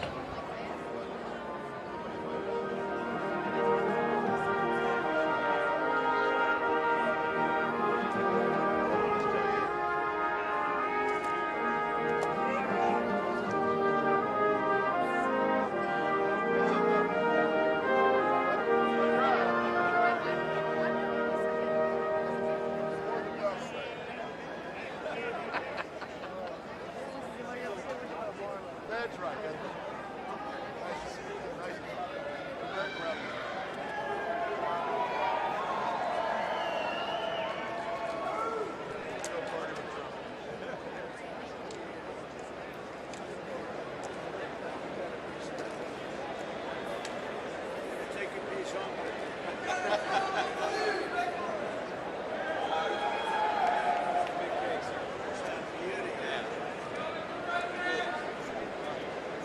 Service is getting very nervous right now. Does anybody want some cake? Can you catch?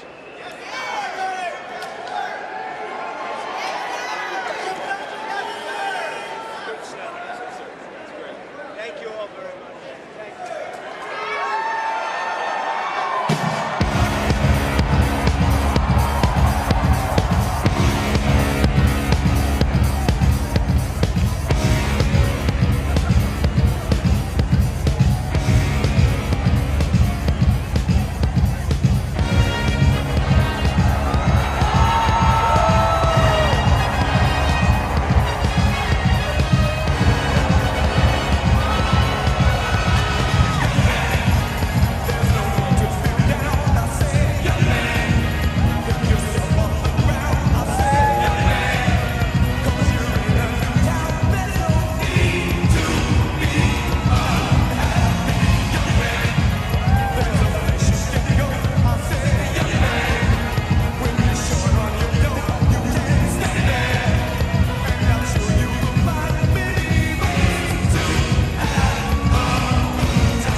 hard. Yeah, right, picture that with a Kodak. Or better yet, go to Times Square, take a picture of me with a Kodak. It's a life from negative to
Tell you, one of the executive orders signed today sets free 1,500 of our citizens, J6ers, are pardoned. There are 6 commutations. That means lesser sentences for the 6 people there. President Trump's still saying they're looking at those as well, but still 1,500 of our citizens are going to be set free. Now, as for a timetable, is that right this second? Is it tomorrow? I don't know. I have been in touch with a number of people to see if we can get any video of that happening. But at the end of the day, President Trump signing so many executive orders for our country, working hard already on day one. And the Trump team already passed a email out to a number of people saying promises made, promises kept for day one. So I think President Trump in 2 hours has done more work in those 2 hours in all of the 4 years of Joe Biden. So in 2 hours, DJT has done more work than Joe Biden in 4 entire years. As you see right there, this was from earlier today where President Trump was signing many executive orders in the Oval Office, open to the press there. So some of the press were asking them questions. He was fielding those questions. In my opinion, it would have been tough, right? If I was in that Oval Office, yeah, sure, I would have wanted to ask the president a question, but I'd rather get those executive orders just signed and let the press stay quiet and stop interrupting the president. That's my opinion, because those executive orders are the meat and potatoes of our country. We need those executive orders to happen for us to see the golden age and for us to see those 20 promises come to pass. So, and various questions were asked. Not all of them were left-leaning slanted, but some were. And I just thought to myself, this reporter is asking a question that has nothing to do with making our country great again. You're delaying the process of the executive orders being signed. That's not really cool. Don't do that. You know, we at Right Side Broadcasting Network, we're like you. We are outsiders in a way. We're grassroots. You know, we just love our country. And we're thankful that there is now conservative media, because a number of us had to work in mainstream for a while, and great to get that experience over there, but we can never report honestly, truthful and common sense reporting. It would always have to have that left-leaning slant. You'd always have to balance something out with a lie. It's like, why balance something out with something that's a false narrative that's pushing the radical left agenda? Anyway, getting off that soapbox there, as it is now the top of the hour, 11 p.m. Eastern Time, 10 o'clock in the Central Time Zone, and of course, out there, 8 p.m. on the West Coast. I know some of you may have watched some of the football game earlier. I think the game has ended. Director, can you let me know the final score there, as Ohio State was playing Notre Dame for the national championship? Other news that they thought was more important, company has stuck to it. And here we are in 2025, some nearly 10 years later, celebrating the 10-year anniversary of Right Side Soon. So if you'd like to donate to the network at all you do is text RSBN to 801-801. So RSBN to 801-801. All of the flights, the lights, the camera, the staff here at the network, as we expand into America First news coverage, live events, and seeing the reformation of our country, we will be covering that here. Robert McNeely, hired now full-time here at the network. We have a number of people on staff that we're looking at covering a lot of great news coming up here, especially as we see the reformation of this country. You know, Nigel Farage out there in the Reform UK party, that's what he wants to see in the United Kingdom.